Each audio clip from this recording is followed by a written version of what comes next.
The Book of the Thousand Nights and a Night. Volume 1. A plain and literal translation of the Arabian Nights Entertainments. In the name of Allah, the Compassionating, the Compassionate. Praise be to Allah, the Beneficent King, the Creator of the universe, Lord of the three worlds, who set up the firmament without pillars in its stead, and who stretched out the earth even as a bed and grace. And prayer blessing be upon our Lord Muhammad, Lord of apostolic men, and upon his family and companion train, prayer and blessings enduring, and grace which unto the day of doom shall remain. Amen. O thou of the three worlds sovereign. And afterwards. Verily the works and words of those gone before us have become instances and examples to men of our modern day, that folk may view what admonishing chances befell other folk and may therefrom take warning. And that they may peruse the annals of antique peoples and all that hath betided them, and be thereby ruled and restrained. Praise, therefore, be to him who hath made the histories of the past an admonition unto the present. Now of such instances are the tales called A Thousand Nights and a Night, together with their far-famed legends and wonders. Therein it is related, but Allah is all-knowing of his hidden things, and all-ruling and all-honored and all-giving and all-gracious and all-merciful, that, in tide of yore and in time long gone before, there was a king of the kings of the Banu Sazan in the islands of India and China, a lord of armies and guards and servants and dependents. He left only two sons, one in the prime of manhood and the other yet a youth, while both were knights and braves, albeit the elder was a doughtier horseman than the younger. So he succeeded to the empire. When he ruled the land and lorded it over his lieges with justice so exemplary that he was beloved by all the peoples of his capital and of his kingdom. His name was King Shahryar, and he made his younger brother, Shah Zaman Hight, king of Samarkand in barbarian land. These two ceased not to abide in their several realms, and the law was ever carried out in their dominions. And each ruled his own kingdom, with equity and fair dealing to his subjects, in extreme solace and enjoyment. And this condition continually endured for a score of years. But at the end of the 20th 12-month the elder king yearned for a sight of his younger brother and felt that he must look upon him once more. So he took counsel with his wazir about visiting him, but the minister, finding the project unadvisable, recommended that a letter be written and a present be sent under his charge to the younger brother with an invitation to visit the elder. Having accepted this advice, the king forthwith bade prepare handsome gifts, such as horses with saddles of gem-encrusted gold, mamelukes, or white slaves, beautiful handmaids, high-breasted virgins, and splendid stuffs and costly. He then wrote a letter to Shah Zaman expressing his warm love and great wish to see him, ending with these words. We therefore hope of the favor and affection of the beloved brother that he will condescend to bestir himself and turn his face us wards. Furthermore, we have sent our wazir to make all ordnance for the march, and our one and only desire is to see thee ere we die, but if thou delay or disappoint us we shall not survive the blow. Wherewith peace be upon thee. Then King Shahryar, having sealed the missive and given it to the wazir with the offerings aforementioned, commanded him to shorten his skirts and strain his strength and make all expedition in going and returning. Hearkening and obedience. Quoth the minister, who fell to making ready without stay and packed up his loads and prepared all his requisites without delay. This occupied him 3 days, and on the dawn of the 4th he took leave of his king and marched right away, over desert and hill, way, stony waste and pleasant Leah without halting by night or by day. But whenever he entered a realm whose ruler was subject to his suzerain, where he was greeted with magnificent gifts of gold and silver and all manner of presents fair and rare, he would tarry there 3 days, the term of the guest right. And, when he left on the 4th, he would be honorably escorted for a whole day's march. As soon as the wazir drew near Shah Zaman's court in Samarkand, he dispatched to report his arrival one of his high officials, who presented himself before the king, and, kissing ground between his hands, delivered his message. Hereupon the king commanded sundry of his grandees and lords of his realm to fare forth and meet his brother's wazir at the distance of a full day's journey. Which they did, greeting him respectfully and wishing him all prosperity and forming an escort and a procession. When he entered the city he proceeded straightway to the palace, where he presented himself in the royal presence. And, after kissing ground and praying for the king's health and happiness and for victory over all his enemies, he informed him that his brother was yearning to see him, and prayed for the pleasure of a visit. He then delivered the letter which Shah Zaman took from his hand and read. It contained sundry hints and allusions which required thought. But, when the king had fully comprehended its import, he said, I hear and I obey the commands of the beloved brother, adding to the wazir, but we will not march till after the 3rd day's hospitality. He appointed for the minister fitting quarters of the palace, and, pitching tents for the troops, rationed them with whatever they might require of meat and drink and other necessaries. On the 4th day he made ready for wayfare and got together sumptuous presents befitting his elder brother's majesty, and stablished his chief wazir viceroy of the land during his absence. Then he caused his tents and camels and mules to be brought forth and encamped, with their bales and loads, attendants and guards, within sight of the city, in readiness to set out next morning for his brother's capital.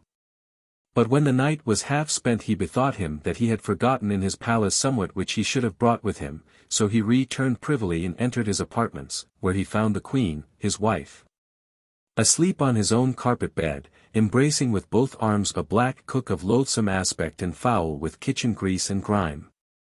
When he saw this the world waxed black before his sight and he said, If such case happen while I am yet within sight of the city, what will be the doings of this damned whore during my long absence at my brother's court? So he drew his scimitar and, cutting the two in 4 pieces with a single blow, left them on the carpet and returned presently to his camp without letting anyone know of what had happened. Then he gave orders for immediate departure and set out at once and began his travel, but he could not help thinking over his wife's treason and he kept ever saying to himself, How could she do this deed by me? How could she work her own death?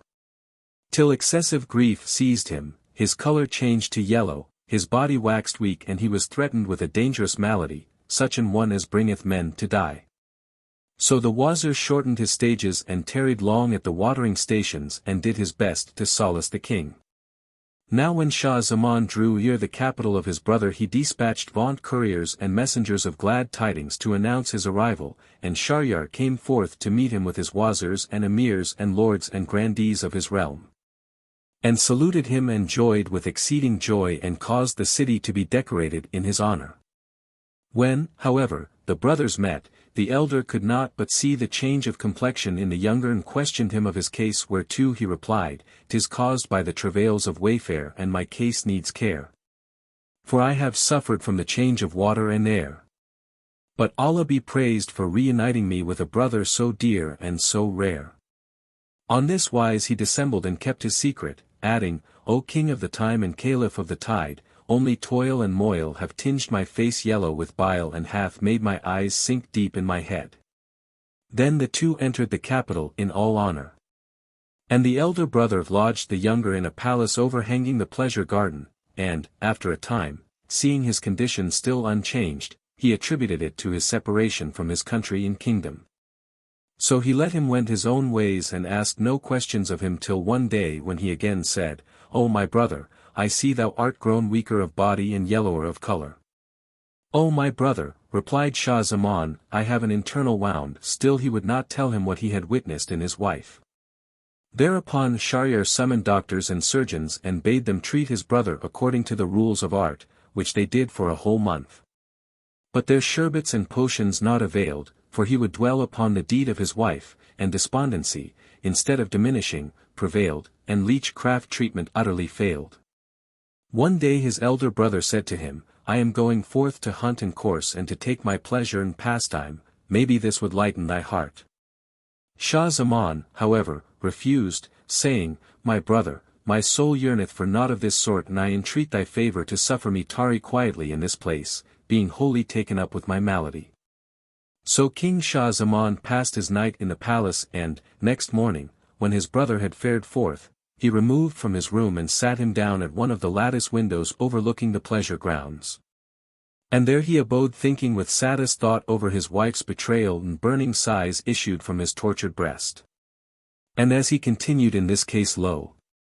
A postern of the palace, which was carefully kept private, swung open, and out of it came 20 slave girls surrounding his brother's wife, who was wondrous fair. A model of beauty and comeliness and symmetry and perfect loveliness, and who paced with the grace of a gazelle which panteth for the cooling stream.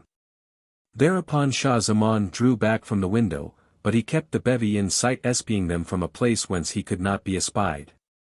They walked under the very lattice and advanced a little way into the garden till they came to a jetting fountain amiddlemost a great basin of water. Then they stripped off their clothes, and behold, 10 of them were women, concubines of the king, and the other 10 were white slaves. Then they all paired off, each with each, but the queen, who was left alone, presently cried out in a loud voice, "Hear to me, O my lord Said." And then sprang with a drop leap from one of the trees a big slobbering blackamoor with rolling eyes which showed the whites, a truly hideous sight. He walked boldly up to her and threw his arms round her neck while she embraced him as warmly. Then he bussed her, and winding his legs round hers, as a button loop clasps a button, he threw her and enjoyed her. On like wise did the other slaves with the girls till all had satisfied their passions, and they ceased not from kissing and clipping, coupling and carousing till day began to wane. When the Mamelukes rose from the damsels' bosoms and the blackamoor slave dismounted from the queen's breast, the men resumed their disguises, and all, except the negro who swarmed up the tree, entered the palace and closed the postern door as before. Now, when Shah Zaman saw this conduct of his sister-in-law, he said in himself, "By Allah, my calamity is lighter than this. My brother is a greater king among the kings than I am, yet this infamy goeth on in his very palace, and his wife is in love with that filthiest of filthy slaves. But this only showeth that they all do it, and that there is no woman but who cuckoldeth her husband. Then the curse of Allah upon one and all, and upon the fools who lean against them for support, or who place the reins of conduct in their hands." So he put away his melancholy and despondency, regret and repine, and allayed his sorrow by constantly repeating those words, adding, "'Tis my conviction that no man in this world is safe from their malice." When supper time came they brought him the trays, and he ate with voracious appetite, for he had long refrained from meat, feeling unable to touch any dish however dainty. Then he returned grateful thanks to Almighty Allah, praising him and blessing him, and he spent a most restful night, it having been long since he had savored the sweet food of sleep. Next day he broke his fast heartily and began to recover health and strength, and presently regained excellent condition. His brother came back from the chase 10 days after, when he rode out to meet him, and they saluted each other. And when King Shahryar looked at King Shah Zaman, he saw how the hue of health had returned to him, how his face had waxed ruddy, and how he ate with an appetite after his late scanty diet. He wondered much and said, "O my brother, I was so anxious that thou wouldst join me in hunting and chasing, and wouldst take thy pleasure and pastime in my dominion." He thanked him and excused himself. Then the two took horse and rode into the city, and, when they were seated at their ease in the palace, the food trays were set before them and they ate their sufficiency. After the meats were removed and they had washed their hands, King Shahryar turned to his brother and said, "My mind is overcome with wonderment at thy condition. I was desirous to carry thee with me to the chase, but I saw thee changed in hue, pale and want of view, and in sore trouble of mind too. But now Alhamdulillah, glory be to God. I see thy natural color hath returned to thy face, and that thou art again in the best of case. It was my belief that thy sickness came of severance from thy family and friends, and absence from capital and country, so I refrained from troubling thee with further questions. But now I beseech thee to expound to me the cause of thy complaint and thy change of color, and to explain the reason of thy recovery and the return to the ruddy hue of health which I am wont to view. So speak out and hide not." When Shah Zaman heard this he bowed groundwards a while his head, then raised it and said, "I will tell thee what caused my complaint and my loss of color. But excuse my acquainting thee with the cause of its return to me and the reason of my complete recovery. Indeed I pray thee not to press me for a reply." Said Shahryar, who was much surprised by these words, "Let me hear first what produced thy pallor and thy poor condition." "Know, then, O my brother," rejoined Shah Zaman, "that when thou sentest thy wazir with the invitation to place myself between thy hands, I made ready and marched out of my city. But presently I minded me having left behind me in the palace a string of jewels intended as a gift to thee. I returned for it alone and found my wife on my carpet bed and in the arms of a hideous black cook. So I slew the twain and came to thee, yet my thoughts brooded over this business and I lost my bloom and became weak. But excuse me if I still refuse to tell thee what was the reason of my complexion returning.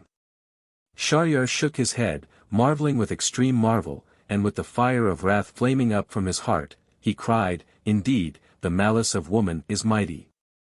Then he took refuge from them with Allah and said, In very sooth, O my brother, thou hast escaped many an evil by putting thy wife to death, and right excusable were thy wrath and grief for such mishap which never yet befell crowned king like thee.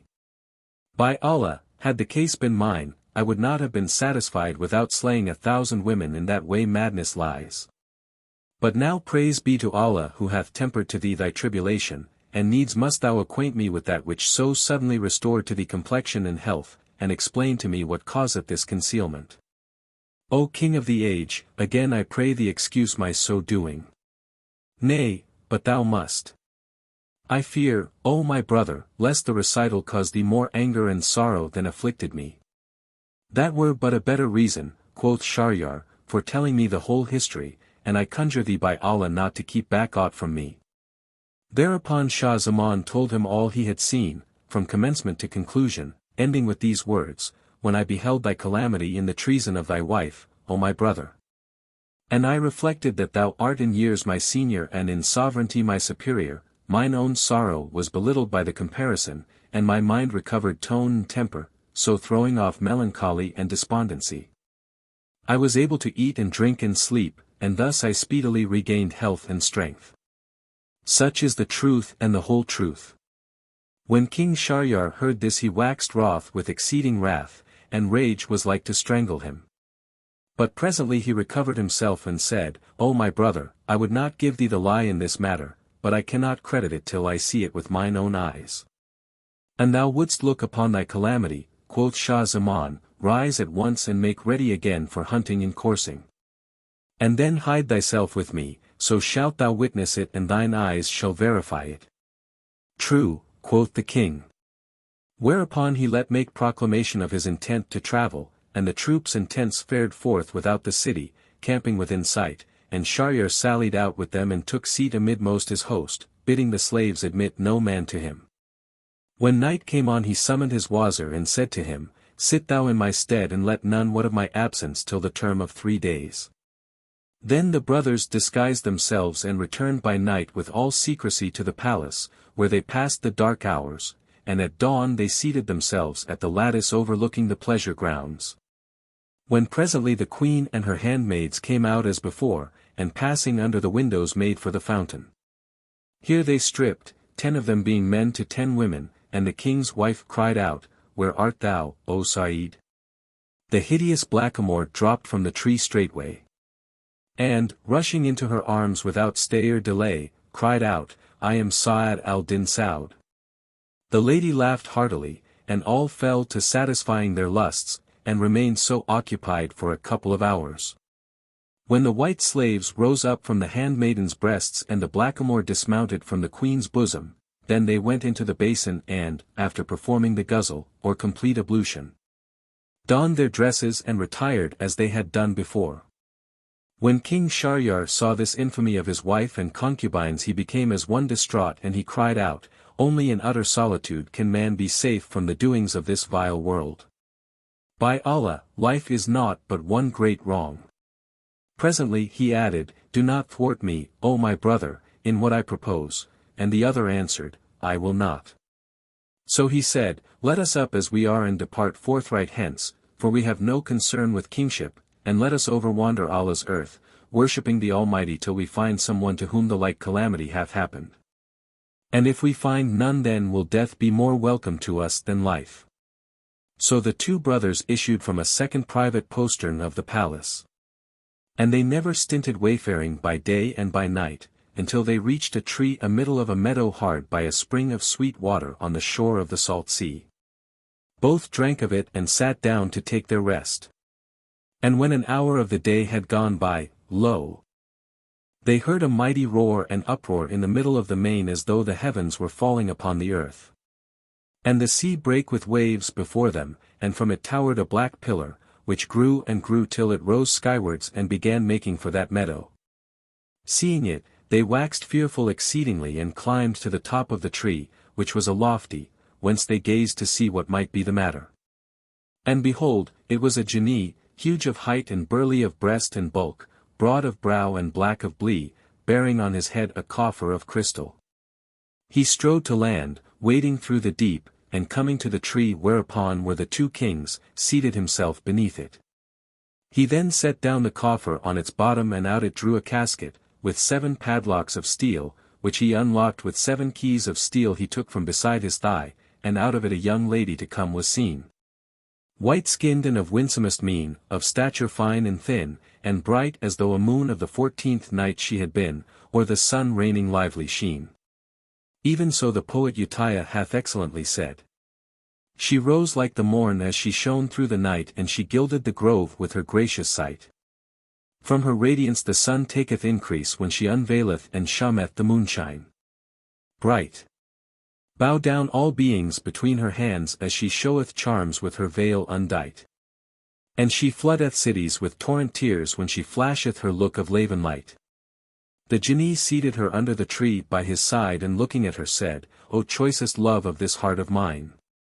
O dame of noblest line, whom I snatched away on thy bride night that none might prevent me taking thy maidenhead or tumble thee before I did, and whom none save myself hath loved or hath enjoyed, O my sweetheart! I would leave sleep a little while. He then laid his head upon the lady's thighs, and, stretching out his legs which extended down to the sea, slept and snored and snarked like the roll of thunder.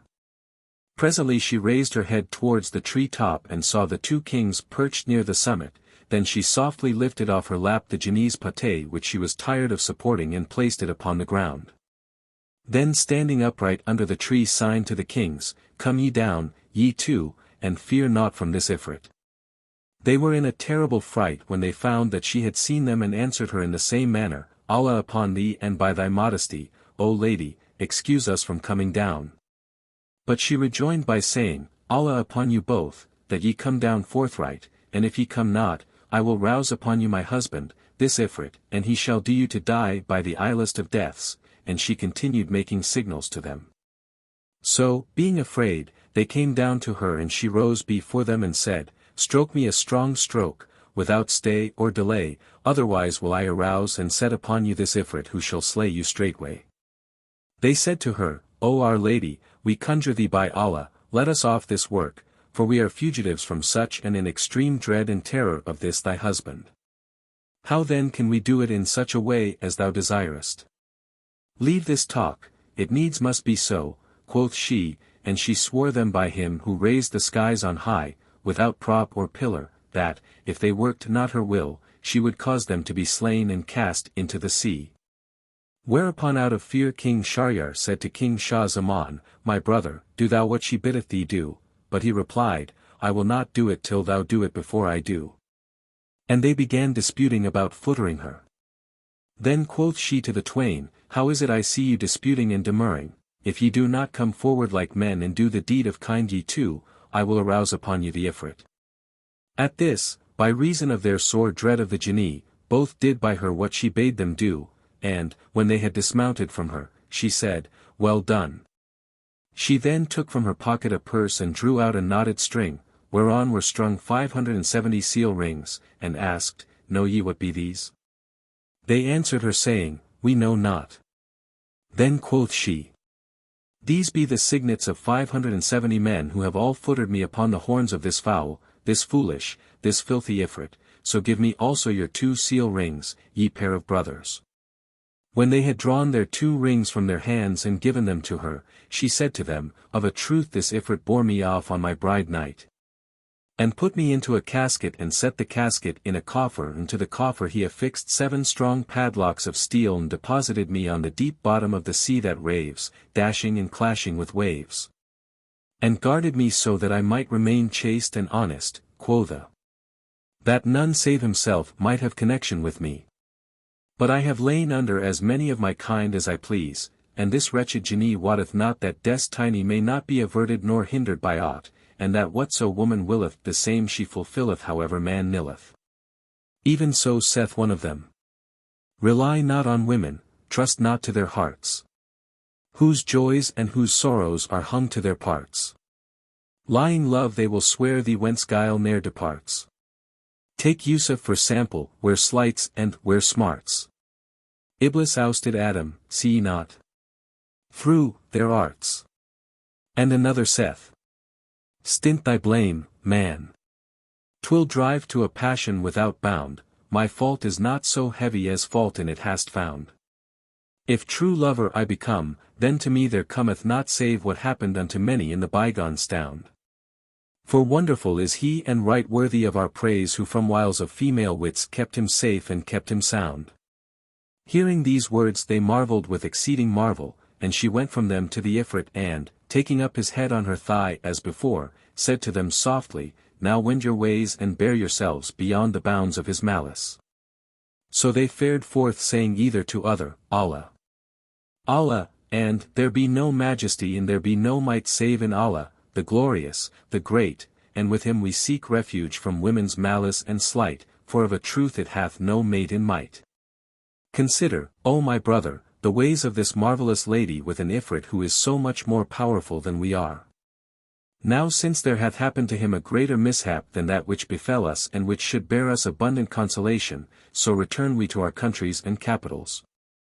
And let us decide never to intermarry with womankind, and presently we will show them what will be our action. Thereupon they rode back to the tents of King Shahryar, which they reached on the morning of the third day. And, having mustered the wazirs and emirs, the chamberlains and high officials, he gave a robe of honor to his viceroy and issued orders for an immediate return to the city. There he sat him upon his throne, and sending for the chief minister, the father of the two damsels who, inshallah, will presently be mentioned, he said, I command thee to take my wife and smite her to death. For she hath broken her plight and her faith. So he carried her to the place of execution and did her die. Then King Shahryar took brand in hand and repairing to the seraglio slew all the concubines and their Mamelukes. He also sware himself by a binding oath that whatever wife he married he would abate her maidenhead at night and slay her next morning to make sure of his honor. For, said he, there never was nor is there one chaste woman upon the face of earth. Then Shah Zaman prayed for permission to fare homewards, and he went forth equipped and escorted and travelled till he reached his own country. Meanwhile Shahryar commanded his wazir to bring him the bride of the night that he might go into her. So he produced a most beautiful girl, the daughter of one of the emirs, and the king went in unto her at eventide, and when morning dawned he bade his minister strike off her head, and the wazir did accordingly for fear of the sultan. On this wise he continued for the space of 3 years, marrying a maiden every night and killing her the next morning, till folk raised an outcry against him and cursed him, praying Allah utterly to destroy him and his rule. And women made an uproar and mothers wept and parents fled with their daughters till there remained not in the city a young person fit for carnal copulation. Presently the king ordered his chief wazir, the same who was charged with the executions, to bring him a virgin as was his wont, and the minister went forth and searched and found none. So he returned home in sorrow and anxiety, fearing for his life from the king. Now he had 2 daughters, Scheherazade and Dunyazad, of whom the elder had perused the books, annals and legends of preceding kings, and the stories, examples and instances of bygone men and things. Indeed it was said that she had collected 1,000 books of histories relating to antique races and departed rulers. She had perused the works of the poets and knew them by heart. She had studied philosophy and the sciences, arts and accomplishments, and she was pleasant and polite, wise and witty, well-read and well-bred. Now on that day she said to her father, Why do I see thee thus changed and laden with cark and care? Concerning this matter quoth one of the poets. Tell whoso hath sorrow grief never shall last. E'en as joy hath no morrow so woe shall go past. When the wazir heard from his daughter these words he related to her, from first to last, all that had happened between him and the king. Thereupon said she, By Allah, O my father, how long shall this slaughter of women endure? Shall I tell thee what is in my mind in order to save both sides from destruction? Say on, O my daughter, quoth he, and quoth she, I wish thou wouldst give me in marriage to this King Shahryar. Either I shall live or I shall be a ransom for the virgin daughters of Moslems and a cause of their deliverance from his hands and thine. Allah upon thee! Cried he in wrath exceeding that lacked no feeding, O scanty of wit, expose not thy life to such peril. How durst thou address me in words so wide from wisdom and far from foolishness?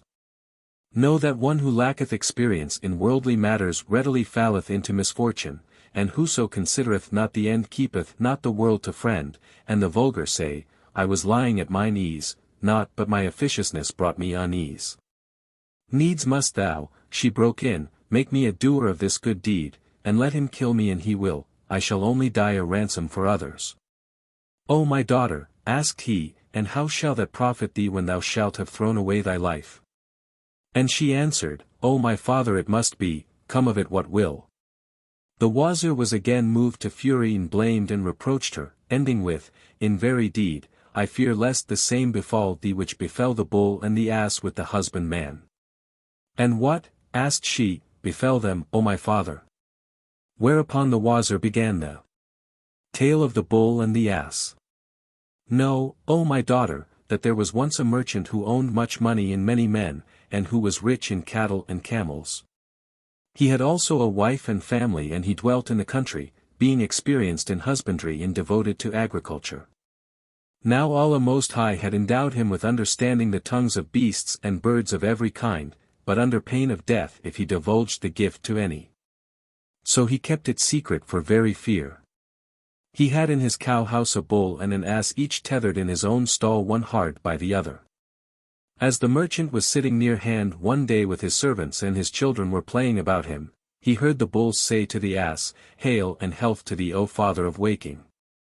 For that thou enjoyest rest and good ministering.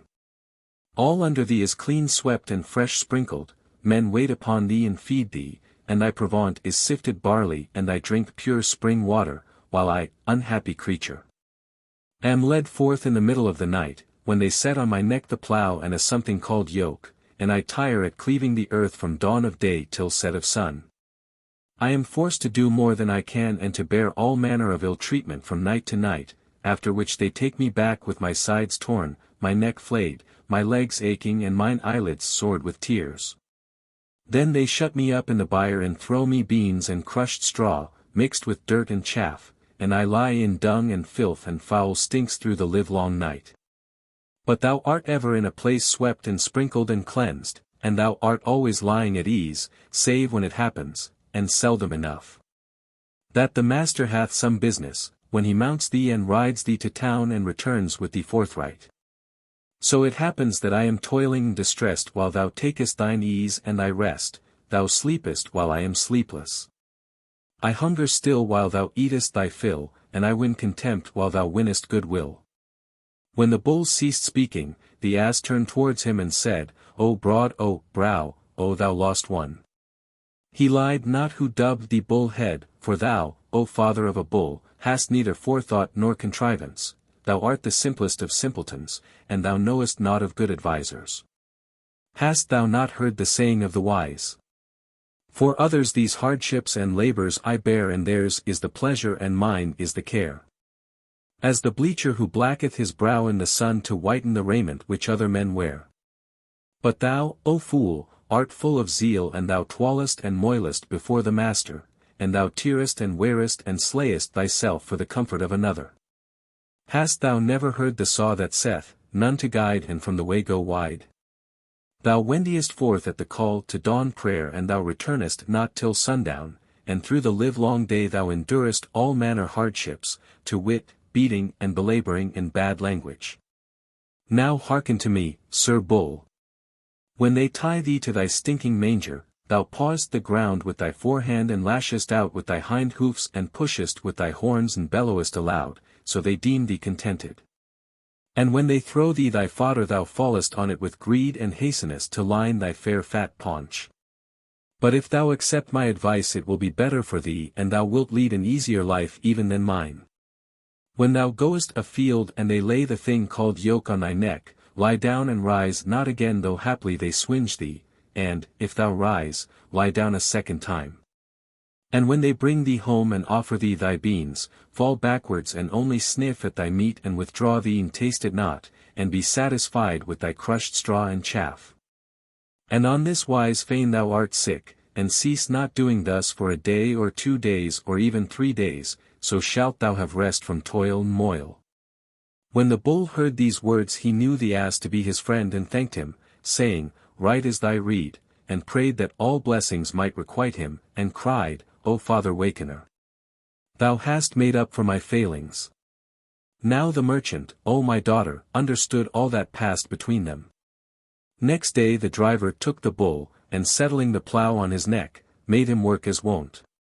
But the bull began to shirk his ploughing, according to the advice of the ass, and the ploughman drubbed him till he broke the yoke and made off, but the man caught him up and leathered him till he despaired of his life. Not the less, however, would he do nothing but stand still and drop down till the evening. Then the herd led him home and stabled him in his stall, but he drew back from his manger and neither stamped nor ramped nor butted or bellowed as he was wont to do, whereat the man wondered. He brought him the beans and husks, but he sniffed at them and left them and lay down as far from them as he could and passed the whole night fasting. The peasant came next morning. And, seeing the manger full of beans, the crushed straw untasted and the ox lying on his back in sorriest plight, with legs outstretched and swollen belly, he was concerned for him, and said to himself, By Allah! He hath assuredly sickened and this is the cause why he would not plough yesterday.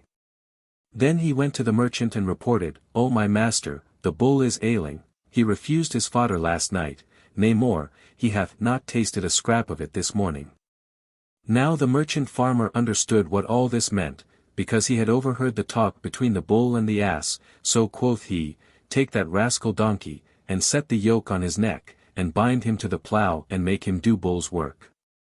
Thereupon the ploughman took the ass, and worked him through the livelong day at the bull's task, and, when he failed for weakness, he made him eat stick till his ribs were sore and his sides were sunken and his neck was flayed by the yoke. And when he came home in the evening he could hardly drag his limbs along, either forehand or hind legs. But as for the bull, he had passed the day lying at full length and had eaten his fodder with an excellent appetite, and he ceased not calling down blessings on the ass for his good advice, unknowing what had come to him on his account. So when night set in and the ass returned to the byre the bull rose up before him in honor, and said, May good tidings gladden thy heart, O Father Wakener. Through thee I have rested all this day and I have eaten my meat in peace and quiet. But the ass returned no reply, for wrath and heart-burning and fatigue and the beating he had gotten, and he repented with the most grievous of repentance, and quoth he to himself, This cometh of my folly in giving good counsel. As the saw saith, I was in joy and gladness, not save my officiousness brought me this sadness. But I will bear in mind my innate worth and the nobility of my nature, for what saith the poet? Shall the beautiful hue of the basil fail though the beetle's foot o'er the basil crawl? And though spider and fly be its denizens shall disgrace attached to the royal hall? The cowrie, I ken, shall have currency but the pearl's clear drop, shall its value fall? And now I must take thought and put a trick upon him and return him to his place, else I die. Then he went aweary to his manger, while the bull thanked him and blessed him. And even so, O my daughter, said the wazir, thou wilt die for lack of wits, therefore sit thee still and say naught and expose not thy life to such stress. For, by Allah, I offer thee the best advice, which cometh of my affection and kindly solicitude for thee. O my father, she answered, needs must I go up to this king and be married to him. Quoth he, do not this deed. And quoth she, of a truth I will, whereat he rejoined, if thou be not silent and bide still, I will do with thee even what the merchant did with his wife. And what did he? Asked she. Know then, answered the wazir, that after the return of the ass the merchant came out on the terrace roof with his wife and family, for it was a moonlit night and the moon at its full. Now the terrace overlooked the cowhouse and presently, as he sat there with his children playing about him, the trader heard the ass say to the bull, Tell me, O father broad, O brow, what thou purposest to do tomorrow. The bull answered, what but continue to follow thy counsel, O Aliboran? Indeed it was as good could be, and it hath given me rest and repose. Nor will I now depart from it one tittle, so, when they bring me my meat, I will refuse it and blow out my belly in counterfeit crank. The ass shook his head and said, Beware of so doing, O father of a bull. The bull asked, Why? And the ass answered, Know that I am about to give thee the best of counsel, for verily I heard our owner say to the herd. If the bull rise not from his place to do his work this morning, and if he retire from his fodder this day, make him over to the butcher that he may slaughter him and give his flesh to the poor, and fashion a bit of leather from his hide. Now I fear for thee on account of this. So take my advice ere a calamity befall thee, and when they bring thee thy fodder eat it and rise up and bellow and paw the ground, or our master will assuredly slay thee, and peace be with thee. Thereupon the bull arose and lowed aloud and thanked the ass, and said, Tomorrow I will readily go forth with them, and he at once ate up all his meat and even licked the manger. All this took place and the owner was listening to their talk. Next morning the trader and his wife went to the bull's crib and sat down, and the driver came and led forth the bull who, seeing his owner, whisked his tail and brake wind, and frisked about so lustily that the merchant laughed a loud laugh and kept laughing till he fell on his back. His wife asked him, Whereat laughest thou with such loud laughter as this? And he answered her, I laughed at a secret something which I have heard and seen but cannot say lest I die my death. She returned, Perforce thou must discover it to me, and disclose the cause of thy laughing even if thou come by thy death. But he rejoined, I cannot reveal what beasts and birds say in their lingo for fear I die. Then quoth she, By Allah, thou liest. This is a mere pretext, thou laughest at none save me, and now thou wouldest hide somewhat from me. But by the Lord of the heavens, an thou disclose not the cause, I will no longer cohabit with thee, I will leave thee at once. And she sat down and cried.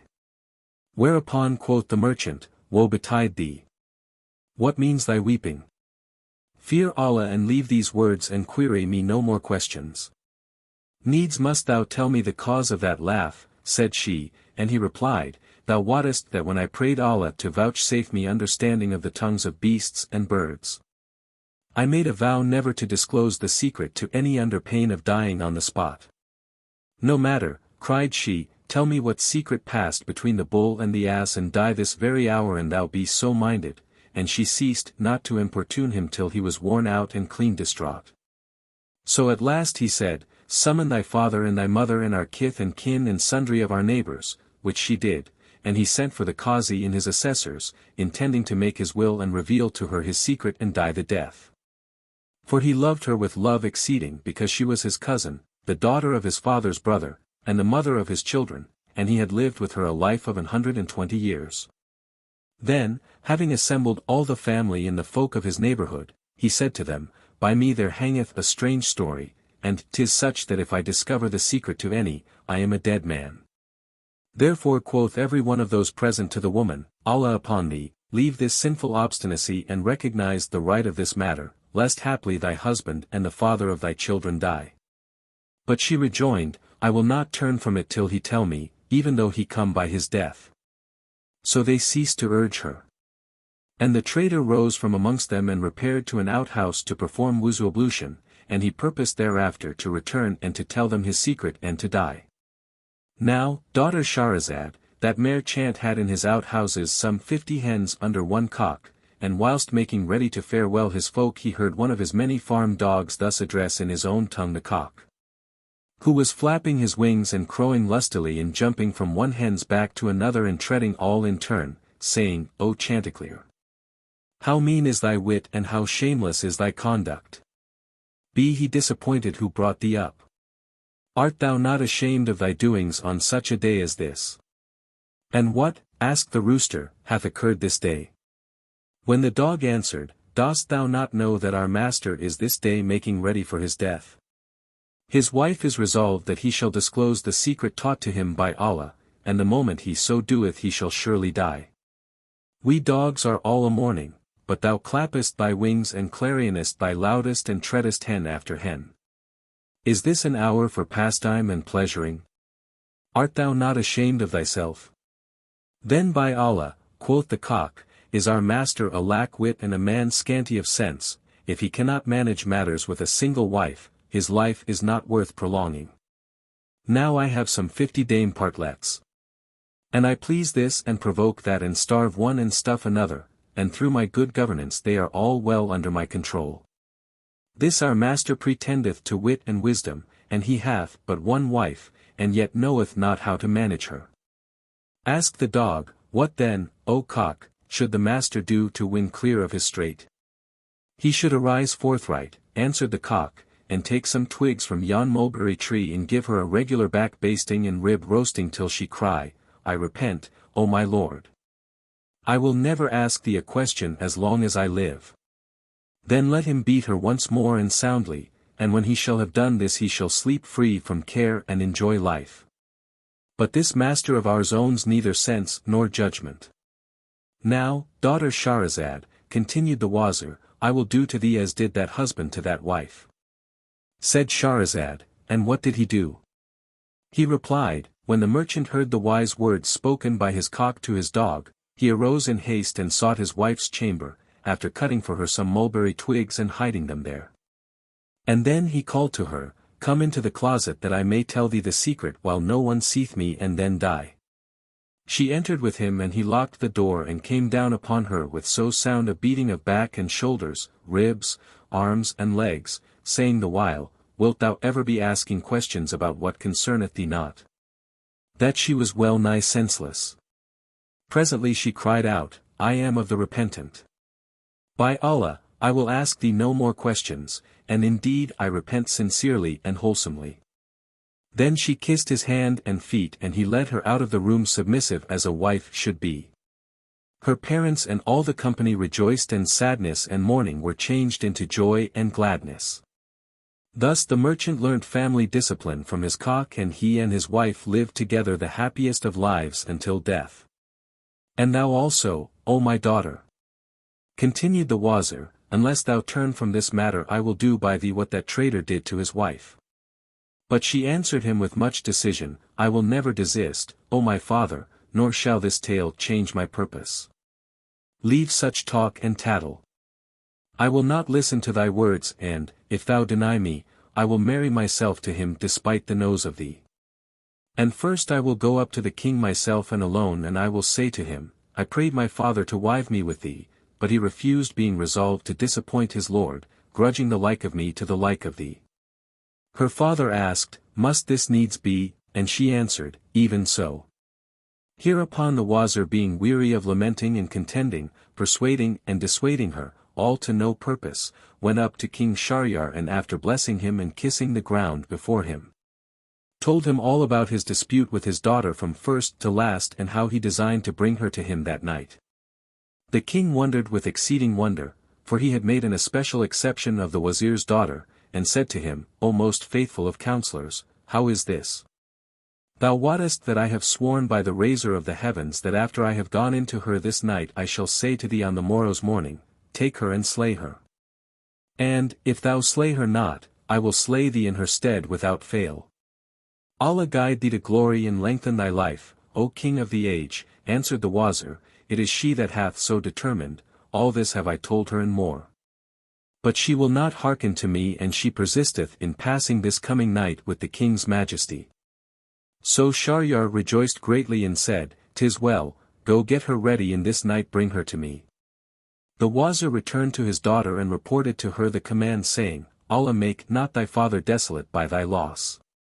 But Shahrazad rejoiced with exceeding joy and gat ready all she required and said to her younger sister, Dunyazad, note well what directions I entrust to thee. When I have gone into the king I will send for thee and when thou comest to me and sayest that he hath had his carnal will of me, do thou say to me, O my sister, and thou be not sleepy, relate to me some new story, delectable and delightsome. The better to speed our waking hours. And I will tell thee a tale which shall be our deliverance, if so Allah please, and which shall turn the king from his blood-thirsty custom. Dunyazad answered, with love and gladness. So when it was night their father the Wazir carried Shahrazad to the king who was gladdened at the sight and asked, Hast thou brought me my need? And he answered, I have. But when the king took her to his bed and fell to toying with her and wished to go into her, she wept, which made him ask, What aileth thee? She replied, O king of the age, I have a younger sister, and lief would I take leave of her this night before I see the dawn. So he sent at once for Dunyazad, and she came and kissed the ground between his hands, when he permitted her to take her seat near the foot of the couch. Then the king arose and did away with his bride's maidenhead, and the three fell asleep. But when it was midnight, Shahrazad awoke and signaled to her sister Dunyazad, who sat up and said, Allah upon thee, O my sister, recite to us some new story, delightsome and delectable, wherewith to while away the waking hours of our latter night. With joy and goodly gree, answered Shahrazad, if this pious and auspicious king permit me. Tell on, quoth the king, who chanced to be sleepless and restless, and therefore was pleased with the prospect of hearing her story. So Shahrazad rejoiced, and thus, on the first night of the 1,000 Nights and a Night, she began with the tale of the trader and the Jinni. It is related, O auspicious king, that there was a merchant of the merchants who had much wealth, and business in various cities. Now on a day he mounted horse and went forth to recover monies in certain towns, and the heat sore oppressed him. So he sat beneath a tree and, putting his hand into his saddle bags, took thence some broken bread and dry dates and began to break his fast. When he had ended eating the dates, he threw away the stones with force, and lo! An Ifrit appeared, huge of stature and brandishing a drawn sword, wherewith he approached the merchant and said, Stand up that I may slay thee, even as thou slewest my son. Asked the merchant, How have I slain thy son? And he answered, When thou atest dates and threwest away the stones, they struck my son full in the breast as he was walking by, so that he died forthwith. Quoth the merchant, Verily from Allah we proceeded, and unto Allah are we returning. There is no majesty, and there is no might save in Allah, the glorious, the great. If I slew thy son, I slew him by chance medley. I pray thee now pardon me. Rejoined the Jinni, There is no help but I must slay thee. Then he seized him and dragged him along and, casting him to the earth, raised the sword to strike him. Whereupon the merchant wept, and said, I commit my case to Allah, and began repeating these couplets. Conteneth time a twain of days, this of blessing that of bane, and holdeth life a twain of halves, this of pleasure that of pain. Ceased not when blows the hurricane, sweeping stark and striking strong, none save the forest giant feels the suffering of the strain. How many trees earth nourisheth of the dry and of the green, yet none but those which bear the fruits for cast of stone complain. Ceased not how corpses rise and float on the surface of the tide, while pearls o' price lie hidden in the deepest of the main. In heaven are unnumbered the many of the stars, yet ne'er a star but sun and moon by eclipse is overtaken. Well judgedst thou the days that saw thy faring sound and well, and countedst not the pangs and pain whereof fate is ever fain. The nights have kept thee safe, and the safety brought thee pride, but bliss and blessings of the night are genderers of bane. When the merchant ceased repeating his verses, the Jinni said to him, Cut thy words short, by Allah. Needs must I slay thee. But the merchant spake him thus, Know, O thou Ifrit, that I have debts due to me, and much wealth and children and a wife and many pledges in hand, so permit me to go home and discharge to every claimant his claim. And I will come back to thee at the head of the new year. Allah be my testimony and surety that I will return to thee, and then thou mayest do with me as thou wilt, and Allah is witness to what I say. The Jinni took sure promise of him and let him go. So he returned to his own city and transacted his business and rendered to all men their dues, and after informing his wife and children of what had betided him, he appointed a guardian and dwelt with them for a full year. Then he arose, and made the wuzu ablution to purify himself before death, and took his shroud under his arm and bade farewell to his people, his neighbors and all his kith and kin, and went forth despite his own nose. They then began weeping and wailing and beating their breasts over him, but he travelled until he arrived at the same garden, and the day of his arrival was the head of the new year. As he sat weeping over what had befallen him, behold, a sheikh, a very ancient man, drew near leading a chained gazelle. And he saluted that merchant, and wishing him long life said, What is the cause of thy sitting in this place and thou alone, and this be a resort of evil spirits? The merchant related to him what had come to pass with the Ifrit, and the old man, the owner of the gazelle, wondered and said, "By Allah, O brother, thy faith is none other than exceeding faith and thy story right strange. Were it graven with gravers on the eye corners, it were a warner to whoso would be warned." Then seating himself near the merchant he said, "By Allah, O my brother, I will not leave thee until I see what may come to pass with thee and this Ifrit." And presently as he sat and the two were at talk the merchant began to feel fear and terror and exceeding grief and sorrow beyond relief and ever-growing care and extreme despair. And the owner of the gazelle was hard by his side. When behold, a second sheikh approached them, and with him were two dogs both of greyhound breed and both black. The second old man after saluting them with the salam, also asked them of their tidings and said, "What causeth you to sit in this place, a dwelling of the Jann?" So they told him the tale from beginning to end, and their stay there had not lasted long before there came up a third sheikh, and with him a she-mule of bright bay coat, and he saluted them and asked them why they were seated in that place. So they told him the story from first to last, and of no avail, "O my master, is a twice-told tale." There he sat down with them, and lo! A dust cloud advanced and a mighty sand devil appeared amidmost of the waste. Presently the cloud opened and behold, within it was that JINNI hending in hand a drawn sword, while his eyes were shooting fire sparks of rage. He came up to them and, hailing away the merchant from among them, cried to him, "Arise that I may slay thee, as thou slewest my son, the life-stuff of my liver." The merchant wailed and wept, and the three old men began sighing and crying and weeping and wailing with their companion. Presently the first old man, the owner of the gazelle, came out from among them and kissed the hand of the Ifrit and said, "O JINNI, thou crown of the kings of the Jann. Were I to tell thee the story of me and this gazelle and thou shouldst consider it wondrous, wouldst thou give me a third part of this merchant's blood?" Then quoth the JINNI, "Even so, O sheikh. If thou tell me this tale, and I hold it a marvelous, then will I give thee a third of his blood." Thereupon the old man began to tell the first sheikh's story. "Know, O JINNI, that this gazelle is the daughter of my paternal uncle, my own flesh and blood, and I married her when she was a young maid, and I lived with her well nigh 30 years, yet was I not blessed with issue by her. So I took me a concubine who brought to me the boon of a male child fair as the full moon, with eyes of lovely shine and eyebrows which formed one line, and limbs of perfect design. Little by little he grew in stature and waxed tall. And when he was a lad 15 years old, it became needful I should journey to certain cities and I travelled with great store of goods. But the daughter of my uncle, this gazelle, had learned gramarye and egromancy and clerkly craft from her childhood, so she bewitched that son of mine to a calf, and my handmaid, his mother, to a heifer, and made them over to the herdsman's care. Now when I returned after a long time from my journey and asked for my son and his mother, she answered me, saying, Thy slave girl is dead, and thy son hath fled and I know not whither he is sped.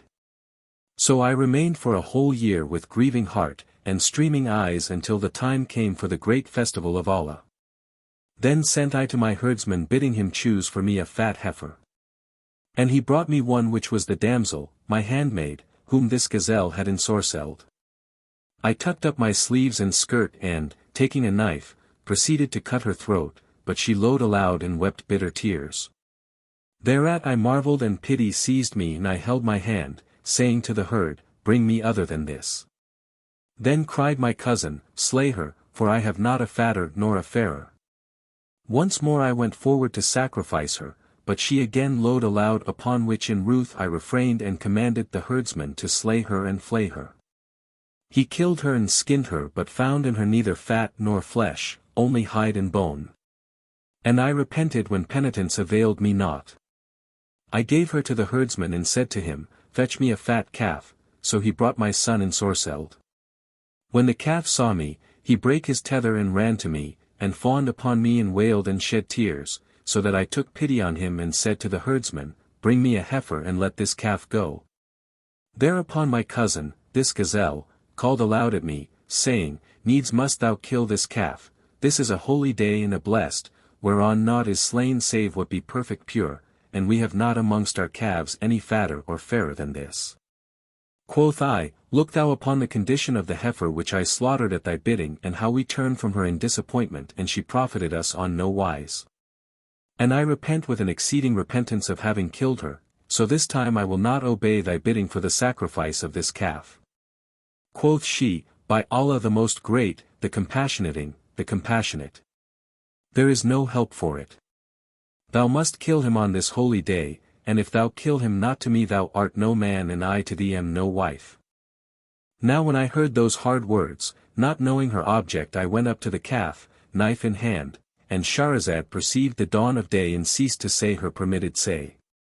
Then quoth her sister to her, How fair is thy tale, and how grateful, and how sweet and how tasteful. And Shahrazad answered her, What is this to that I could tell thee on the coming night, were I to live and the king would spare me?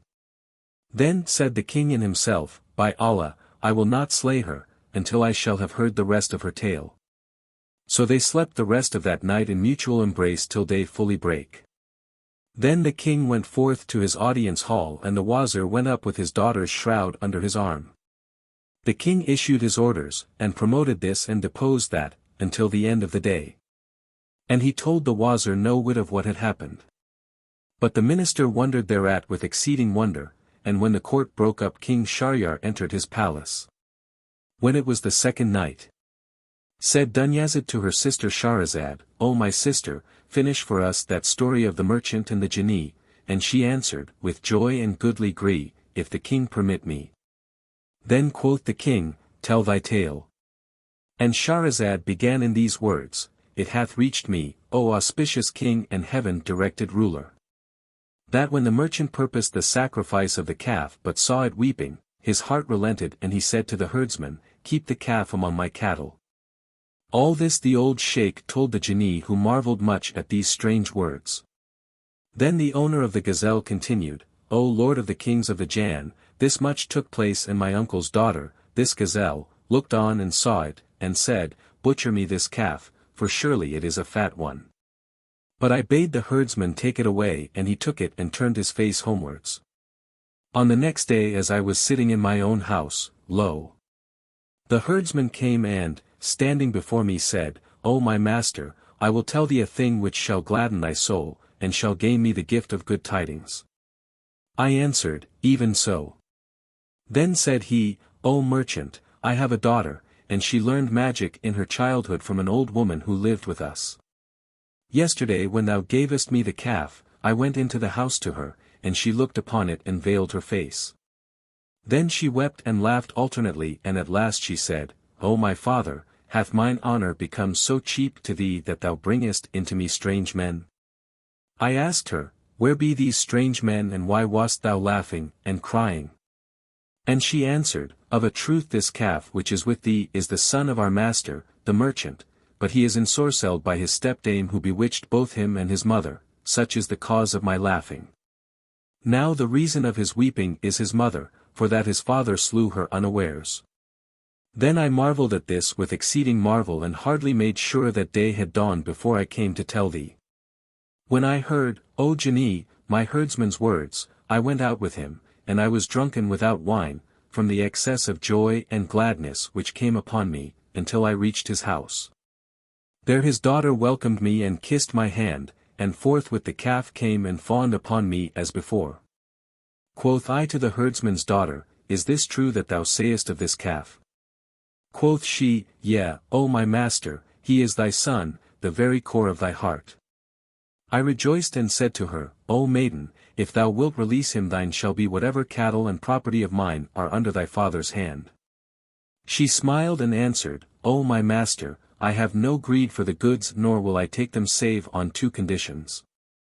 The first that thou marry me to thy son and the second that I may bewitch her who bewitched him and imprison her, otherwise I cannot be safe from her malice and malpractices. Now when I heard, O JINNI, these, the words of the herdsman's daughter, I replied, Beside what thou askest all the cattle and the household stuff in thy father's charge are thine and, as for the daughter of my uncle, her blood is lawful to thee. When I had spoken, she took a cup and filled it with water, then she recited a spell over it and sprinkled it upon the calf, saying, If Almighty Allah created thee a calf, remain so shaped, and change not. But if thou be enchanted, return to thy whilom form, by command of Allah Most Highest, and lo! He trembled and became a man. Then I fell on his neck and said, Allah upon thee, tell me all that the daughter of my uncle did by thee and by thy mother. And when he told me what had come to pass between them I said, O my son, Allah favored thee with one to restore thee, and thy right hath returned to thee. Then, O JINNI, I married the herdsman's daughter to him, and she transformed my wife into this gazelle, saying, her shape is a comely and by no means loathsome. After this she abode with us night and day and night, till the Almighty took her to himself. When she deceased, my son fared forth to the cities of Hind, even to the city of this man who hath done to thee what hath been done. And I also took this gazelle, my cousin, and wandered with her from town to town seeking tidings of my son, till destiny drove me to this place where I saw the merchant sitting in tears. Such is my tale. Quoth the Jinni, this story is indeed strange, and therefore I grant thee the third part of his blood.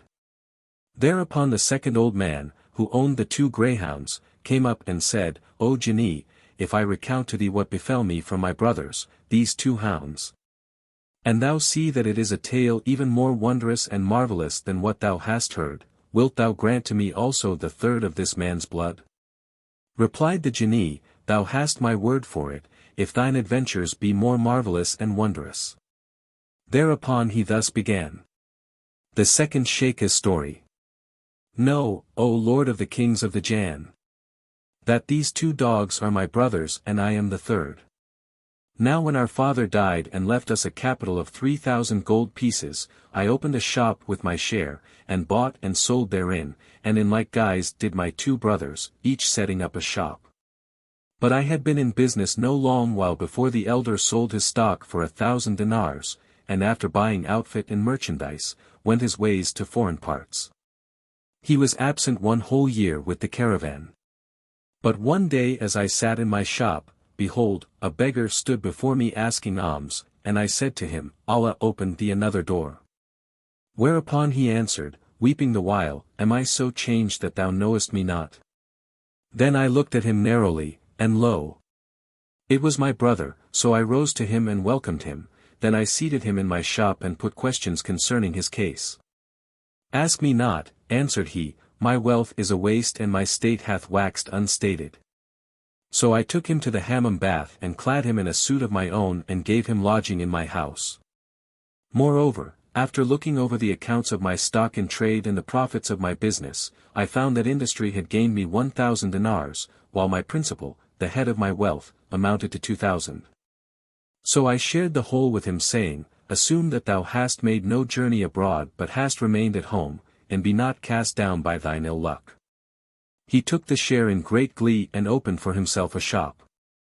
And matters went on quietly for a few nights and days. But presently my second brother, yon other dog, also setting his heart upon travel, sold off what goods and stock in trade he had. And albeit we tried to stay him he would not be stayed, he laid in an outfit for the journey and fared forth with certain wayfarers. After an absence of a whole year he came back to me, even as my elder brother had come back, and when I said to him, O my brother, did I not dissuade thee from travel? He shed tears and cried, O my brother, this be destiny's decree, here I am a mere beggar, penniless and without a shirt to my back. So I led him to the bath, O Jinni, and clothing him in new clothes of my own wear, I went with him to my shop and served him with meat and drink. Furthermore I said to him, O my brother, I am wont to cast up my shop accounts at the head of every year, and whatso I shall find of surplusage is between me and thee. So I proceeded, O Ifrit, to strike a balance and, finding 2,000 dinars of profit, I returned praises to the Creator, be he extolled and exalted, and made over 1/2 to my brother, keeping the other to myself. Thereupon he busied himself with opening a shop and on this wise we abode many days. After a time my brothers began pressing me to travel with them, but I refused saying, What gained ye by travel voyage that I should gain thereby? As I would not give ear to them we went back each to his own shop where we bought and sold as before. They kept urging me to travel for a whole 12-month, but I refused to do so till full 6 years were past and gone when I consented with these words, O my brothers, here am I, your companion of travel, now let me see what monies you have by you. I found, however, that they had not a doit, having squandered their substance in high diet and drinking in carnal delights. Yet I spoke not a word of reproach. So far from it, I looked over my shop accounts once more, and sold what goods and stock in trade were mine. And, finding myself the owner of 6,000 ducats, I gladly proceeded to divide that sum in halves, saying to my brothers, these 3,000 gold pieces are for me and for you to trade withal, adding, let us bury the other moiety underground that it may be of service in case any harm befall us, in which case each shall take 1,000 wherewith to open shops. Both replied, right is thy recking, and I gave to each one his 1,000 gold pieces, keeping the same sum for myself, to wit, 1,000 dinars. We then got ready suitable goods and hired a ship and, having embarked our merchandise, proceeded on our voyage, day following day, a full month, after which we arrived at a city, where we sold our venture, and for every piece of gold we gained 10. And as we turned again to our voyage we found on the shore of the sea a maiden clad in worn and ragged gear, and she kissed my hand and said, O master, is there kindness in thee and charity? I can make thee a fitting return for them. I answered, even so, truly in me are benevolence and good works, even though thou render me no return. Then she said, take me to wife, O my master, and carry me to thy city, for I have given myself to thee. So do me a kindness, and I am of those who be meet for good works and charity, I will make thee a fitting return for these, and be thou not shamed by my condition. When I heard her words, my heart yearned towards her, in such sort as willed it Allah, be he extolled and exalted, and took her and clothed her and made ready for her a fair resting place in the vessel, and honorably entreated her.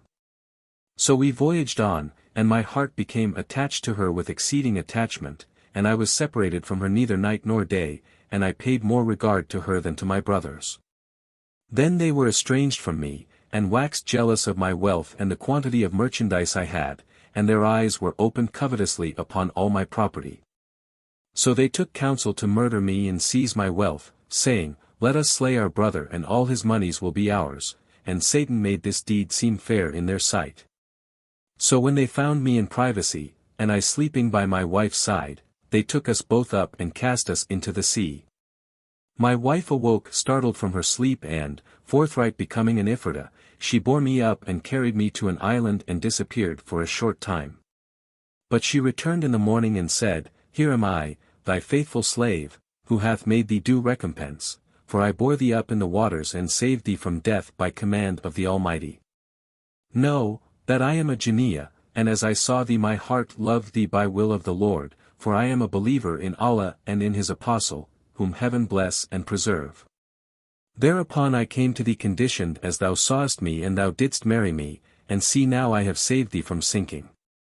But I am angered against thy brothers and assuredly I must slay them.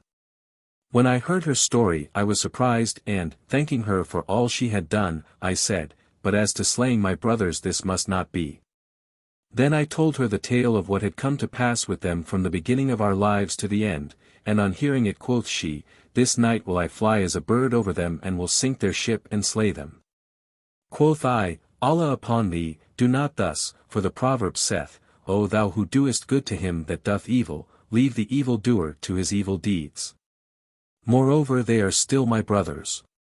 But she rejoined, by Allah, there is no help for it but I slay them.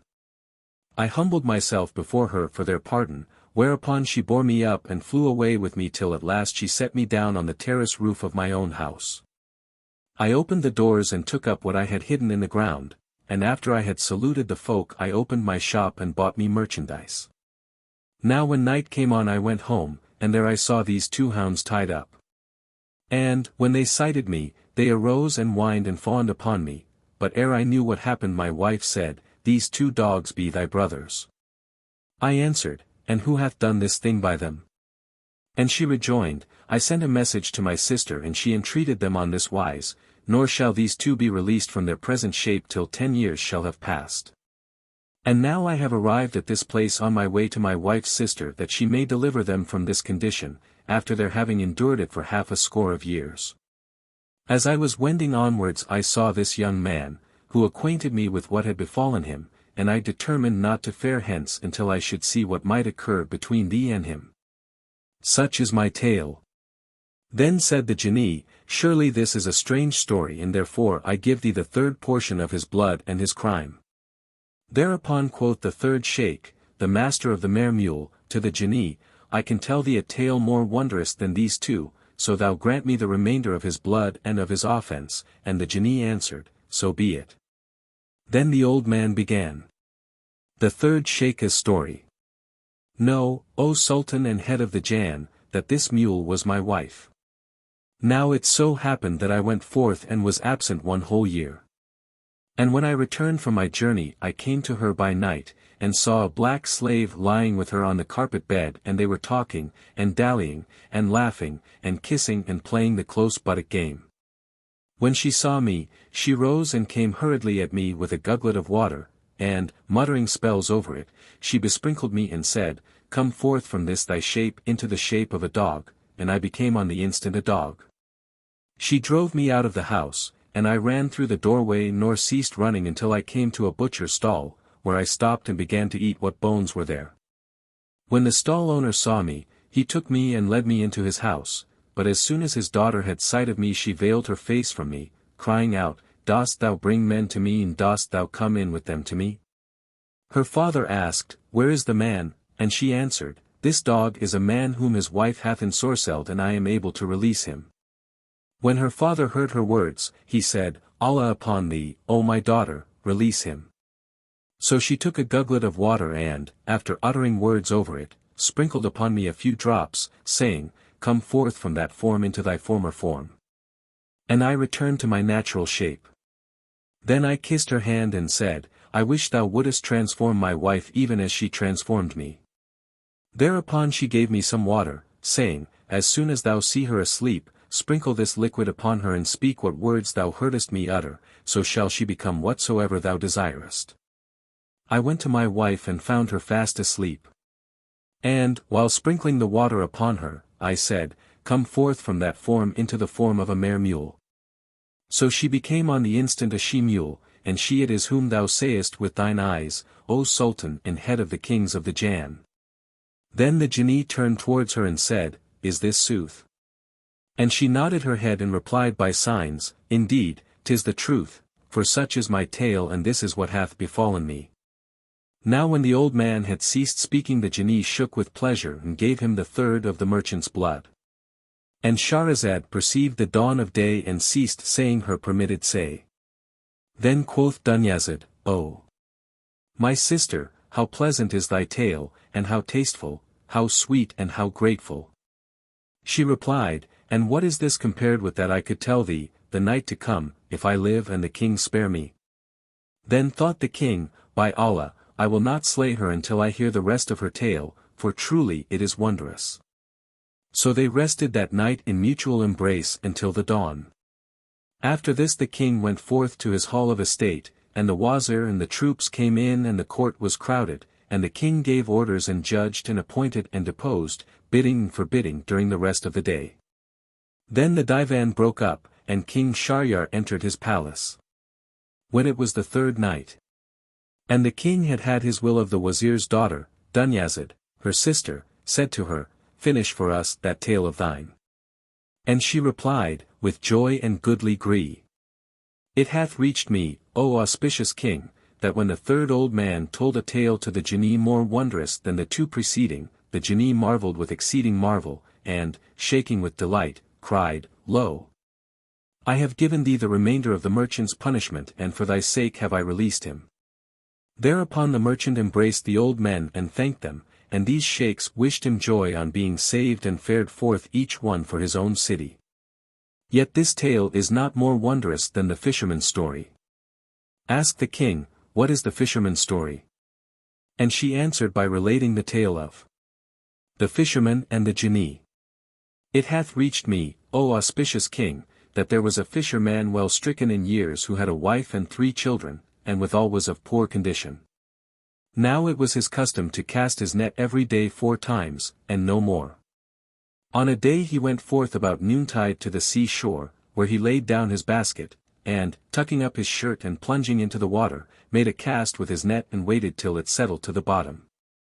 Then he gathered the cords together and haled away at it, but found it weighty, and however much he drew it landwards, he could not pull it up, so he carried the ends ashore and drove a stake into the ground and made the net fast to it. Then he stripped and dived into the water all about the net, and left not off working hard until he had brought it up. He rejoiced thereat and, donning his clothes, went to the net, when he found in it a dead jackass which had torn the meshes. Now when he saw it, he exclaimed in his grief, "There is no majesty, and there is no might save in Allah the Glorious, the Great." Then quoth he, "This is a strange manner of daily bread." And he began reciting in extempore verse. O twaller, through the glooms of night in peril and in pain thy toiling stint for daily bread comes not by might and main. Sayest thou not the fisher seek afloat upon the sea his bread, while glimmer stars of night as set in tangled skein? Anon he plungeth in despite the buffet of the waves the while to sight the bellying net his eager glances strain. Till joying at the night's success, a fish he bringeth home whose gullet by the hook of fate was caught and cut in twain. When buys that fish of him a man who spent the hours of night reckless of cold and wet and gloom in ease and comfort fain. Laud to the Lord who gives to this. To that denies his wishes and dooms one toil and catch the prey and other eat the fishes. Then quoth he, up and to it, I am sure of his beneficence. Inshallah. So he continued. When thou art seized of evil fate, assume the noble soul's long suffering, 'tis thy best. Complain not to the creature. This be plaint from one most ruthful to the ruthlessest. The fisherman, when he had looked at the dead ass, got it free of the toils and wrung out and spread his net, then he plunged into the sea, saying, In Allah's name. And made a cast and pulled at it, but it grew heavy and settled down more firmly than the first time. Now he thought that there were fish in it, and he made it fast, and doffing his clothes went into the water, and dived and haled until he drew it up upon dry land. Then found he in it a large earthen pitcher which was full of sand and mud. And seeing this he was greatly troubled and began repeating these verses. Forbear, O troubles of the world. And pardon and ye nil forbear. I went to seek my daily bread, I find that breadless I must fare. For neither handcraft brings me aught nor fate allots to me a share. How many fools the Pleiades reach while darkness whelms the wise and ware. So he prayed pardon of Allah and, throwing away the jar, wrung his net and cleansed it and returned to the sea the third time to cast his net and waited till it had sunk. Then he pulled at it and found therein potsherds and broken glass. Whereupon he began to speak these verses. He is to thee that daily bread thou canst nor loose nor bind nor pen nor writ avail thee aught thy daily bread to find. For joy and daily bread are what fate deigneth to allow. This soil is sad and sterile ground, while that makes glad the hind. The shafts of time and life bear down full many a man of worth while bearing up to high degree wights of ignoble mind. So come thou, death. For verily life is not worth a straw when lo the falcon falls with all the mallard wings the wind. No wonder, 'tis thou sayest how the great of soul and mind are poor, and many a losel carl to height of luck designed. This bird shall overfly the world from east to furthest west and that shall win her every wish though ne'er she leave the nest.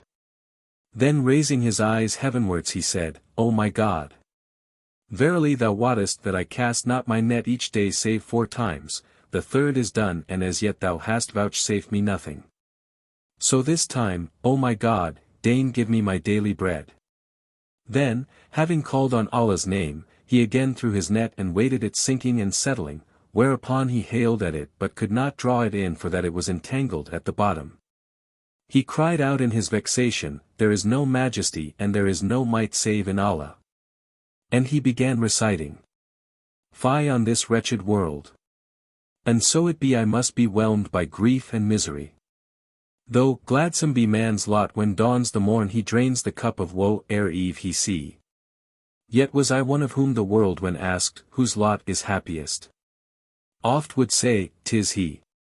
Thereupon he stripped and, diving down to the net, busied himself with it till it came to land. Then he opened the meshes and found therein a cucumber-shaped jar of yellow copper, evidently full of something, whose mouth was made fast with a leaden cap, stamped with the seal ring of our Lord Sulayman son of David, Allah accept the twain. Seeing this the fisherman rejoiced and said, If I sell it in the brass bazaar, 'tis worth 10 golden dinars. He shook it and finding it heavy continued, Would to heaven I knew what is herein. But I must and will open it and look to its contents and store it in my bag and sell it in the brass market. And taking out a knife he worked at the lead till he had loosened it from the jar. Then he laid the cup on the ground and shook the vase to pour out whatever might be inside. He found nothing in it, whereat he marveled with an exceeding marvel. But presently there came forth from the jar a smoke which spired heavenwards into ether, whereat he again marveled with mighty marvel, and which trailed along earth's surface till presently, having reached its full height, the thick vapor condensed, and became an ifrit, huge of bulk, whose crest touched the clouds while his feet were on the ground. His head was as a dome, his hands like pitchforks, his legs long as masts and his mouth big as a cave, his teeth were like large stones, his nostrils ewers, his eyes 2 lamps and his look was fierce and lowering. Now when the fisherman saw the ifrit his side muscles quivered, his teeth chattered, his spittle dried up and he became blind about what to do. Upon this the ifrit looked at him and cried, There is no God but the God, and Sulayman is the prophet of God, presently adding, O Apostle of Allah, slay me not, never again will I gainsay thee in word nor sin against thee in deed. Quoth the fisherman, O Merid, didst thou say, Sulayman the Apostle of Allah, and Sulayman is dead some 1,800 years ago, and we are now in the last days of the world. What is thy story, and what is thy account of thyself, and what is the cause of thy entering into this cucurbit? Now when the evil spirit heard the words of the fisherman, quoth he, There is no God but the God, be of good cheer, O fisherman. Quoth the fisherman, Why biddest thou me to be of good cheer? And he replied, Because of thy having to die an ill death in this very hour. Said the fisherman, Thou deservest for thy good tidings the withdrawal of heaven's protection, O thou distant one. Wherefore shouldest thou kill me, and what thing have I done to deserve death, I who freed thee from the jar, and saved thee from the depths of the sea, and brought thee up on the dry land?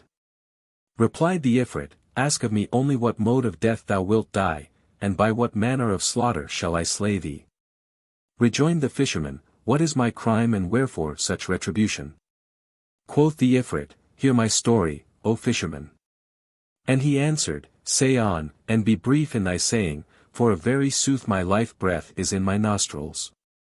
Thereupon quoth the Jinni, Know, that I am one among the heretical Jann, and I sinned against Sulayman, David's son, on the twain be peace. I together with the famous Sakhr al-Jinni, whereupon the Prophet sent his minister, Asaf son of Barkiya, to seize me. And this Wazir brought me against my will and led me in bonds to him, I being downcast despite my nose, and he placed me standing before him like a suppliant.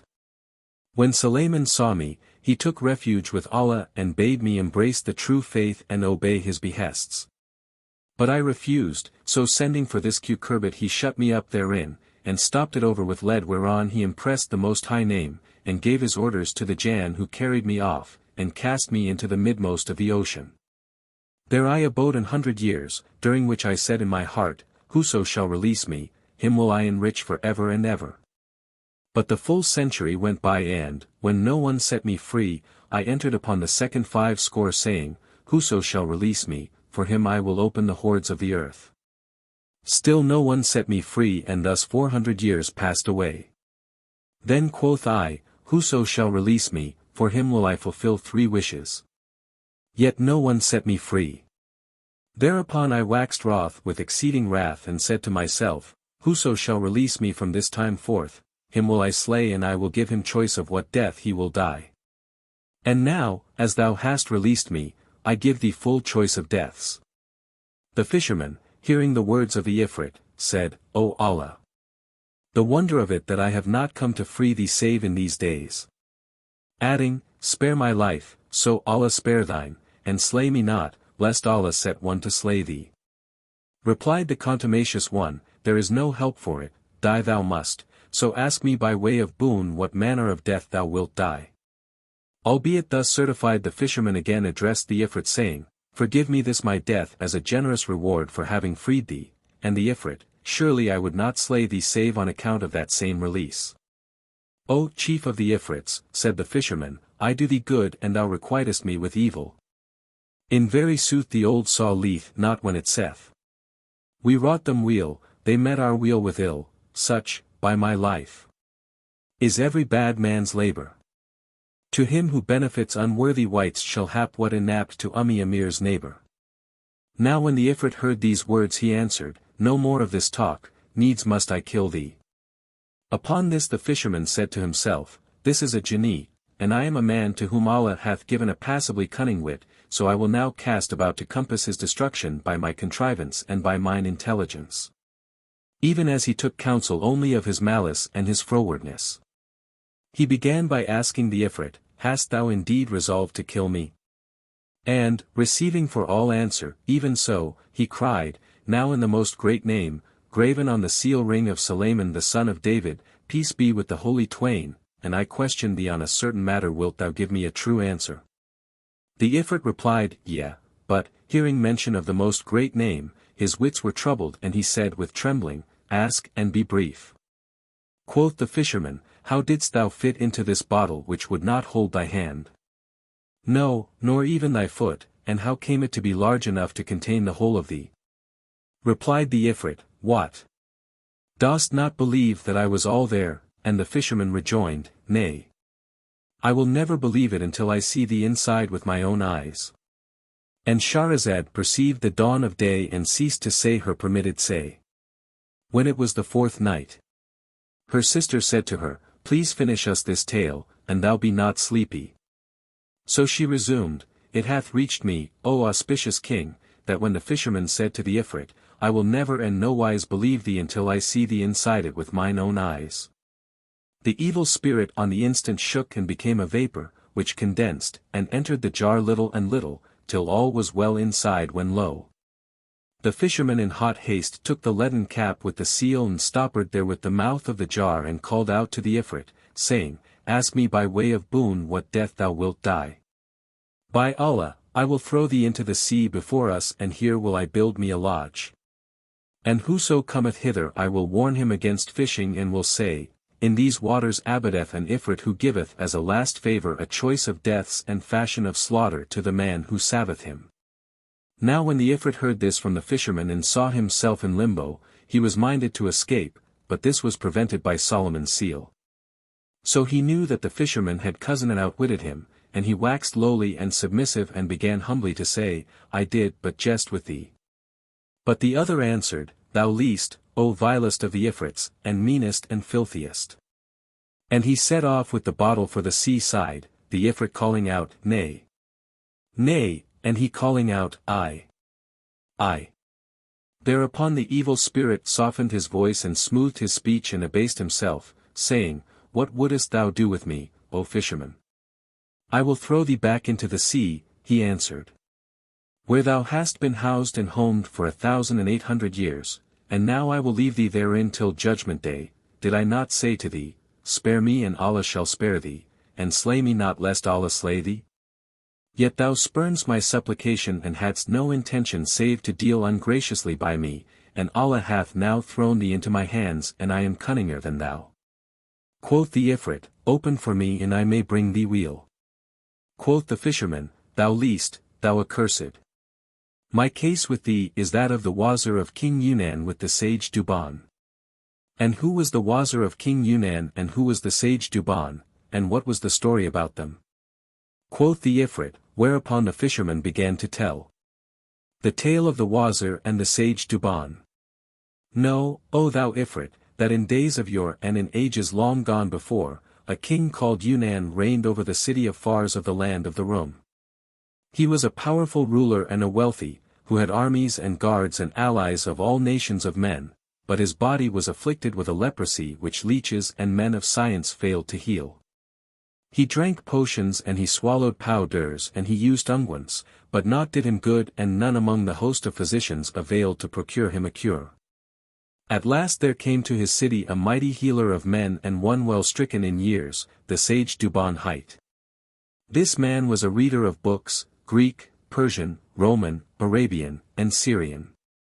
And he was skilled in astronomy and in leechcraft, the theoric as well as the practic. He was experienced in all that healeth and that hurteth the body, conversant with the virtues of every plant, grass and herb, and their benefit in bane. And he understood philosophy and had compassed the whole range of medical science and other branches of the knowledge tree. Now this physician passed but few days in the city, ere he heard of the king's malady and all his bodily sufferings through the leprosy with which Allah had smitten him, and how all the doctors and wise men had failed to heal him. Upon this he sat up through the night in deep thought and, when broke the dawn and appeared the morn and light was again born, and the sun greeted the good whose beauties the world adorn, he donned his handsomest dress and going in to King Yunan. He kissed the ground before him, then he prayed for the endurance of his honor and prosperity in fairest language and made himself known saying, O king, tidings have reached me of what befell thee through that which is in thy person. And how the host of physicians have proved themselves unavailing to abate it, and lo! I can cure thee, O king, and yet will I not make thee drink of draught or anoint thee with ointment. Now when King Yunan heard his words he said in huge surprise, How wilt thou do this? By Allah, if thou make me whole I will enrich thee even to thy son's son and I will give thee sumptuous gifts. And whatso thou wishest shall be thine and thou shalt be to me a cup companion and a friend. The king then robed him with a dress of honor and entreated him graciously and asked him, Canst thou indeed cure me of this complaint without drug and unguent? And he answered, Yes. I will heal thee without the pains and penalties of medicine. The king marveled with exceeding marvel and said, O physician, when shall be this whereof thou speakest, and in how many days shall it take place? Haste thee, O my son. He replied, I hear and I obey, the cure shall begin tomorrow. So saying he went forth from the presence, and hired himself a house in the city for the better storage of his books and scrolls, his medicines and his aromatic roots. Then he set to work at choosing the fittest drugs and simples and he fashioned a bat hollow within, and furnished with a handle without, for which he made a ball, the two being prepared with consummate art. On the next day when both were ready for use and wanted nothing more, he went up to the king, and, kissing the ground between his hands bade him ride forth on the parade ground there to play at Paul and Maul.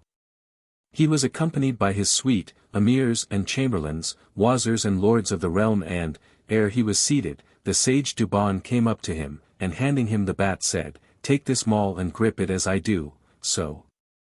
And now push for the plain and leaning well over thy horse drive the ball with all thy might until thy palm be moist and thy body perspire, then the medicine will penetrate through thy palm and will permeate thy person.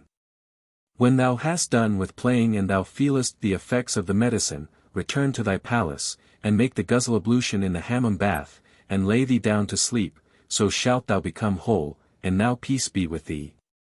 Thereupon King Yunan took the bat from the sage and grasped it firmly, then, mounting steed, he drove the ball before him and galloped after it till he reached it, when he struck it with all his might, his palm gripping the bat handle the while. And he ceased not mauling the ball till his hand waxed moist and his skin, perspiring, imbibed the medicine from the wood. Then the sage Duban knew that the drugs had penetrated his person and bade him return to the palace and enter the hammam without stay or delay, so King Yunan forthright returned and ordered them to clear for him the bath. They did so, the carpet spreaders making all haste, and the slaves all hurry and got ready a change of raiment for the king. He entered the bath and made the total ablution long and thoroughly. Then donned his clothes within the hammam and rode therefrom to his palace where he lay him down and slept. Such was the case with King Yunan, but as regards the sage Duban, he returned home and slept as usual and when morning dawned he repaired to the palace and craved audience. The king ordered him to be admitted. Then, having kissed the ground between his hands, in allusion to the king he recited these couplets with solemn intonation. Happy is eloquence when thou art named her sire but mourns she when as other man the title claimed. O Lord of fairest presence, whose illuming rays clear off the fogs of doubt veiling deeds high famed. Ne'er cease thy face to shine like dawn and rise of morn and never show time's face with heat of ire inflamed. Thy grace hath favoured us with gifts that worked such wise as rain clouds raining on the hills by wolds enframed. Freely thou lavishedst thy wealth to rise on high till won from time the heights whereat thy grandeur aimed. Now when the sage ceased reciting, the king rose quickly to his feet and fell on his neck, then, seating him by his side he bade dress him in a sumptuous dress. For it had so happened that when the king left the hammam he looked on his body and saw no trace of leprosy, the skin was all clean as virgin silver. He joyed thereat with exceeding joy, his breast broadened with delight and he felt thoroughly happy. Presently, when it was full day he entered his audience hall and sat upon the throne of his kingship whereupon his chamberlains and grandees flocked to the presence and with them the sage Duban. Seeing the leech the king rose to him in honor and seated him by his side, then the food trays furnished with the daintiest viands were brought and the physician ate with the king, nor did he cease accompanying him all that day. Moreover, at nightfall he gave the physician Duban 2,000 gold pieces, besides the usual dress of honor and other gifts galore, and sent him home on his own steed. After the sage had fared forth King Yunan again expressed his amazement at the leech's art, saying, This man medicined my body from without nor anointed me with aught of ointments, by Allah, surely this is none other than consummate skill. I am bound to honor such a man with rewards and distinction, and take him to my companion and my friend during the remainder of my days. So King Yunan passed the night in joy and gladness for that his body had been made whole and had thrown off so pernicious a malady. On the morrow the king went forth from his seraglio and sat upon his throne, and the lords of estate stood about him, and the emirs and wazirs sat as was their wont on his right hand and on his left. Then he asked for the sage Duban, who came in and kissed the ground before him, when the king rose to greet him and, seating him by his side, ate with him and wished him long life. Moreover he robed him and gave him gifts, and ceased not conversing with him until night approached. Then the king ordered him, by way of salary, 5 dresses of honor and 1,000 dinars. The physician returned to his own house full of gratitude to the king. Now when next morning dawned the king repaired to his audience hall, and his lords and nobles surrounded him and his chamberlains and his ministers, as the white encloseth the black of the eye. Now the king had a wazir among his wazirs, unsightly to look upon, an ill-omened spectacle, sordid, ungenerous, full of envy and evil will. When this minister saw the king place the physician near him and give him all these gifts, he jaloused him and planned to do him a harm, as in the saying on such subject, envy lurks in every body. And the saying, oppression hideth in every heart, power revealeth it and weakness concealeth it. Then the minister came before the king and, kissing the ground between his hands, said, O king of the age and of all time, thou in whose benefits I have grown to manhood, I have weighty advice to offer thee. And if I withhold it I were a son of adultery and no true-born man. Wherefore an thou order me to disclose it I will so do forthwith. Quoth the king, and he was troubled at the words of the minister, and what is this counsel of thine? Quoth he, O glorious monarch, the wise of old have said, Whoso regardeth not the end, hath not fortune to friend, and indeed I have lately seen the king on far other than the right way. For he lavisheth largesse on his enemy, on one whose object is the decline and fall of his kingship, to this man he hath shown favour, honouring him with over-honour and making of him an intimate. Wherefore I fear for the king's life. The king, who was much troubled and changed colour, asked, Whom dost thou suspect and anent whom doest thou hint? And the minister answered, O king, and thou be asleep, wake up. I point to the physician Duban. Rejoined the king, Fie upon thee. This is a true friend who is favoured by me above all men, because he cured me with something which I held in my hand, and he healed my leprosy which had baffled all physicians. Indeed he is one whose like may not be found in these days, no, not in the whole world from furthest east to utmost west. And it is of such a man thou sayest such hard sayings. Now from this day forward I allot him a settled solde and allowances, every month 1,000 gold pieces, and, were I to share with him my realm, 'twere but a little matter. Perforce I must suspect that thou speakest on this wise from mere envy and jealousy as they relate of the king Sindbad. And Shahrazad perceived the dawn of day, and ceased saying her permitted say. Then quoth Dunyazad, O my sister, how pleasant is thy tale, and how tasteful, how sweet, and how grateful. She replied, And where is this compared with what I could tell thee on the coming night if the king deigns spare my life? Then said the king in himself, By Allah, I will not slay her until I hear the rest of her tale, for truly it is wondrous. So they rested that night in mutual embrace until the dawn. Then the king went forth to his hall of rule, and the wazir and the troops came in. And the audience chamber was thronged, and the king gave orders and judged and appointed and deposed and bade and forbade during the rest of that day till the court broke up, and King Shahryar returned to his palace. When it was the 5th night, her sister said, Do you finish for us thy story if thou be not sleepy? And she resumed, It hath reached me, O auspicious king and mighty monarch, that King Yunan said to his minister, O wazir, Thou art one whom the evil spirit of envy hath possessed because of this physician, and thou plottest for my putting him to death, after which I should repent me full sorely, even as repented King Sindbad for killing his falcon.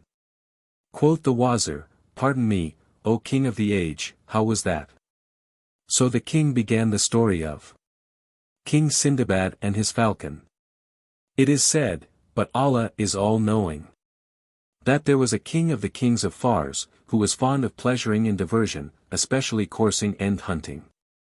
He had reared a falcon which he carried all night on his fist, and whenever he went a-chasing he took with him this bird. And he bade make for her a golden cuplet hung around her neck to give her drink therefrom.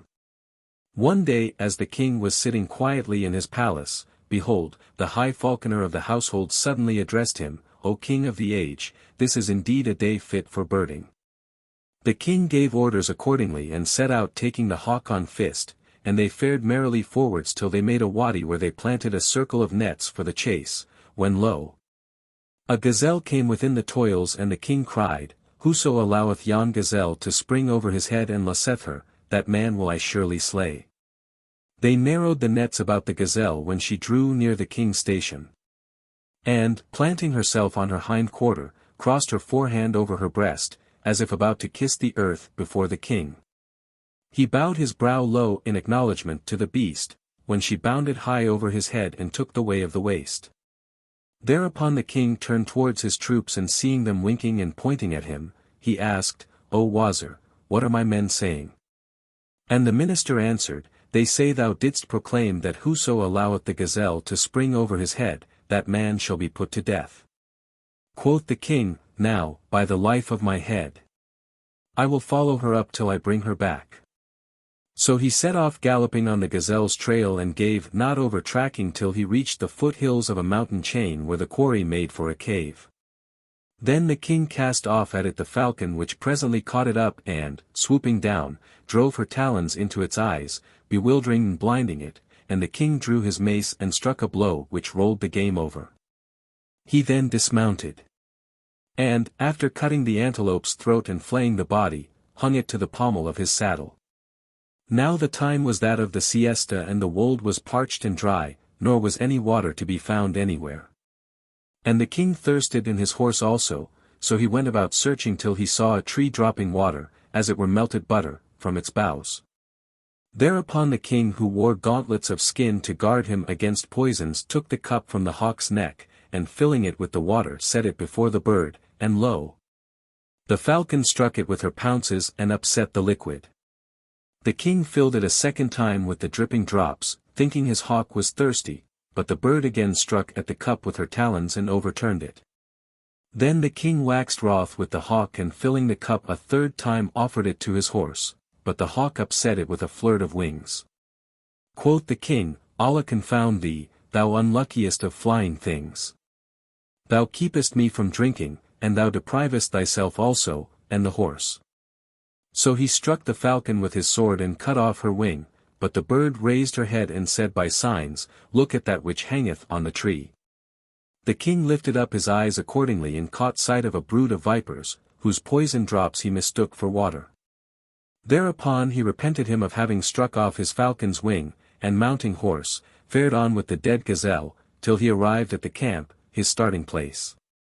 He threw the quarry to the cook saying, Take and broil it, and sat down on his chair, the falcon being still on his fist when suddenly the bird gasped and died.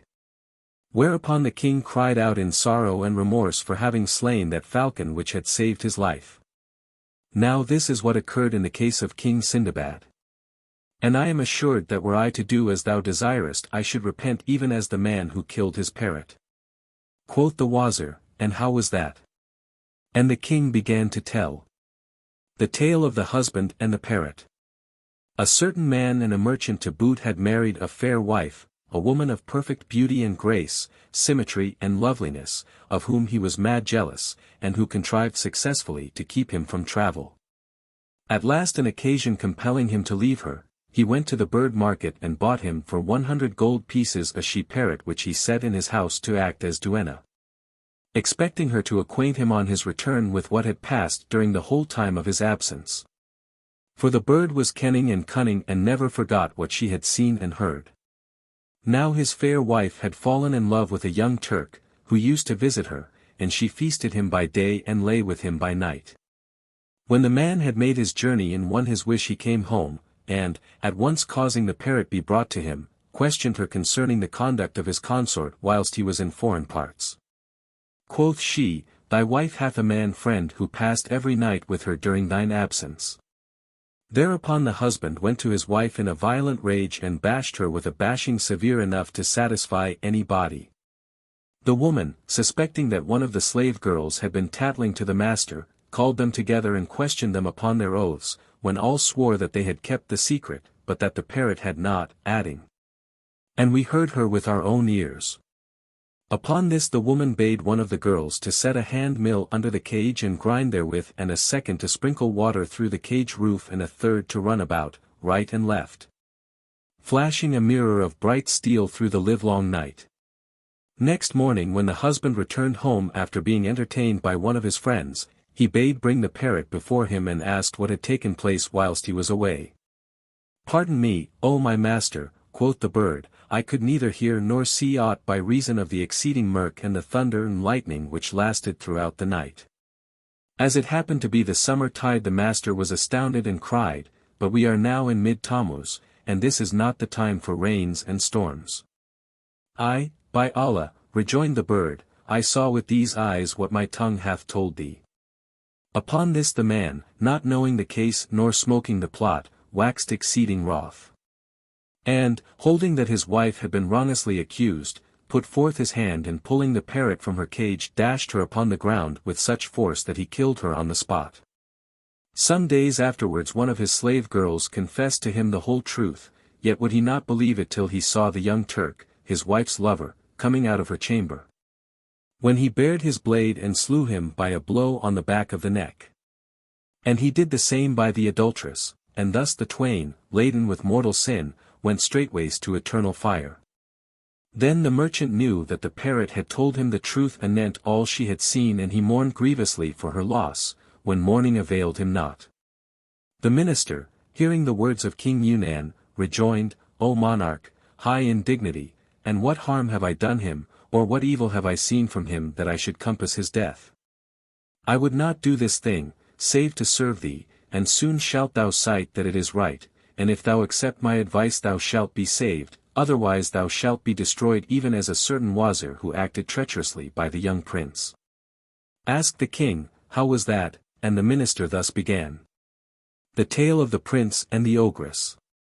A certain king, who had a son overmuch given to hunting and coursing, ordered one of his Wazirs to be in attendance upon him whithersoever he might wend.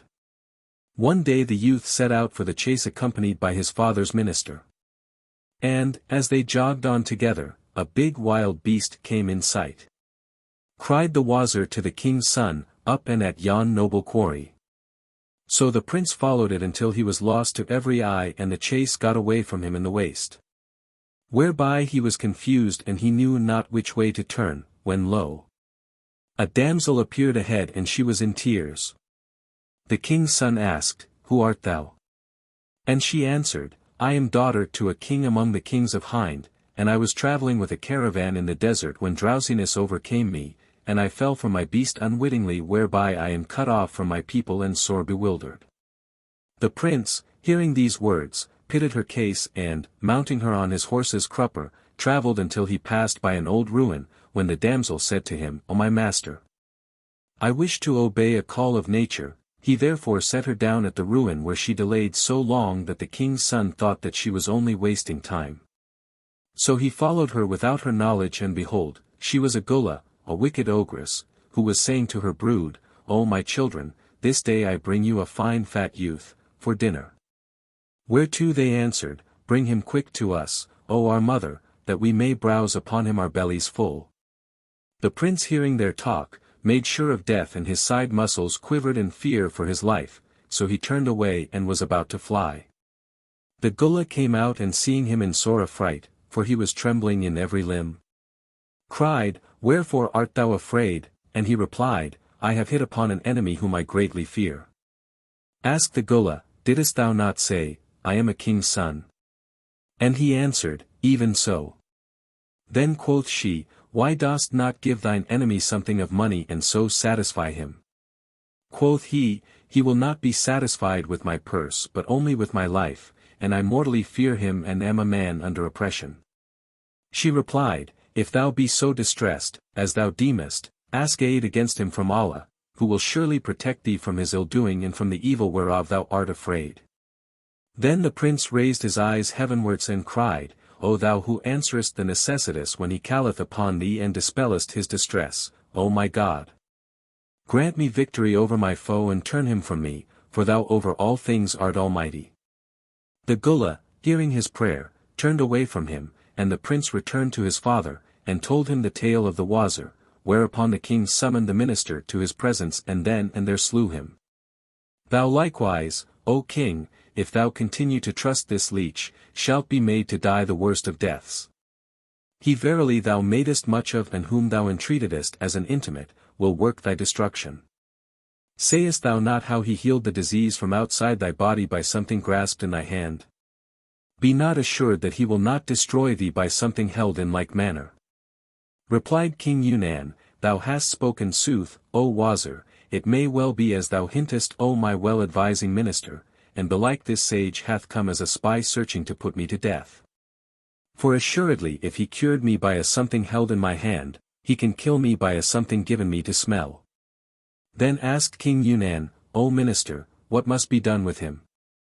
And the wazir answered, Send after him this very instant and summon him to thy presence, and when he shall come strike him across the neck, and thus shalt thou rid thyself of him and his wickedness, and deceive him ere he can deceive thee.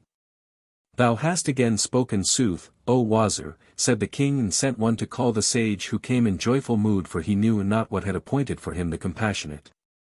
As a certain poet saith by way of illustration, O thou who fearest fate, confiding fair trust all to him who built the world and wait. What fate saith, be, perforce must be, my lord. And safe art thou from undecreed of fate. As Duban the physician entered, he addressed the king in these lines. And fail I of my thanks to thee, nor thank thee day by day, for whom composed I prose and verse, for whom I say and lay. Thou lavishedst thy generous gifts ere they were craved by me, thou lavishedst thy boons unsought sans pretext or delay. How shall I stint my praise of thee, how shall I cease to laud the grace of thee in secrecy and patentous display? Nay, I will thank thy benefits, for I thy favors lie light on my thought and tongue, though heavy on my back they weigh. And he said further on the same theme, Turn thee from grief nor care a jot. Commit thy needs to fate and lot. Enjoy the present passing well, and let the past be clean forgot. For whatso haply seemeth worse shall work thy weal as Allah wot. Allah shall do whatever he wills, and in his will oppose him not. And further still, to all-wise subtle one, trust worldly things, rest thee from all whereto the worldling clings. Learn wisely well, naught cometh by thy will but e'en as willeth Allah, King of kings. And lastly, gladsome and gay, forget thine every grief, full often grief the wisest hearts outwore. Thought is but folly in the feeble slave, shun it and so be saved evermore. Said the king, for sole return, knowest thou why I have summoned thee? And the sage replied, Allah most highest alone kenneth hidden things. But the king rejoined, I summoned thee only to take thy life and utterly to destroy thee. Duban the wise wondered at this strange address with exceeding wonder and asked, O king, and wherefore wouldest thou slay me, and what ill have I done thee? And the king answered, Men tell me thou art a spy sent hither with intent to slay me. And lo! I will kill thee ere I be killed by thee. Then he called to his sworder, and said, Strike me off the head of this traitor and deliver us from his evil practices. Quoth the sage, Spare me and Allah will spare thee. Slay me not or Allah shall slay thee. And he repeated to him these very words, Even as I to thee, O Ifrit, and yet thou wouldst not let me go, being bent upon my death. King Yunan only rejoined, I shall not be safe without slaying thee. For, as thou healedst me by something held in hand, so am I not secure against thy killing me by something given me to smell or otherwise. Said the physician, This then, O king, is thy requital and reward, thou returnest only evil for good. The king replied, There is no help for it, die thou must and without delay. Now when the physician was certified that the king would slay him without waiting, he wept and regretted the good he had done to other than the good. As one hath said on this subject, Of wit and wisdom is Maimuna bare whose sire in wisdom all the wits outstrippeth. Man may not tread on mud or dust or clay save by good sense, else trippeth he and slippeth. Hereupon the sworder stepped forward and bound the sage Duban's eyes and bared his blade, saying to the king, By thy leave. While the physician wept and cried, Spare me and Allah will spare thee, and slay me not or Allah shall slay thee, and began repeating. I was kind and escaped not, they were cruel and escaped. And my kindness only led me to ruination hall. If I live I'll ne'er be kind. If I die, then all be damned who follow me, and curses their kindliness befall. Is this, continued Duban, the return I meet from thee? Thou givest me, meseems, but crocodile boon. Quoth the king, What is the tale of the crocodile? And quoth the physician, Impossible for me to tell it in this my state, Allah upon thee, spare me, as thou hopest Allah shall spare thee. And he wept with exceeding weeping. Then one of the king's favorites stood up and said, O king! Grant me the blood of this physician. We have never seen him sin against thee, or doing aught save healing thee from a disease which baffled every leech and man of science. Said the king, Ye wot not the cause of my putting to death this physician, and this it is. If I spare him, I doom myself to certain death, for one who healed me of such a malady by something held in my hand, surely can slay me by something held to my nose. And I fear lest he kill me for a price, since haply he is some spy whose sole purpose in coming hither was to compass my destruction. So there is no help for it, die he must, and then only shall I be sure of my own life. Again cried Duban, Spare me and Allah shall spare thee, and slay me not or Allah shall slay thee. But it was in vain. Now when the physician, O Ifrit, knew for certain that the king would kill him, he said, O king, if there be no help but I must die. Grant me some little delay that I may go down to my house and release myself from mine obligations and direct my folk and my neighbors where to bury me and distribute my books of medicine. Amongst these I have one, the rarest of rarities, which I would present to thee as an offering, keep it as a treasure in thy treasury. And what is in the book? Asked the king, and the sage answered, Things beyond compt. And the least of secrets is that if, directly after thou hast cut off my head, thou open 3 leaves and read 3 lines of the page to thy left hand, my head shall speak and answer every question thou deignest ask of it. The king wondered with exceeding wonder and shaking with delight at the novelty, said, O physician, dost thou really tell me that when I cut off thy head it will speak to me? He replied, Yes, O king.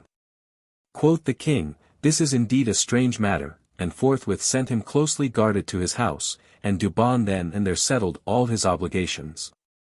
Next day he went up to the king's audience hall, where emirs and wazirs, chamberlains and nabobs, grandees and lords of estate were gathered together, making the presence chamber gay as a garden of flower beds. And lo! The physician came up and stood before the king, bearing a worn old volume and a little etui of metal full of powder, like that used for the eyes. Then he sat down and said, Give me a tray. So they brought him one, and he poured the powder upon it and levelled it, and lastly spake as follows: O king, take this book, but do not open it till my head falls. Then set it upon this tray, and bid press it down upon the powder, when forthright the blood will cease flowing. That is the time to open the book.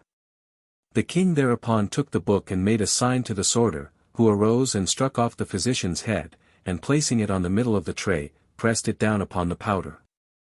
The blood stopped flowing, and the sage Duban unclosed his eyes and said, Now open the book, O king. The king opened the book, and found the leaves stuck together. So he put his finger to his mouth and, by moistening it, he easily turned over the first leaf, and in like way the second, and the third, each leaf opening with much trouble. And when he had unstuck 6 leaves he looked over them and, finding nothing written thereon, said, O physician, there is no writing here. Duban replied, Turn over yet more, and he turned over 3 others in the same way. Now the book was poisoned, and before long the venom penetrated his system, and he fell into strong convulsions, and he cried out, The poison hath done its work. Whereupon the sage Duban's head began to improvise. There be rulers who have ruled with a foul tyrannic sway, but they soon became as though they had never been. Just, they had one justice, they oppressed and were oppressed by fortune. Who requited them with ban and bane and teen. So they faded like the morn, and the tongue of things repeats, Take this for that, nor vent upon fortune's ways thy spleen. No sooner had the head ceased speaking than the king rolled over dead. Now I would have thee know, O Ifrit, that if King Yunan had spared the sage Duban, Allah would have spared him, but he refused so to do and decreed to do him dead, wherefore Allah slew him. And thou too, O Ifrit, if thou hadst spared me, Allah would have spared thee. And Shahrazad perceived the dawn of day and ceased saying her permitted say, then quoth Dunyazad, O my sister, how pleasant is thy tale, and how tasteful. How sweet, and how grateful. She replied, And where is this compared with what I could tell thee this coming night, if I live and the king spare me? Said the king in himself, By Allah, I will not slay her until I hear the rest of her story, for truly it is wondrous. They rested that night in mutual embrace until dawn, then the king went forth to his darbar. The wazirs and troops came in and the audience hall was crowded. So the king gave orders and judged and appointed and deposed and bade and forbade the rest of that day, when the court broke up, and King Shahryar entered his palace. When it was the 6th night, her sister, Dunyazad, said to her, Pray finish for us thy story. And she answered, I will if the king give me leave. Say on, quoth the king. And she continued, It hath reached me, O auspicious king, that when the fisherman said to the Ifrit, If thou hadst spared me I would have spared thee, but nothing would satisfy thee save my death. So now I will do thee die by jailing thee in this jar, and I will hurl thee into this sea. Then the Marid roared aloud and cried, Allah upon thee, O fisherman, don't spare me, and pardon my past doings. And, as I have been tyrannous, so be thou generous, for it is said among sayings that go current, O thou who doest good to him who hath done the evil, suffice for the ill-doer his ill deeds, and do not deal with me as did Umamah to Attica. Asked the fisherman, and what was their case, and the Ifrit answered, This is not the time for story-telling and I in this prison, but set me free and I will tell thee the tale. Quoth the fisherman, Leave this language, there is no help but that thou be thrown back into the sea, nor is there any way for thy getting out of it for ever and ever. Vainly I placed myself under thy protection, and I humbled myself to thee with weeping, while thou soughtest only to slay me, who had done thee no injury deserving this at thy hands. Nay, so far from injuring thee by any evil act, I worked thee not but weal in releasing thee from that jail of thine. Now I knew thee to be an evil doer when thou didst to me what thou didst, and know, that when I have cast thee back into the sea, I will warn whomsoever may fish thee up of what hath befallen me with thee. And I will advise him to toss thee back again. So shalt thou abide here under these waters till the end of time shall make an end of thee. But the Ifrit cried aloud, Set me free, this is a noble occasion for generosity, and I make covenant with thee and vow never to do thee hurt and harm. Nay, I will help thee to what shall put thee out of want. The fisherman accepted his promises on both conditions, not to trouble him as before, but on the contrary to do him service. And, after making firm the plight and swearing him a solemn oath by Allah Most Highest, he opened the cucurbit. Thereupon the pillar of smoke rose up till all of it was fully out. Then it thickened and once more became an ifrit of hideous presence, who forthright administered a kick to the bottle and sent it flying into the sea. The fisherman, seeing how the cucurbit was treated and making sure of his own death, piddled in his clothes and said to himself, "This promiseth badly," but he fortified his heart, and cried, "O Ifrit, Allah hath said, perform your covenant. For the performance of your covenant shall be inquired into hereafter. Thou hast made a vow to me and hast sworn an oath not to play me false, lest Allah play thee false, for verily he is a jealous God who respiteth the sinner, but letteth him not escape. I say to thee, as said the sage Duban to King Yunan, spare me so Allah may spare thee." The Ifrit burst into laughter and stalked away, saying to the fisherman, "Follow me." And the man paced after him at a safe distance, for he was not assured of escape, till they had passed round the suburbs of the city. Thence they struck into the uncultivated grounds, and crossing them descended into a broad wilderness, and lo! in the midst of it stood a mountain tarn. The Ifrit waded into the middle and again cried, "Follow me," and when this was done he took his stand in the center and bade the man cast his net and catch his fish. The fisherman looked into the water and was much astonished to see therein vari-colored fishes, white and red, blue and yellow. However he cast his net and, hauling it in, saw that he had netted 4 fishes, one of each color. Thereat he rejoiced greatly and more when the Ifrit said to him, "Carry these to the Sultan and set them in his presence, then he will give thee what shall make thee a wealthy man. And now accept my excuse, for by Allah at this time I wot none other way of benefiting thee, inasmuch I have lain in this sea 1800 years and have not seen the face of the world save within this hour. But I would not have thee fish here save once a day."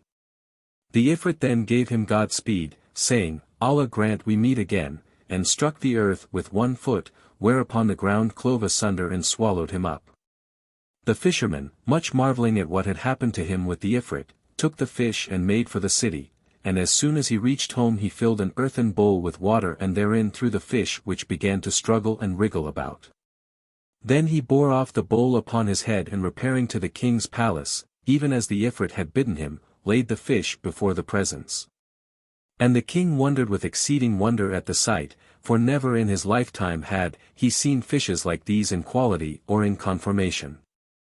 So he said, "Give those fish to the stranger slave girl who now cooketh for us," meaning the bond maiden whom the king of Rum had sent to him only 3 days before, so that he had not yet made trial of her talents in the dressing of meat.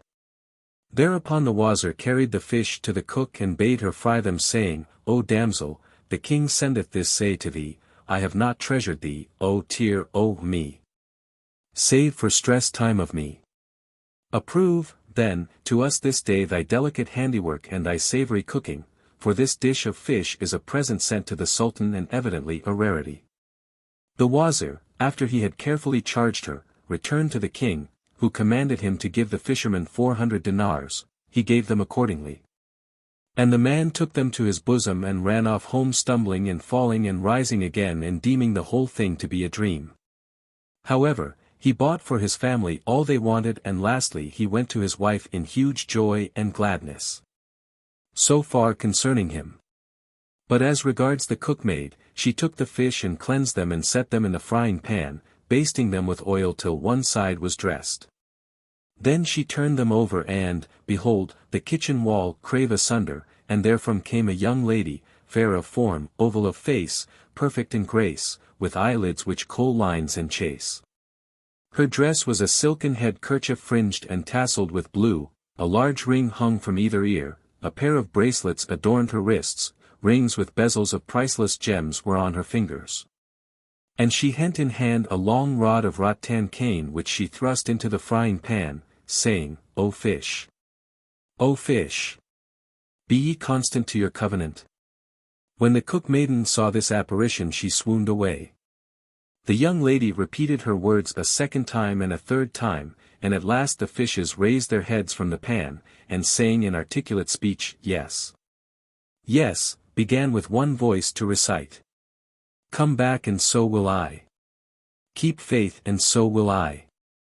And if ye fain forsake, I'll requite till quits we cry. After this the young lady upset the frying pan and went forth by the way she came in, and the kitchen wall closed upon her. When the cook maiden recovered from her fainting fit, she saw the 4 fishes charred black as charcoal, and crying out, his staff break in his first bout, she again fell swooning to the ground. Whilst she was in this case the wazir came for the fish, and looking upon her as insensible she lay, not knowing Sunday from Thursday, shoved her with his foot and said, Bring the fish for the Sultan. Thereupon recovering from her fainting fit she wept and informed him of her case and all that had befallen her. The wazir marveled greatly in exclaiming, This is none other than a right strange matter. He sent after the fisherman and said to him, Thou, O fisherman, must needs fetch us 4 fishes like those thou broughtest before. Thereupon the man repaired to the tarn and cast his net, and when he landed it, lo! 4 fishes were therein exactly like the first. These he at once carried to the wazir, who went in with them to the cook maiden and said, Up with thee and fry these in my presence, that I may see this business. The damsel arose and cleansed the fish, and set them in the frying pan over the fire. However they remained there but a little while ere the wall clave asunder and the young lady appeared, clad as before and holding in hand the wand which she again thrust into the frying pan, saying, O fish! O fish! Be ye constant to your olden covenant? And behold, the fish lifted their heads, and repeated, Yes. Yes, and recited this couplet. Come back and so will I. Keep faith and so will I. But if ye fain forsake, I'll requite till quits we cry. And Shahrazad perceived the dawn of day and ceased saying her permitted say. When it was the 7th night, she continued, It hath reached me, O auspicious king, that when the fishes spoke, and the young lady upset the frying pan with her rod, and went forth by the way she came and the wall closed up, the wazir cried out. This is a thing not to be hidden from the king. So he went and told him what had happened, whereupon quoth the king, There is no help for it but that I see this with mine own eyes. Then he sent for the fisherman and commanded him to bring 4 other fish like the first and to take with him 3 men as witnesses. The fisherman at once brought the fish, and the king, after ordering them to give him 400 gold pieces, turned to the wazir and said, Up and fry me the fishes here before me. The minister, replying, To hear is to obey, bade bring the frying pan, threw therein the cleansed fish and set it over the fire, when lo! The wall clave asunder, and out burst a black slave like a huge rock or a remnant of the tribe Ad bearing in hand a branch of a green tree, and he cried in loud and terrible tones, O fish! O fish! Be ye all constant to your antique covenant? Whereupon the fishes lifted their heads from the frying pan and said, Yes. Yes. We be true to our vow, and they again recited the couplet. Come back and so will I.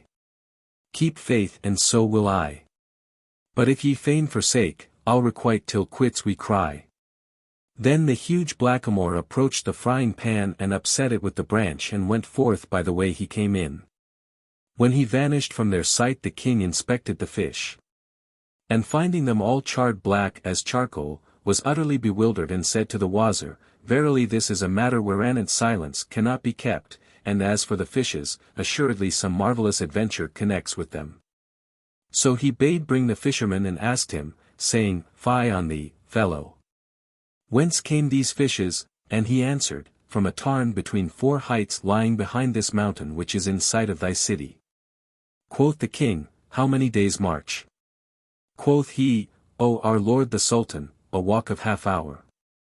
The king wondered and, straightway ordering his men to march and horsemen to mount, led off the fisherman who went before as guide, privily damning the Ifrit. They fared on till they had climbed the mountain and descended unto a great desert which they had never seen during all their lives. And the Sultan and his merry men marveled much at the wold set in the midst of 4 mountains, and the tarn and its fishes of 4 colors, red and white, yellow and blue. The king stood fixed to the spot in wonderment and asked his troops and all present, Hath any one among you ever seen this piece of water before now? And all made answer, O king of the age, never did we set eyes upon it during all our days. They also questioned the oldest inhabitants they met, men well stricken in years, but they replied, each and every, a lakelet like this we never saw in this place. Thereupon quoth the king, By Allah, I will neither return to my capital nor sit upon the throne of my forebears till I learn the truth about this tarn and the fish therein. He then ordered his men to dismount and bivouac all around the mountain. Which they did, and summoning his wazir, a minister of much experience, sagacious, of penetrating wit and well versed in affairs, said to him, 'Tis in my mind to do a certain thing whereof I will inform thee. My heart telleth me to fare forth alone this night and root out the mystery of this tarn and its fishes. Do thou take thy seat at my tent door, and say to the emirs and wazirs, the nabobs and the chamberlains, in fine to all who ask thee, the sultan is ill at ease, and he hath ordered me to refuse all admittance. And be careful thou let none know my design. And the wazir could not oppose him. Then the king changed his dress and ornaments and, slinging his sword over his shoulder, took a path which led up one of the mountains and marched for the rest of the night till morning dawned. Nor did he cease wayfaring till the heat was too much for him. After his long walk he rested for a while, and then resumed his march and fared on through the second night till dawn, when suddenly there appeared a black point in the far distance. Hurried he rejoiced and said to himself, Haply some one here shall acquaint me with the mystery of the tarn and its fishes. Presently drawing near the dark object he found it a palace built of swart stone plated with iron. And, while one leaf of the gate stood wide open, the other was shut, the king's spirits rose high as he stood before the gate and rapped a light rap, but hearing no answer he knocked a second knock and a third, yet there came no sign. Then he knocked his loudest but still no answer, so he said, Doubtless 'tis empty. Thereupon he mustered up resolution and boldly walked through the main gate into the great hall and there cried out aloud, Holla, ye people of the palace! I am a stranger and a wayfarer, have you aught here of victual? He repeated his cry a second time and a third but still there came no reply. So strengthening his heart and making up his mind he stalked through the vestibule into the very middle of the palace and found no man in it. Yet it was furnished with silken stuffs gold-starred, and the hangings were let down over the doorways. In the midst was a spacious court off which set 4 open saloons each with its raised dais, saloon facing saloon. A canopy shaded the court and in the center was a jetting fount with 4 figures of lions made of red gold, spouting from their mouths water clear as pearls and diaphanous gems. Round about the palace birds were let loose and over it stretched a net of golden wire, hindering them from flying off. In brief there was everything but human beings. The king marveled mightily thereat, yet felt he sad at heart for that he saw no one to give him account of the waste and its tarn, the fishes, the mountains, and the palace itself. Presently as he sat between the doors in deep thought behold, there came a voice of lament, as from a heart grief spent and he heard the voice chanting these verses. I hid what I endured of him and yet it came to light. And nightly sleep mine eyelids fled and changed to sleepless night. O world! O fate! Withhold thy hand and cease thy hurt and harm look and behold my hapless sprite in colour and affright. Wilt ne'er show ruth to highborn youth who lost him on the way of love, and fell from wealth and fame to lowest basest wight.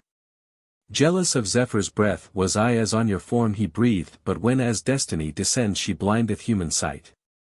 What shall the hapless archer do who when he fronts his foe and bends his bow to shoot the shaft shall find his string undight? When cark and care so heavy bear on youth of generous soul how shall he escape his lot and wear from fate his place of flight? Now when the Sultan heard the mournful voice he sprang to his feet.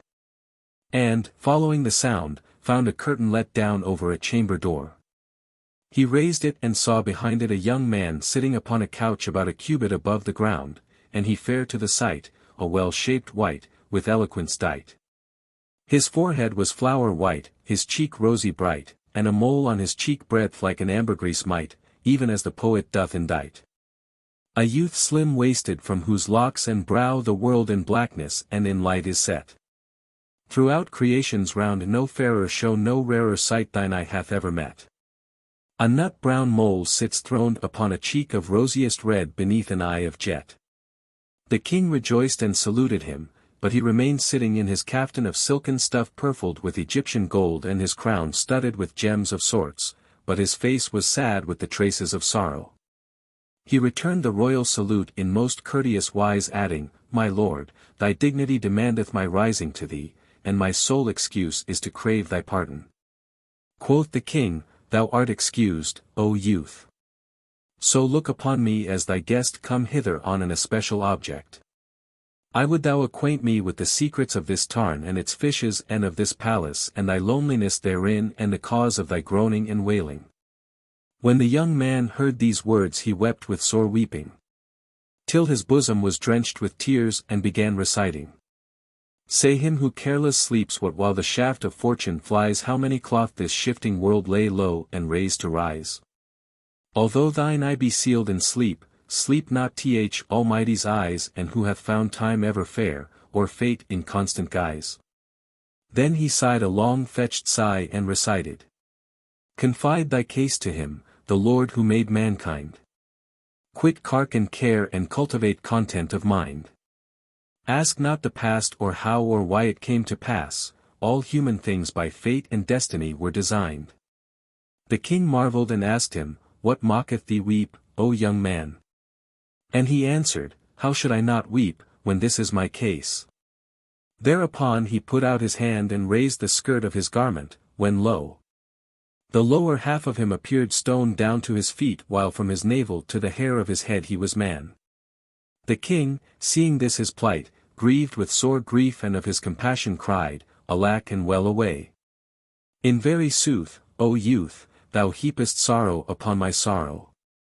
I was minded to ask thee the mystery of the fishes only, whereas now I am concerned to learn thy story as well as theirs. But there is no majesty and there is no might save in Allah, the glorious, the great. Lose no time, O youth, but tell me forthright thy whole tale. Quoth he, Lend me thine ears, thy sight and thine insight. And quoth the king, All are at thy service. Thereupon the youth began, Right wondrous and marvellous is my case and that of these fishes, and were it graven with gravers upon the eye corners it were a warner to whoso would be warned. How is that? Asked the king, and the young man began to tell the tale of the ensorcelled prince. Know then, O my lord, that whilome my sire was king of this city, and his name was Mahmud, entitled Lord of the Black Islands, and owner of what are now these 4 mountains.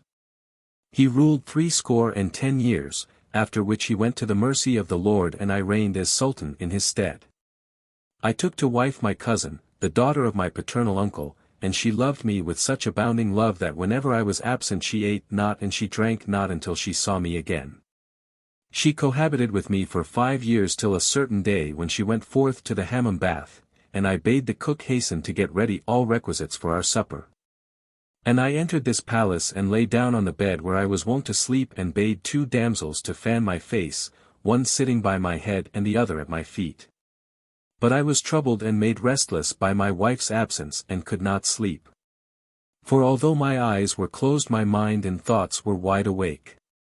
Presently I heard the slave girl at my head say to her at my feet, O Masodar, how miserable is our master and how wasted in his youth and oh! The pity of his being so betrayed by our mistress, the accursed whore. The other replied, Yes indeed, Allah curse all faithless women and adulteress. But the like of our master, with his fair gifts, deserveth something better than this harlot who leeth abroad every night. Then quoth she who sat by my head, Is our Lord dumb or fit only for bubbling that he questioneth her not? And quoth the other, Fie on thee! Doth our Lord know her ways or doth she allow him his choice? Nay, more, doth she not drug every night the cup she giveth him to drink before sleep time, and put bang into it? So he sleepeth and wotteth not whither she goeth, nor what she doeth, but we know that after giving him the drugged wine, she donneth her richest raiment and perfumeth herself and then she fareth out from him to be away till break of day. Then she cometh to him, and burneth a potile under his nose and he awaketh from his death-like sleep. When I heard the slave girl's words, the light became black before my sight and I thought night would never fall. Presently the daughter of my uncle came from the baths, and they set the table for us and we ate and sat together a fair half-hour quaffing our wine as was ever our wont.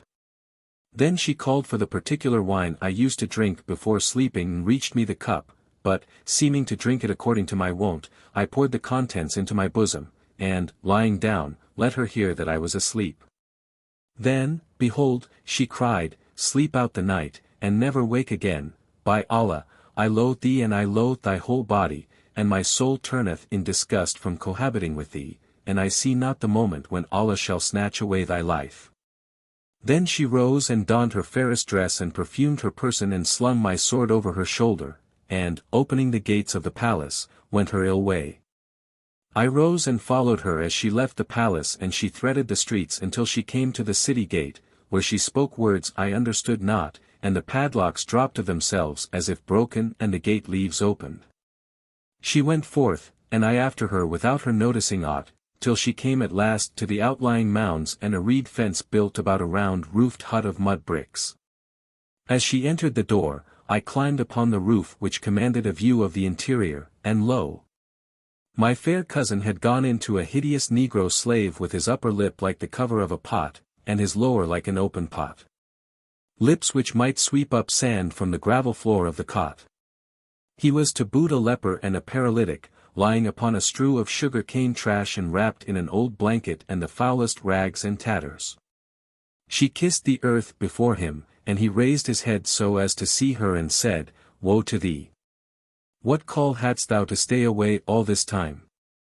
Here have been with me sundry of the black brethren, who drank their wine and each had his young lady, and I was not content to drink because of thine absence." Then she, "O my lord, my heart's love and coolth of my eyes, knowest thou not that I am married to my cousin whose very look I loathe, and hate myself when in his company? And did not I fear for thy sake, would not let a single sun arise before making his city a ruined heap wherein raven should croak and howlet hoot, and jackal and wolf harbor and loot. Nay, I had removed its very stones to the back side of Mount Kaf. Rejoined the slave, "Thou least, damn thee. Now I swear an oath by the valor and honor of blackamoor men, and deem not our manliness to be the poor manliness of white men, from today forth if thou stay away till this hour, I will not keep company with thee nor will I glue my body with thy body and strum and belly bump dost play fast and loose with us, thou cracked pot. That we may satisfy thy dirty lusts. Stinkard. Bitch. Vilest of the vile whites." When I heard his words, and saw with my own eyes what passed between these two wretches, the world waxed dark before my face and my soul knew not in what place it was. But, my wife humbly stood up weeping before and wheedling the slave, and saying, "O my beloved, and very fruit of my heart, there is none left to cheer me but thy dear self. And, if thou cast me off who shall take me in, O my beloved, O light of my eyes?" And she ceased not weeping and abasing herself to him until he deigned be reconciled with her. Then was she right glad and stood up and doffed her clothes, even to her petticoat trousers, and said, "Zero my master, what hast thou here for thy handmaiden to eat? Uncover the basin," he grumbled, "and thou shalt find at the bottom the broiled bones of some rats we dined on, pick at them, and then go to that slop pot where thou shalt find some leavings of beer which thou mayest drink." So she ate and drank and washed her hands, and went and lay down by the side of the slave, upon the cane trash and, stripping herself stark naked, she crept in with him under his foul coverlet and his rags and tatters.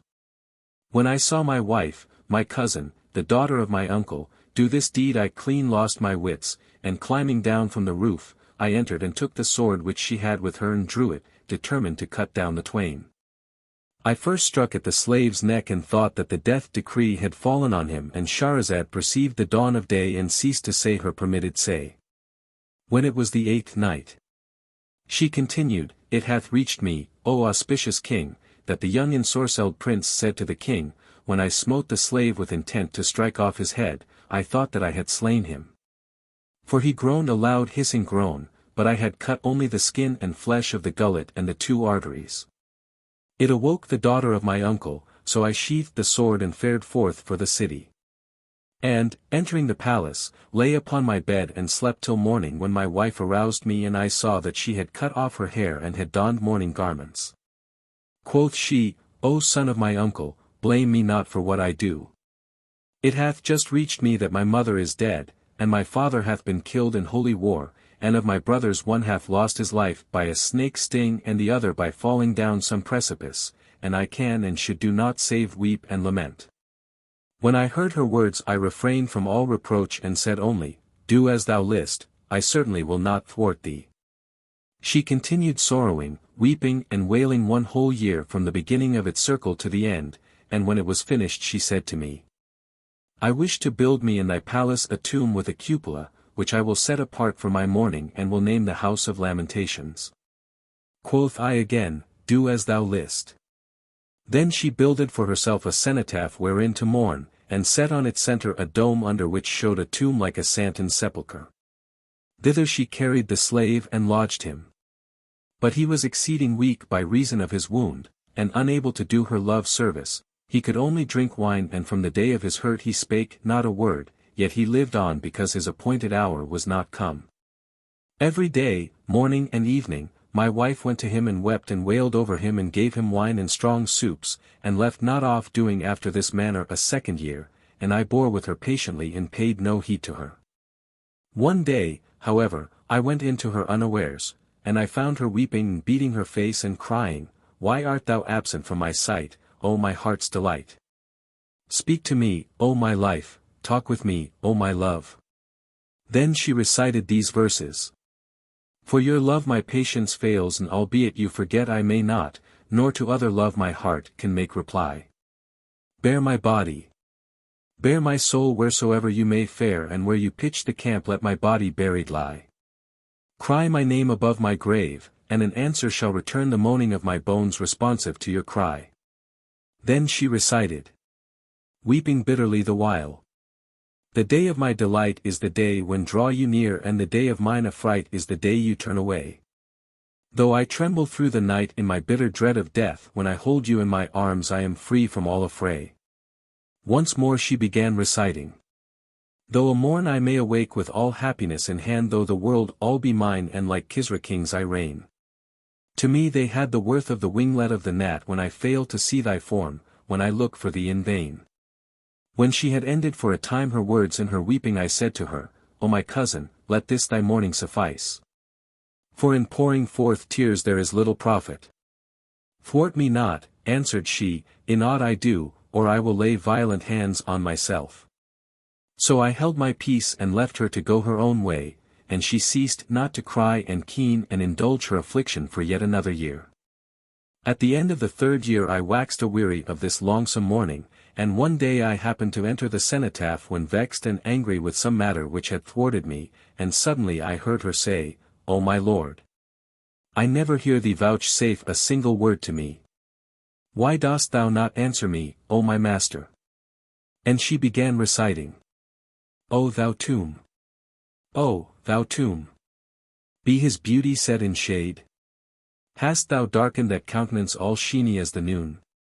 O thou tomb! Neither earth nor yet heaven art to me, then how cometh it in thee are conjoined my sun and moon? When I heard such verses as these rage was heaped upon my rage, I cried out, Well away!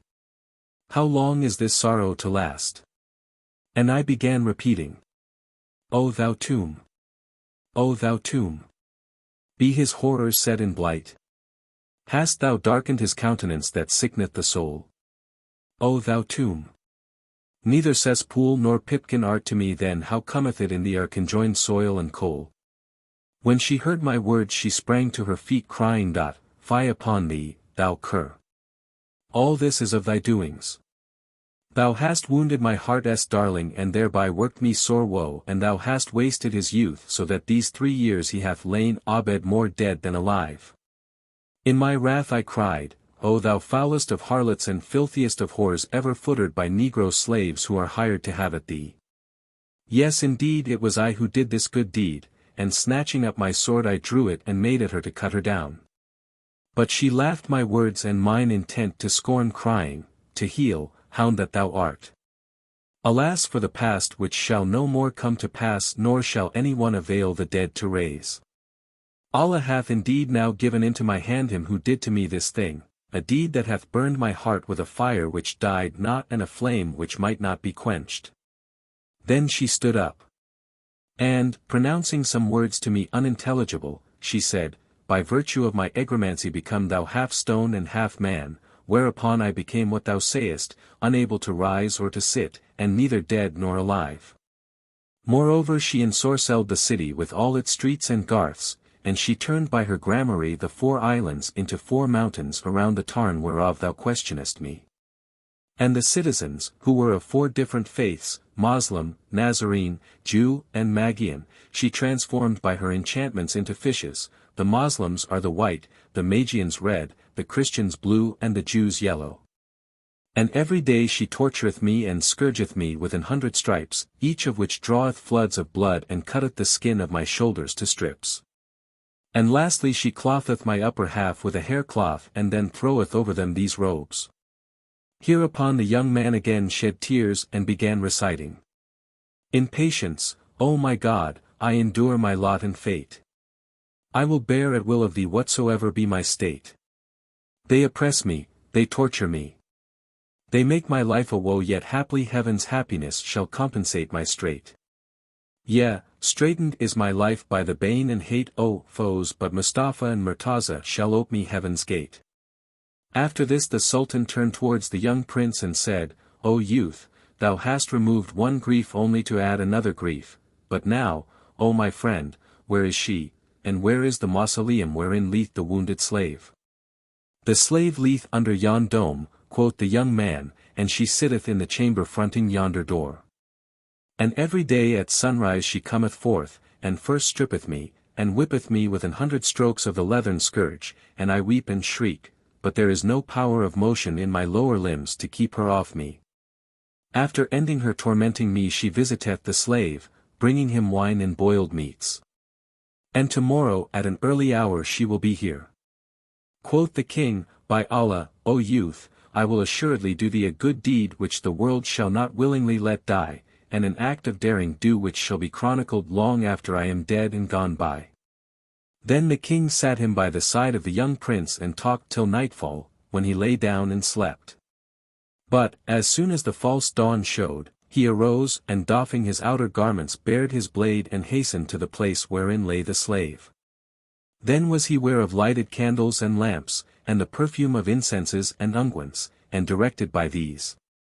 He made for the slave and struck him one stroke, killing him on the spot, after which he lifted him on his back and threw him into a well that was in the palace.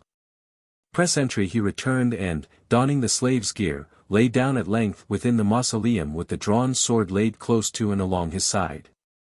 After an hour or so the accursed witch came. And, first going to her husband, she stripped off his clothes and, taking a whip, flogged him cruelly while he cried out, Ah! Enough for me the case I am in. Take pity on me, O my cousin.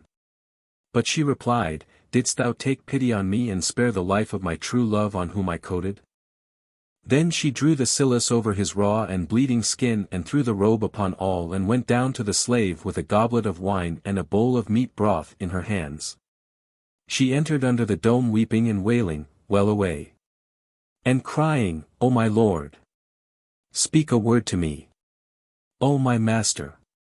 Talk a while with me, and began to recite these couplets. How long this harshness, this unlove, shall bide? Suffice thee not tear floods thou hast espied? Thou dost prolong our parting purposely, and if wouldst please my foe, thou art satisfied. Then she wept again and said, O my lord! Speak to me, talk with me. The king lowered his voice and, twisting his tongue, spoke after the fashion of the blackamoors and said, Lack, lack. There be no majesty and there be no might save in Allah, the glorious, the great. Now when she heard these words she shouted for joy, and fell to the ground fainting, and when her senses returned she asked, O my lord, can it be true that thou hast power of speech? And the king making his voice small and faint answered, O my cuss! Dost thou deserve that I talk to thee and speak with thee? Why and wherefore, rejoined she, and he replied, the why is that all the livelong day thou tormentest thy hubby. And he keeps calling on even for aid until sleep is strange to me even from evening till morning, and he prays and damns, cussing us too, me and thee, causing me disquiet and much bother. Were this not so, I should long ago have got my health. And it is this which prevents my answering thee. Quoth she, with thy leave I will release him from what spell is on him, and quoth the king, release him and let's have some rest. She cried, to hear is to obey. And, going from the cenotaph to the palace, she took a metal bowl and filled it with water and spake over it certain words which made the contents bubble and boil as a cauldron seetheth over the fire. With this she sprinkled her husband saying, by virtue of the dread words I have spoken, if thou becamest thus by my spells, come forth out of that form into thine own former form. And lo and behold! The young man shook and trembled. Then he rose to his feet and, rejoicing at his deliverance, cried aloud, I testify that there is no God but the God, and in very truth Muhammad is his apostle, whom Allah bless and keep. Then she said to him, go forth and return not hither, for if thou do I will surely slay thee, screaming these words in his face. So he went from between her hands. And she returned to the dome and, going down to the sepulchre, she said, O my Lord, come forth to me that I may look upon thee and thy goodliness. The king replied in faint low words, what thing hast thou done? Thou hast rid me of the branch but not of the root. She asked, O my darling! O my negroling! What is the root? And he answered, Fie on thee, O my cuss! The people of this city and of the 4 islands every night when it's half past lift their heads from the tank in which thou hast turned them to fishes and cry to heaven and call down its anger on me and thee. And this is the reason why my body's balked from health. Go at once and set them free, then come to me and take my hand, and raise me up, for a little strength is already back in me.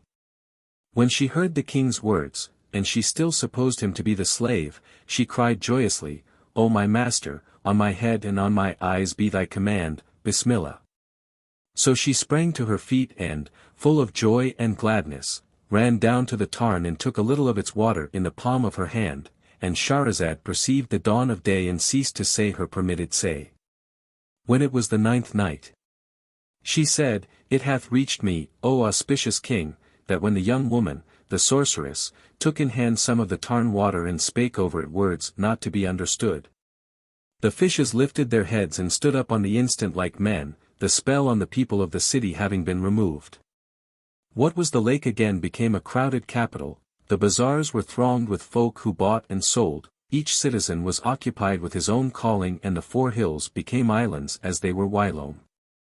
Then the young woman, that wicked sorceress, returned to the king and, still thinking he was the negro, said to him, O my love! Stretch forth thy honored hand that I may assist thee to rise. Nearer to me, quoth the king in a faint and feigned tone. She came close as to embrace him when he took up the sword lying hid by his side and smote her across the breast, so that the point showed gleaming behind her back. Then he smote her a second time and cut her in twain and cast her to the ground in 2 halves. After which he fared forth and found the young man, now freed from the spell, awaiting him and gave him joy of his happy release while the prince kissed his hand with abundant thanks. Quoth the king, Wilt thou abide in this city or go with me to my capital? Quoth the youth, O king of the age, wottest thou not what journey is between thee and thy city? 2 days and a half, answered he, whereupon said the other, And thou be sleeping, O king, awake. Between thee and thy city is a year's march for a well-girt walker, and thou hadst not come hither in 2 days and a half save that the city was under enchantment. And I, O king, will never part from thee. No, not even for the twinkling of an eye. The king rejoiced at his words and said, Thanks be to Allah who hath bestowed thee upon me. From this hour thou art my son and my only son, for that in all my life I have never been blessed with issue. Thereupon they embraced and joyed with exceeding great joy. And, reaching the palace, the prince who had been spellbound informed his lords and his grandees that he was about to visit the holy places as a pilgrim, and bade them get ready all things necessary for the occasion. The preparations lasted 10 days, after which he set out with the Sultan, whose heart burned in yearning for his city whence he had been absent a whole 12-month. They journeyed with an escort of Mamelukes carrying all manners of precious gifts and rarities, nor stinted they wayfaring day and night for a full year until they approached the Sultan's capital, and sent on messengers to announce their coming. Then the Wazir and the whole army came out to meet him in joy and gladness, for they had given up all hope of ever seeing their king, and the troops kissed the ground before him and wished him joy of his safety. He entered and took seat upon his throne, and the minister came before him and, when acquainted with all that had befallen the young prince, he congratulated him on his narrow escape. When order was restored throughout the land, the king gave largesse to many of his people, and said to the Wazir, "Hither the fisherman who brought us the fishes." So he sent for the man who had been the first cause of the city and the citizens being delivered from enchantment, and, when he came into the presence, the Sultan bestowed upon him a dress of honor, and questioned him of his condition and whether he had children.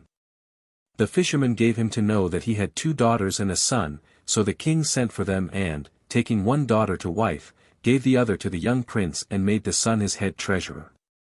Furthermore, he invested his Wazir with the Sultanate of the city in the Black Islands whilome belonging to the young prince, and dispatched with him the escort of 50 armed slaves together with dresses of honor for all the emirs and grandees. The Wazir kissed hands and fared forth on his way, while the Sultan and the prince abode at home in all the solace and the delight of life. And the fisherman became the richest man of his age, and his daughters wived with the kings, until death came to them. And yet, O king, this is not more wondrous than the story of the porter and the 3 ladies of Baghdad. Once upon a time there was a porter in Baghdad, who was a bachelor and who would remain unmarried.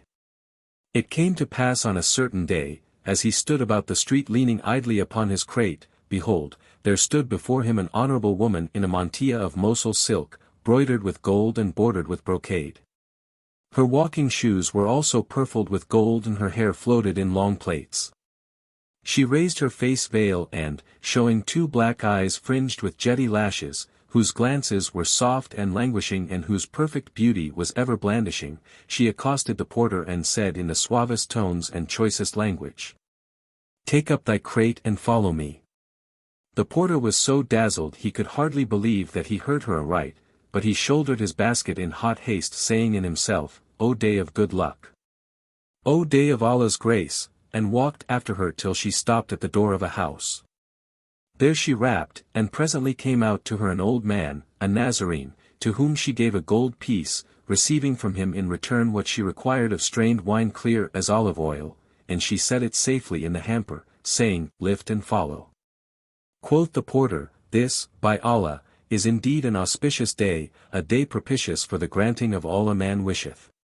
He again hoisted up the crate and followed her, till she stopped at a fruiterer's shop and bought from him Shami apples and Osmani quinces and Omani peaches, and cucumbers of Nile growth, and Egyptian limes and Sultani oranges and citrons.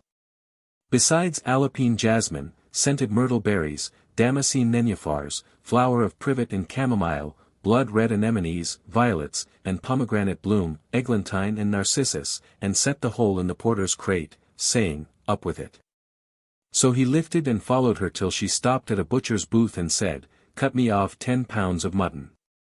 She paid him his price and he wrapped it in a banana leaf, whereupon she laid it in the crate and said, "Hoist, O porter." He hoisted accordingly, and followed her as she walked on till she stopped at a grocer's, where she bought dry fruits and pistachio kernels, Tehama raisins, shelled almonds and all wanted for dessert, and said to the porter, "Lift and follow me." So he up with his hamper and after her till she stayed at the confectioner's, and she bought an earthen platter, and piled it with all kinds of sweetmeats in his shop, open-work tarts and fritters scented with musk and soap cakes, and lemon loaves and melon preserves, and Zainab's combs, and ladies' fingers, and Qazi's titbits and goodies of every description, and placed the platter in the porter's crate. Thereupon quoth he, being a merry man, "Thou shouldest have told me, and I would have brought with me a pony or a she-camel to carry all this market stuff." She smiled and gave him a little cuff on the nape, saying, step out and exceed not in words, for, Allah willing, thy wage will not be wanting. Then she stopped at a perfumer's and took from him 10 sorts of waters, rose scented with musk, orange flower, water lily, willow flower, violet, and 5 others. And she also bought 2 loaves of sugar, a bottle for perfume spraying, a lump of male incense, aloe wood, ambergris and musk, with candles of Alexandria wax, and she put the whole into the basket, saying, Up with thy crate and after me. He did so and followed until she stood before the greengrocers, of whom she bought pickled safflower and olives, in brine and in oil, with tarragon and cream cheese and hard Syrian cheese. And she stowed them away in the crate, saying to the porter, Take up thy basket and follow me. He did so and went after her till she came to a fair mansion fronted by a spacious court, a tall, fine place to which columns gave strength and grace, and the gate thereof had 2 leaves of ebony inlaid with plates of red gold. The lady stopped at the door and, turning her face veil sideways, knocked softly with her knuckles whilst the porter stood behind her, thinking of naught save her beauty and loveliness. Presently the door swung back and both leaves were opened, whereupon he looked to see who had opened it, and behold, it was a lady of tall figure, some 5 feet high, a model of beauty and loveliness, brilliance and symmetry and perfect grace. Her forehead was flower white, her cheeks like the anemone ruddy bright, her eyes were those of the wild heifer or the gazelle, with eyebrows like the crescent moon which ends Sha'aban and begins Ramazan. Her mouth was the ring of Sulayman, her lips coral red, and her teeth like a line of strung pearls or of chamomile petals. Her throat recalled the antelope's, and her breasts, like 2 pomegranates of even size, stood at bay as it were. Her body rose and fell in waves below her dress like the rolls of a piece of brocade. And her navel would hold an ounce of benzoin ointment. In fine, she was like her of whom the poet said, On sun and moon of palace cast thy sight, enjoy her flower-like face. Her fragrant light. Thine eyes shall never see in hair so black beauty, in case of brows so purely white. The ruddy rosy cheek proclaims her claim, though fail her name whose beauties we indite. As sways her gait I smile at hips so big and weep to see the waist they bear so slight. When the porter looked upon her his wits were waylaid, and his senses were stormed so that his crate went nigh to fall from his head, and he said to himself, Never have I in my life seen a day more blessed than this day. Then quoth the lady portress to the lady cateress, Come in from the gate and relieve this poor man of his load. So the provisioner went in followed by the portress and the porter, and went on till they reached a spacious ground-floor hall, built with admirable skill and beautified with all manner colors and carvings. With upper balconies and groined arches and galleries and cupboards and recesses whose curtains hung before them. In the midst stood a great basin full of water surrounding a fine fountain, and at the upper end on the raised dais was a couch of juniper wood set with gems and pearls. With a canopy like mosquito curtains of red satin silk looped up with pearls as big as filberts and bigger. Thereupon sat a lady bright of blee, with brow beaming brilliancy, the dream of philosophy, whose eyes were fraught with Babel's gramarye and her eyebrows were arched as for archery. Her breath breathed ambergris and perfumery, and her lips were sugar to taste and carnelian to see. Her stature was straight as the letter I, and her face shamed the noon sun's radiancy. And she was even as a galaxy, or a dome with golden marquetry, or a bride displayed in choicest finery, or a noble maid of Araby. Right well of her sang the bard when he said, Her smile's twin rows of pearls display chamomile buds or rimy spray. Her tresses stray as night let down, and shames her light the dawn o' day. The third lady rising from the couch stepped forward with graceful swaying gait till she reached the middle of the saloon, when she said to her sisters, Why stand ye here? Take it down from this poor man's head. Then the cateress went and stood before him, and the portress behind him, while the third helped them, and they lifted the load from the porter's head, and, emptying it of all that was therein, set everything in its place. Lastly they gave him 2 gold pieces, saying, Wend thy ways, O porter. But he went not, for he stood looking at the ladies and admiring what uncommon beauty was theirs, and their pleasant manners and kindly dispositions, never had he seen goodlier. And he gazed wistfully at that good store of wines and sweet-scented flowers and fruits and other matters. Also he marveled with exceeding marvel, especially to see no man in the place and delayed his going. Whereupon quoth the eldest lady, What aileth thee that goest not, haply thy wage be too little.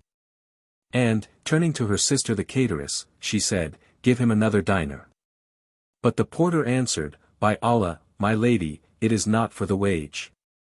My hire is never more than 2 dirhams, but in very sooth my heart and my soul are taken up with you and your condition. I wonder to see you single with ne'er a man about you and not a soul to bear you company. And well you wot that the minaret toppleth o'er unless it stand upon 4, and you want this same 4th. And women's pleasure without man is short of measure, even as the poet said. Sayest not we want for joy 4 things all told, the harp and lute, the flute and flageolet. And be they companied with scents 4-fold rose, myrtle, anemone and violet. Nor please all 8 and 4 thou wouldst withhold good wine and youth and gold and pretty pet. You be 3 and want a 4th who shall be a person of good sense and prudence, smart-witted, and one apt to keep careful counsel. His words pleased and amused them much, and they laughed at him and said, And who is to assure us of that? We are maidens and we fear to entrust our secret where it may not be kept. For we have read in a certain chronicle the lines of one Ibn al-Sumam. Hold fast thy secret and to none unfold, lost is a secret when that secret's told. Unfail thy breast thy secret to conceal, how canst thou hope another's breast shall hold? And Abu Nawas said well on the same subject. Who trusteth secret to another's hand, upon his brow deserveth burn of brand. When the porter heard their words he rejoined, By your lives. I am a man of sense and a discreet, who hath read books and perused chronicles. I reveal the fair and conceal the foul, and I act as the poet adviseth. None but the good a secret keep, and good men keep it unrevealed. It is to me a well-shut house with keyless locks and door insealed. When the maidens heard his verse and its poetical application addressed to them, they said, Thou knowest that we have laid out all our monies on this place. Now say, hast thou aught to offer us in return for entertainment? For surely we will not suffer thee to sit in our company and be our cup companion, and gaze upon our faces so fair and so rare without paying a round sum. Wottest thou not the saying? Sans hope of gain. Love's not worth a grain. Whereto the lady portress added, If thou bring anything thou art a something, if no thing, be off with thee, thou art a nothing. But the procuratrix interposed, saying, Nay, O my sisters, leave teasing him, for by Allah he hath not failed us this day, and had he been other he never had kept patience with me, so whatever be his shot and scot I will take it upon myself. The porter, overjoyed, kissed the ground before her and thanked her, saying, By Allah, these monies are the first fruits this day hath given me. Hearing this they said, Sit thee down and welcome to thee, and the eldest lady added, By Allah, we may not suffer thee to join us save on one condition, and this it is, that no questions be asked as to what concerneth thee not. And frowardness shall be soundly flogged. Answered the porter, I agree to this, O my lady, on my head and my eyes be it.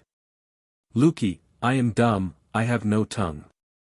Then arose the provisioneress and tightening her girdle set the table by the fountain and put the flowers and sweet herbs in their jars, and strained the wine and ranged the flasks in row and made ready every requisite. Then sat she down, she and her sisters, placing amidst them the porter who kept deeming himself in a dream, and she took up the wine flagon, and poured out the first cup and drank it off, and likewise a second and a third.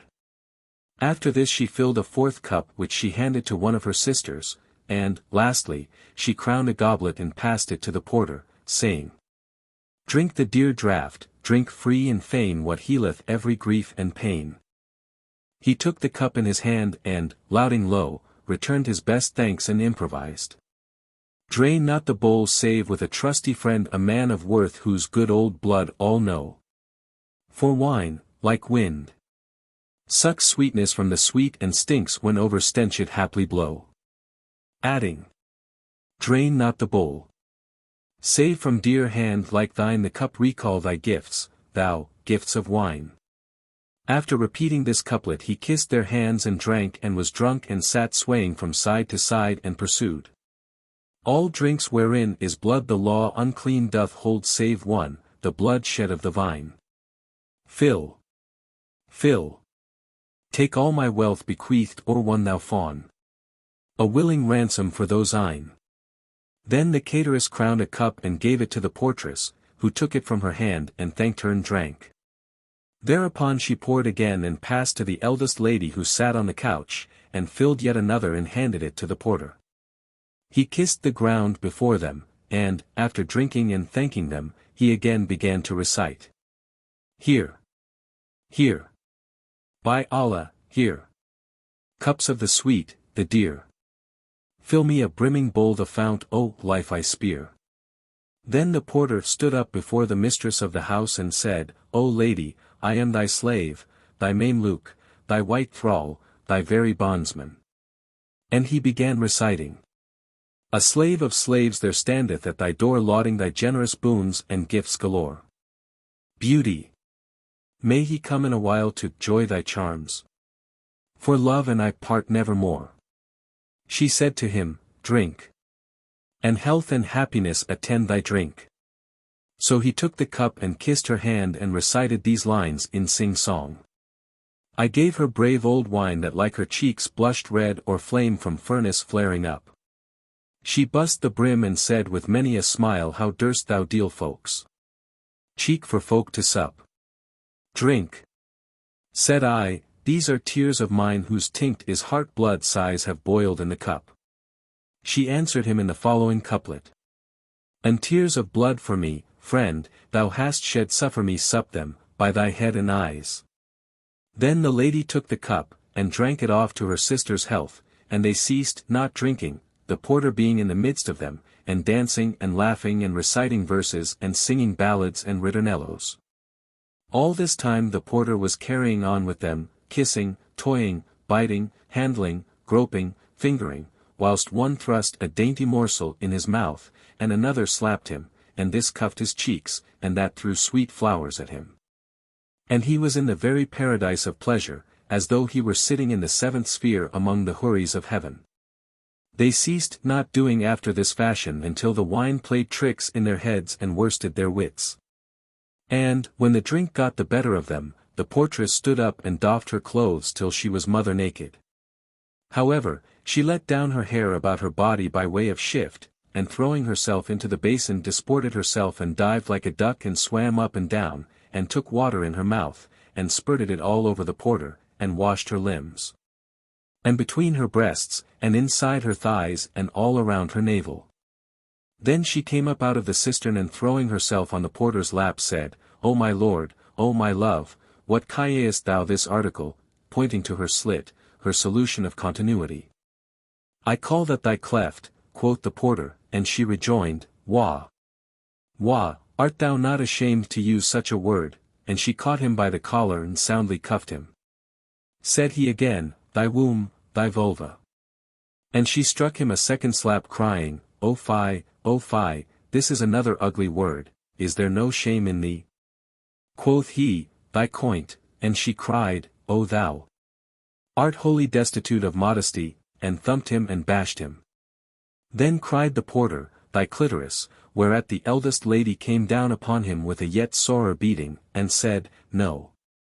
And he said, 'Tis so, and the porter went on calling the same commodity by sundry other names, but whatever he said they beat him more and more till his neck ached and swelled with the blows he had gotten. And on this wise they made him a butt and a laughing stock. At last he turned upon them asking, And what do you women call this article? Whereto the damsel made answer, The basil of the bridges. Cried the porter, Thank Allah for my safety, aid me and be thou propitious, O basil of the bridges. They passed round the cup and tossed off the bowl again, when the second lady stood up. And, stripping off all her clothes, cast herself into the cistern and did as the first had done. Then she came out of the water and throwing her naked form on the porter's lap pointed to her machine and said, O light of mine eyes, do tell me what is the name of this concern. He replied as before, Thy slit. And she rejoined, Hath such term no shame for thee, and cuffed him and buffeted him till the saloon rang with the blows. Then quoth she, O fie! O fie! How canst thou say this without blushing? He suggested, the basil of the bridges. But she would not have it, and she said, No. No, and struck him and slapped him on the back of the neck. Then he began calling out all the names he knew, thy slit, thy womb, thy coint, thy clitoris, and the girls kept on saying, No. No. So he said, I stick to the basil of the bridges, and all the three laughed till they fell on their backs and laid slaps on his neck and said, No. No. That's not its proper name. Thereupon he cried, O my sisters, what is its name? And they replied, What sayest thou to the husked sesame seed? Then the cateress donned her clothes and they fell again to carousing, but the porter kept moaning, Oh! And oh! For his neck and shoulders, and the cup passed merrily round and round again for a full hour. After that time the eldest and handsomest lady stood up and stripped off her garments, whereupon the porter took his neck in hand, and rubbed and shampooed it, saying, My neck and shoulders are on the way of Allah. Then she threw herself into the basin, and swam and dived, sported and washed. And the porter looked at her naked figure as though she had been a slice of the moon, and at her face with the sheen of Luna when at full, or like the dawn when it brighteneth, and he noted her noble stature and shape. And those glorious forms that quivered as she went. For she was naked as the Lord made her. Then he cried, Alack! Alack, and began to address her, versifying in these couplets. If I liken thy shape to the bough when green my likeness airs, and I sore mistake it. For the bough is fairest when clad the most, and thou art fairest when mother naked. When the lady heard his verses she came up out of the basin and, seating herself upon his lap and knees, pointed to her genitory and said, O my lordling, what be the name of this? Quoth he, the basil of the bridges, but she said, Bah, bah. Quoth he, the husked sesame, quoth she, Pooh, pooh. Then said he, thy womb, and she cried, Fie, fie. Art thou not ashamed of thyself, and cuffed him on the nape of the neck. And whatever name he gave declaring, 'Tis so, she beat him and cried, No. No, till at last he said, O my sisters, and what is its name? She replied, It is entitled the Khan of Abu Mansur, whereupon the porter replied, Ha! Ha! O Allah be praised for safe deliverance. O Khan of Abu Mansur! Then she came forth and dressed, and the cup went round a full hour. At last the porter rose up, and stripping off all his clothes, jumped into the tank and swam about and washed under his bearded chin and armpits, even as they had done. Then he came out and threw himself into the first lady's lap and rested his arms upon the lap of the portress, and reposed his legs in the lap of the cateress and pointed to his prickle and said, O my mistresses, what is the name of this article? All laughed at his words till they fell on their backs, and one said, Thy pintle. But he replied, No, and gave each one of them a bite by way of forfeit. Then said they, Thy pizzle, but he cried, No, and gave each of them a hug. And Shahrazad perceived the dawn of day and ceased saying her permitted say. When it was the 10th night. Quoth her sister Dunyazad, Finish for us thy story, and she answered, With joy and goodly gree. It hath reached me, O auspicious king, that the damsel stinted not saying to the porter, Thy prickle, thy pintle, thy pizzle, and he ceased not kissing and biting and hugging until his heart was satisfied. And they laughed on till they could no more. At last one said, O our brother, what, then, is it called? Quoth he, Know ye not? Quoth they, No. Its veritable name, said he, is Mule burst all, which browseth on the basil of the bridges, and muncheth the husked sesame, and nighteth in the Khan of Abu Mansur. Then laughed they till they fell on their backs, and returned to their carousel, and ceased not to be after this fashion till night began to fall. Thereupon said they to the porter, Bismillah, O our master, up and on with those sorry old shoes of thine, and turn thy face and show us the breadth of thy shoulders. Said he, By Allah, to part with my soul would be easier for me than departing from you. Come, let us join night today, and tomorrow morning we will each wend our own way.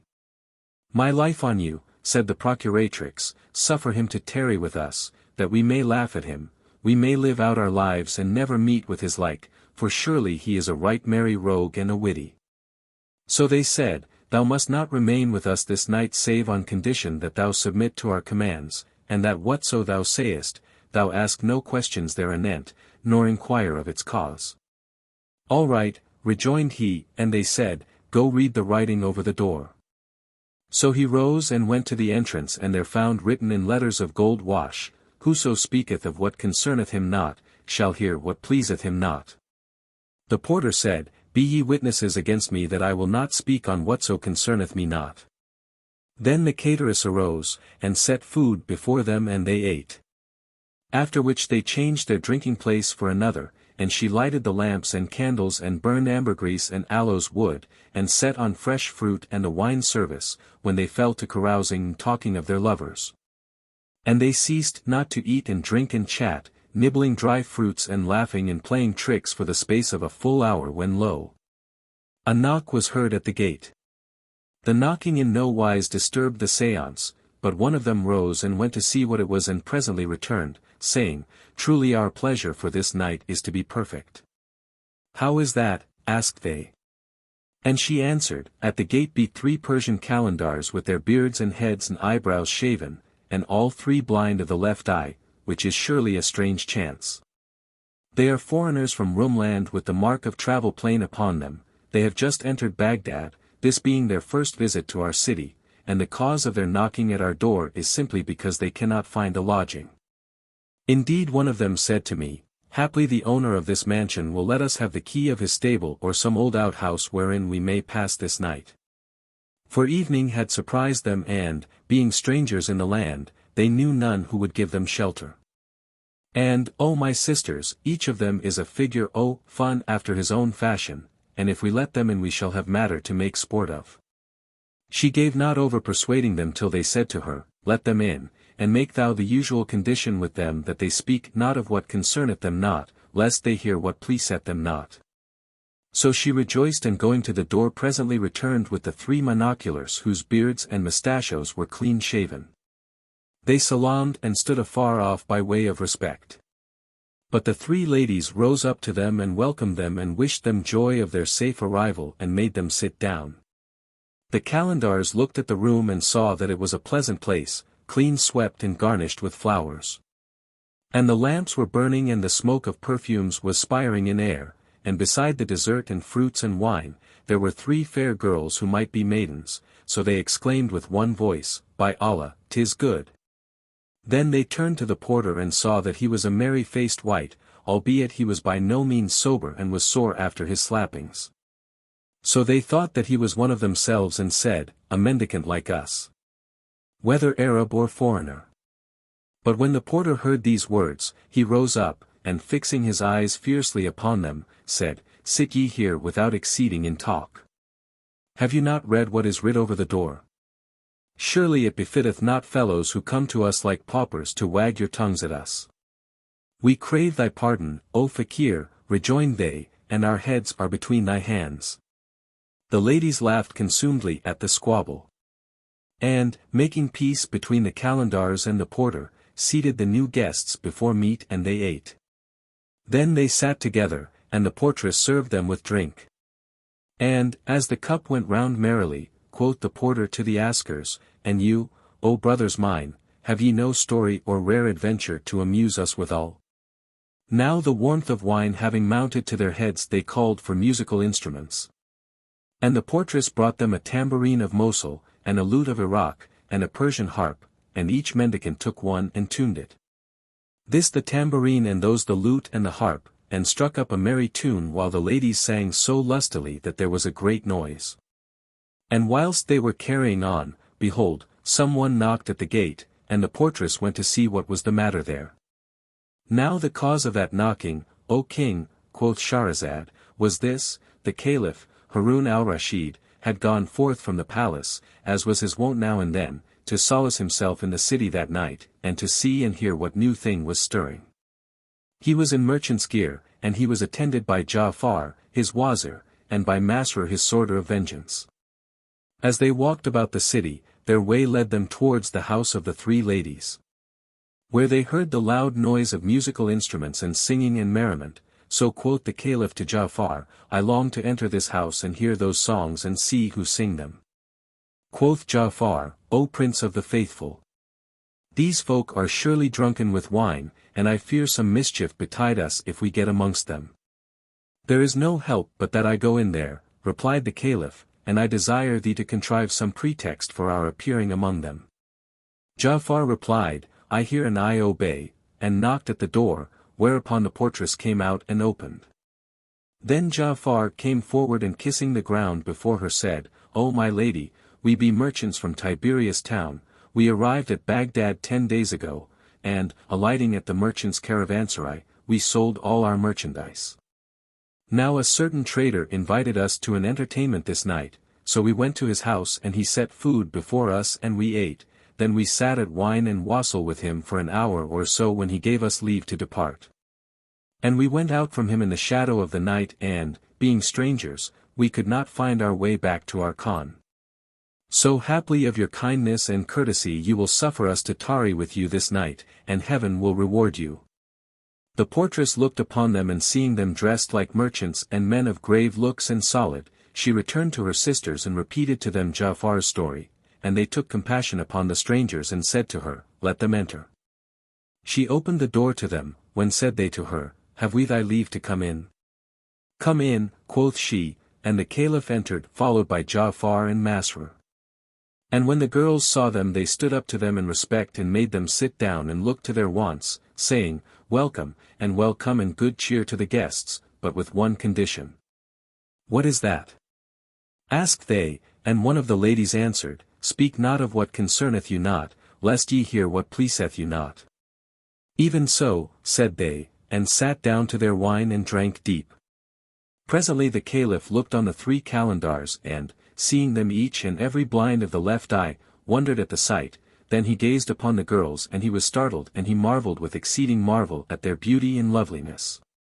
They continued to carouse and to converse and said to the Caliph, Drink, but he replied, I am vowed to pilgrimage, and drew back from the wine. Thereupon the portress rose and spreading before him a tablecloth worked with gold, set thereon a porcelain bowl into which she poured willow flower water with a lump of snow and a spoonful of sugar candy. The Caliph thanked her and said in himself, By Allah, I will recompense her tomorrow for the kind deed she hath done. The others again addressed themselves to conversing and carousing. And, when the wine gat the better of them, the eldest lady who ruled the house rose and making obeisance to them took the cateress by the hand, and said, Rise, O my sister and let us do what is our devoir. Both answered even so.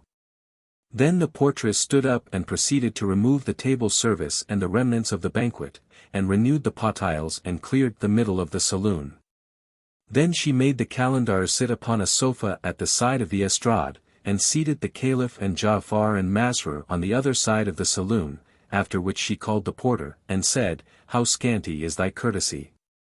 Now thou art no stranger. Nay, thou art one of the household.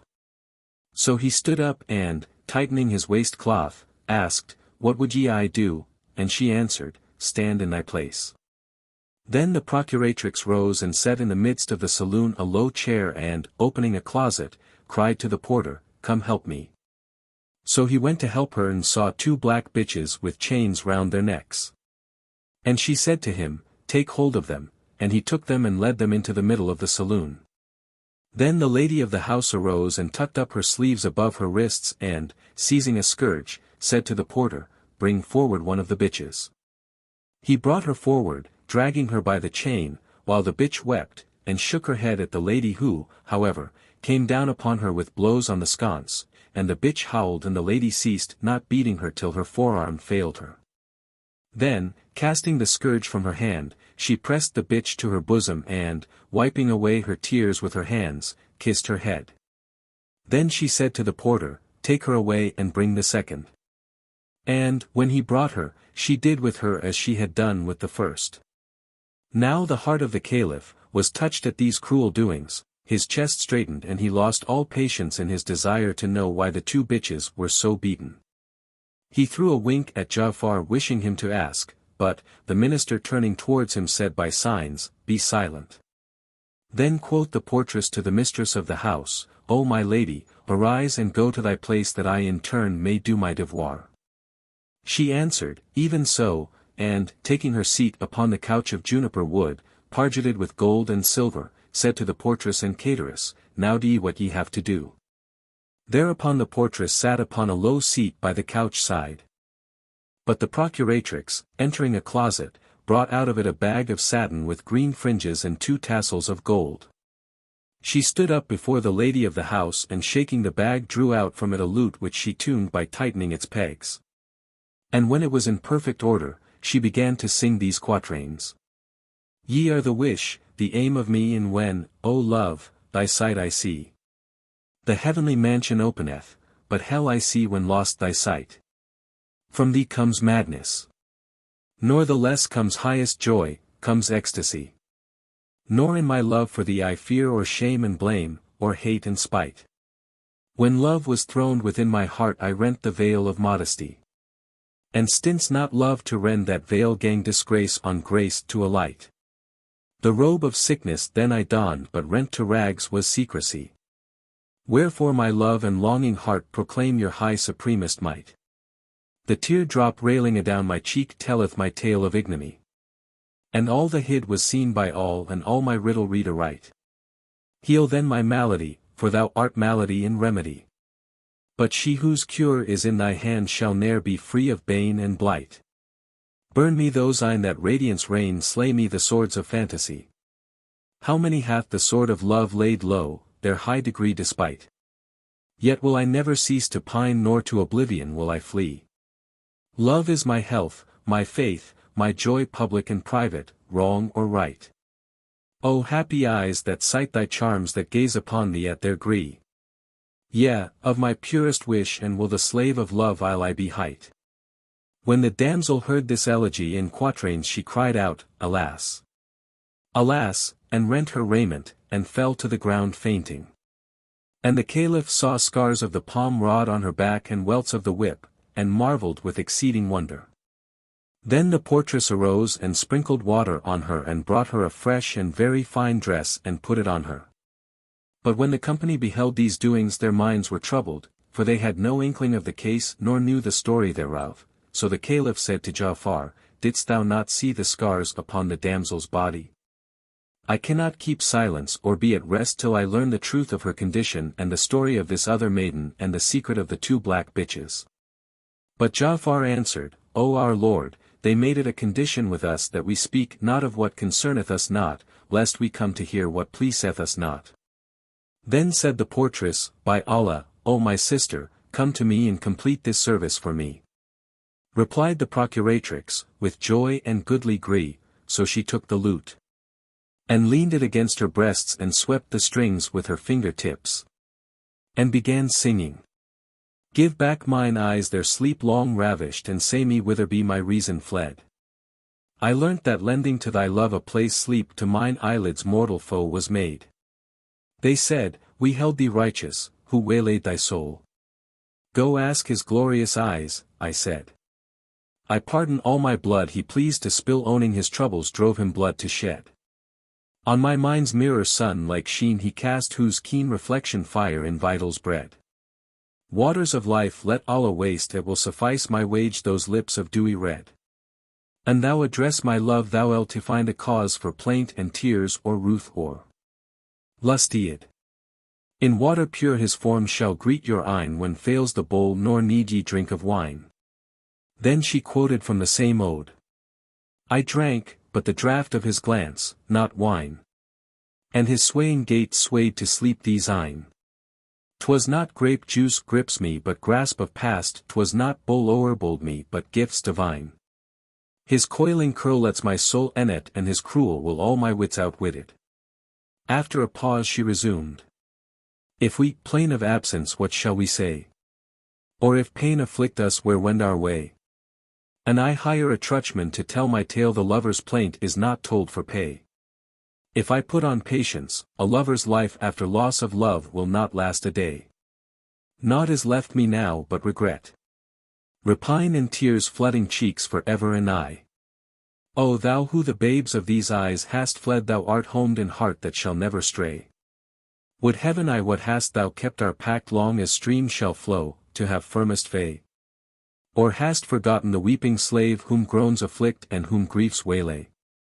Ah, when severance ends and we side by side couch, I'll blame thy rigours and chide thy pride.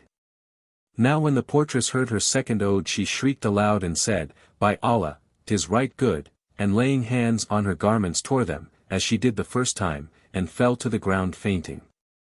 Thereupon the procuratrix rose and brought her a second change of clothes after she had sprinkled water on her. She recovered and sat upright and said to her sister the cateress, Onwards, and help me in my duty, for there remains but this one song.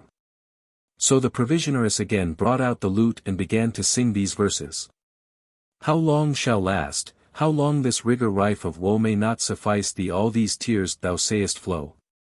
Our parting thus with purpose fell thou dost prolong is not enough to glad the heart of envious foe. Were but this lying world once true to lover heart, he had not watched the weary night in tears of woe. O pity me whom overwhelmed thy cruel will, my lord, my king, 'tis time some ruth to me thou show. To whom reveal my wrongs? O thou who murdered me! Sad, who of broken troth the pangs must undergo. Increase wild love for thee and frenzy hour by hour, and days of exile minute by so long, so slow. O Moslems, claim vendetta for this slave of love, whose sleep love ever wastes, whose patience love lays low. Doth law of love allow thee, O my wish, to lie lapped in another's arms and unto me cry go? Yet in thy presence, say, what joys shall I enjoy when he I love but works my love to overthrow? When the portress heard the third song she cried aloud, and, laying hands on her garments, rent them down to the very skirt and fell to the ground fainting a third time, again showing the scars of the scourge. Then said the three calendars, Would heaven we had never entered this house, but had rather night on the mounds and heaps outside the city. For verily our visit hath been troubled by sights which cut to the heart. The Caliph turned to them and asked, Why so? And they made answer, Our minds are sore troubled by this matter.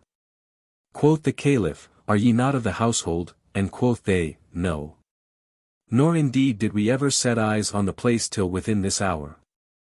Hurried the Caliph marvelled and rejoined, This man who sitteth by you, would he not know the secret of the matter? And so saying he winked and made signs at the porter. So they questioned the man, but he replied, By the all-might of Allah, in love all are alike. I am the growth of Baghdad, yet never in my born days did I darken these doors till today, and my companying with them was a curious matter. By Allah, they rejoined, we took thee for one of them, and now we see thou art one like ourselves. Then said the Caliph, We be 7 men, and they only 3 women without even a fourth to help them, so let us question them of their case. And, if they answer us not, fain we will be answered by force. All of them agreed to this except Ja'far, who said, This is not my recking, let them be. For we are their guests, and, as ye know, they made a compact and condition with us which we accepted and promised to keep, wherefore it is better that we be silent concerning this matter. And, as but little of the night remaineth, let each and every of us gang his own gate. Then he winked at the Caliph and whispered to him, There is but 1 hour of darkness left, and I can bring them before thee tomorrow, when thou canst freely question them all concerning their story. But the Caliph raised his head haughtily and cried out at him in wrath, saying, I have no patience left for my longing to hear of them, let the calendars question them forthright. Quoth Ja'far, This is not my rede. Then words ran high and talk answered talk, and they disputed as to who should first put the question, but at last all fixed upon the porter. And as the jingle increased, the house mistress could not but notice it and asked them, O ye folk, on what matter are ye talking so loudly? Then the porter stood up respectfully before her and said, O my lady, this company earnestly desire that thou acquaint them with the story of the 2 bitches, and what mocketh thee punished them so cruelly. And then thou fallest to weeping over them and kissing them, and lastly they want to hear the tale of thy sister and why she hath been bastinadoed with palm sticks like a man. These are the questions they charge me to put, and peace be with thee. Thereupon quoth she who was the lady of the house to the guests, Is this true that he saith on your part? And all replied, Yes, save Ja'far who kept silence.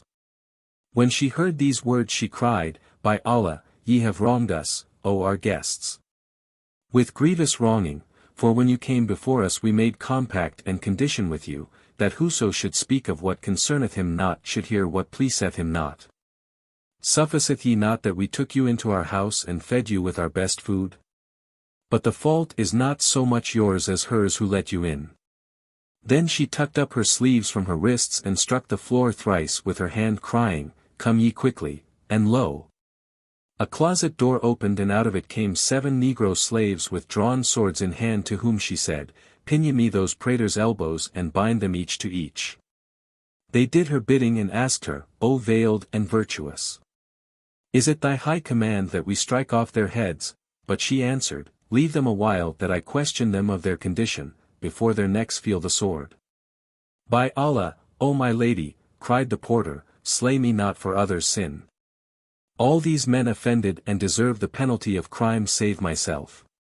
Now by Allah, our night had been charming had we escaped the mortification of those monocular calendars whose entrance into a populous city would convert it into a howling wilderness. Then he repeated these verses. How fair is Ruth the strong man deigns not smother. And fairest fair when shown to weakest brother. By love's own holy tie between us twain, let one not suffer for the sin of other. When the porter ended his verse the lady laughed. And Shahrazad perceived the dawn of day and ceased to say her permitted say. When it was the 11th night, she said, It hath reached me, O auspicious king, that the lady, after laughing at the porter despite her wrath, came up to the party and spake thus, Tell me who ye be, for ye have but an hour of life. And were ye not men of rank and, perhaps, notables of your tribes, you had not been so froward and I had hastened your doom. Then said the Caliph, Woe to thee, O Ja'far, tell her who we are lest we be slain by mistake. And speak her fair before some horror befall us. 'Tis part of thy deserts, replied he, whereupon the Caliph cried out at him saying, There is a time for witty words and there is a time for serious work. Then the lady accosted the 3 calendars and asked them, Are ye brothers? When they answered, No, by Allah, we be naught but fakirs and foreigners. Then quoth she to one among them, Wast thou born blind of one eye? And quoth he, No, by Allah, 'twas a marvellous matter and a wondrous mischance which caused my eye to be torn out, and mine is a tale which, if it were written upon the eye corners with needle gravers, were a warner to whoso would be warned.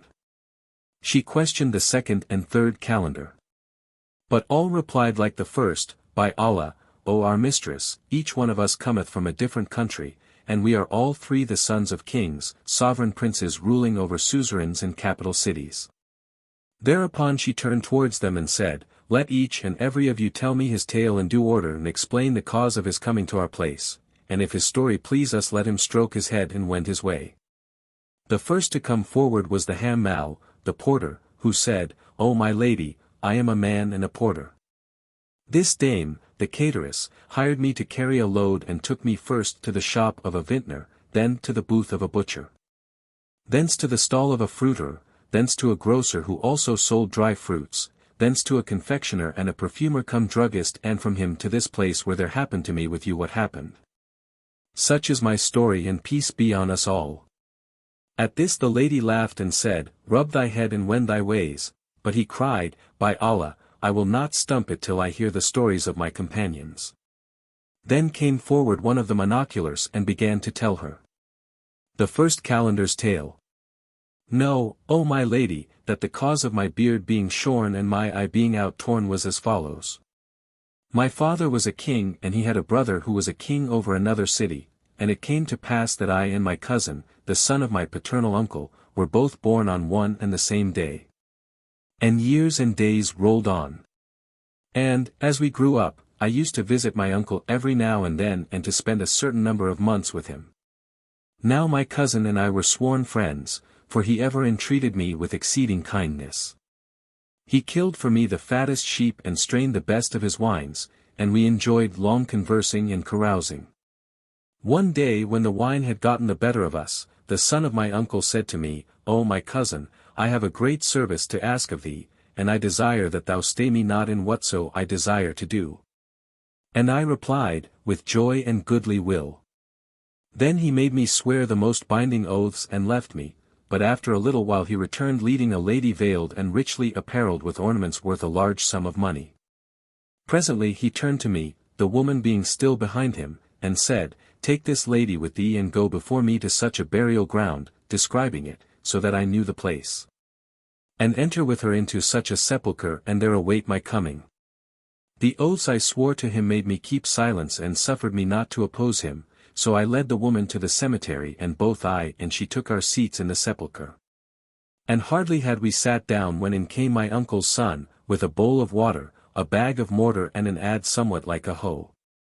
He went straight to the tomb in the midst of the sepulchre and, breaking it open with the adze, set the stones on one side. Then he fell to digging into the earth of the tomb till he came upon a large iron plate, the size of a wicket door, and on raising it there appeared below it a staircase vaulted and winding. Then he turned to the lady and said to her, Come now and take thy final choice. She at once went down by the staircase and disappeared. Then quoth he to me, O son of my uncle, by way of completing thy kindness, when I shall have descended into this place, restore the trap door to where it was, and heap back the earth upon it as it lay before. And then of thy great goodness mix this unslaked lime which is in the bag with this water which is in the bowl and, after building up the stones, plaster the outside so that none looking upon it shall say, This is a new opening in an old tomb. For a whole year have I worked at this place whereof none knoweth but Allah, and this is the need I have of thee. Presently adding, May Allah never bereave thy friends of thee nor make them desolate by thine absence, O son of my uncle, O my dear cousin. And he went down the stairs and disappeared forever. When he was lost to sight I replaced the iron plate and did all his bidding till the tomb became as it was before and I worked almost unconsciously for my head was heated with wine. Returning to the palace of my uncle, I was told that he had gone forth a-sporting and hunting, so I slept that night without seeing him. And, when the morning dawned, I remembered the scenes of the past evening and what happened between me and my cousin. I repented of having obeyed him when penitence was of no avail. I still thought, however, that it was a dream. So I fell to asking for the son of my uncle, but there was none to answer me concerning him, and I went out to the graveyard and the sepulchres, and sought for the tomb under which he was, but could not find it. And I ceased not wandering about from sepulchre to sepulchre, and tomb to tomb, all without success, till night set in. So I returned to the city, yet I could neither eat nor drink. My thoughts being engrossed with my cousin, for that I knew not what was become of him, and I grieved with exceeding grief and passed another sorrowful night, watching until the morning. Then went I a second time to the cemetery, pondering over what the son of mine uncle had done, and, sorely repenting my hearkening to him, went round among all the tombs, but could not find the tomb I sought. I mourned over the past, and remained in my mourning 7 days, seeking the place and ever missing the path. Then my torture of scruples grew upon me till I well nigh went mad, and I found no way to dispel my grief save travel and return to my father. So I set out and journeyed homeward. But as I was entering my father's capital a crowd of rioters sprang upon me and pinioned me. I wondered thereat with all wonderment, seeing that I was the son of the Sultan, and these men were my father's subjects and amongst them were some of my own slaves. A great fear fell upon me, and I said to my soul, Would heaven I knew what hath happened to my father. I questioned those that bound me of the cause of their doing, but they returned me no answer. However, after a while one of them said to me, and he had been a hired servant of our house, Fortune hath been false to thy father. His troops betrayed him and the wazir who slew him now reigneth in his stead and we lay in wait to seize thee by the bidding of him. I was well nigh distraught and felt ready to faint on hearing of my father's death. When they carried me off and placed me in presence of the usurper. Now between me and him there was an olden grudge, the cause of which was this. I was fond of shooting with the stone bow, and it befell one day as I was standing on the terrace roof of the palace, that a bird lighted on the top of the wazir's house when he happened to be there. I shot at the bird and missed the mark. But I hit the wazir's eye and knocked it out as fate and fortune decreed. Even so saith the poet. We tread the path where fate hath led, the path fate writ we fain must tread. And man in one land doomed to die death nowhere else shall do him dead. And on like wise saith another. Let fortune have her wanton way, take heart and all her words obey. Nor joy nor mourn at anything, for all things pass and no things stay. Now when I knocked out the wazir's eye he could not say a single word, for that my father was king of the city, but he hated me ever after, and dire was the grudge thus caused between us twain. So when I was set before him hand bound and pinioned, he straightway gave orders for me to be beheaded. I asked, For what crime wilt thou put me to death? Whereupon he answered, What crime is greater than this? Pointing the while to the place where his eye had been, quoth I, This I did by accident, not of malice prepense. And quoth he, If thou didst it by accident, I will do the like by thee with intention. Then cried he, Bring him forward, and they brought me up to him, when he thrust his finger into my left eye and gouged it out, whereupon I became one-eyed as ye see me. Then he bade bind me hand and foot, and put me into a chest, and said to the sworder, Take charge of this fellow, and go off with him to the waste lands about the city. Then draw thy scimitar and slay him, and leave him to feed the beasts and birds. So the headsman fared forth with me, and when he was in the midst of the desert, he took me out of the chest, and I with both hands pinioned and both feet fettered, and was about to bandage my eyes before striking off my head. But I wept with exceeding weeping until I made him weep with me, and, looking at him, I began to recite these couplets. I deemed you coat, O mail, that should withstand the foeman's shafts. And you proved foeman's brand. I hoped your aidance in mine every chance, though fail my left to aid my dexter hand. Aloof you stand and hear the railers jibe, while rain their shafts on me the gibber band. But an ye will not guard me from my foes, stand clear. And succor in neither these nor those. And I also quoted. I deemed my brethren mail of strongest steel, and so they were, from foes to fend my dart. I deemed their arrows surest of their aim, and so they were, when aiming at my heart. When the headsman heard my lines, he had been sworder to my sire, and he owed me a debt of gratitude. He cried, O my lord, what can I do, being but a slave under orders? Presently adding, Fly for thy life and nevermore return to this land, or they will slay thee and slay me with thee, even as the poet said. Take thy life and fly when as evil's threat. Let the ruined house tell its owner's fate. New land for the old thou shalt seek and find, but to find new life thou must not await. Strange that men should sit in the stead of shame, when Allah's world is so wide and great. And trust not other, in matters grave life itself must act for a life beset. Ne'er would prowl the lion with maimed neck, did he reckon on aid or of others' wreck.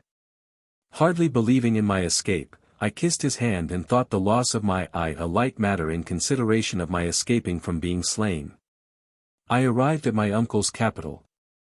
And, going in to him, told him of what had befallen my father and myself, whereat he wept with sore weeping and said, Verily thou addest grief to my grief, and woe to my woe, for thy cousin hath been missing these many days.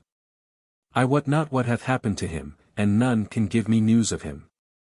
And he wept till he fainted. I sorrowed and condoled with him.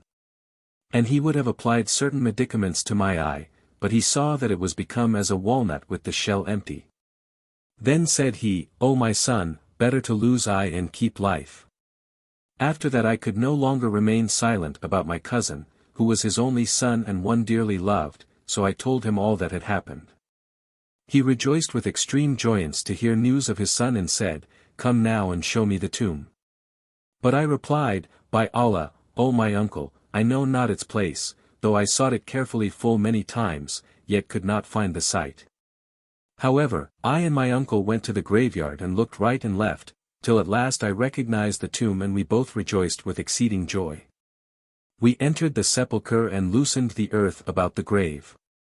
Then, upraising the trap-door, descended some 50 steps till we came to the foot of the staircase, when lo! We were stopped by a blinding smoke. Thereupon said my uncle that saying whose sayer shall never come to shame, there is no majesty and there is no might, save in Allah, the glorious, the great. And we advanced till we suddenly came upon a saloon, whose floor was strewed with flour and grain and provisions and all manner necessaries, and in the midst of it stood a canopy sheltering a couch.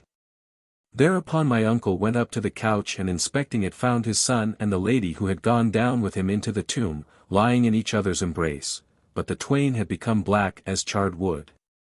It was as if they had been cast into a pit of fire. When my uncle saw this spectacle, he spat in his son's face and said, Thou hast thy deserts, O thou hog. This is thy judgment in the transitory world, and yet remaineth the judgment in the world to come, a durer and a more enduring. And Shahrazad perceived the dawn of day and ceased saying her permitted say. When it was the 12th night, she continued, It hath reached me, O auspicious king, that the calender thus went on with his story before the lady and the caliph and Ja'far. My uncle struck his son with his slipper as he lay there a black heap of coal. I marveled at his hardness of heart, and grieving for my cousin and the lady, said, By Allah, O my uncle, calm thy wrath. Dost thou not see that all my thoughts are occupied with this misfortune? And how sorrowful I am for what hath befallen thy son, and how horrible it is that naught of him remaineth but a black heap of charcoal. And is not that enough, but thou must smite him with thy slipper? Answered he, O son of my brother, this youth from his boyhood was madly in love with his own sister. And often I forbade him from her, saying to myself, They are but little ones. However, when they grew up sin befell between them. And, although I could hardly believe it, I confined him and chided him and threatened him with the severest threats. And the eunuchs and servants said to him, Beware of so foul a thing which none before thee ever did, and which none after thee will ever do, and have a care lest thou be dishonored and disgraced among the kings of the day, even to the end of time. And I added, Such a report as this will be spread abroad by caravans, and take heed not to give them cause to talk or I will assuredly curse thee and do thee to death. After that I lodged them apart and shut her up. But the accursed girl loved him with passionate love, for Satan had got the mastery of her as well as of him and made their foul sin seem fair in their sight. Now when my son saw that I separated them, he secretly built this souterrain and furnished it and transported to it victuals, even as thou sayest, and, when I had gone out a-sporting, came here with his sister and hid from me. Then his righteous judgment fell upon the twain and consumed them with fire from heaven, and verily the last judgment will deal them durer pains and more enduring. Then he wept and I wept with him. And he looked at me and said, Thou art my son in his stead. And I bethought me a while of the world and of its chances, how the wazir had slain my father and had taken his place and had put out my eye. And how my cousin had come to his death by the strangest chance, and I wept again and my uncle wept with me. Then we mounted the steps and let down the iron plate and heaped up the earth over it. And, after restoring the tomb to its former condition, we returned to the palace. But hardly had we sat down ere we heard the tom-tomming of the kettle drum and tantara of trumpets and clash of cymbals, and the rattling of war men's lances. And the clamors of assailants and the clanking of bits and the neighing of steeds, while the world was canopied with dense dust and sand clouds raised by the horses' hoofs. We were amazed at sight and sound, knowing not what could be the matter. So we asked and were told us that the wazir who usurped my father's kingdom had marched his men, and that after levying his soldiery and taking a host of wild Arabs into service, he had come down upon us with armies like the sands of the sea. Their number none could tell and against them none could prevail. They attacked the city unawares. And the citizens, being powerless to oppose them, surrendered the place. My uncle was slain and I made for the suburbs saying to myself, If thou fall into this villain's hands he will assuredly kill thee. On this wise all my troubles were renewed. And I pondered all that had betided my father and my uncle and I knew not what to do, for if the city people or my father's troops had recognized me they would have done their best to win favor by destroying me. And I could think of no way to escape save by shaving off my beard and my eyebrows. So I shore them off and, changing my fine clothes for a calendar's rags, I fared forth from my uncle's capital and made for this city. hoping that peradventure someone would assist me to the presence of the Prince of the Faithful, and the Caliph who is the Vice-Regent of Allah upon earth. Thus have I come hither that I might tell him my tale and lay my case before him.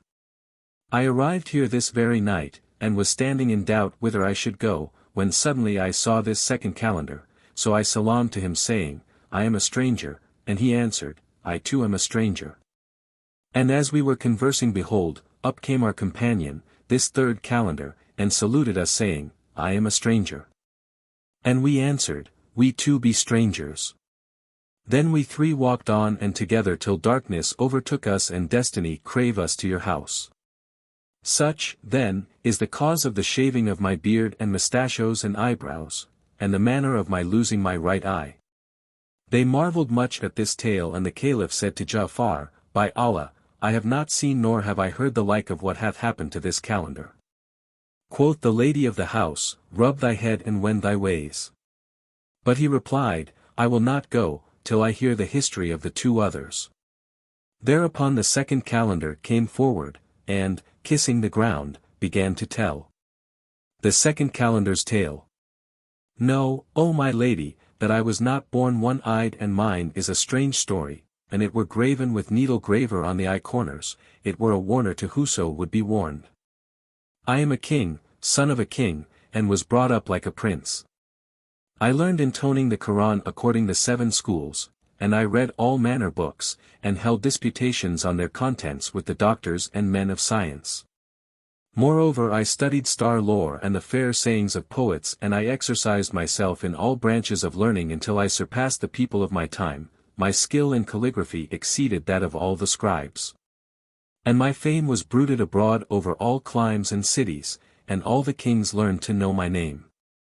Amongst others the king of Hind heard of me and sent to my father to invite me to his court, with offerings and presents and rarities such as befit royalties. So my father fitted out 6 ships for me and my people. And we put to sea and sailed for the space of a full month till we made the land. Then we brought out the horses that were with us in the ships, and, after loading the camels with our presents for the prince, we set forth inland. But we had marched only a little way, when behold, a dust cloud upflew, and grew until it walled the horizon from view. After an hour or so the veil lifted and discovered beneath it 50 horsemen, ravening lions to the sight, in steel armor dight.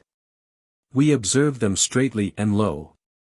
They were cutters off of the highway, wild as wild Arabs. When they saw that we were only 4 and had with us but the 10 camels carrying the presents, they dashed down upon us with lances at rest. We signed to them, with our fingers, as it were saying, We be messengers of the great king of Hind, so harm us not, but they answered on like wise, We are not in his dominions to obey nor are we subject to his sway.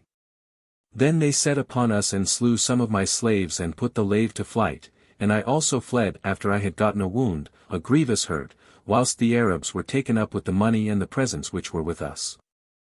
I went forth unknowing whither I went, having become mean as I was mighty, and I fared on until I came to the crest of a mountain where I took shelter for the night in a cave.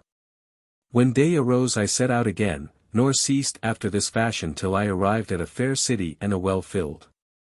Now it was the season when winter was turning away with his rime, and to greet the world with his flowers came prime, and the young blooms were springing and the streams flowed ringing, and the birds were sweetly singing. As saith the poet concerning a certain city when describing it. A place secure from every thought of fear, safety and peace for ever lorded here. Its beauties seem to beautify its sons, and as in heaven its happy folk appear. I was glad of my arrival, for I was wearied with the way, and yellow of face for weakness and want, but my plight was pitiable and I knew not whither to betake me. So I accosted a tailor sitting in his little shop and saluted him. He returned my salam, and bade me kindly welcome and wished me well and entreated me gently and asked me of the cause of my strangerhood. I told him all my past from first to last. And he was concerned on my account and said, O youth, disclose not thy secret to any, the king of this city is the greatest enemy thy father hath, and there is blood-wit between them, and thou hast cause to fear for thy life. Then he set meat and drink before me, and I ate and drank and he with me, and we conversed freely till nightfall, when he cleared me a place in a corner of his shop and brought me a carpet and a coverlet. I tarried with him 3 days. At the end of which time he said to me, Knowest thou no calling whereby to win thy living, O my son? I am learned in the law, I replied, and a doctor of doctrine, an adept in art and science, a mathematician and a notable penman. He rejoined, Thy calling is of no account in our city, where not a soul understandeth science or even writing or aught save money-making. Then said I, By Allah, I know nothing but what I have mentioned. And he answered, Gird thy middle and take thee a hatchet and a cord, and go and hew wood in the wold for thy daily bread, till Allah send thee relief, and tell none who thou art lest they slay thee. Then he bought me an axe and a rope and gave me in charge to certain woodcutters, and with these guardians I went forth into the forest, where I cut fuel wood the whole of my day and came back in the evening bearing my bundle on my head. I sold it for half a dinar, with part of which I bought provision and laid by the rest. In such work I spent a whole year, and when this was ended I went out one day, as was my wont, into the wilderness. And, wandering away from my companions, I chanced on a thickly grown lowland in which there was an abundance of wood. So I entered and I found the gnarled stump of a great tree and loosened the ground about it and shoveled away the earth. Presently my hatchet rang upon a copper ring, so I cleared away the soil and behold, the ring was attached to a wooden trap-door. This I raised and there appeared beneath it a staircase. I descended the steps to the bottom and came to a door, which I opened and found myself in a noble hall strong of structure and beautifully built, where was a damsel like a pearl of great price, whose favor banished from my heart all grief and cark and care, and whose soft speech healed the soul in despair and captivated the wise and ware. Her figure measured 5 feet in height, her breasts were firm and upright, her cheek a very garden of delight, her color lively bright. Her face gleamed like dawn through curly tresses which gloomed like night, and above the snows of her bosom glittered teeth of a pearly white. As the poet said of one like her, slim-waisted loveling jetty hair encrowned a wand of willow on a sandy mound. And as saith another, For things that meet not, save they here unite to shed my heart blood and to rape my sprite. Brilliantest forehead, tresses jetty bright, cheeks rosy red in stature beauty dight. When I looked upon her I prostrated myself before him who had created her, for the beauty and loveliness he had shaped in her, and she looked at me and said, Art thou man or Jinni? I am a man, answered I, and she, now who brought thee to this place where I have abided 25 years without even yet seeing man in it? Quoth I, and indeed I found her words wonder sweet, and my heart was melted to the core by them, O my lady, my good fortune led me hither for the dispelling of my cark and care. Then I related to her all my mishap from first to last, and my case appeared to her exceeding grievous, so she wept and said, I will tell thee my story in my turn. I am the daughter of the king Iphidamus, lord of the islands of Abnus, who married me to my cousin, the son of my paternal uncle. But on my wedding night an Ifrit named Jurgis bin Rajmus, first cousin that is, mother's sister's son, of Iblis, the foul fiend, snatched me up and, flying away with me like a bird, set me down in this place. Whither he conveyed all I needed of fine stuffs, raiment and jewels and furniture, and meat and drink and other else.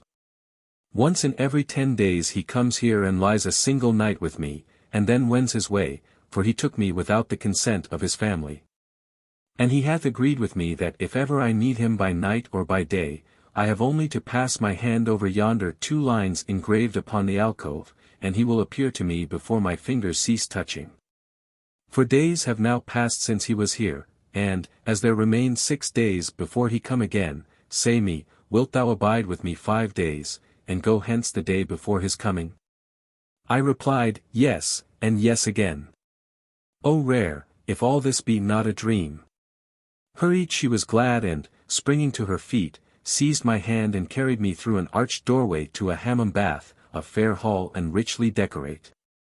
I doffed my clothes, and she doffed hers, then we bathed and she washed me. And when this was done we left the bath, and she seated me by her side upon a high divan, and brought me sherbet scented with musk. When we felt cool after the bath, she set food before me and we ate and fell to talking. But presently she said to me, Lay thee down and take thy rest, for surely thou must be weary. So I thanked her, my lady, and lay down and slept soundly, forgetting all that had happened to me. When I awoke I found her rubbing and shampooing my feet, so I again thanked her and blessed her, and we sat for a while talking. Said she, By Allah, I was sad at heart, for that I have dwelt alone underground for these 25 years. And praise be to Allah, who hath sent me someone with whom I can converse. Then she asked, O youth, what sayest thou to wine? And I answered, Do as thou wilt. Whereupon she went to a cupboard and took out a sealed flask of right old wine and set off the table with flowers and scented herbs and began to sing these lines. Had we known of thy coming we fain had dispread the cores of our hearts or the balls of our eyes. Our cheeks as a carpet to greet thee had thrown, and our eyelids had strown for thy feet to bet read. Now when she finished her verse I thanked her, for indeed love of her had gotten hold of my heart and my grief and anguish were gone. We sat at converse and carousel till nightfall, and with her I spent the night, such night never spent I in all my life. On the morrow delight followed delight till midday, by which time I had drunken wine so freely that I had lost my wits, and stood up, staggering to the right and to the left, and said, Come, O my charmer. And I will carry thee up from this underground vault and deliver thee from the spell of thy JINNI.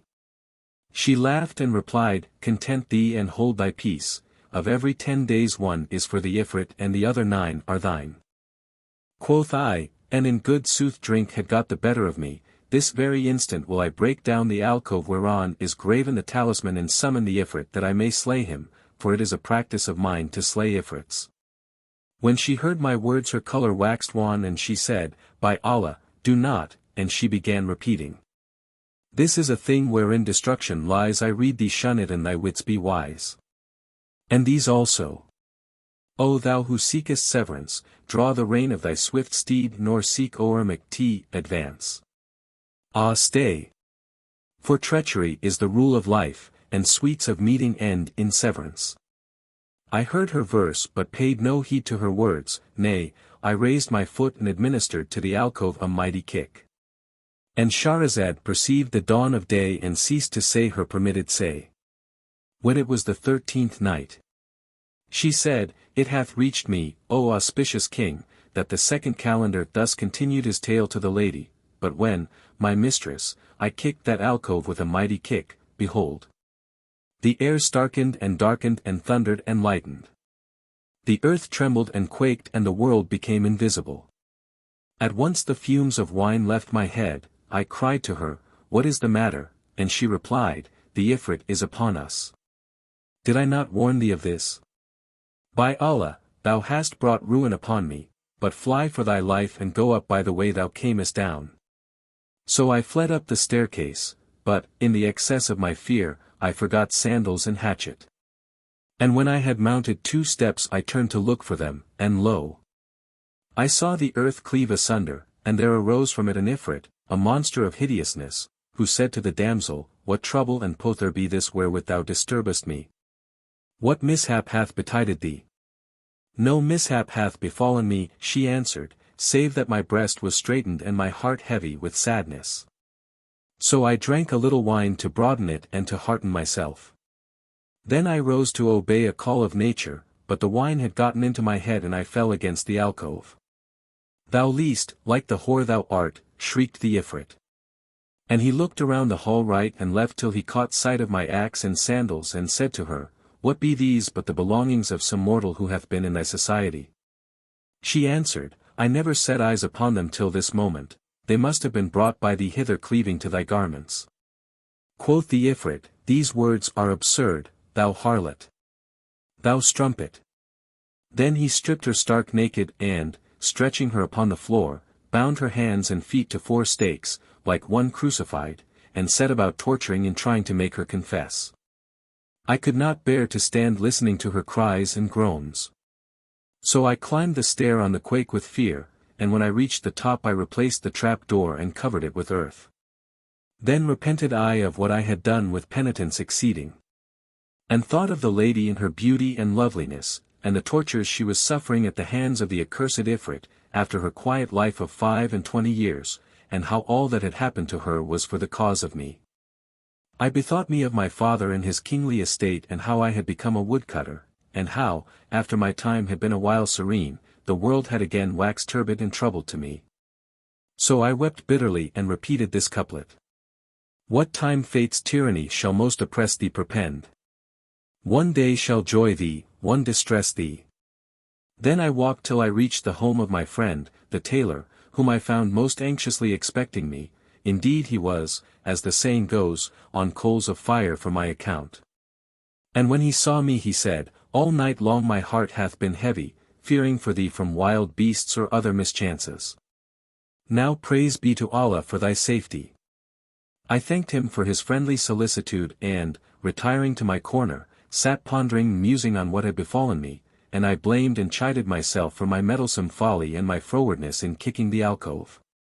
I was calling myself to account when behold, my friend, the tailor, came to me and said, O youth, in the shop there is an old man, a Persian, who seeketh thee. He hath thy hatchet and thy sandals which he had taken to the woodcutters, saying, I was going out at what time the muezzin began the call to dawn prayer, when I chanced upon these things and know not whose they are. So direct me to their owner. The woodcutters recognized thy hatchet and directed him to thee. He is sitting in my shop, so fare forth to him and thank him and take thine axe and sandals. When I heard these words I turned yellow with fear and felt stunned as by a blow, and, before I could recover myself, lo! The floor of my private room clove asunder, and out of it rose the Persian who was the Ifrit. He had tortured the lady with exceeding tortures, natheless she would not confess to him aught, so he took the hatchet and sandals and said to her, As surely as I am Jurgis of the seed of Iblis, I will bring thee back the owner of this and these. Then he went to the woodcutters with the pretence aforesaid and, being directed to me, after waiting a while in the shop till the fact was confirmed, he suddenly snatched me up as a hawk snatcheth a mouse and flew high in air. But presently descended and plunged with me under the earth, I being aswoon the while, and lastly set me down in the subterranean palace wherein I had passed that blissful night. And there I saw the lady stripped to the skin, her limbs bound to 4 stakes and blood welling from her sides. At the sight my eyes ran over with tears, but the Ifrit covered her person and said, O wanton, is not this man thy lover? She looked upon me and replied, I wot him not nor have I ever seen him before this hour. Quoth the Ifrit, What? This torture and yet no confessing. And quoth she, I never saw this man in my born days, and it is not lawful in Allah's sight to tell lies on him. If thou know him not, said the Ifrit to her, take this sword and strike off his head. She hent the sword in hand and came close up to me, and I signalled to her with my eyebrows, my tears the while flowing adown my cheeks. She understood me and made answer, also by signs, How couldst thou bring all this evil upon me? And I rejoined after the same fashion, This is the time for mercy and forgiveness. And the mute tongue of my case spake aloud saying, Mine eyes were dragomans for my tongue betide and told full clear the love I fain would hide. When last we met and tears in torrents railed for tongue struck dumb my glances testified. She signed with eye glance while her lips were mute I signed with fingers and she can th implied. Our eyebrows did all duty twixt us twain. And we being speechless love spake loud and plain. Then, O my mistress, the lady threw away the sword and said, How shall I strike the neck of one I wot not, and who hath done me no evil? Such deed were not lawful in my law. And she held her hand.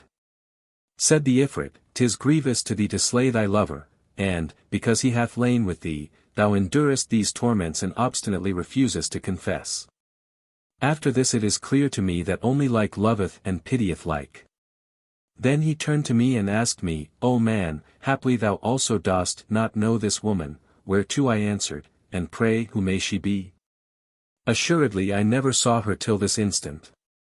Then take the sword, said he, and strike off her head and I will believe that thou wottest her not and will leave thee free to go, and will not deaf hardly with thee. I replied, That will I do. And, taking the sword went forward sharply and raised my hand to smite. But she signed to me with her eyebrows, Have I failed thee in aught of love? and is it thus that thou requitest me? I understood what her looks implied and answered her with an eye-glance, I will sacrifice my soul for thee. And the tongue of the case wrote in our hearts these lines. How many a lover with his eyebrows speaketh to his beloved, as his passion pleadeth. With flashing eyne his passion he inspireth, and well she seeth what kit's pleading needeth. How sweet the look when each on other gazeth, and with what swiftness and how sure it speedeth. And this with eyebrows all his passion writeth, and that with eyeballs all his passion readeth. Then my eyes filled with tears to overflowing, and I cast the sword from my hand, saying, O mighty Ifrit and hero, if a woman lacking wits and faith deem it unlawful to strike off my head, how can it be lawful for me, a man, to smite her neck whom I never saw in my whole life? I cannot do such misdeed though thou cause me drink the cup of death and perdition. Then said the Ifrit, Ye twain show the good understanding between you, but I will let you see how such doings end. He took the sword, and struck off the lady's hands first, with 4 strokes, and then her feet, whilst I looked on and made sure of death, and she farewelled me with her dying eyes. So the Ifrit cried at her, Thou whorest and makest me a widow with thine eyes, and struck her so that her head went flying.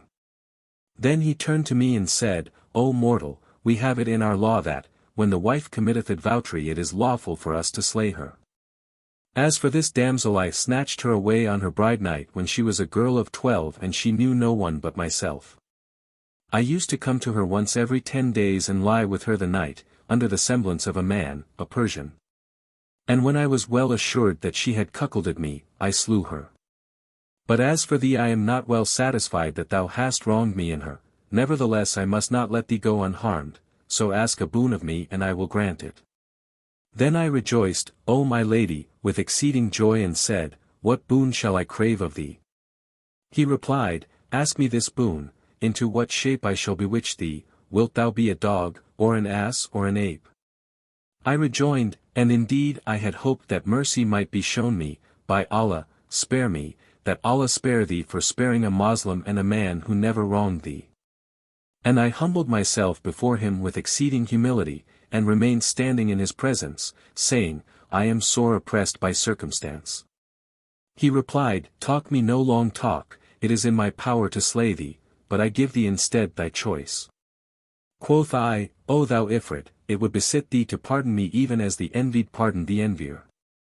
Quoth he, And how was that? And I began to tell him the tale of the envier and the envied. They relate, O Ifrit, that in a certain city were 2 men who dwelt in adjoining houses, having a common party wall, and one of them envied the other and looked on him with an evil eye, and did his utmost endeavor to injure him. And, albeit at all times he was jealous of his neighbor, his malice at last grew on him till he could hardly eat or enjoy the sweet pleasures of sleep. But the envied did nothing save prosper. And the more the other strove to injure him, the more he got and gained and throve. At last the malice of his neighbor and the man's constant endeavor to work him a harm came to his knowledge, so he said, By Allah, God's earth is wide enough for its people, and, leaving the neighborhood, he repaired to another city where he bought himself a piece of land in which was a dried-up draw well, old and in ruinous condition. Here he built him an oratory and, furnishing it with a few necessaries, took up his abode therein, and devoted himself to prayer and worshipping Allah Almighty, and fakirs and holy mendicants flocked to him from all quarters. And his fame went abroad through the city and that countryside. Presently the news reached his envious neighbor, of what good fortune had befallen him and how the city notables had become his disciples. So he travelled to the place and presented himself at the holy man's hermitage, and was met by the envied with welcome and greeting and all honor. Then quoth the envier, I have a word to say to thee. And this is the cause of my faring hither, and I wish to give thee a piece of good news, so come with me to thy cell. Thereupon the envied arose and took the envier by the hand, and they went into the inmost part of the hermitage. But the envier said, Bid thy fakirs retire to their cells, for I will not tell thee what I have to say, save in secret where none may hear us. Accordingly the envied said to his fakirs, Retire to your private cells. And, when all had done as he bade them, he set out with his visitor and walked a little way until the twain reached the ruinous old well. And as they stood upon the brink the envier gave the envied a push which tumbled him headlong into it, unseen of any, whereupon he fared forth, and went his ways, thinking to have had slain him. Now this well happened to be haunted by the Jann who, seeing the case, bore him up and let him down little by little, till he reached the bottom, when they seated him upon a large stone. Then one of them asked his fellows, What ye who be this man? And they answered, Nay. This man, continued the speaker, is the envied hight who, flying from the envier, came to dwell in our city, and here founded this holy house, and he hath edified us by his litanies and his lections of the Koran. But the envier set out and journeyed till he rejoined him, and cunningly contrived to deceive him and cast him into the well where we now are. But the fame of this good man hath this very night come to the Sultan of our city who designeth to visit him on the morrow on account of his daughter. What aileth his daughter? Asked one, and another answered, She is possessed of a spirit. For Maymun, son of Damdam, is madly in love with her, but, if this pious man knew the remedy, her cure would be as easy as could be. Hereupon one of them inquired, And what is the medicine? And he replied, The black tom cat which is with him in the oratory hath, on the end of his tail, a white spot, the size of a dirham. Let him pluck 7 white hairs from the spot, then let him fumigate her therewith and the married will flee from her and not return, so she shall be sane for the rest of her life. All this took place, O Ifrit, within earshot of the envied who listened readily. When dawn broke and morn arose in sheen and shone, the fakirs went to seek the sheikh and found him climbing up the wall of the well. Whereby he was magnified in their eyes. Then, knowing that naught save the black tomcat could supply him with the remedy required, he plucked the 7 tail hairs from the white spot and laid them by him. And hardly had the sun risen ere the Sultan entered the hermitage, with the great lords of his estate, bidding the rest of his retinue to remain standing outside. The envied gave him a hearty welcome, and seating him by his side asked him, Shall I tell thee the cause of thy coming? The king answered, Yes. He continued, Thou hast come upon pretext of a visitation. But it is in thy heart to question me of thy daughter. Replied the king, 'Tis even so, O thou holy sheikh, and the envied continued, Send and fetch her, and I trust to heal her forthright, and such it be the will of Allah. The king in great joy sent for his daughter, and they brought her pinioned and fettered. The envied made her sit down behind a curtain and taking out the hairs fumigated her therewith. Whereupon that which was in her head cried out and departed from her. The girl was at once restored to her right mind and veiling her face, said, What hath happened and who brought me hither? The Sultan rejoiced with a joy that nothing could exceed, and kissed his daughter's eyes, and the holy man's hand, then, turning to his great lords, he asked, How say ye? What fee deserveth he who hath made my daughter whole? And all answered, He deserveth her to wife, and the king said, Ye speak sooth. So he married him to her and the envied thus became son-in-law to the king. And after a little the wazir died and the king said, Whom can I make minister in his stead? Thy son-in-law, replied the courtiers. So the envied became a wazir. And after a while the sultan also died and the lieges said, Whom shall we make king? And all cried, The wazir. So the wazir was forthright made sultan, and he became king regnant, a true ruler of men. One day as he had mounted his horse, and, in the eminence of his kinglihood, was riding amidst his emirs and wazirs and the grandees of his realm his eye fell upon his old neighbor, the envier, who stood afoot on his path. So he turned to one of his ministers, and said, Bring hither that man and cause him no affright. The wazir brought him and the king said, Give him 1,000 miskals of gold from the treasury, and load him 10 camels with goods for trade, and send him under escort to his own town. Then he bade his enemy farewell and sent him away and forbore to punish him for the many and great evils he had done. See, O Ifrit, the mercy of the envied to the envier, who had hated him from the beginning and had borne him such bitter malice and never met him without causing him trouble. And had driven him from house and home, and then had journeyed for the sole purpose of taking his life by throwing him into the well. Yet he did not requite his injurious dealing, but forgave him and was bountiful to him. Then I wept before him, O my lady, with sore weeping, never was there sorer, and I recited. pardon my fault. For 'tis the wise man's wont all faults to pardon and revenge forego. In sooth all manner faults in me contain, then deign of goodness mercy grace to show. Whoso imploreth pardon from on high should hold his hand from sinners here below. Said the Ifrit, lengthen not thy words. As to my slaying thee fear it not, and as to my pardoning thee hope it not, but from my bewitching thee there is no escape. Then he tore me from the ground which closed under my feet and flew with me into the firmament till I saw the earth as a large white cloud or a saucer in the midst of the waters. Presently he set me down on a mountain, and taking a little dust, over which he muttered some magical words, sprinkled me therewith, saying, Quit that shape and take thou the shape of an ape.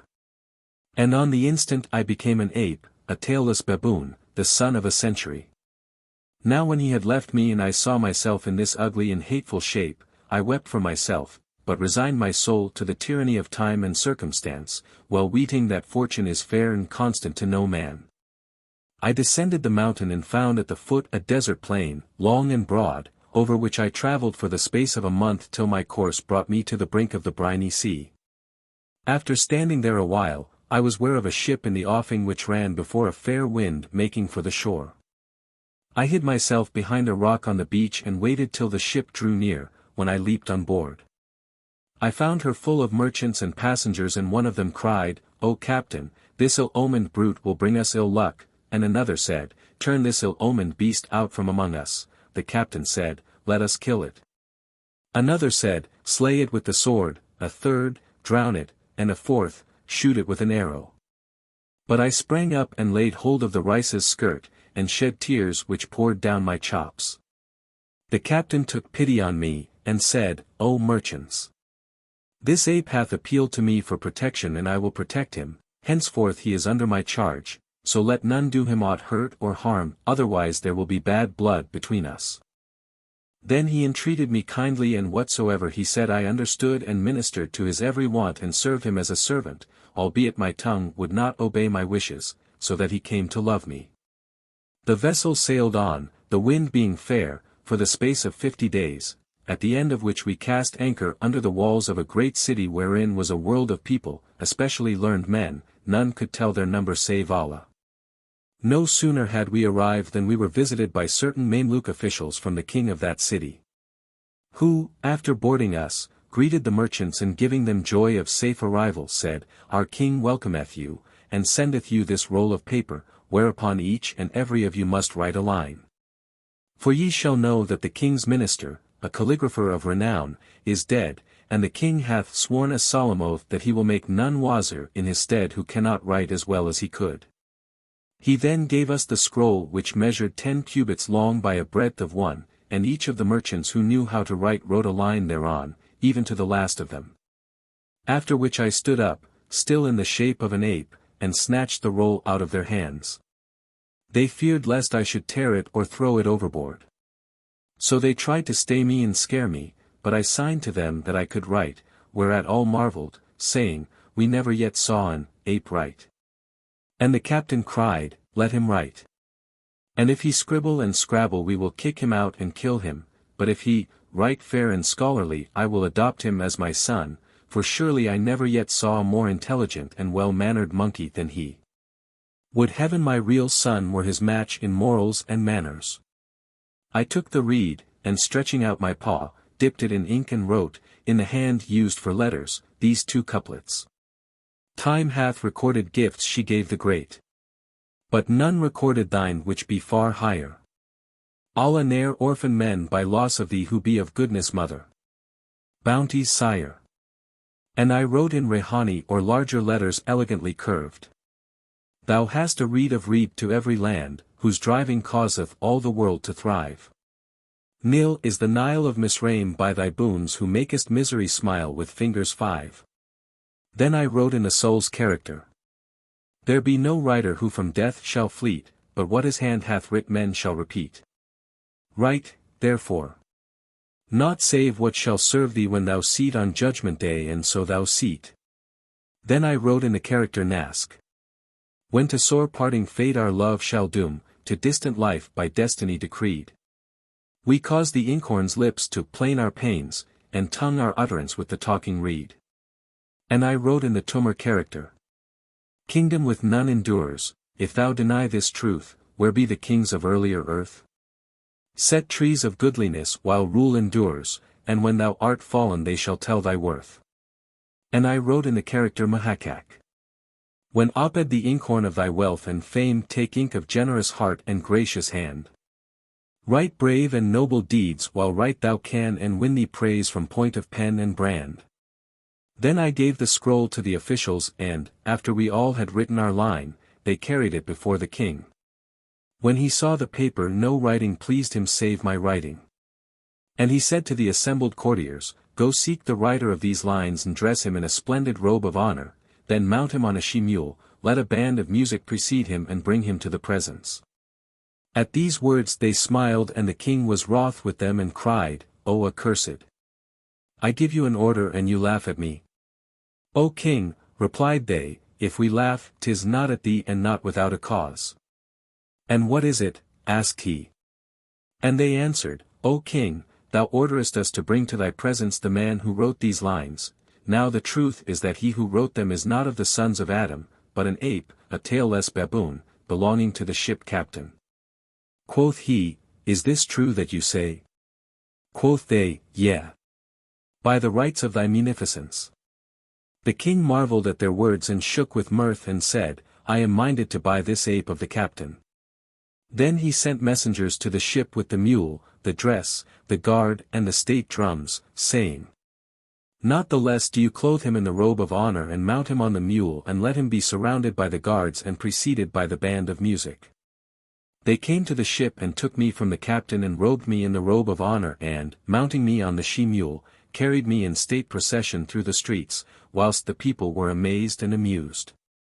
And folk said to one another, Halloo! Is our sultan about to make an ape his minister? And came all agog crowding to gaze at me, and the town was astir and turned topsy-turvy on my account. When they brought me up to the king and set me in his presence, I kissed the ground before him 3 times, and once before the high chamberlain and great officers, and he bade me be seated, and I sat respectfully on shins and knees. And all who were present marveled at my fine manners, and the king most of all. Thereupon he ordered the lieges to retire.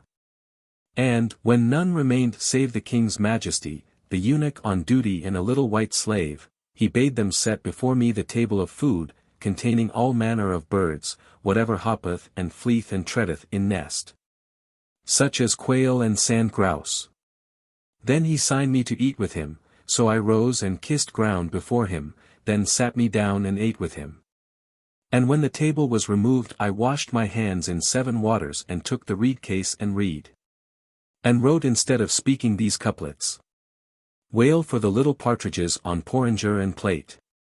Cry for the ruin of the fries and stews well marinate. Keen as I keen for loved, lost daughters of the cotta grouse, and omelette round the fair and browned fowls agglomerate. O fire and heart of me for fish, those deux poissons I saw.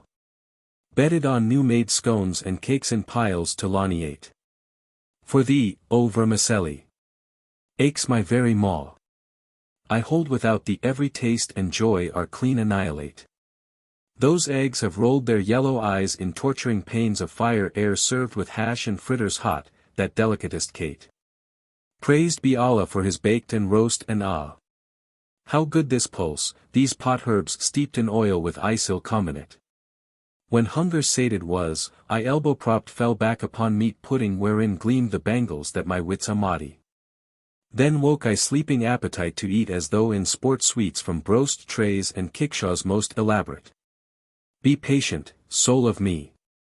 Time is a haughty, jealous wight, today he seems dark lowering and tomorrow fair to sight. Then I rose and seated myself at a respectful distance while the king read what I had written, and marveled, exclaiming, Oh the miracle, that an ape should be gifted with this graceful style and this power of penmanship. By Allah, 'tis a wonder of wonders. Presently they set before the king choice wines in flagons of glass and he drank, then he passed on the cup to me. And I kissed the ground and drank and wrote on it. With fire they boiled me to loose my tongue, and pain and patience gave for fellowship. Hence comes it hands of men upbear me high and honey dew from lips of maid I sip. And these also. Morn saith to night, withdraw and let me shine, so drain we draughts that dull all pain and pine. I doubt, so fine the glass, the wine so clear, if 'tis the wine in glass or glass in wine. The king read my verse and said with a sigh, were these gifts in a man, he would excel all the folk of his time and age. Then he called for the chess-board, and said, say, wilt thou play with me, and I signed with my head, yes. Then I came forward and ordered the pieces and played with him 2 games, both of which I won. He was speechless with surprise. So I took the pen case and, drawing forth a reed, wrote on the board these 2 couplets. 2 hosts fair fighting through the livelong day, nor is their battling ever finished. Until, when darkness girdeth them about, the twain go sleeping in a single bed. The king read these lines with wonder and delight and said to his eunuch, O Muqbil, go to thy mistress, Sitt al-Huzn, and say her, come, speak the king who biddeth thee hither to take thy solace in seeing this right wondrous ape. So the eunuch went out and presently returned with the lady who, when she saw me veiled her face and said, O my father! Hast thou lost all sense of honor? How cometh it thou art pleased to send for me and show me to strange men? O Sitt al-Huzn, said he, no man is here save this little foot page and the eunuch who reared thee and I, thy father. From whom, then, dost thou veil thy face? She answered, this whom thou deemest an ape is a young man, a clever and polite, a wise and learned and the son of a king. But he is ensorcelled and the Ifrit Jarjaris, who is of the seed of Iblis, cast a spell upon him, after putting to death his own wife the daughter of King Ifitimus lord of the islands of Abnus. The king marvelled at his daughter's words and, turning to me, said, is this true that she saith of thee? And I signed by a nod of my head the answer, yea, verily, and wept sore. Then he asked his daughter, whence knewest thou that he is ensorcelled? And she answered, O my dear papa, there was with me in my childhood an old woman, a wily one and a wise and a witch to boot, and she taught me the theory of magic and its practice. And I took notes in writing and therein waxed perfect, and have committed to memory 170 chapters of egromantic formulas. By the least of which I could transport the stones of thy city behind the mountain Kaf and the circumambient main, or make it sight an abyss of the sea and its people fishes swimming in the midst of it. O my daughter, said her father, I conjure thee, by my life, disenchant this young man, that I may make him my wazir and marry thee to him, for indeed he is an ingenious youth and a deeply learned. With joy and goodly gree, she replied and, hending in hand an iron knife whereon was inscribed the name of Allah in Hebrew characters, she described a wide circle, and Shahrazad perceived the dawn of day and ceased saying her permitted say. When it was the 14th night, she said, it hath reached me, O auspicious king, that the calendar continued his tale thus, O my lady. The king's daughter hent in hand a knife whereon were inscribed Hebrew characters and described a wide circle in the midst of the palace hall, and therein wrote in Kufic letters mysterious names and talismans. And she uttered words and muttered charms, some of which we understood and others we understood not. Presently the world waxed dark before our sight till we thought that the sky was falling upon our heads, and lo! The Ifrit presented himself in his own shape and aspect. His hands were like many-pronged pitchforks, his legs like the masts of great ships, and his eyes like cressets of gleaming fire. We were in terrible fear of him, but the king's daughter cried at him, no welcome to thee and no greeting, O dog. Whereupon he changed to the form of a lion and said, O traitress, how is it thou hast broken the oath we swear that neither should contraire other? O accursed one, answered she, how could there be a compact between me and the like of thee? Then said he, take what thou hast brought on thyself, and the lion opened his jaws and rushed upon her, but she was too quick for him, and, plucking a hair from her head, waved it in the air muttering over it the while. And the hair straightway became a trenchant sword blade, wherewith she smote the lion and cut him in twain. Then the two halves flew away in air and the head changed to a scorpion and the princess became a huge serpent and set upon the accursed scorpion, and the two fought, coiling and uncoiling, a stiff fight for an hour at least. Then the scorpion changed to a vulture and the serpent became an eagle which set upon the vulture, and hunted him for an hour's time, till he became a black tom cat, which meowed and grinned and spat. Thereupon the eagle changed into a piebald wolf and these two battled in the palace for a long time, when the cat, seeing himself overcome, changed into a worm and crept into a huge red pomegranate, which lay beside the jetting fountain in the midst of the palace hall. Whereupon the pomegranate swelled to the size of a watermelon in air, and, falling upon the marble pavement of the palace, broke to pieces, and all the grains fell out and were scattered about till they covered the whole floor. Then the wolf shook himself and became a snow-white cock, which fell to picking up the grains purposing not to leave one, but by doom of destiny one seed rolled to the fountain edge and there lay hid. The cock fell to crowing and clapping his wings and signing to us with his beak as if to ask, "Are any grains left?" But we understood not what he meant, and he cried to us with so loud a cry that we thought the palace would fall upon us. Then he ran over all the floor till he saw the grain which had rolled to the fountain edge, and rushed eagerly to pick it up when behold, it sprang into the midst of the water and became a fish and dived to the bottom of the basin. Thereupon the cock changed to a big fish, and plunged in after the other, and the two disappeared for a while and lo! We heard loud shrieks and cries of pain which made us tremble. After this the Ifrit rose out of the water, and he was as a burning flame, casting fire and smoke from his mouth and eyes and nostrils. And immediately the princess likewise came forth from the basin and she was one live coal of flaming low. And these two, she and he, battled for the space of an hour, until their fires entirely compassed them about and their thick smoke filled the palace. As for us we panted for breath, being well nigh suffocated, and we longed to plunge into the water fearing lest we be burnt up and utterly destroyed, and the king said, "There is no majesty and there is no might save in Allah the Glorious, the Great. Verily we are Allah's and unto him are we returning. Would heaven I had not urged my daughter to attempt the disenchantment of this ape fellow, whereby I have imposed upon her the terrible task of fighting yon accursed Ifrit against whom all the Ifrits in the world could not prevail. And would heaven we had never seen this ape, Allah never assign nor bless the day of his coming. We thought to do a good deed by him before the face of Allah, and to release him from enchantment, and now we have brought this trouble and travail upon our heart. But I, O my lady, was tongue-tied and powerless to say a word to him. Suddenly, ere we were ware of aught, the Ifrit yelled out from under the flames and, coming up to us as we stood on the estrade, blew fire in our faces. The damsel overtook him and breathed blasts of fire at his face and the sparks from her and from him rained down upon us, and her sparks did us no harm, but one of his sparks alighted upon my eye and destroyed it making me a monocular ape. And another fell on the king's face scorching the lower half, burning off his beard and mustachios and causing his under teeth to fall out, while a third alighted on the castrado's breast, killing him on the spot.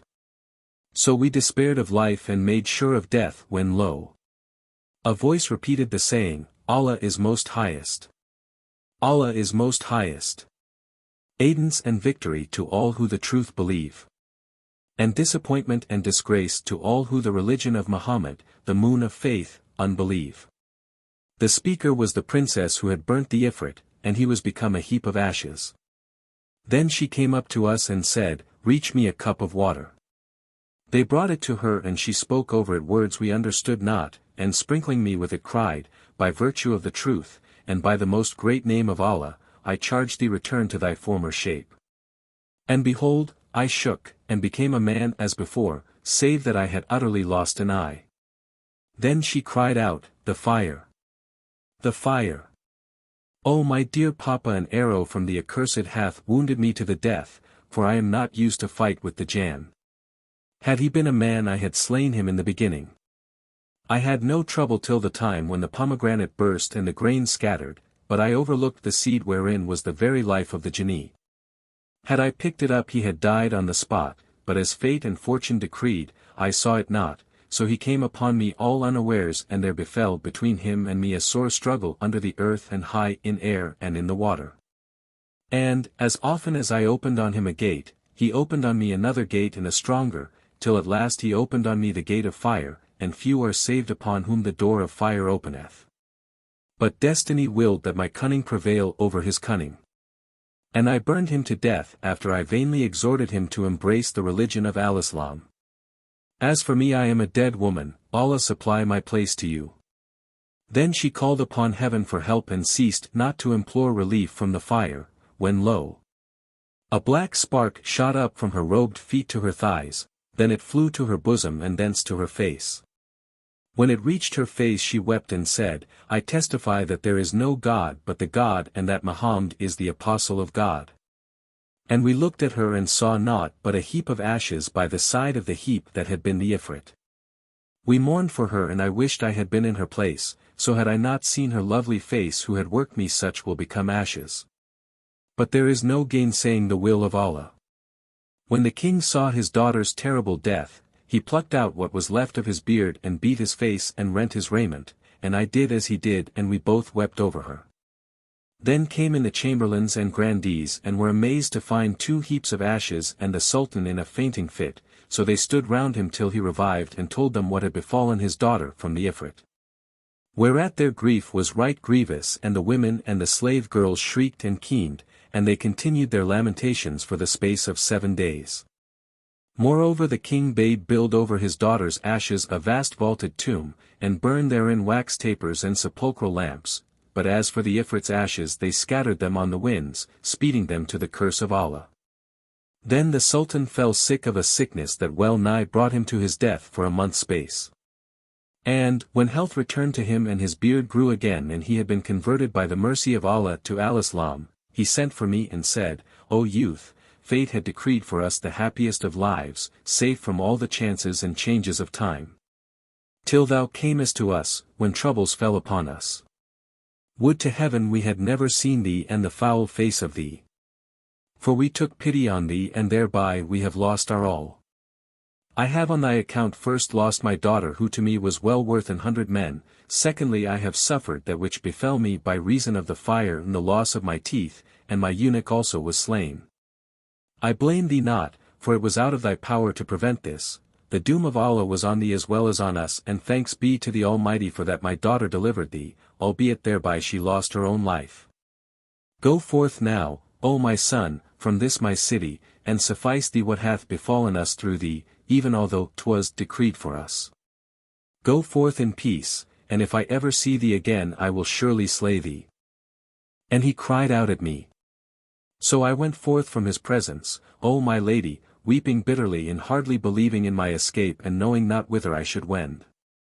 And I recalled all that had befallen me, my meeting the tailor, my love for the damsel in the palace beneath the earth, and my narrow escape from the Ifrit, even after he had determined to do me die. And how I had entered the city as an ape and was now leaving it a man once more. Then I gave thanks to Allah and said, my eye and not my life. And before leaving the place I entered the bath and shaved my poll and beard and mustachios and eyebrows, and cast ashes on my head and donned the coarse black woolen robe of a calender. Then I fared forth, O my lady, and every day I pondered all the calamities which had betided me, and I wept and repeated these couplets. I am distraught, yet verily his ruth abides with me, though round me gather hosts of ills. Whence come I cannot see. Patient I'll be till patience self with me impatient wax. Patient forever till the Lord fulfill my destiny. Patient I'll bide without complaint, a wronged and vanquished man. Patient as sun-parked white that spans the desert sandy sea. Patient I'll be till aloe's self unwittingly allow I'm patient under bitterer things than bitterest aloe. No bitterer things than aloes or than patience for mankind. Yet bitterer than the twain to me were patience, treachery. My sear and seamed and seared brow would drag 'em in my sore if soul could search my sprite and their unsecret secrecy. Were hills to bear the load I bear they'd crumble 'neath the weight. 'Twould still the roaring wind, 'twould quench the flame-tongue's flagrancy. And whoso set the world is sweet certes a day he'll see with more than aloe's bitterness and aloe's pungency. Then I journeyed through many regions and saw many a city intending for Baghdad, that I might seek audience, in the house of peace, with the commander of the faithful and tell him all that had befallen me. I arrived here this very night and found my brother in Allah, this first calender, standing about as one perplexed, so I saluted him with, "Peace be upon thee," and entered into discourse with him. Presently up came our brother, this third calender, and said to us, "Peace be with you. I am a stranger," whereto we replied, "And we too be strangers, who have come hither this blessed night." So we all three walked on together, none of us knowing the other's history, till destiny drave us to this door and we came in to you. Such then is my story and my reason for shaving my beard and mustachios, and this is what caused the loss of my eye. Said the house mistress, "Thy tale is indeed a rare, so rub thy head and wend thy ways." But he replied, "I will not budge till I hear my companion's stories." Then came forward the third calender, and said, "O illustrious lady! My history is not like that of these my comrades, but more wondrous and far more marvelous. In their case fate and fortune came down on them unawares, but I drew down destiny upon my own head and brought sorrow on mine own soul, and shaved my own beard and lost my own eye. Hear then the third calendar's tale. Know, O my lady, that I also am a king and the son of a king, and my name is Ajib son of Kazib. When my father died I succeeded him, and I ruled and did justice and dealt fairly by all my lieges. I delighted in sea trips, for my capital stood on the shore, before which the ocean stretched far and wide, and near hand were many great islands with sconces and garrisons in the midst of the main. My fleet numbered 50 merchantmen, and as many yachts for pleasance, and 150 sail ready fitted for holy war with the unbelievers. It fortuned that I had a mind to enjoy myself on the islands aforesaid, so I took ship with my people in 10 keel, and, carrying with me a month's victual, I set out on a 20 days' voyage. But one night a head wind struck us, and the sea rose against us with huge waves, the billows sorely buffeted us and a dense darkness settled round us. We gave ourselves up for lost, and I said, "Whoso endangereth his days, e'en and he 'scape deserveth no praise." Then we prayed to Allah and besought him. But the storm blast ceased not to blow against us nor the surges to strike us till morning broke, when the gale fell, the seas sank to mirrory stillness and the sun shone upon us kindly clear. Presently we made an island where we landed and cooked somewhat of food, and ate heartily and took our rest for a couple of days. Then we set out again and sailed other 20 days, the seas broadening and the land shrinking. Presently the current ran counter to us, and we found ourselves in strange waters, where the captain had lost his reckoning, and was wholly bewildered in this sea, so said we to the lookout man, "Get thee to the masthead and keep thine eyes open." He swarmed up the mast and looked out and cried aloud, "O Rice, I be to starboard something dark, very like a fish floating on the face of the sea, and to larboard there is a loom in the midst of the main, now black and now bright." When the captain heard the lookout's words he dashed his turband on the deck and plucked out his beard and beat his face, saying, "Good news indeed. We be all dead men, not one of us can be saved." And he fell to weeping, and all of us wept for his weeping and also for our lives, and I said, "O captain, tell us what it is the lookout saw." "O my prince," answered he, "know that we lost our course on the night of the storm, which was followed on the morrow by a 2 days' calm during which we made no way. And we have gone astray 11 days reckoning from that night, with narrow wind to bring us back to our true course. Tomorrow by the end of the day we shall come to a mountain of black stone, hight the Magnet Mountain. For thither the currents carry us willy-nilly. As soon as we are under its lee, the ship's sides will open and every nail and plank will fly out and cleave fast to the mountain. For that Almighty Allah hath gifted the lodestone with a mysterious virtue and a love for iron, by reason whereof all which is iron travelleth towards it. And on this mountain is much iron, how much none knoweth save the Most High, from the many vessels which have been lost there since the days of yore. The bright spot upon its summit is a dome of yellow laden from Andalusia, vaulted upon 10 columns. And on its crown is a horseman who rideth a horse of brass and holdeth in hand a lance of laden, and there hangeth on his bosom a tablet of lead graven with names and talismans. And he presently added, "And, O king, none destroyeth folk save the rider on that steed, nor will the egromancy be dispelled till he fall from his horse." Then, O my lady, the captain wept with exceeding weeping, and we all made sure of death doom, and each and every one of us farewelled his friend and charged him with his last will and testament in case he might be saved. We slept not that night, and in the morning we found ourselves much nearer the Lodestone Mountain, whither the waters drave us with a violent send. When the ships were close under its lee they opened and the nails flew out and all the iron in them sought the magnet mountain and clove to it like a network. So that by the end of the day we were all struggling in the waves round about the mountain. Some of us were saved, but more were drowned, and even those who had escaped knew not one another, so stupefied were they by the beating of the billows and the raving of the winds. As for me, O my lady, Allah, be his name exalted, preserve my life that I might suffer whatso he willed to me of hardship, misfortune and calamity, for I scrambled upon a plank from one of the ships, and the wind and waters threw it at the feet of the mountain.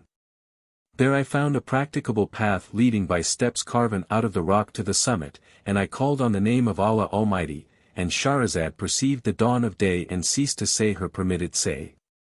When it was the 15th night, she continued, It hath reached me, O auspicious king, that the third calender said to the lady, the rest of the party sitting fast bound and the slaves standing with swords drawn over their heads, and after calling on the name of Almighty Allah and passionately beseeching him, I breasted the ascent, clinging to the steps and notches hewn in the stone, and mounted little by little.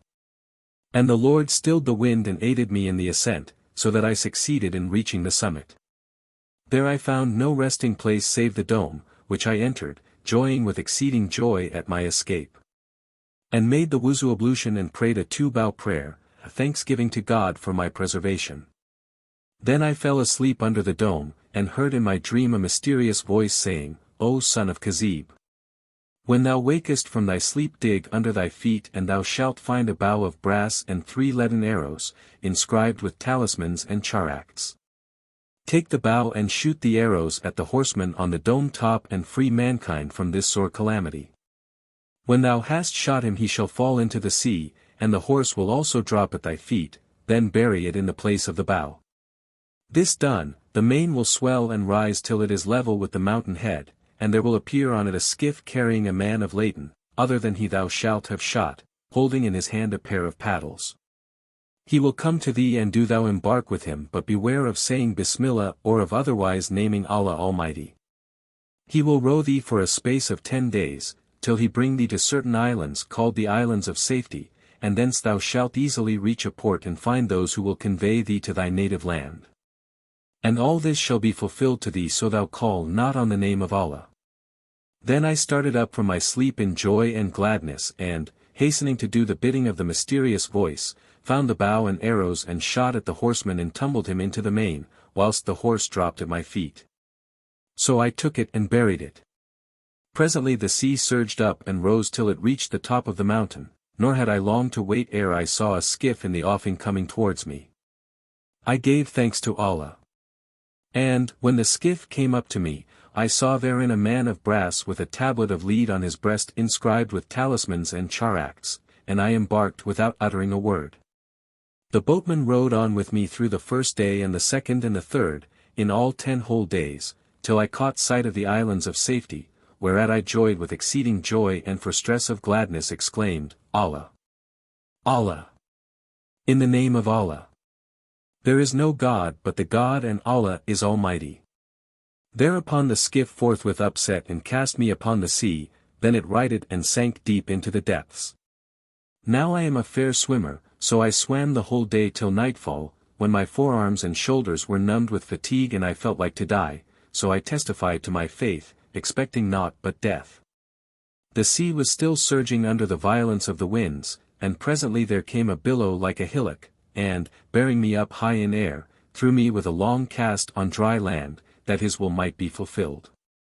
I crawled up the beach and doffing my raiment wrung it out to dry and spread it in the sunshine, then I lay me down and slept the whole night. As soon as it was day, I donned my clothes and rose to look whither I should walk. Presently I came to a thicket of low trees, and, making a cast round it, found that the spot whereon I stood was an islet, a mere home, girt on all sides by the ocean. Whereupon I said to myself, Whatso freeth me from one great calamity casteth me into a greater. But while I was pondering my case and longing for death, behold, I saw afar off a ship making for the island. So I clomb a tree and hid myself among the branches. Presently the ship anchored and landed 10 slaves, blackamoors, bearing iron hoes and baskets, who walked on till they reached the middle of the island. Here they dug deep into the ground, until they uncovered a plate of metal which they lifted, thereby opening a trap door. After this they returned to the ship and thence brought bread and flour, honey and fruits, clarified butter, leather bottles containing liquors and many household stuffs. Also furniture, table service and mirrors, rugs, carpets, and in fact all needed to furnish a dwelling, and they kept going to and fro, and descending by the trap door, till they had transported into the dwelling all that was in the ship. After this the slaves again went on board and brought back with them garments as rich as may be, and in the midst of them came an old man, of whom very little was left, for time had dealt hardly and harshly with him. And all that remained of him was a bone wrapped in a rag of blue stuff through which the winds whistled west and east. As saith the poet of him, "Time gars me tremble, ah, how sore the balk! While time in pride of strength doth ever stalk. Time was I walked nor ever felt I tired, now am I tired alba I never walk." And the sheikh held by the hand a youth cast in beauty's mould, all elegance and perfect grace, so fair that his comeliness deserved to be proverbial. For he was as a green bough or the tender young of the roe, ravishing every heart with his loveliness and subduing every soul with his coquetry and amorous ways. It was of him the poet spake when he said, "Beauty they brought with him to make compare, but beauty hung her head in shame and care. Quoth they, O beauty, hast thou seen his like? And beauty cried, his like? Not anywhere. They stinted not their going, O my lady, till all went down by the trap door and did not reappear for an hour, or rather more. At the end of which time the slaves and the old man came up without the youth and, replacing the iron plate and carefully closing the door slab as it was before, they returned to the ship and made sail and were lost to my sight. When they turned away to depart, I came down from the tree and, going to the place I had seen them fill up, scraped off and removed the earth, and in patience possessed my soul till I had cleared the whole of it away. Then appeared the trap door which was of wood, in shape and size like a millstone, and when I lifted it up it disclosed a winding staircase of stone. At this I marveled and, descending the steps till I reached the last, found a fair hall, spread with various kinds of carpets and silk stuffs. Wherein was a youth sitting upon a raised couch and leaning back on a round cushion with a fan in his hand and nosegays and posies of sweet-scented herbs and flowers before him. But he was alone and not a soul near him in the great vault. When he saw me he turned pale, but I saluted him courteously and said, "Set thy mind at ease and calm thy fears, no harm shall come near thee. I am a man like thyself and the son of a king to boot, whom the decrees of destiny have sent to bear thee company and cheer thee in thy loneliness. But now tell me, what is thy story and what causeth thee to dwell thus in solitude under the ground?" When he was assured that I was of his kind and no JINNI, he rejoiced and his fine color returned, and, making me draw near to him he said, "O my brother, my story is a strange story and 'tis this. My father is a merchant jeweler possessed of great wealth, who hath white and black slaves traveling and trading on his account in ships and on camels, and trafficking with the most distant cities. But he was not blessed with a child, not even one. Now on a certain night he dreamed a dream that he should be favored with a son, who would be short-lived, so the morning dawned on my father bringing him woe and weeping. On the following night my mother conceived and my father noted down the date of her becoming pregnant. Her time being fulfilled she bare me.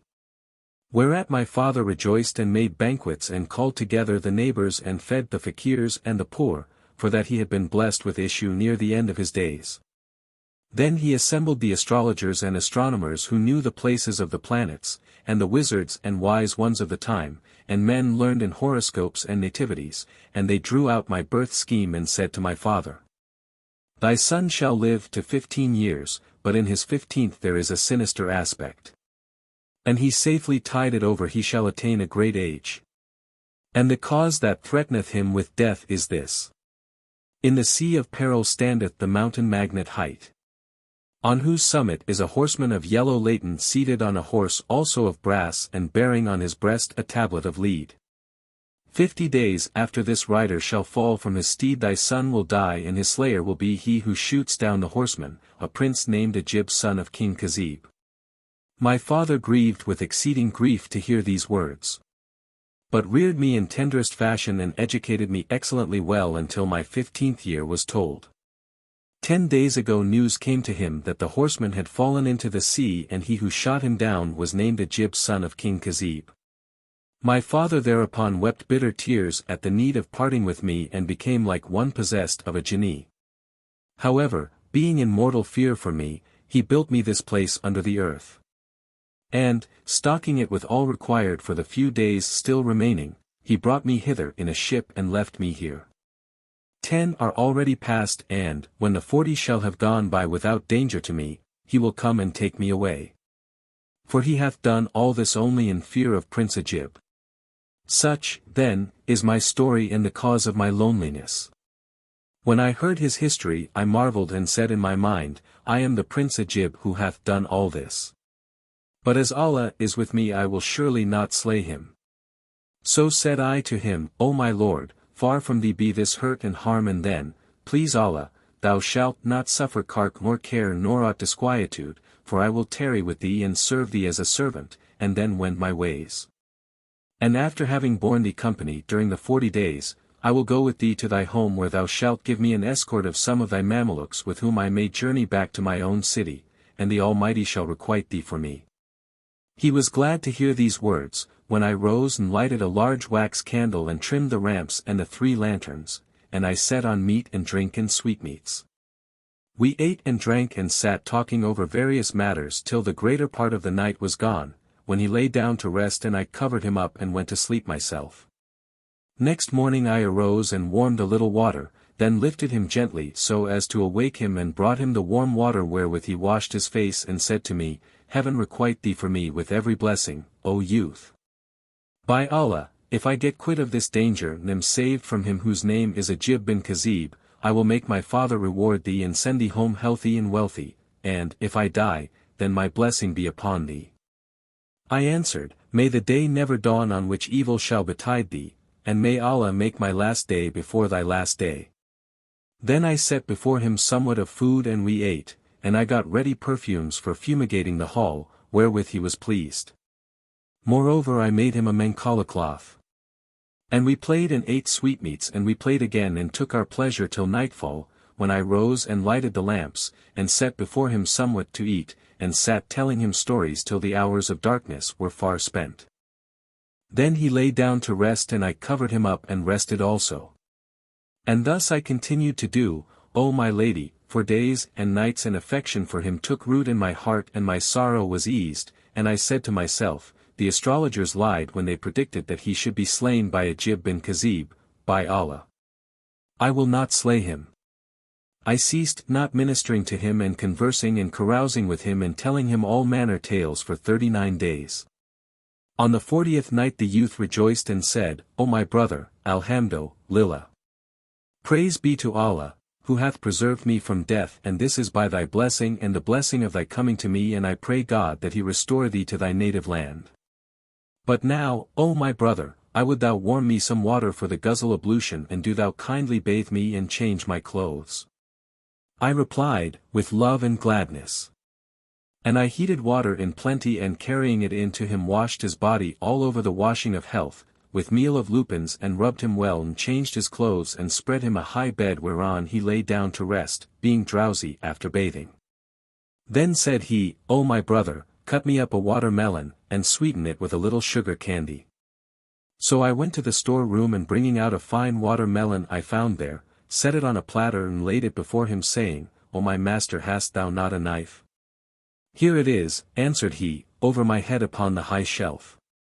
So I got up in haste and taking the knife drew it from its sheath. But my foot slipped in stepping down and I fell heavily upon the youth holding in my hand the knife which hastened to fulfill what had been written on the day that decided the destinies of man, and buried itself, as if planted, in the youth's heart. He died on the instant. When I saw that he was slain and knew that I had slain him, maugre myself, I cried out with an exceeding loud and bitter cry and beat my face and rent my raiment and said, Verily we be Allah's and unto him we be returning, O Moslems! O folk fain of Allah!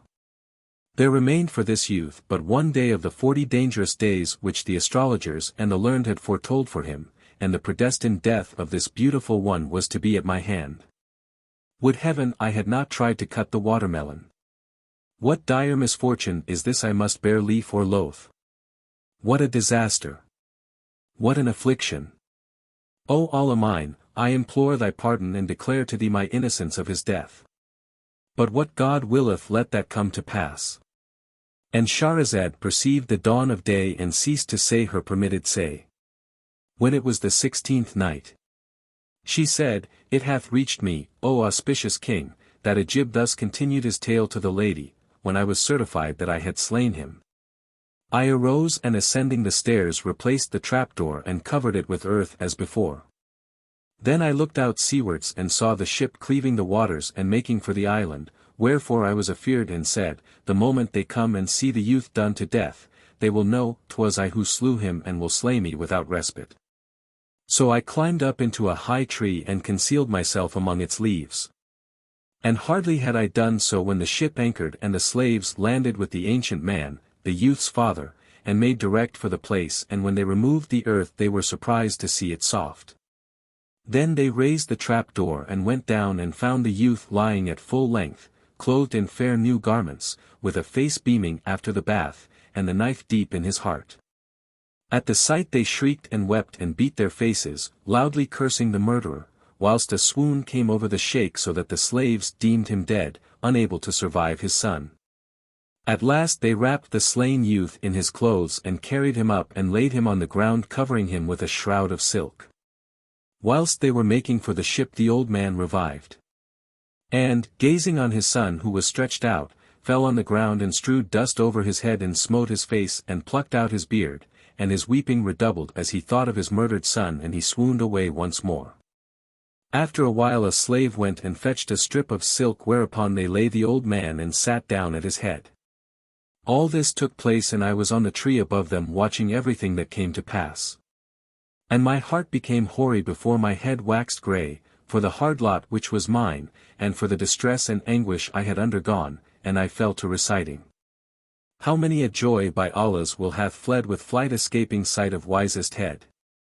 How many a sadness shall begin the day, yet grow right gladsome ere the day is sped. How many a will trips on the heels of ill, causing the mourner's heart with joy to thrill. But the old man, O my lady, ceased not from his swoon till near sunset, when he came to himself and, looking upon his dead son, he recalled what had happened, and how what he had dreaded had come to pass. And he beat his face and head and recited these couplets. Racked is my heart by parting fro, my friends, and 2 rills ever fro my eyelids flow. With them went forth my hopes, ah, well away. What shift remaineth me to say or do? Would I had never looked upon their sight, what shift, fair sirs, when paths e'er strainer grow? What charm shall calm my pangs when this wise burn longings of love which in my vitals glow? Would I had trod with them the road of death. Ne'er had befell us twain this parting blow. Allah, I pray the ruthful show me ruth and mix our lives nor part them evermore. How blessed were we as, 'neath one roof we dwelt conjoined in joys nor recking aught of woe. Till fortune shot us with the severance shaft, who shall patient bear such parting throe? And dart of death struck down amid the tribe the age's pearl that morn saw brightest show. I cried the while his case took speech and said, Would heaven, my son, death mote his doom force low. Which be the readiest road why, thee to meet my son? For whom I would my soul bestow? If sun I call him no. The sun doth set, if moon I call him, wane the moons, ah no. O sad mischance, O thee, O doom of days, thy place none other love shall ever know. Thy sire distracted sees thee, but despairs by wit or wisdom fate to overthrow. Some evil eye this day hath cast its spell and foul befall him as it foul befell. Then he sobbed a single sob and his soul fled his flesh. The slaves shrieked aloud, Alas, our Lord, and showered dust on their heads and redoubled their weeping and wailing. Presently they carried their dead master to the ship side by side with his dead son and, having transported all the stuff from the dwelling to the vessel, set sail and disappeared from mine eyes. I descended from the tree and, raising the trapdoor, went down into the underground dwelling where everything reminded me of the youth. And I looked upon the poor remains of him and began repeating these verses. Their tracks I see, and pine with pain and pang, and on deserted hearths I weep and yearn. And him I pray who doomed them depart some day vouchsafe the boon of safe return. Then, O my lady, I went up again by the trapdoor, and every day I used to wander round about the island, and every night I returned to the underground hall. Thus I lived for a month, till at last, looking at the western side of the island, I observed that every day the tides ebbed, leaving shallow water for which the flow did not compensate. And by the end of the month the sea showed dry land in that direction. At this I rejoiced, making certain of my safety. So I arose and fording what little was left of the water got me to the mainland, where I fell in with great heaps of loose sand in which even a camel's hoof would sink up to the knee. However I emboldened my soul, and wading through the sand behold, a fire shone from afar burning with a blazing light. So I made for it, hoping haply to find succor, and broke out into these verses. Belike my fortune may her bridle turn, and time bring weal although he's jealous height.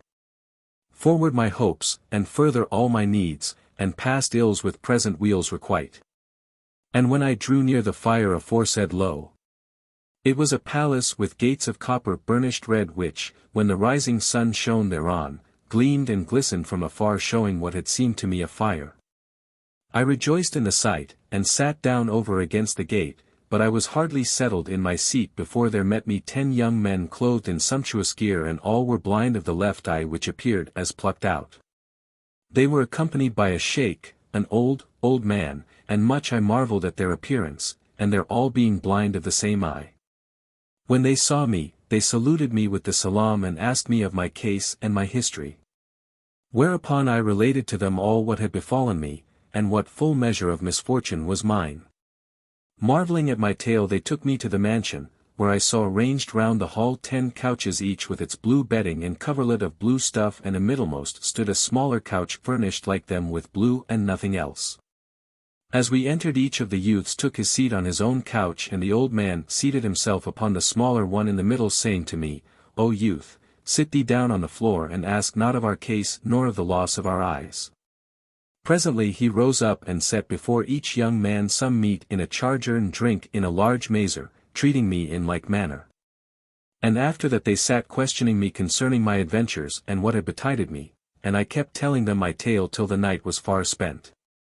Then said the young men, O our sheikh, wilt not thou set before us our ordinary? The time is come. He replied, with love and gladness, and rose, and entering a closet disappeared, but presently returned bearing on his head 10 trays each covered with a strip of blue stuff. He set a tray before each youth, and, lighting 10 wax candles, he stuck one upon each tray, and drew off the covers, and lo! Under them was naught but ashes and powdered charcoal and kettle soot. Then all the young men tucked up their sleeves to the elbows and fell a weeping and wailing, and they blackened their faces and smeared their clothes and buffeted their brows and beat their breasts, continually exclaiming, We were sitting at our ease, but our frowardness brought us unease. They ceased not to do this till dawn drew nigh, when the old man rose and heated water for them, and they washed their faces, and donned other and clean clothes. Now when I saw this, O my lady, for very wonderment my senses left me, and my wits went wild, and heart and head were full of thought. Till I forgot what had betided me, and I could not keep silence, feeling I fain must speak out and question them of these strangenesses. So I said to them, How come ye to do this after we have been so open-hearted and frolicsome? Thanks be to Allah, ye be all sound and sane, yet actions such as these befit none but mad men or those possessed of an evil spirit. I conjure you by all that is dearest to you, why stint ye to tell me your history, and the cause of your losing your eyes and your blackening your faces with ashes and soot? Hereupon they turned to me and said, O young man, hearken not to thy youth-tide suggestions, and question us no questions. Then they slept, and I with them, and when they awoke the old man brought us somewhat of food. And, after we had eaten and the plates and goblets had been removed, they sat conversing till nightfall, when the old man rose and lit the wax candles and lamps and set meat and drink before us. After we had eaten and drunken, we sat conversing and carousing in companionage till the noon of night, when they said to the old man, "Bring us our ordinary, for the hour of sleep is at hand." So he rose and brought them the trays of soot and ashes. And they did as they had done on the preceding night, nor more, nor less. I abode with them after this fashion for the space of a month, during which time they used to blacken their faces with ashes every night, and to wash and change their raiment when the morn was young. And I but marveled the more, and my scruples and curiosity increased to such a point that I had to forego even food and drink. At last, I lost command of myself, for my heart was aflame with fire unquenchable and low unconcealable, and I said, "O young men!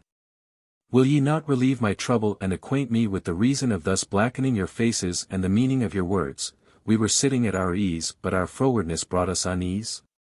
Quoth they, "'Twere better to keep these things secret." Still I was bewildered by their doings to the point of abstaining from eating and drinking, and, at last wholly losing patience, quoth I to them, "There is no help for it, ye must acquaint me with what is the reason of these doings." They replied, "We kept our secret only for thy good. To gratify thee will bring down evil upon thee, and thou wilt become a monocular even as we are." I repeated, "There is no help for it, and, if ye will not, let me leave you and return to mine own people and be at rest from seeing these things. For the proverb saith, Better ye bide and I take my leave, for what I see's not heart shall never grieve." Thereupon they said to me, "Remember, O youth, that should ill befall thee we will not again harbor thee nor suffer thee to abide amongst us," and bringing a ram they slaughtered it and skinned it. Lastly they gave me a knife, saying, "Take this skin and stretch thyself upon it, and we will sew it around thee. Presently there shall come to thee a certain bird, hight rook. That will catch thee up in his pounces and tower high in air and then set thee down on a mountain. When thou feelest he is no longer flying, rip open the pelt with this blade and come out of it. The bird will be scared and will fly away and leave thee free. After this fare for half a day, and the march will place thee at a palace wondrous fair to behold, towering high in air and builded of calange, line aloes and sandalwood, plated with red gold, and studded with all manner emeralds and costly gems fit for seal rings. Enter it and thou shalt win to thy wish, for we have all entered that palace, and such is the cause of our losing our eyes and of our blackening our faces. Were we now to tell thee our stories it would take too long a time. For each and every of us lost his left eye by an adventure of his own. I rejoiced at their words, and they did with me as they said, and the bird rook bore me off and set me down on the mountain. Then I came out of the skin and walked on till I reached the palace. The door stood open as I entered and found myself in a spacious and goodly hall, wide exceedingly, even as a horse-course. And around it were 100 chambers with doors of sandal and aloes woods plated with red gold and furnished with silver rings by way of knockers. At the head or upper end of the hall I saw 40 damsels, sumptuously dressed and ornamented, and one and all bright as moons. None could ever tire of gazing upon them, and all so lovely that the most ascetic devotee on seeing them would become their slave and obey their will. When they saw me, the whole bevy came up to me and said, "Welcome and good cheer to thee, O our Lord. This whole month have we been expecting thee. Praised be Allah who hath sent us one who is worthy of us, even as we are worthy of him." Then they made me sit down upon a high divan and said to me, "This day thou art our Lord and Master, and we are thy servants and thy handmaids, so order us as thou wilt." And I marveled at their case. Presently one of them arose and set meat before me, and I ate and they ate with me, whilst others warmed water and washed my hands and feet and changed my clothes, and others made ready sherbets and gave us to drink. And all gathered around me, being full of joy and gladness at my coming. Then they sat down and conversed with me till nightfall, when 5 of them arose and laid the trays and spread them with flowers and fragrant herbs and fruits, fresh and dried, and confections in profusion. At last they brought out a fine wine service with rich old wine, and we sat down to drink, and some sang songs and others played the lute and psaltery and recorders and other instruments, and the bowl went merrily round. Hereupon such gladness possessed me that I forgot the sorrows of the world one and all and said, This is indeed life, oh sad that 'tis fleeting. I enjoyed their company till the time came for rest. And our heads were all warm with wine, when they said, O our Lord, choose from amongst us her who shall be thy bedfellow this night and not lie with thee again till 40 days be past. So I chose a girl fair of face and perfect in shape, with eyes kohl-edged by nature's hand. Hair long and jet black with slightly parted teeth and joining brows, 'twas as if she were some limber graceful branchlet or the slender stalk of sweet basil to amaze and to bewilder man's fancy. Even as the poet said of such an one. To even her with greeny bough were vain fool he who finds her beauties in the roe. When hath the roe those lively lovely limbs or honey dews those lips alone bestow?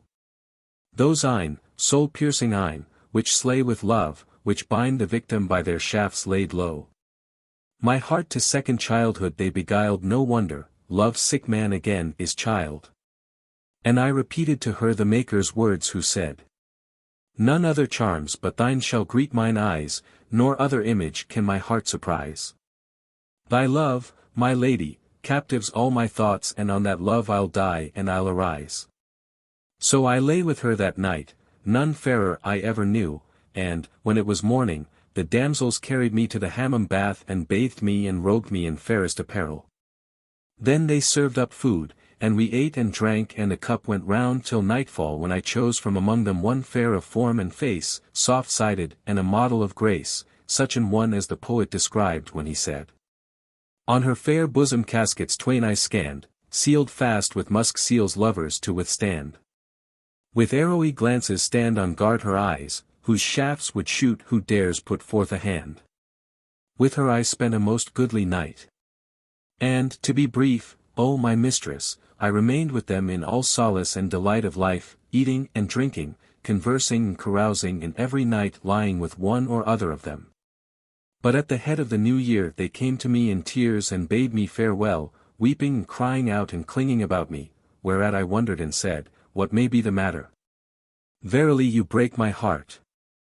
They exclaimed, Would heaven we had never known thee, for, though we have companied with many, yet never saw we a pleasanter than thou or a more courteous. And they wept again. But tell me more clearly, asked I, what causeth this weeping which mocketh my gall-bladder like to burst? And they answered, O our Lord and Master, it is severance which mocketh us weep, and thou only, art the cause of our tears. If thou hearken to us we need never be parted, and if thou hearken not we part for ever, but our hearts tell us that thou wilt not listen to our words and this is the cause of our tears and cries. Tell me how the case standeth.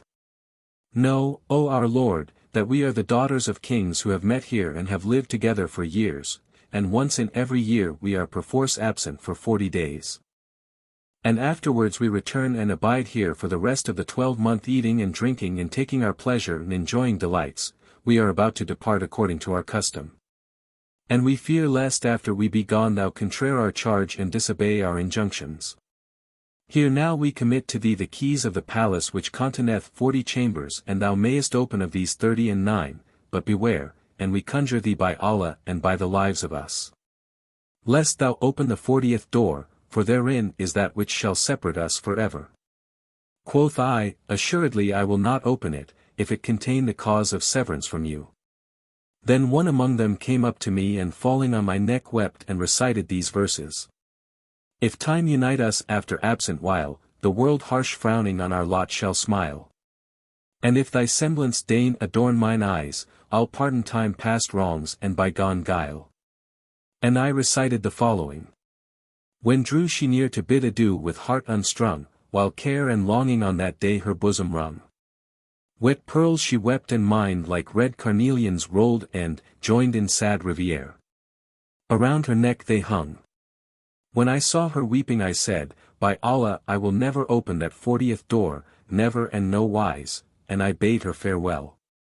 Thereupon all departed flying away like birds, signaling with their hands farewells as they went and leaving me alone in the palace. When evening drew near I opened the door of the first chamber and entering it found myself in a place like one of the pleasaunces of paradise. It was a garden with trees of freshest green and ripe fruits of yellow sheen, and its birds were singing clear and keen and rills ran wimpling through the fair terrene. The sight and sounds brought solace to my sprite. And I walked among the trees, and I smelt the breath of the flowers on the breeze, and heard the birdies sing their melodies hymning the One, the Almighty in sweetest litanies, and I looked upon the apple whose hue is parcel red and parcel yellow. As said the poet, apple whose hue combines in union mellow my fair's red cheek, her hapless lover's yellow.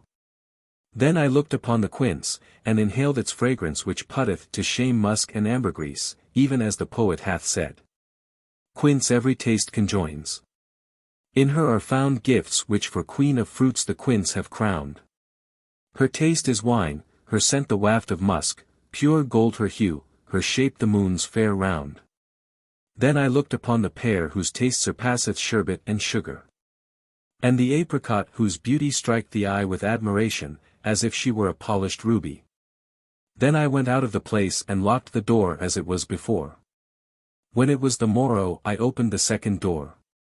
And entering found myself in a spacious plain set with tall date palms and watered by a running stream whose banks were shrubbed with bushes of rose and jasmine, while privet and eglantine, ox-eye, violet and lily, narcissus, origane and the winter gillyflower carpeted the borders. And the breath of the breeze swept over these sweet-smelling growths, diffusing their delicious odors right and left, perfuming the world and filling my soul with delight. After taking my pleasure there a while I went from it and, having closed the door as it was before, opened the third door wherein I saw a high open hall pargeted with parti-colored marbles and pietra dura of price and other precious stones. And hung with cages of sandalwood and eaglewood. Full of birds which made sweet music, such as the thousand-voiced, and the cushat, the merle, the turtle-dove and the Nubian ring-dove. My heart was filled with pleasure thereby, my grief was dispelled and I slept in that aviary till dawn. Then I undocked the door of the fourth chamber and therein found a grand saloon with 40 smaller chambers giving upon it. All their doors stood open, so I entered and found them full of pearls and jacinths and beryls and emeralds and corals and carbuncles, and all manner precious gems and jewels, such as tongue of man may not describe. My thought was stunned at the sight and I said to myself, these be things methinks united which could not be found save in the treasuries of a king of kings, nor could the monarchs of the world have collected the like of these. And my heart dilated and my sorrows ceased, for, quoth I, now verily am I the monarch of the age, since by Allah's grace this enormous wealth is mine, and I have 40 damsels under my hand nor is there any to claim them save myself. Then I gave not over opening place after place until 39 days were past and in that time I had entered every chamber except that one whose door the princesses had charged me not to open. But my thoughts, O my mistress, ever ran on that forbidden 40th and Satan urged me to open it for my own undoing, nor had I patience to forbear, albeit there wanted of the trysting time but a single day. So I stood before the chamber aforesaid and, after a moment's hesitation, opened the door which was plated with red gold, and entered. I was met by a perfume whose like I had never before smelt. And so sharp and subtle was the odor that it made my senses drunken as with strong wine, and I fell to the ground in a fainting fit which lasted a full hour. When I came to myself I strengthened my heart and, entering, found myself in a chamber whose floor was bespread with saffron and blazing with light from branched candelabra of gold and lamps fed with costly oils, which diffused the scent of musk and ambergris. I saw there also 2 great censers each big as a mazer bowl, flaming with linaloes, nad perfume, ambergris and honeyed scents, and the place was full of their fragrance. Presently, O my lady, I espied a noble steed, black as the murks of night when murkiest, standing, ready saddled and bridled, and his saddle was of red gold, before 2 mangers, one of clear crystal wherein was husked sesame, and the other also of crystal containing water of the rose scented with musk. When I saw this I marveled and said to myself, doubtless in this animal must be some wondrous mystery, and Satan cozened me, so I led him without the palace and mounted him, but he would not stir from his place. So I hammered his sides with my heels, but he moved not, and then I took the rein whip, and struck him withal. When he felt the blow, He neighed a neigh with a sound like deafening thunder and, opening a pair of wings, flew up with me in the firmament of heaven far beyond the eyesight of man. After a full hour of flight he descended and alighted on a terrace roof, and shaking me off his back lashed me on the face with his tail and gouged out my left eye, causing it roll along my cheek. Then he flew away. I went down from the terrace and found myself again amongst the 10 one-eyed youths sitting upon their 10 couches with blue covers, and they cried out when they saw me, "No welcome to thee, nor aught of good cheer." We all lived of lives the happiest, and we ate and drank of the best. Upon brocades and cloths of gold we took our rest, and we slept with our heads on beauty's breast, but we could not await one day to gain the delights of a year. Quoth I, "Behold, I have become one like unto you, and now I would have you bring me a tray full of blackness, wherewith to blacken my face, and receive me into your society." "No, by Allah," quoth they, "thou shalt not sojourn with us, and now get thee hence." So they drove me away. Finding them reject me thus, I foresaw that matters would go hard with me, and I remembered the many miseries which destiny had written upon my forehead. And I fared forth from among them heavy-hearted and tearful-eyed, repeating to myself these words: "I was sitting at mine ease, but my frowardness brought me to unease." Then I shaved beard and mustachios and eyebrows, renouncing the world, and wandered in calendar garb about Allah's earth, and the Almighty decreed safety for me till I arrived at Baghdad, which was on the evening of this very night. Here I met these 2 other calendars standing bewildered, so I saluted them, saying, "I am a stranger," and they answered, "And we likewise be strangers." By the freak of fortune we were like to like, 3 calendars and 3 monoculars, all blind of the left eye. Such, O my lady, is the cause of the shearing of my beard and the manner of my losing an eye. Said the lady to him, "Rub thy head and wend thy ways," but he answered, "By Allah, I will not go until I hear the stories of these others." Then the lady, turning towards the Caliph and Ja'far and Masrur, said to them, "Do ye also give an account of yourselves, you men?" Whereupon Ja'far stood forth and told her what he had told the portress as they were entering the house. And when she heard his story of their being merchants and Mosul men who had outrun the watch, she said, "I grant you your lives each for each sake, and now away with you all." So they all went out, and when they were in the street, quoth the Caliph to the calendars, "O company, whither go ye now, seeing that the morning hath not yet dawned?" Quoth they, "By Allah, O our Lord, we know not where to go."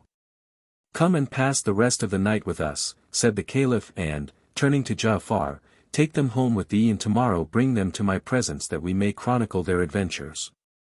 Ja'far did as the Caliph bade him, and the commander of the faithful returned to his palace. But sleep gave no sign of visiting him that night, and he lay awake pondering the mishaps of the 3 calendar princes and impatient to know the history of the ladies and the 2 black bitches. No sooner had morning dawned than he went forth and sat upon the throne of his sovereignty. And, turning to Ja'far, after all his grandees and officers of state were gathered together, he said, "Bring me the 3 ladies and the 2 bitches and the 3 calendars." So Ja'far fared forth and brought them all before him, and the ladies were veiled. Then the minister turned to them and said in the Caliph's name, "We pardon you your maltreatment of us and your want of courtesy, in consideration of the kindness which forewent it. And for that ye knew us not. Now however I would have you to know that ye stand in presence of the 5th of the sons of Abbas, Harun al-Rashid, brother of Caliph Musa al-Hadi, son of al-Mansur, son of Muhammad, the brother of al-Safa bin Muhammad, who was first of the royal house. Speak ye therefore before him the truth and the whole truth." When the ladies heard Ja'far's words touching the commander of the faithful, the eldest came forward and said, "O Prince of true believers, my story is one which, were it graven with needle gravers upon the eye corners, were a warner for whoso would be warned and an example for whoso can take profit from example." And Shahrazad perceived the dawn of day and ceased to say her permitted say. When it was the 17th night, she said, "It hath reached me, O auspicious king, that she stood forth before the commander of the faithful and began to tell the eldest lady's tale. Verily a strange tale is mine, and 'tis this: yon 2 black bitches are my eldest sisters by one mother and father, and these 2 others, she who beareth upon her the signs of stripes, and the 3rd our procuratrix, are my sisters by another mother. When my father died, each took her share of the heritage and, after a while my mother also deceased, leaving me and my sisters German 3,000 dinars. So each daughter received her portion of 1,000 dinars and I the same, all but the youngest. In due course of time my sisters married with the usual festivities and lived with their husbands, who bought merchandise with their wives' monies and set out on their travels together. Thus they threw me off. My brothers-in-law were absent with their wives 5 years, during which period they spent all the money they had and, becoming bankrupt, deserted my sisters in foreign parts amid stranger folk. After 5 years my eldest sister returned to me in beggar's gear with her clothes in rags and tatters and a dirty old mantilla, and truly she was in the foulest and sorriest plight. At first sight I did not know my own sister.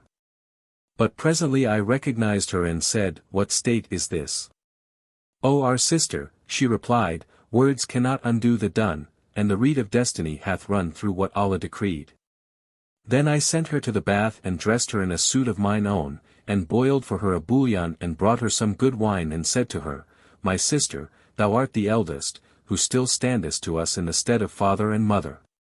And, as for the inheritance which came to me as to you twain, Allah hath blessed it and prospered it to me with increase, and my circumstances are easy, for I have made much money by spinning and cleaning silk. And I and you will share my wealth alike." I entreated her with all kindliness and she abode with me a whole year, during which our thoughts and fancies were always full of our other sister. Shortly after she too came home in yet fouler and sorrier plight than that of my eldest sister, and I dealt by her still more honorably than I had done by the first, and each of them had a share of my substance. After a time they said to me, "O our sister, we desire to marry again, for indeed we have not patience to drag on our days without husbands and to lead the lives of widows bewitched," and I replied, "O eyes of me! Ye have hitherto seen scanty weal in wedlock, for nowadays good men and true are become rarities and curiosities, nor do I deem your projects advisable, as ye have already made trial of matrimony and have failed." But they would not accept my advice and married without my consent, nevertheless I gave them outfit and dowries out of my money, and they fared forth with their mates. In a mighty little time their husbands played them false and, taking whatever they could lay hands upon, levant and left them in the lurch. Thereupon they came to me ashamed and in abject case and made their excuses to me, saying, "Pardon our fault and be not wroth with us, for although thou art younger in years yet art thou older in wit. Henceforth we will never make mention of marriage, so take us back as thy handmaidens that we may eat our mouthful." Quoth I, "Welcome to you, O my sisters, there is naught dearer to me than you." And I took them in and redoubled my kindness to them. We ceased not to live after this loving fashion for a full year, when I resolved to sell my wares abroad and first to fit me a conveyance for Bassora. So I equipped a large ship, and loaded her with merchandise and valuable goods for traffic, and with provaunt and all needful for a voyage, and said to my sisters, "Will ye abide at home whilst I travel? Or would ye prefer to accompany me on the voyage?" "We will travel with thee," answered they, "for we cannot bear to be parted from thee." So I divided my monies into 2 parts, one to accompany me and the other to be left in charge of a trusty person, for, as I said to myself, haply some accident may happen to the ship and yet we remain alive. In which case we shall find on our return what may stand us in good stead. I took my 2 sisters and we went a-voyaging some days and nights. But the master was careless enough to miss his course, and the ship went astray with us and entered a sea other than the sea we sought. For a time we knew naught of this. And the wind blew fair for us 10 days, after which the lookout man went aloft to see about him and cried, "Good news." Then he came down rejoicing and said, "I have seen what seemeth to be a city as 'twere a pigeon." Hurried we rejoiced and, ere an hour of the day had passed, the buildings showed plain in the offing and we asked the captain, "What is the name of yonder city?" And he answered, "By Allah I wot not, for I never saw it before and never sailed these seas in my life, but, since our troubles have ended in safety, remains for you only to land there with your merchandise and, if you find selling profitable, sell and make your market of what is there. And if not, we will rest here 2 days and provision ourselves and fare away." So we entered the port and the captain went up town and was absent a while, after which he returned to us and said, Arise. Go up into the city and marvel at the works of Allah with his creatures and pray to be preserved from his righteous wrath. So we landed and going up into the city, saw at the gate men hending staves in hand.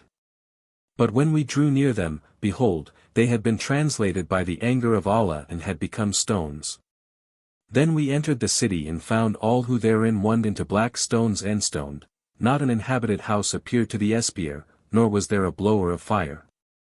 We were awestruck at the sight and threaded the market streets where we found the goods and gold and silver left lying in their places, and we were glad and said, Doubtless there is some mystery in all this. Then we dispersed about the thoroughfares and each busied himself with collecting the wealth and money and rich stuffs, taking scanty heed of friend or comrade. As for myself I went up to the castle which was strongly fortified. And, entering the king's palace by its gate of red gold, found all the vaiselle of gold and silver, and the king himself seated in the midst of his chamberlains and nabobs and emirs and wazirs, all clad in raiment which confounded man's art. I drew nearer and saw him sitting on a throne encrusted and inlaid with pearls and gems, and his robes were of gold cloth adorned with jewels of every kind, each one flashing like a star. Around him stood 50 Mamelukes, white slaves, clothed in silks of divers sorts holding their drawn swords in their hands, but when I drew near to them lo! All were black stones. My understanding was confounded at the sight, but I walked on and entered the great hall of the harem, whose walls I found hung with tapestries of gold-striped silk and spread with silken carpets embroidered with golden cowers. Here I saw the queen lying at full length arrayed in robes purfled with fresh young pearls, on her head was a diadem set with many sorts of gems each fit for a ring and around her neck hung collars and necklaces. All her raiment and her ornaments were in natural state but she had been turned into a black stone by Allah's wrath. Presently I espied an open door for which I made straight and found leading to it a flight of 7 steps. So I walked up and came upon a place pargeted with marble and spread and hung with gold-worked carpets and tapestry, a middlemastaf which stood a throne of juniper wood inlaid with pearls and precious stones and set with bosses of emeralds. In the further wall was an alcove whose curtains, bestrung with pearls, were let down and I saw a light issuing therefrom. So I drew near and perceived that the light came from a precious stone as big as an ostrich egg, set at the upper end of the alcove upon a little chryselephantine couch of ivory and gold. And this jewel, blazing like the sun, cast its rays wide inside. The couch also was spread with all manner of silken stuffs amazing the gazer with their richness and beauty. I marveled much at all this, especially when seeing in that place candles ready lighted, and I said in my mind, Needs must someone have lighted these candles. Then I went forth and came to the kitchen and thence to the buttery and the king's treasure chambers, and continued to explore the palace and to pace from place to place. I forgot myself in my awe and marvel at these matters and I was drowned in thought till the night came on. Then I would have gone forth, but knowing not the gate I lost my way, so I returned to the alcove whither the lighted candles directed me and sat down upon the couch. And wrapping myself in a coverlet, after I had repeated somewhat from the Quran, I would have slept but could not, for restlessness possessed me. When night was at its noon I heard a voice chanting the Quran in sweetest accents. But the tone thereof was weak, so I rose, glad to hear the silence broken, and followed the sound until I reached a closet whose door stood ajar. Then peeping through a chink I considered the place and lo! It was an oratory wherein was a prayer niche with 2 wax candles burning and lamps hanging from the ceiling. In it too was spread a prayer carpet whereupon sat a youth fair to see. And before him on its stand was a copy of the Quran, from which he was reading. I marveled to see him alone alive amongst the people of the city and entering saluted him, whereupon he raised his eyes and returned my salam. Quoth I, Now by the truth of what thou readest in Allah's holy book, I conjure thee to answer my question. He looked upon me with a smile and said, O handmaid of Allah, first tell me the cause of thy coming hither, and I in turn will tell what hath befallen both me and the people of this city, and what was the reason of my escaping their doom. So I told him my story whereat he wondered, and I questioned him of the people of the city, when he replied, Have patience with me for a while, O my sister, and, reverently closing the holy book, he laid it up in a satin bag. Then he seated me by his side, and I looked at him and behold, he was as the moon at its full, fair of face and rare of form, soft-sided and slight, of well-proportioned height and cheeks smoothly bright in diffusing light. In brief, a sweet, a sugar stick. Even as saith the poet of the like of him in these couplets. That night astrologer a scheme of planets drew, and lo! A graceful shape of youth appeared in view. Saturn had stained his locks with Saturninous jet, and spots of nut-brown musk on rosy side face blue. Mars tinctured either cheek with tinct of martial red. Sagittal shots from eyelid Sagittarius threw. Dowered him Mercury with bright mercurial wit. Bore off the bear what all man's evil glances grew. Amazed stood Astrophil to sight the marvel birth when lauded low the moon at full to bust the earth. And of a truth Allah the Most High had robed him in the raiment of perfect grace and had purfled and fringed it with a cheek all beauty and loveliness. Even as the poet saith of such an one. By his eyelids shedding perfume and his fine slim waist I swear, by the shooting of his shafts barbed with sorcery passing rare. By the softness of his sides, and glances lingering light, and brow of dazzling daytide ray and night within his hair. By his eyebrows which deny to who look upon them rest, now bidding now forbidding, ever dealing joy and care. By the rose that decks his cheek, and the myrtle of its moss, by jacinths bedded in his lips and pearl his smile lays bare. By his graceful bending neck and the curving of his breast, whose polished surface beareth those granados, lovely pair. By his heavy hips that quiver as he passeth in his pride, or he resteth with that waist which is slim beyond compare.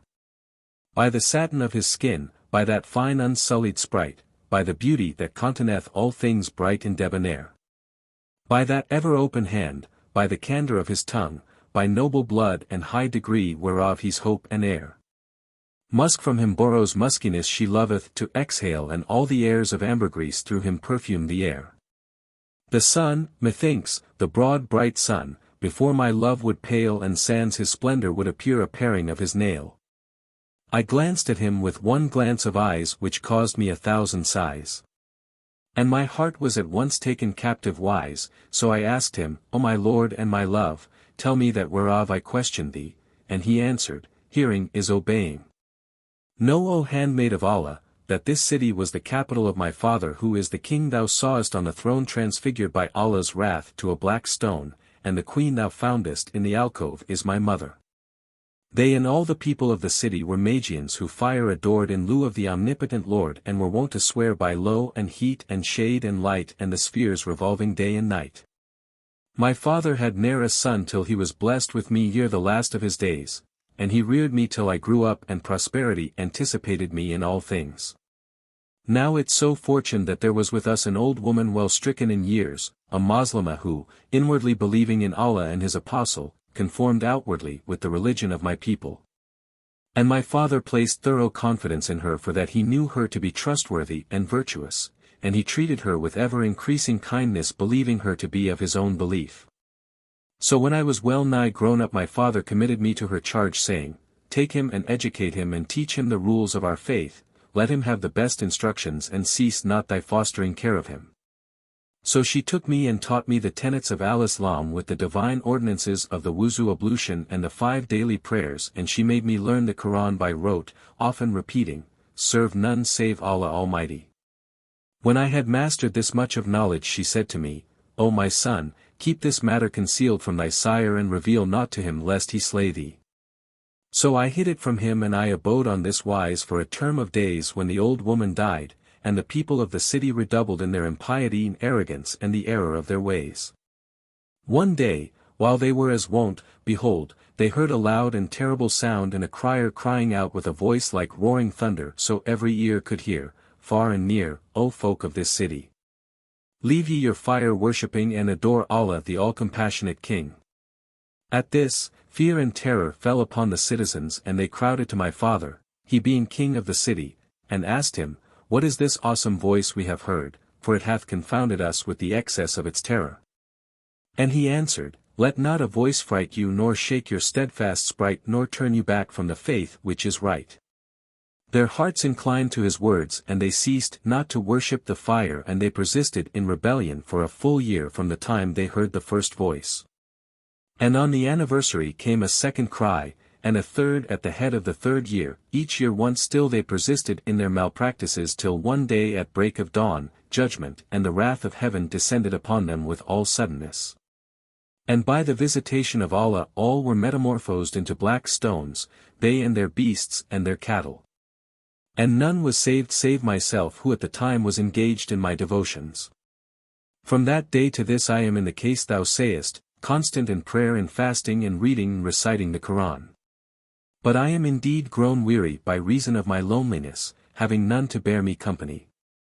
Then said I to him, for in very sooth he had won my heart and was the Lord of my life and soul, O youth. Wilt thou fare with me to Baghdad city and visit the ulema and men learned in the law and doctors of divinity and get the increase of wisdom and understanding and theology?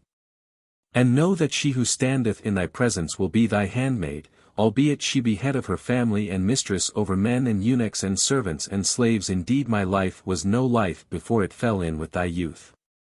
I have here a ship laden with merchandise, and in very truth destiny drove me to this city that I might come to the knowledge of these matters, for it was fated that we should meet.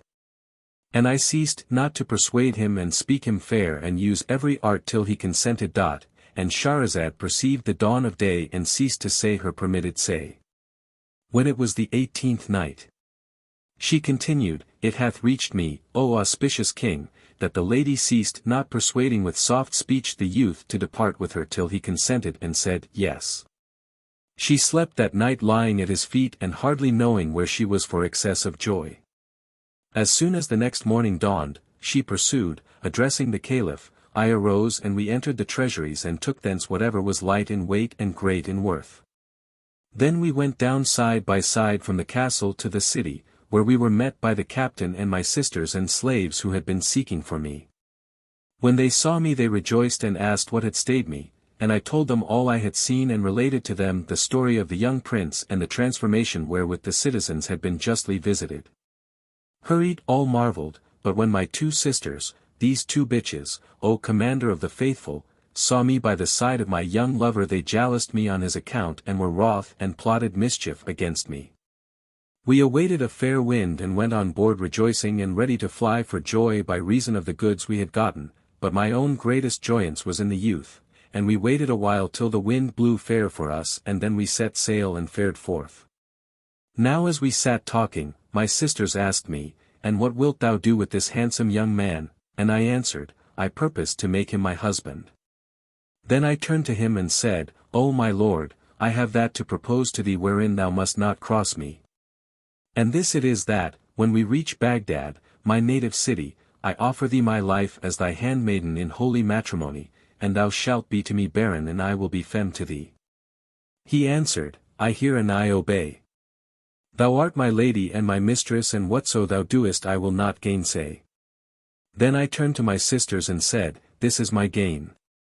I content me with this youth and those who have gotten aught of my property let them keep it as their gain with my good will. Thou sayest and doest well, answered the twain, but they imagined mischief against me. We ceased not spooning before a fair wind till we had exchanged the sea of peril for the seas of safety and, in a few days, we made Bassora city, whose buildings loomed clear before us as evening fell. But after we had retired to rest and were sound all asleep, my two sisters arose and took me up, bed and all, and threw me into the sea. They did the same with the young prince who, as he could not swim, sank and was drowned, and Allah enrolled him in the noble army of martyrs. As for me, would heaven I had been drowned with him, but Allah deemed that I should be of the saved.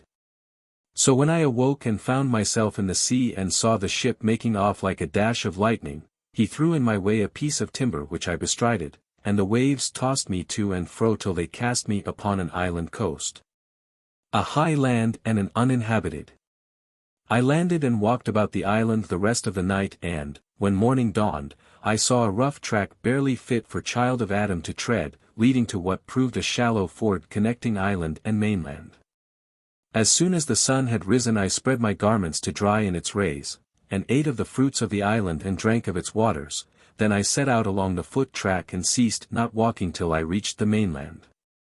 Now when there remained between me and the city but a 2 hours' journey, behold, a great serpent, the bigness of a date palm, came fleeing towards me in all haste, gliding along now to the right then to the left till she was close upon me.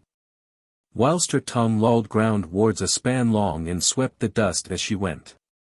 She was pursued by a dragon who was not longer than 2 lances, and of slender build about the bulk of a spear, and, although her terror lent her speed, and she kept wriggling from side to side, he overtook her and seized her by the tail.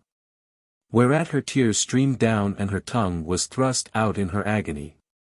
I took pity on her and, picking up a stone and calling upon Allah for aid, threw it at the dragon's head with such force that he died then and there, and the serpent opening a pair of wings flew into the lift and disappeared from before my eyes. I sat down marveling over that adventure, but I was weary and, drowsiness overcoming me, I slept where I was for a while.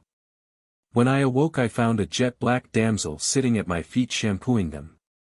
And by her side stood 2 black bitches, my sisters, O Commander of the Faithful. I was ashamed before her and, sitting up, asked her, O my sister, who and what art thou? And she answered, How soon hast thou forgotten me? I am she for whom thou wroughtest a good deed and sowedest the seed of gratitude and slewest her foe, for I am the serpent whom by Allah's aidance thou didst just now deliver from the dragon. I am a Jinniya and he was a Jinn who hated me, and none saved my life from him save thou. As soon as thou freedest me from him I flew on the wind to the ship whence thy sisters threw thee, and removed all that was therein to thy house. Then I ordered my attendant Marids to sink the ship and I transformed thy 2 sisters into these black bitches, for I know all that hath passed between them and thee, but as for the youth, of a truth he is drowned. So saying, she flew up with me in the bitches, and presently set us down on the terrace roof of my house, wherein I found ready stored the whole of what property was in my ship, nor was aught of it missing. Now, continued the serpent, that was, I swear by all engraven on the seal ring of Solomon, with whom be peace. Unless thou deal to each of these bitches 300 stripes every day I will come and imprison thee forever under the earth. I answered, hearkening and obedience, and away she flew. But before going she again charged me saying, I again swear by him who made the 2 seas flow, and this be my second oath, if thou gainsay me I will come and transform thee like thy sisters. Since then I have never failed, O Commander of the Faithful, to beat them with that number of blows till their blood flows with my tears, I pitying them the while. And well they wot that their being scourged is no fault of mine and they accept my excuses. And this is my tale and my history. The Caliph marvelled at her adventures and then signed to Ja'far, who said to the second lady, the portress, And thou, how camest thou by the welts and wheals upon thy body? So she began the tale of the portress. Know, O Commander of the Faithful, that I had a father who, after fulfilling his time, deceased and left me great store of wealth. I remained single for a short time and presently married one of the richest of his day. I abode with him a year when he also died, and my share of his property amounted to 80,000 dinars in gold according to the holy law of inheritance. Thus I became passing rich and my reputation spread far and wide, for I had made me 10 changes of raiment, each worth 1,000 dinars. One day as I was sitting at home, behold, there came in to me an old woman with lantern jaws and cheeks sucked in, and eyes rucked up, and eyebrows scant and scald, and head bare and bald, and teeth broken by time and mauled, and back bending and neck nape nodding, and face blotched, and rheum running, and hair like a snake black and white speckled, in complexion a very fright. Even as saith the poet of the like of her. Ill-omened hag. Unshriven be her sins nor mercy visit her on dying bed. Thousand head strongest he mules would her guiles, despite their bolting lead with spider thread. And as saith another. A hag to whom unlawful lawfulest and witchcraft wisdom in her sight are grown. A mischief-making brat, a demon maid, a whorish woman and a pimping crone. When the old woman entered she salamied to me and kissing the ground before me, said, I have at home an orphan daughter and this night are her wedding in her displaying. We be poor folks and strangers in this city knowing none inhabitant and we are broken-hearted. So do thou earn for thyself a recompense and a reward in heaven by being present at her displaying and, when the ladies of this city shall hear that thou art to make act of presence, they also will present themselves. So shalt thou comfort her affliction, for she is sore bruised in spirit and she hath none to look to save Allah the Most High. Then she wept and kissed my feet reciting these couplets. Thy presence bringeth us a grace we own before thy winsome face. And wert thou absent ne'er an one could stand instead or take thy place. So pity get hold on me and compassion and I said, hearing is consenting and, please Allah, I will do somewhat more for her, nor shall she be shown to her bridegroom save in my raiment and ornaments and jewelry. At this the old woman rejoiced and bowed her head to my feet and kissed them, saying, Allah requite thee weal, and comfort thy heart even as thou hast comforted mine. But, O my lady, do not trouble thyself to do me this service at this hour. Be thou ready by supper time, when I will come and fetch thee. So saying she kissed my hand and went her ways. I set about stringing my pearls and donning my brocades and making my toilette. Little recking what fortune had in womb for me, when suddenly the old woman stood before me, simpering and smiling till she showed every tooth stump, and quoth she, O my mistress, the city madams have arrived and when I apprised them that thou promisedst to be present, they were glad and they are now awaiting thee and looking eagerly for thy coming and for the honor of meeting thee. So I threw on my mantilla and, making the old crone walk before me and my handmaidens behind me, I fared till we came to a street well watered and swept neat, where the winnowing breeze blew cool and sweet. Here we were stopped by a gate arched over with a dome of marble stone firmly seated on solidest foundation, and leading to a palace whose walls from earth rose tall and proud, and whose pinnacle was crowned by the clouds. And over the doorway were writ these couplets. I am the one where mirth shall ever smile, the home of joyance through my lasting while. And mid my court a fountain jets and flows, nor tears nor troubles shall that fount defile. The marge with royal Newman's bloom is dight, myrtle, narcissus flower and chamomile.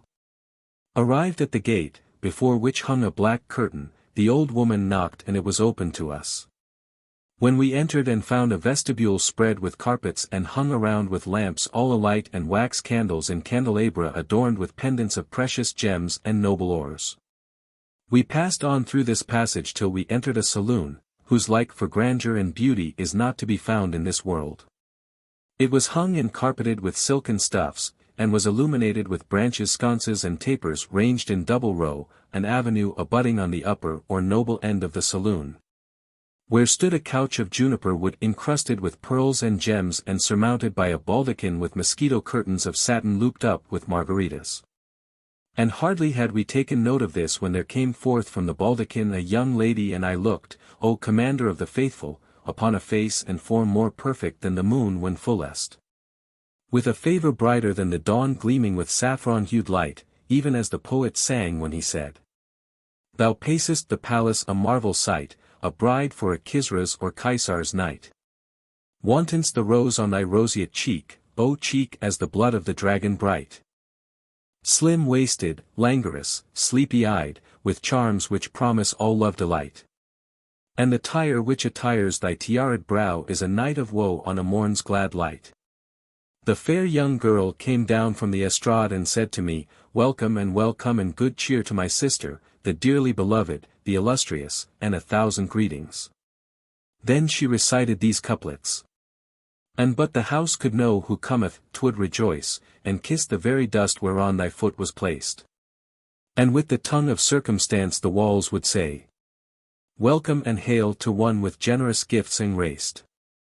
Then sat she down and said to me, O my sister, I have a brother who hath had sight of thee at sundry wedding feasts and festive seasons, he is a youth handsomer than I, and he hath fallen desperately in love with thee. For that bounteous destiny hath garnered in thee all beauty and perfection. And he hath given silver to this old woman that she might visit thee, and she hath contrived on this wise to foregather us twain. He hath heard that thou art one of the nobles of thy tribe nor is he aught less in his. And, being desirous to ally his lot with thy lot, he hath practised this device to bring me in company with thee, for he is fain to marry thee after the ordinance of Allah and his apostle, and in what is lawful and right there is no shame. When I heard these words and saw myself fairly entrapped in the house, I said, Hearing is consenting. She was delighted at this and clapped her hands. Whereupon a door opened and out of it came a young man blooming in the prime of life, exquisitely dressed, a model of beauty and loveliness and symmetry and perfect grace, with gentle winning manners and eyebrows like a bended bow and shaft on cord. And eyes which bewitched all hearts with sorcery lawful in the sight of the Lord. Even as saith some rhymer describing the like of him. His face as the face of the young moon shines and fortune stamps him with pearls for signs. And Allah favor him who said, Blessed be his beauty. Blessed the Lord's decree who cast and shaped a thing so bright of blee. All gifts of beauty he conjoins in one, lost in his love is all humanity. For beauty's self inscribed on his brow, I testify there be no good but he. When I looked at him my heart inclined to him and I loved him. And he sat by my side and talked with me a while, when the young lady again clapped her hands and behold, a side door opened and out of it came the Qazi with his 4 assessors as witnesses. And they saluted us and, sitting down, drew up and wrote out the marriage contract between me and the youth and retired. Then he turned to me and said, Be our night blessed, presently adding, O my lady, I have a condition to lay on thee. Quoth I, O my lord, what is that? Whereupon he arose and fetching a copy of the holy book presented it to me saying, Swear hereon thou wilt never look at any other than myself nor incline thy body or thy heart to him. I swore readily enough to this and he joyed with exceeding joy and embraced me round the neck while love for him possessed my whole heart. Then they set the table before us and we ate and drank till we were satisfied, but I was dying for the coming of the night. And when night did come he led me to the bride chamber and slept with me on the bed and continued to kiss and embrace me till the morning, such a night I had never seen in my dreams. I lived with him a life of happiness and delight for a full month, at the end of which I asked his leave to go on foot to the bazaar and buy me certain especial stuffs and he gave me permission. So I donned my mantilla and, taking with me the old woman and a slave girl, I went to the khan of the silk mercers, where I seated myself in the shop front of a young merchant whom the old woman recommended, saying to me, This youth's father died when he was a boy and left him great store of wealth, he hath by him a mighty fine stock of goods and thou wilt find what thou seekest with him, for none in the bazaar hath better stuffs than he. Then she said to him, Show this lady the most costly stuffs thou hast by thee, and he replied, Hearkening and obedience. Then she whispered me, Say a civil word to him, but I replied, I am pledged to address no man save my Lord. And as she began to sound his praise I said sharply to her, We want not of thy sweet speeches, our wish is to buy of him whatsoever we need, and return home. So he brought me all I sought and I offered him his money, but he refused to take it saying, Let it be a gift offered to my guest this day. Then quoth I to the old woman, If he will not take the money, give him back his stuff. By Allah, cried he, not a thing will I take from thee, I sell it not for gold or for silver, but I give it all as a gift for a single kiss, a kiss more precious to me than everything the shop containeth. Asked the old woman, What will the kiss profit thee? And, turning to me, whispered, O my daughter, thou hearest what this young fellow saith. What harm will it do thee if he get a kiss from thee and thou gettest what thou seekest at that price? Replied I take refuge with Allah from such action. Knowest thou not that I am bound by an oath? But she answered, Now wist. Just let him kiss thee and neither speak to him nor lean over him, so shalt thou keep thine oath and thy silver, and no harm whatever shall befall thee. And she ceased not to persuade me and importune me and make light of the matter till evil entered into my mind and I put my head in the poke and, declaring I would ne'er consent, consented. So I veiled my eyes and held up the edge of my mantilla between me and the people passing and he put his mouth to my cheek under the veil. But while kissing me he bit me so hard a bite that it tore the flesh from my cheek, and blood flowed fast and faintness came over me. The old woman caught me in her arms and, when I came to myself, I found the shop shut up and her sorrowing over me and saying, Thank Allah for averting which might have been worse. Then she said to me, Come, take heart and let us go home before the matter become public and thou be dishonored. And when thou art safe inside the house feign sickness and lie down and cover thyself up. And I will bring thee powders and plasters to cure this bite withal, and thy wound will be healed at the latest in 3 days. So after a while I arose and I was in extreme distress and terror came full upon me. But I went on little by little till I reached the house when I pleaded illness and lay me down. When it was night my husband came in to me and said, What hath befallen thee, O my darling, in this excursion of thine? And I replied, I am not well, my head acheth badly. Then he lighted a candle and drew near me and looked hard at me and asked, What is that wound I see on thy cheek and in the tenderest part too? And I answered, When I went out today with thy leave to buy stuffs, a camel laden with firewood jostled me and one of the pieces tore my veil and wounded my cheek as thou sayest, for indeed the ways of this city are straight. Tomorrow, cried he, I will go complain to the governor, so shall he gibbet every fuel seller in Baghdad. Allah upon thee, said I, burden not thy soul with such sin against any man. The fact is I was riding on an ass and it stumbled, throwing me to the ground, and my cheek lighted upon a stick or a bit of glass and got this wound.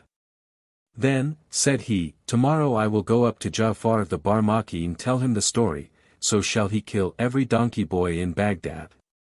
Wouldst thou destroy all these men because of my wound, said I, when this which befell me was by decree of Allah and his destiny? But he answered, There is no help for it. And, springing to his feet, plied me with words and pressed me till I was perplexed and frightened, and I stuttered and stammered and my speech waxed thick and I said, This is a mere accident by decree of Allah. Then, O Commander of the Faithful, he guessed my case and said, Thou hast been false to thine oath. He at once cried out with a loud cry, whereupon a door opened and in came 7 black slaves whom he commanded to drag me from my bed and throw me down in the middle of the room. Furthermore, he ordered one of them to pinion my elbows and squat upon my head, and a second to sit upon my knees and secure my feet. And drawing his sword he gave it to a third and said, Strike her, O Sa'ad, and cut her in twain and let each one take half and cast it into the Tigris that the fish may eat her. For such is the retribution due to those who violate their vows and are unfaithful to their love. And he redoubled in wrath and recited these couplets. And there be one who shares with me her love, I'd strangle love though life by love were slain. Saying, O soul, death were the nobler choice. For ill is love when shared twixt partners twain. Then he repeated to the slave, Smite her, O Sa'ad. And when the slave who was sitting upon me made sure of the command he bent down to me and said, O my mistress, repeat the profession of faith and bethink thee if there be anything thou wouldst have done. For verily this is the last hour of thy life. O good slave, said I, wait but a little while and get off my head that I may charge thee with my last injunctions. Then I raised my head and saw the state I was in, how I had fallen from high degree into lowest disgrace, and into death after life, and such life. And how I had brought my punishment on myself by my own sin. Whereupon the tears streamed from mine eyes and I wept with exceeding weeping.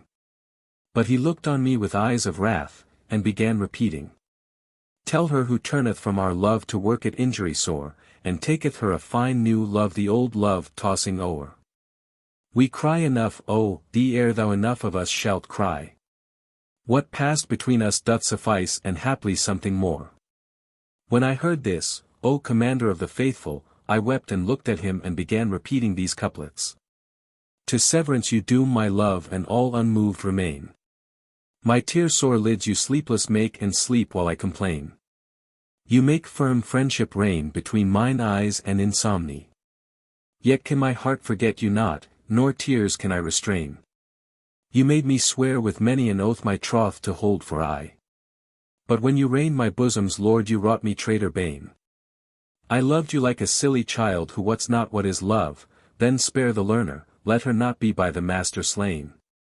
By Allah's name I pray you write, when I am dead and gone, upon my tomb, this died of love whose senses love had ta'en. Then haply one shall pass that way who fire of love hath felt. And treading on a lover's heart with ruth and woe shall melt. When I ended my verses tears came again. But the poetry and the weeping only added fury to his fury, and he recited. 'Twas not satiety bade me leave the dearling of my soul, but that she sinned a mortal sin which clipped me in its clip. She sought to let another share the love between us twain, but my true faith of unity refuseth partnership. When he ceased reciting I wept again and prayed his pardon and humbled myself before him and spoke him softly, saying to myself, I will work on him with words, so haply he will refrain from slaying me, even though he take all I have. So I complained of my sufferings and began to repeat these couplets. Now, by thy life and wert thou just my life thou hadst not ta'en, but who can break the severance law which parteth lovers twain? Thou loadest me with heavy weight of longing love, when I can hardly bear my chemisette for weakness and for pain.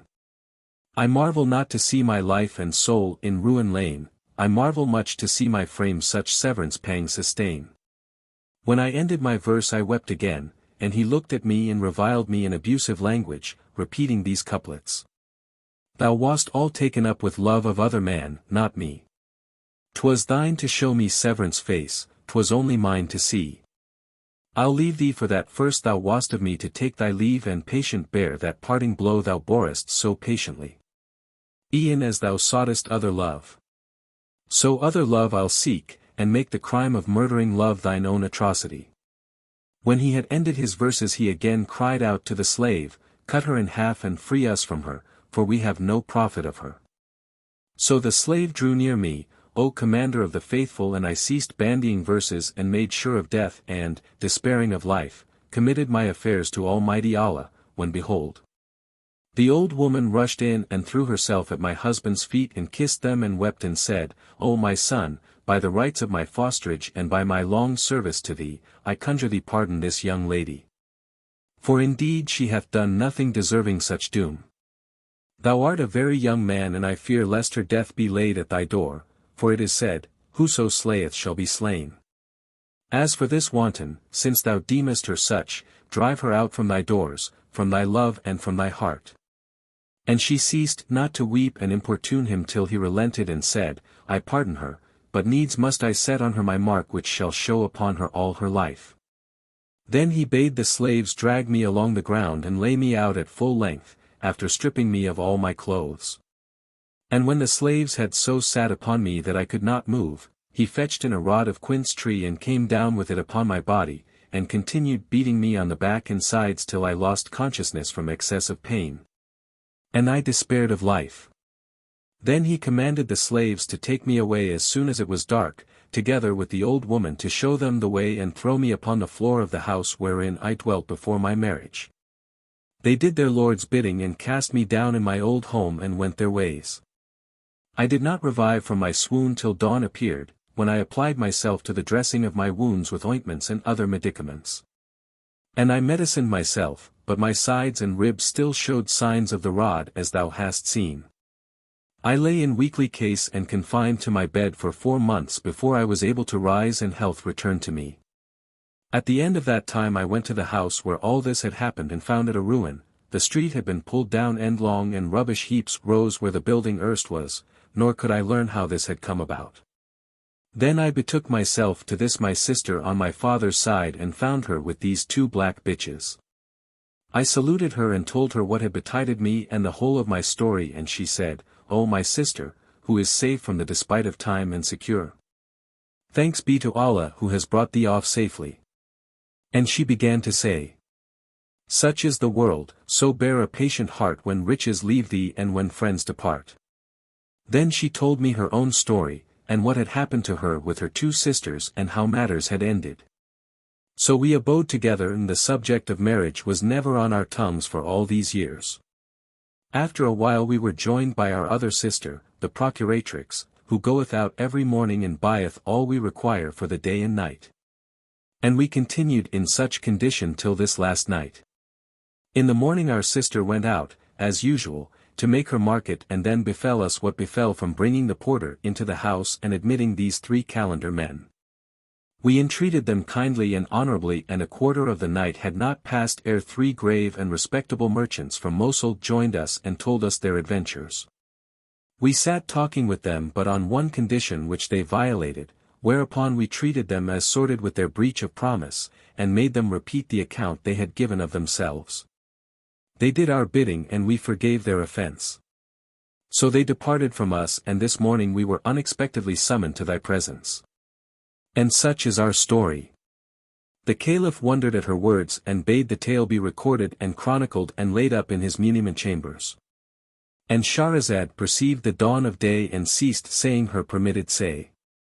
When it was the 19th night, she continued, It hath reached me, O auspicious king, that the Caliph commanded this story and those of the sister and the calendars to be recorded in the archives and be set in the royal muniment chambers. Then he asked the eldest lady, the mistress of the house, Knowest thou the whereabouts of the Ifrita who spelled thy sisters? And she answered, O Commander of the Faithful, she gave me a ringlet of her hair saying, Whenas thou wouldest see me, burn a couple of these hairs and I will be with thee forthright, even though I were beyond Caucasus mountain. Quoth the Caliph, Bring me hither the hair. So she brought it and he threw the whole lock upon the fire. As soon as the odor of the burning hair dispread itself, the palace shook and trembled, and all present heard a rumbling and rolling of thunder and a noise as of wings, and lo! The Jinniyah who had been a serpent stood in the Caliph's presence.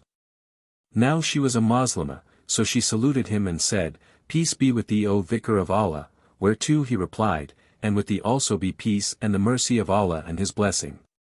Then she continued, Know that this damsel sowed for me the seed of kindness, wherefore I cannot enough requite her, in that she delivered me from death and destroyed mine enemy. Now I had seen how her sisters dealt with her and felt myself bound to avenge her on them. At first I was minded to slay them, but I feared it would be grievous to her, so I transformed them to bitches. But if thou desire their release, O Commander of the Faithful, I will release them to pleasure thee and her, for I am of the Moslems. Quoth the Caliph, Release them, and after we will look into the affair of the beaten lady and consider her case carefully, and if the truth of her story be evidenced I will exact retaliation from him who wronged her. Said the Ifrita, O Commander of the Faithful, I will forthwith release them and will discover to thee the man who did that deed by this lady and wronged her and took her property, and he is the nearest of all men to thee. So saying she took a cup of water and muttered a spell over it and uttered words there was no understanding, then she sprinkled some of the water over the faces of the two bitches, saying, Return to your former human shape. Whereupon they were restored to their natural forms and fell to praising their Creator. Then said the Ifrita, O Commander of the Faithful, of a truth he who scourged this lady with rods is thy son Al-Amin, brother of Al-Mamun. For he had heard of her beauty and loveliness, and he played a lover's stratagem with her and married her according to the law and committed the crime, such as it is, of scourging her. Yet indeed he is not to be blamed for beating her, for he laid a condition on her and swore her by a solemn oath not to do a certain thing. However, she was false to her vow and he was minded to put her to death, but he feared Almighty Allah and contented himself with scourging her, as thou hast seen, and with sending her back to her own place. Such is the story of the second lady, and the Lord knoweth all. When the Caliph heard these words of the Ifrita, and knew who had beaten the damsel, he marveled with mighty marvel and said, Praise be to Allah, the Most High, the Almighty, who hath shown his exceeding mercy towards me, enabling me to deliver these two damsels from sorcery and torture, and vouchsafing to let me know the secret of this lady's history. And now by Allah, we will do a deed which shall be recorded of us after we are no more.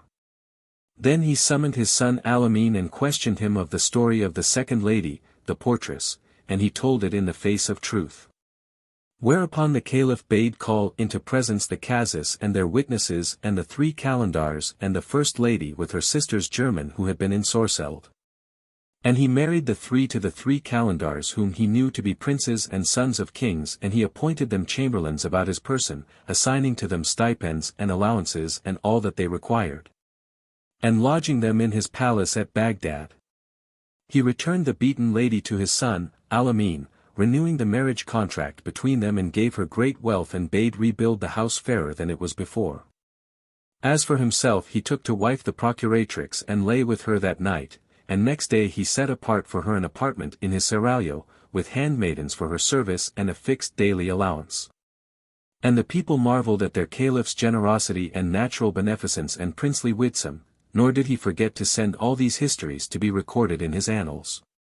When Shahrazad ceased speaking, Dunyazad exclaimed, O my own sister, by Allah, in very sooth this is a right pleasant tale and a delectable. Never was heard the like of it, but prithee tell me now another story to while away what yet remaineth of the waking hours of this our night. She replied, With love and gladness if the king give me leave. And he said, Tell thy tale and tell it quickly. So she began, in these words. The Tale of the Three Apples. They relate, O King of the age and Lord of the time and of these days, that the Caliph Harun al-Rashid summoned his Wazir Ja'far one night and said to him, I desire to go down into the city and question the common folk concerning the conduct of those charged with its governance. And those of whom they complain we will depose from office, and those whom they commend we will promote. Quoth Ja'far, hearkening and obedience. So the Caliph went down with Ja'far and eunuch Masrur to the town and walked about the streets and markets, and, as they were threading a narrow alley, they came upon a very old man with a fishing net and crate to carry small fish on his head. And in his hand a staff.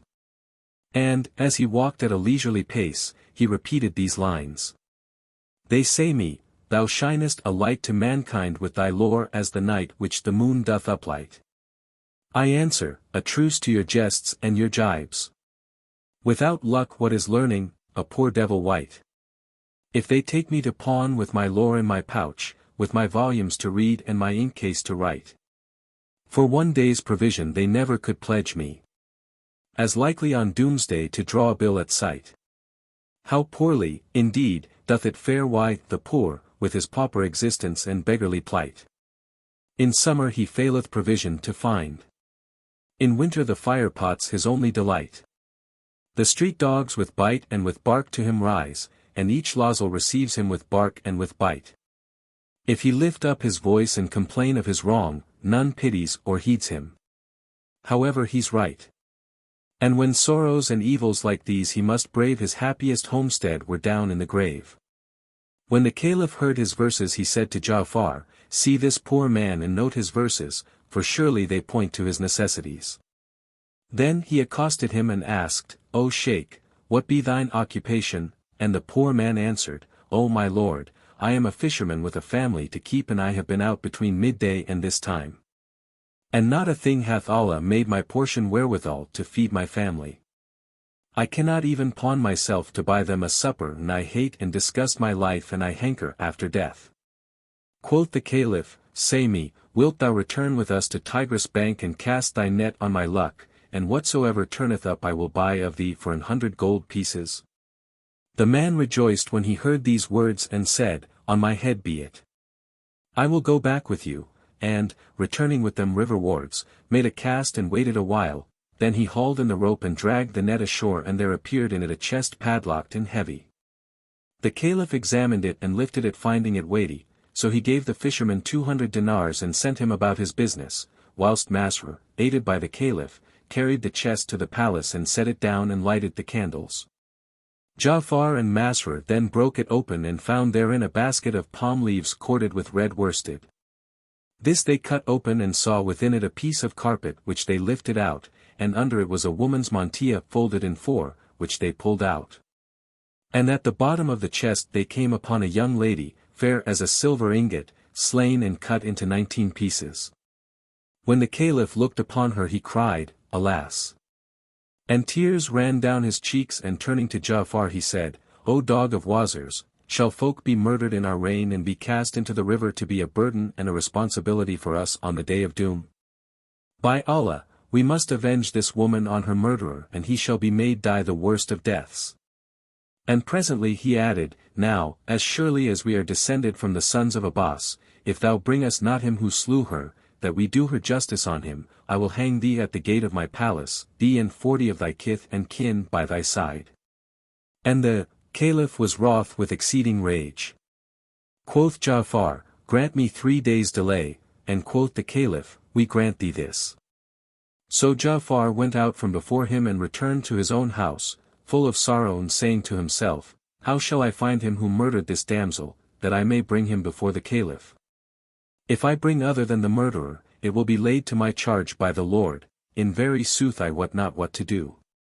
He kept his house 3 days, and on the 4th day the Caliph sent one of the chamberlains for him and, as he came into the presence, asked him, Where is the murderer of the damsel?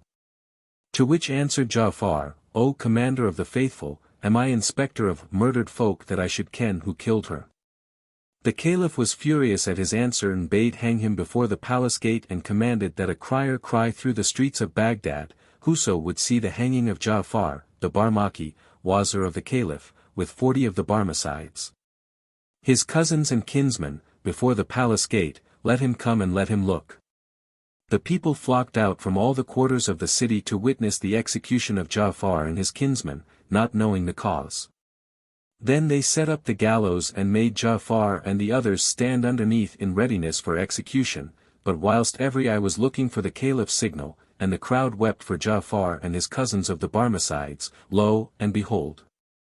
A young man fair of face and neat of dress and of favour like the moon raining light, with eyes black and bright, and brow flower white, and cheeks red as rose and young down where the beard grows, and a mole like a grain of ambergris, pushed his way through the people till he stood immediately before the wazir and said to him, Safety to thee from this strait, O Prince of the Emirs and Asylum of the Poor. I am the man who slew the woman ye found in the chest, so hang me for her and do her justice on me. When Ja'far heard the youth's confession he rejoiced at his own deliverance, but grieved and sorrowed for the fair youth. And whilst they were yet talking behold, another man well stricken in years pressed forwards through the people and thrust his way amid the populace till he came to Ja'far and the youth, whom he saluted saying, Ho thou the wazir and Prince Sans peer! Believe not the words of this youth. Of a surety none murdered the damsel but I, take her wreak on me this moment, for, an thou do not thus, I will require it of thee before Almighty Allah. Then quoth the young man, O wazir, this is an old man in his dotage who wotteth not whatso he saith ever, and I am he who murdered her, so do thou avenge her on me. Quoth the old man, O my son, thou art young and desirest the joys of the world and I am old and weary and surfeited with the world, I will offer my life as a ransom for thee and for the wazir and his cousins. No one murdered the damsel but I, so Allah upon thee, make haste to hang me, for no life is left in me now that hers is gone. The wazir marvelled much at all this strangeness and, taking the young man and the old man, carried them before the Caliph, where, after kissing the ground 7 times between his hands, he said, O Commander of the Faithful! I bring thee the murderer of the damsel. Where is he? Asked the Caliph, and Ja'far answered, This young man saith, I am the murderer, and this old man giving him the lie saith, I am the murderer, and behold, here are the twain standing before thee. The Caliph looked at the old man and the young man and asked, Which of you killed the girl? The young man replied, No one slew her save I, and the old man answered, Indeed none killed her but myself. Then said the Caliph to Ja'far, Take the twain and hang them both, but Ja'far rejoined, Since one of them was the murderer, to hang the other were mere injustice. By him who raised the firmament and dispread the earth like a carpet, cried the youth, I am he who slew the damsel. And he went on to describe the manner of her murder and the basket, the mantilla and the bit of carpet, in fact all that the Caliph had found upon her. So the Caliph was certified that the young man was the murderer. Whereat he wondered and asked him, What was the cause of thy wrongfully doing this damsel to die and what made thee confess the murder without the bastinado, and what brought thee here to yield up thy life? And what made thee say do her wreak upon me? The youth answered, Know, O Commander of the Faithful, that this woman was my wife and the mother of my children, also my first cousin and the daughter of my paternal uncle, this old man who is my father's own brother. When I married her she was a maid and Allah blessed me with 3 male children by her, she loved me and served me and I saw no evil in her, for I also loved her with fondest love. Now on the 1st day of this month she fell ill with grievous sickness and I fetched in physicians to her, but recovery came to her little by little. And, when I wished her to go to the hammam bath, she said, There is a something I long for before I go to the bath and I long for it with an exceeding longing. To hear is to comply, said I, and what is it? Quoth she, I have a queasy craving for an apple, to smell it and bite a bit of it. I replied, hadst thou 1,000 longings I would try to satisfy them. So I went on the instant into the city and sought for apples but could find none. Yet, had they cost a gold piece each, would I have bought them. I was vexed at this and went home and said, O daughter of my uncle, by Allah I can find none. She was distressed, being yet very weakly, and her weakness increased greatly on her that night, and I felt anxious and alarmed on her account. As soon as morning dawned I went out again and made the round of the gardens, one by one, but found no apples anywhere. At last there met me an old gardener, of whom I asked about them, and he answered, O my son, this fruit is a rarity with us and is not now to be found save in the garden of the Commander of the Faithful at Bassorah, where the gardener keepeth it for the caliph's eating. I returned to my house troubled by my ill success, and my love for my wife and my affection moved me to undertake the journey. So I got me ready and set out and travelled 15 days and nights, going and coming, and brought her 3 apples which I bought from the gardener for 3 dinars. But when I went in to my wife and set them before her, she took no pleasure in them and let them lie by her side. For her weakness and fever had increased on her, and her malady lasted without abating 10 days, after which time she began to recover health. So I left my house and betaking me to my shop sat there buying and selling. And about midday behold, a great ugly black slave, long as a lance and broad as a bench, passed by my shop holding in hand one of the 3 apples wherewith he was playing. Quoth I, O my good slave, tell me whence thou tookest that apple, that I may get the like of it. He laughed and answered, I got it from my mistress, for I had been absent, and on my return I found her lying ill with 3 apples by her side, and she said to me, my horned widow of a husband made a journey for them to Bassorah and bought them for 3 dinars. So I ate and drank with her and took this one from her. When I heard such words from the slave, O Commander of the Faithful, the world grew black before my face, and I arose and locked up my shop and went home beside myself for excess of rage. I looked for the apples, and finding only 2 of the 3 asked my wife, O my cousin, where is the 3rd apple? And raising her head languidly she answered, I wot not, O son of my uncle, where 'tis gone. This convinced me that the slave had spoken the truth, so I took a knife and coming behind her got upon her breast without a word said and cut her throat. Then I hewed off her head and her limbs in pieces and, wrapping her in her mantilla and a rag of carpet, hurriedly sewed up the hole which I set in a chest and, locking it tight, loaded it on my he-mule and threw it into the Tigris with my own hands. So Allah upon thee, O Commander of the Faithful, make haste to hang me, as I fear lest she appeal for vengeance on resurrection day. For, when I had thrown her into the river and none knew aught of it, as I went back home I found my eldest son crying, and yet he knew not of what I had done with his mother. I asked him, What hath made thee weep, my boy? And he answered, I took one of the 3 apples which were by my mammy and went down into the lane to play with my brethren, when behold, a big long black slave snatched it from my hand and said, Whence hadst thou this? Quoth I, My father travelled far for it, and brought it from Bassorah for my mother who was ill, and 2 other apples for which he paid 3 ducats. He took no heed of my words, and I asked for the apple a 2nd and a 3rd time, but he cuffed me and kicked me and went off with it. I was afraid lest my mother should swinge me on account of the apple, so for fear of her I went with my brother outside the city and stayed there till evening closed in upon us, and indeed I am in fear of her. And now by Allah, O my father, say nothing to her of this, or it may add to her ailment. When I heard what my child said I knew that the slave was he who had foully slandered my wife, the daughter of my uncle, and was certified that I had slain her wrong fully. So I wept with exceeding weeping, and presently this old man, my paternal uncle and her father, came in, and I told him what had happened, and he sat down by my side and wept, and we ceased not weeping till midnight. We have kept up mourning for her these last 5 days, and we lamented her in the deepest sorrow for that she was unjustly done to die. This came from the gratuitous lying of the slave, the blackamoor, and this was the manner of my killing her. So I conjure thee, by the honor of thine ancestors, make haste to kill me and do her justice upon me, as there is no living for me after her. The Caliph marveled at his words and said, By Allah, the young man is excusable, I will hang none but the accursed slave, and I will do a deed which shall comfort the ill at ease and suffering, and which shall please the all-glorious king. And Shahrazad perceived the dawn of day and ceased saying her permitted say. When it was the 20th night, she said, It hath reached me, O auspicious king, that the Caliph swore he would hang none but the slave, for the youth was excusable. Then he turned to Ja'far and said to him, Bring before me this accursed slave who was the sole cause of this calamity, and, if thou bring him not before me within 3 days, thou shalt be slain in his stead.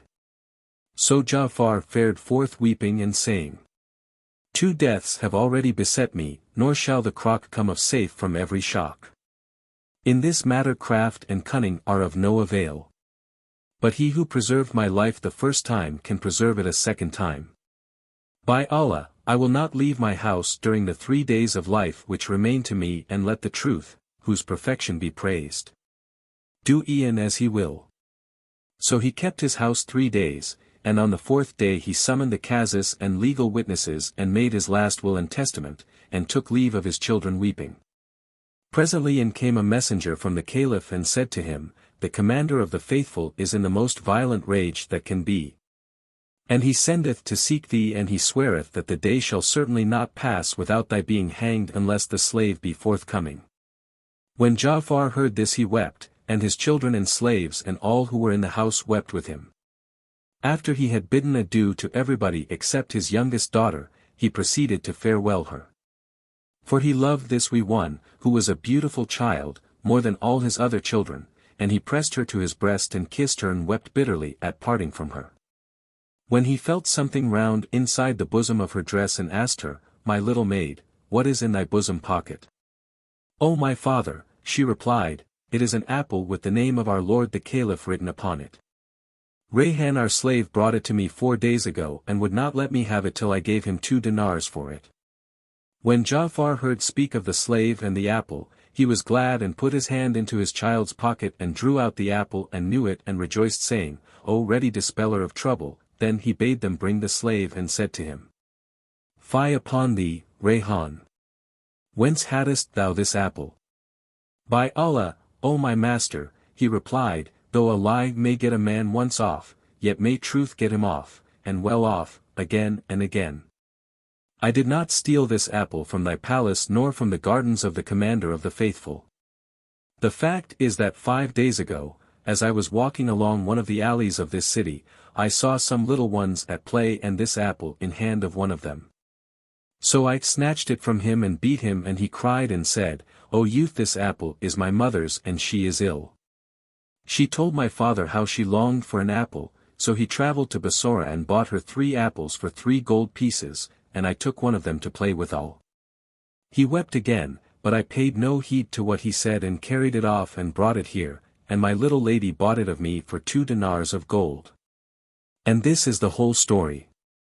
When Ja'far heard his words he marveled at the murder of the damsel, and all this misery should have been caused by his slave.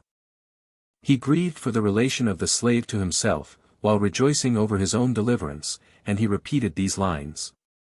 If ill betide thee through thy slave, make him forthright thy sacrifice.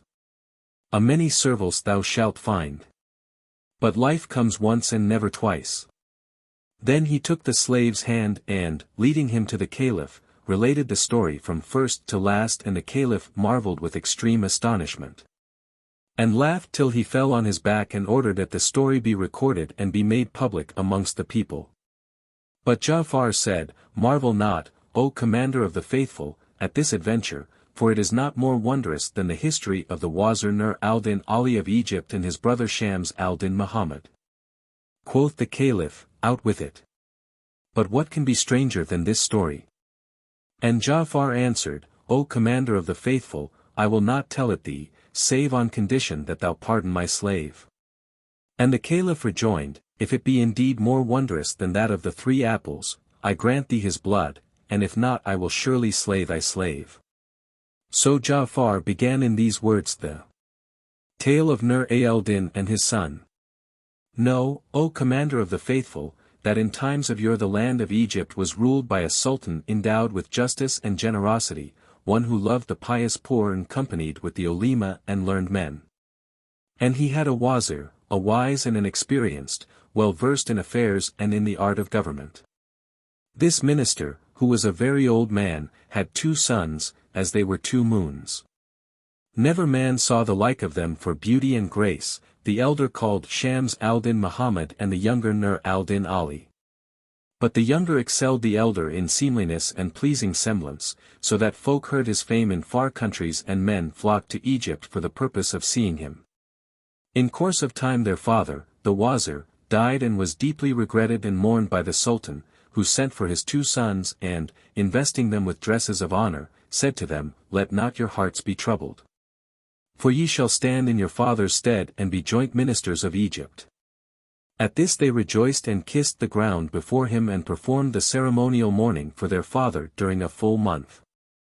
After which time they entered upon the wazirate, and the power passed into their hands as it had been in the hands of their father, each doing duty for a week at a time.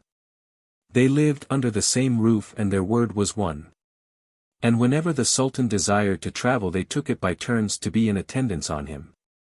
It fortuned one night that the Sultan purposed setting out on a journey next morning, and the elder, whose turn it was to accompany him, was sitting conversing with his brother and said to him, "O my brother, it is my wish that we both marry.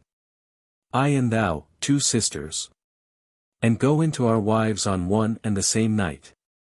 "Do, O my brother, as thou desirest," the younger replied, "for right is thy recking and surely I will comply with thee in whatso thou sayest."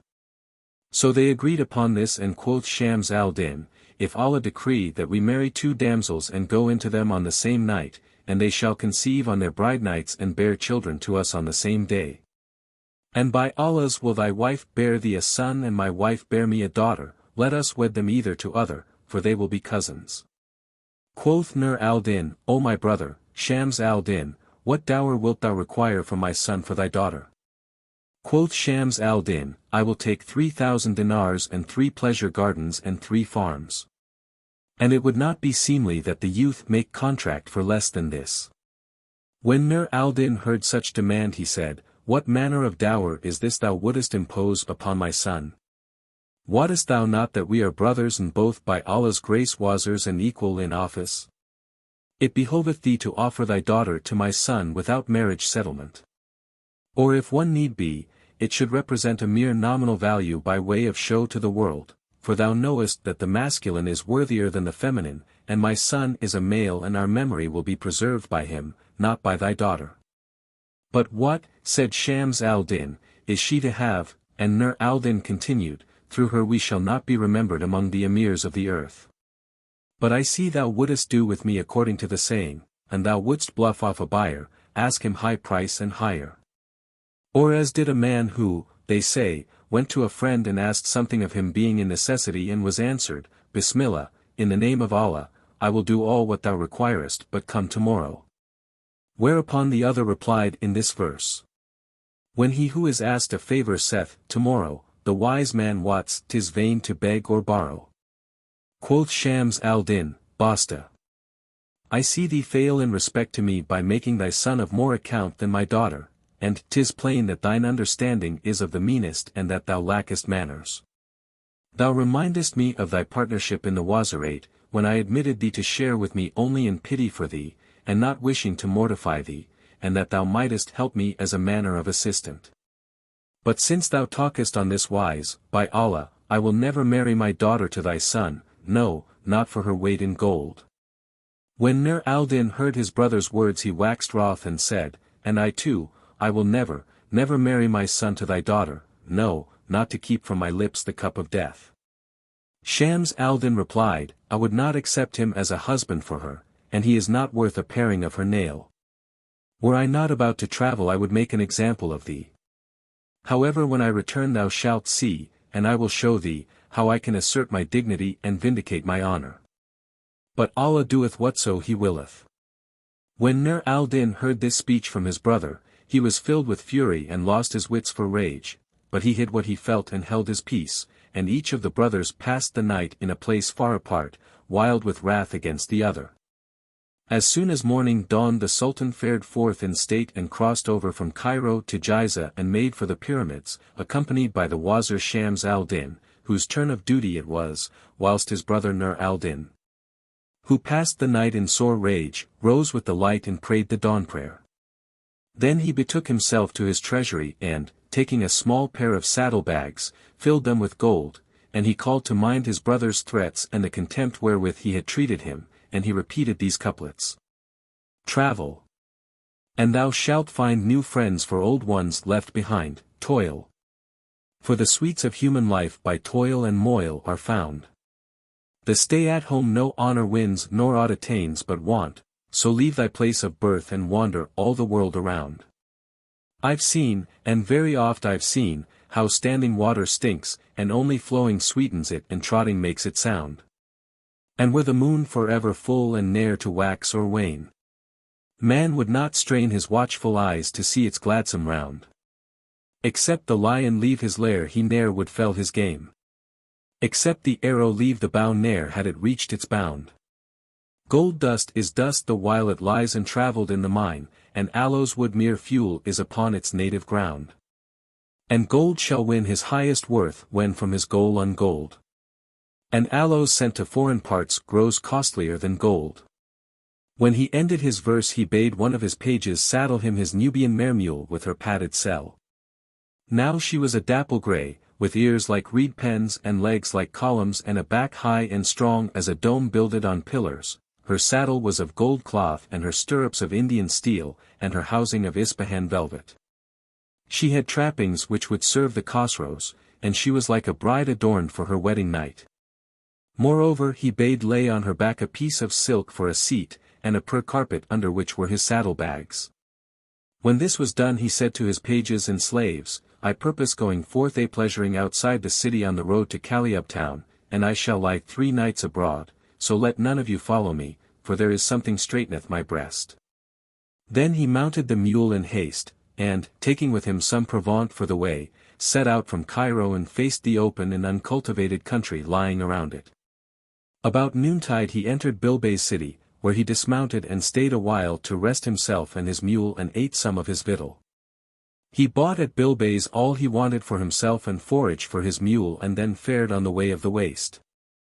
Towards nightfall he entered a town called Sa'adiyah where he alighted and took out somewhat of his viaticum and ate, then he spread his strip of silk on the sand and set the saddlebags under his head and slept in the open air. For he was still overcome with anger. When morning dawned he mounted and rode onward till he reached the holy city, Jerusalem, and thence he made Aleppo, where he dismounted at one of the caravanserais and abode 3 days to rest himself and the mule and to smell the air.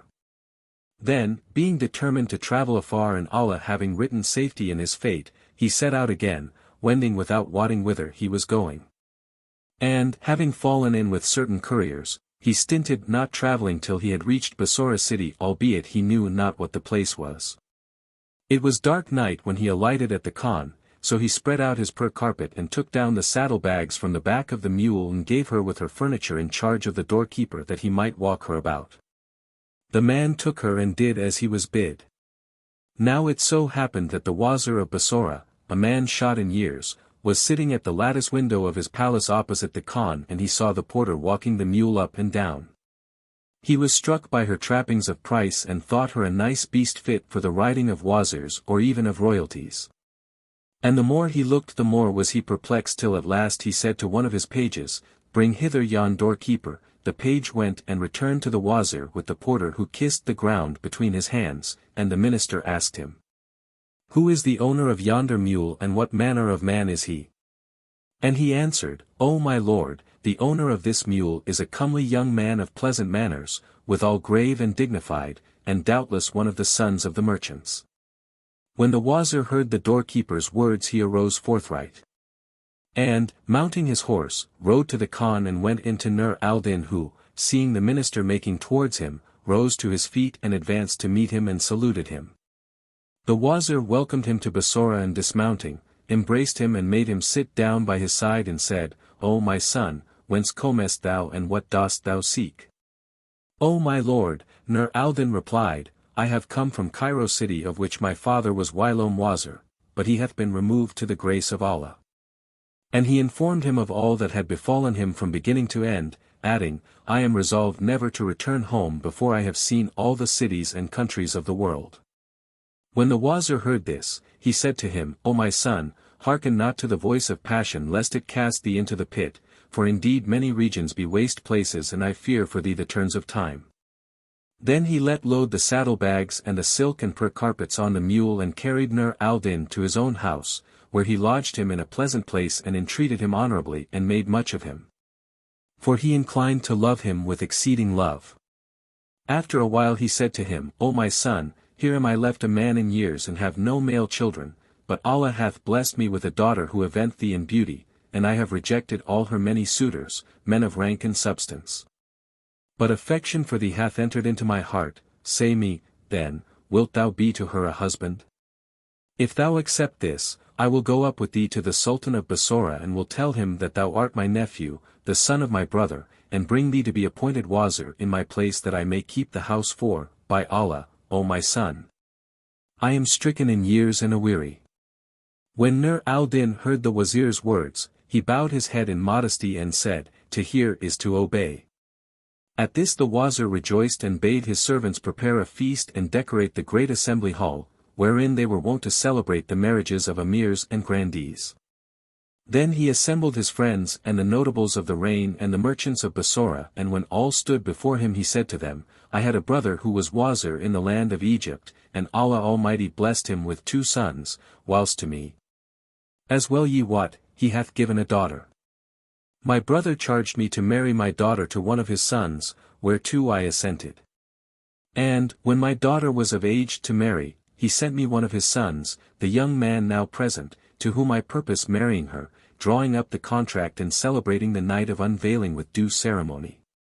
For he is nearer and dearer to me than a stranger and, after the wedding, if he please he shall abide with me, or if he desire to travel I will forward him and his wife to his father's home. Hurried one and all replied, Right is thy recking.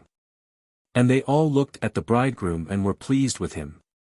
So the wazir sent for the qazi and legal witnesses and they wrote out the marriage contract, after which the slaves perfumed the guests with incense, and served them with sherbet of sugar and sprinkled rose water on them and all went their ways. Then the wazir bade his servants take Nur al-Din to the hammam baths and sent him a suit of the best of his own especial raiment, and napkins and towelry and bowls and perfume burners and all else that was required. After the bath, when he came out and donned the dress, he was even as the full moon on the 14th night, and he mounted his mule and stayed not till he reached the wazir's palace. There he dismounted and went into the minister and kissed his hands, and the wazir bade him welcome. And Scheherazade perceived the dawn of day and ceased to say her permitted say. When it was the 21st night, she said, It hath reached me, O auspicious king, that the wazir stood up to him and welcoming him said, Arise, and go into thy wife this night, and on the morrow I will carry thee to the Sultan. And pray Allah bless thee with all manner of weal. So Nur al-Din left him and went into his wife the wazir's daughter. Thus far concerning him. But as regards his elder brother, Shams al-Din, he was absent with the Sultan a long time and when he returned from his journey he found not his brother. And he asked of his servants and slaves who answered, On the day of thy departure with the Sultan, thy brother mounted his mule fully caparisoned as for state procession saying, I am going towards Kaliub town and I shall be absent 1 day or at most 2 days. For my breast is straitened, and let none of you follow me. Then he fared forth and from that time to this we have heard no tidings of him. Shams al-Din was greatly troubled at the sudden disappearance of his brother and grieved with exceeding grief at the loss and said to himself, This is only because I chided and upbraided him the night before my departure with the Sultan. Haply his feelings were hurt and he fared forth a-travelling, but I must send after him. Then he went in to the Sultan and acquainted him with what had happened and wrote letters and dispatches, which he sent by running footmen to his deputies in every province. But during the 20 days of his brother's absence Nur al-Din had travelled far and had reached Bassorah, so after diligent search the messengers failed to come at any news of him and returned. Thereupon Shams al-Din despaired of finding his brother and said, Indeed I went beyond all bounds in what I said to him with reference to the marriage of our children. Would that I had not done so. This all cometh of my lack of wit and want of caution. Soon after this he sought in marriage the daughter of a Cairene merchant, and drew up the marriage contract and went in to her. And it so chanced that, on the very same night when Shams al-Din went into his wife, Nur al-Din also went into his wife the daughter of the Wazir of Bassorah. This being in accordance with the will of Almighty Allah, that he might deal the decrees of destiny to his creatures. Furthermore, it was as the two brothers had said. For their two wives became pregnant by them on the same night and both were brought to bed on the same day, the wife of Shams al-Din, Wazir of Egypt, of a daughter, never in Cairo was seen a fairer. And the wife of Nur al-Din of a son, none more beautiful was ever seen in his time, as one of the poets said concerning the like of him. That jetty hair, that glossy brow. My slender waisted youth, of thine. Can darkness round creation throw? Or make it brightly shine? The dusky mold that faintly shows upon his cheek, ah! Blame it not. The tulip flower never blows undarkened by its spot. And as another also said, his scent was musk and his cheek was rose. His teeth are pearls and his lips drop wine. His form is a brand and his hips a hill, his hair is night and his face moonshine. They named the boy Badr al-Din Hassan, and his grandfather, the Wazir of Bassorah, rejoiced in him and, on the 7th day after his birth, made entertainments and spread banquets which would befit the birth of kings' sons and heirs. Then he took Nur al-Din and went up with him to the Sultan, and his son-in-law, when he came before the presence of the king, kissed the ground between his hands and repeated these verses, for he was ready of speech. Firm of sprite and good in heart as he was goodly in form. The world's best joys long be thy lot, my lord. And last while darkness and the dawn o'erlap. O thou who makest, when we greet thy gifts, the world to dance and time his palms to clap. Then the Sultan rose up to honor them, and thanking Nur al-Din for his fine compliment, asked the Wazir, who may be this young man, and the minister answered, this is my brother's son, and related his tale from first to last. Quoth the Sultan, and how comes he to be thy nephew and we have never heard speak of him? Quoth the minister, O our lord the Sultan, I had a brother who was Wazir in the land of Egypt and he died, leaving two sons, whereof the elder hath taken his father's place and the younger, whom thou sayest, came to me. I had sworn I would not marry my daughter to any but to him, so when he came I married him to her. Now he is young and I am old, my hearing is dulled and my judgment is easily fooled.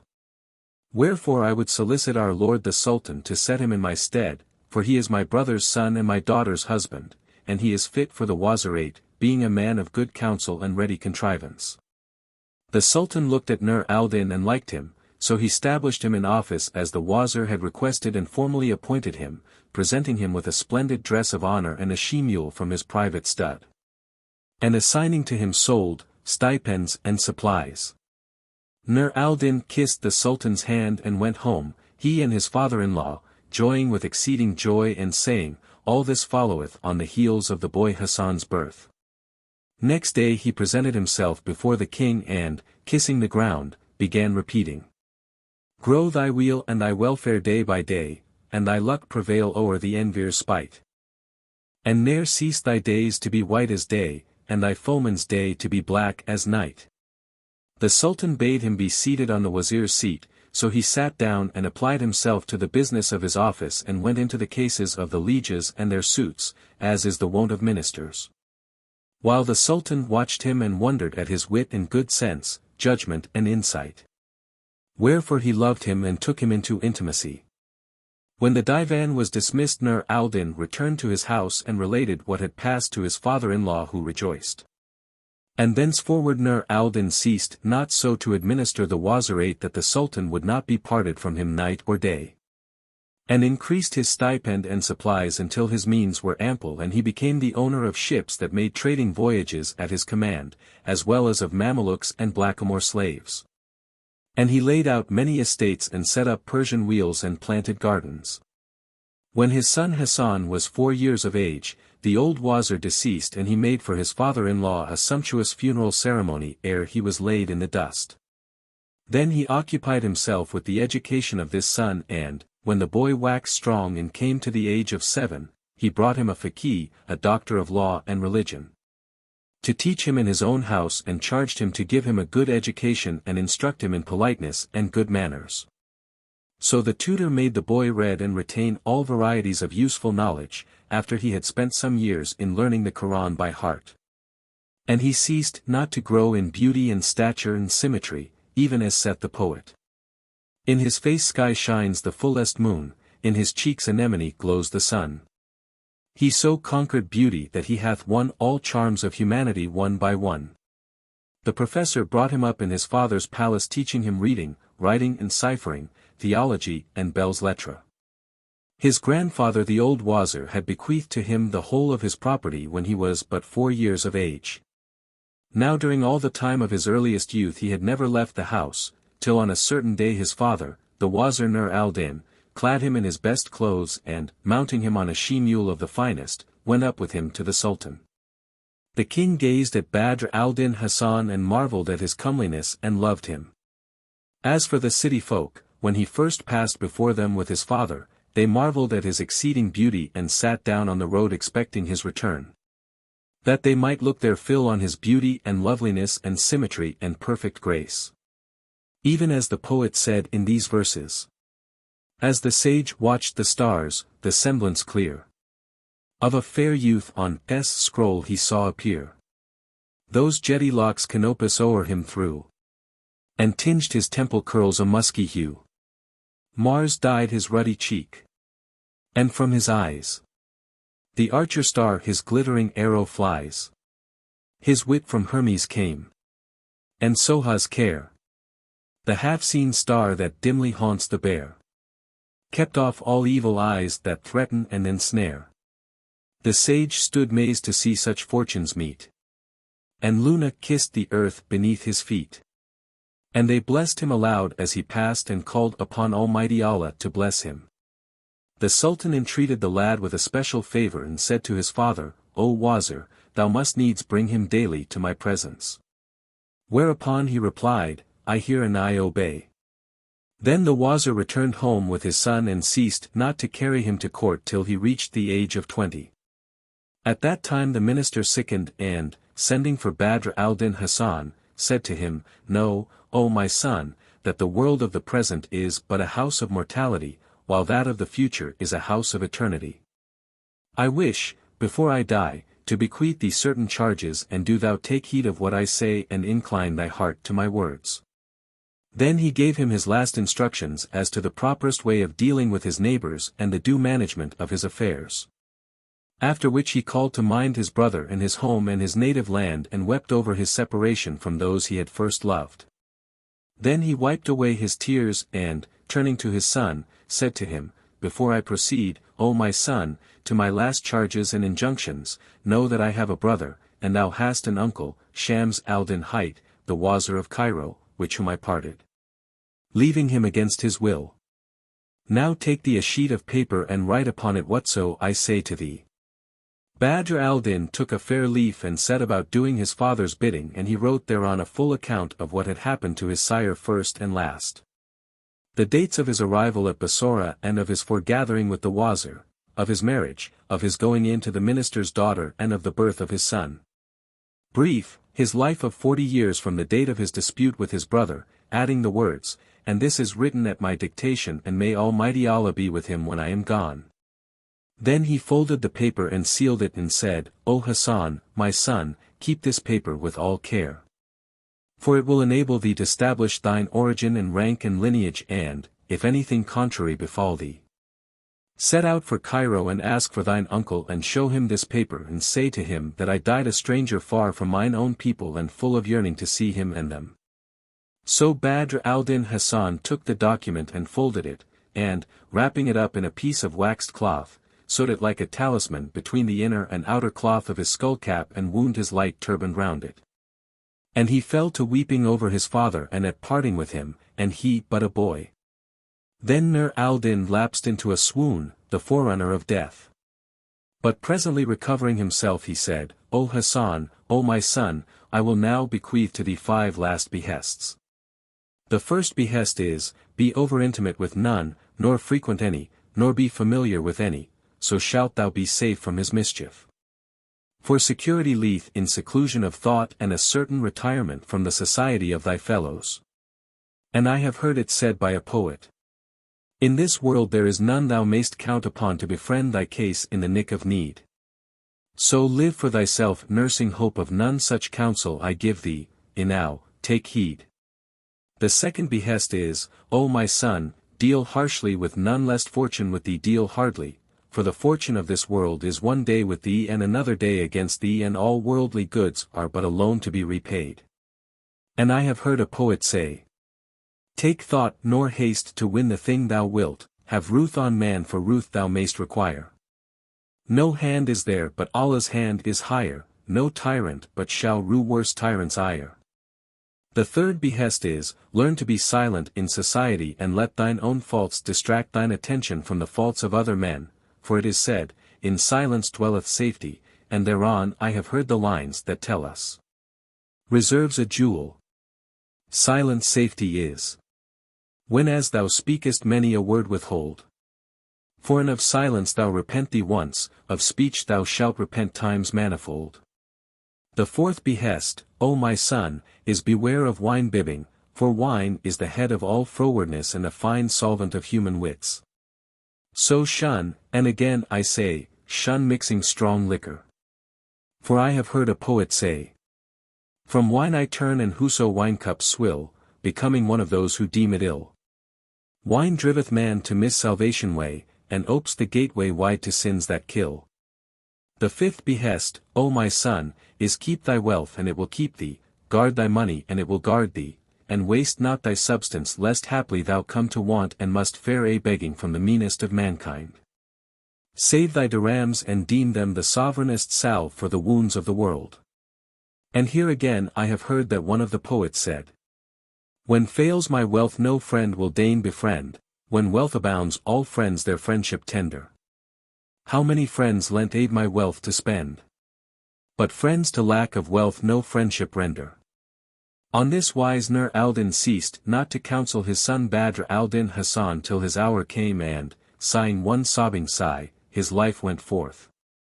Then the voice of mourning and keening rose high in his house, and the Sultan and all the grandees grieved for him and buried him. But his son ceased not lamenting his loss for 2 months, during which he never mounted horse, nor attended the divan, nor presented himself before the Sultan. At last the king, being wroth with him, stablished in his stead one of his chamberlains and made him wazir, giving orders to seize and set seals on all Nur al-Din's houses and goods and domains. So the new wazir went forth with a mighty posse of chamberlains and people of the divan, and watchmen and a host of idlers to do this and to seize Badr al-Din Hasan and carry him before the king, who would deal with him as he deemed fit.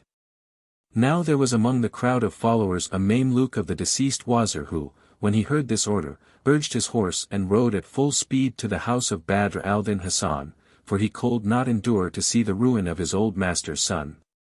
He found him sitting at the gate with head hung down and sorrowing, as was his wont, for the loss of his father, so he dismounted and kissing his hand said to him, O my lord and son of my lord, haste ere ruin come and lay waste.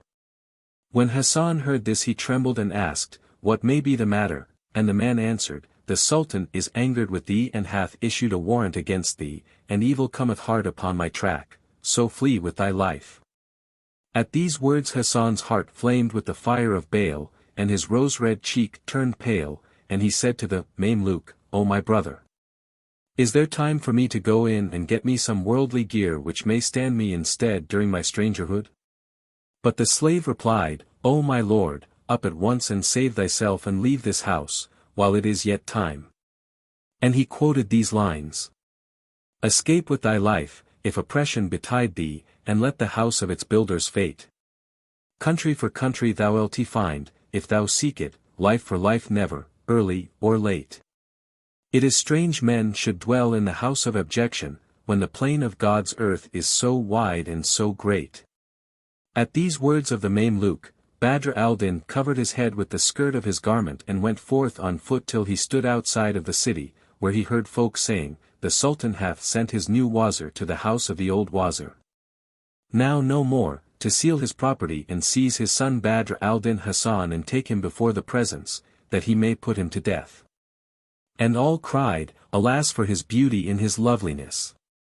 When he heard this he fled forth at hazard, knowing not whither he was going, and gave not over hurrying onwards till destiny drove him to his father's tomb.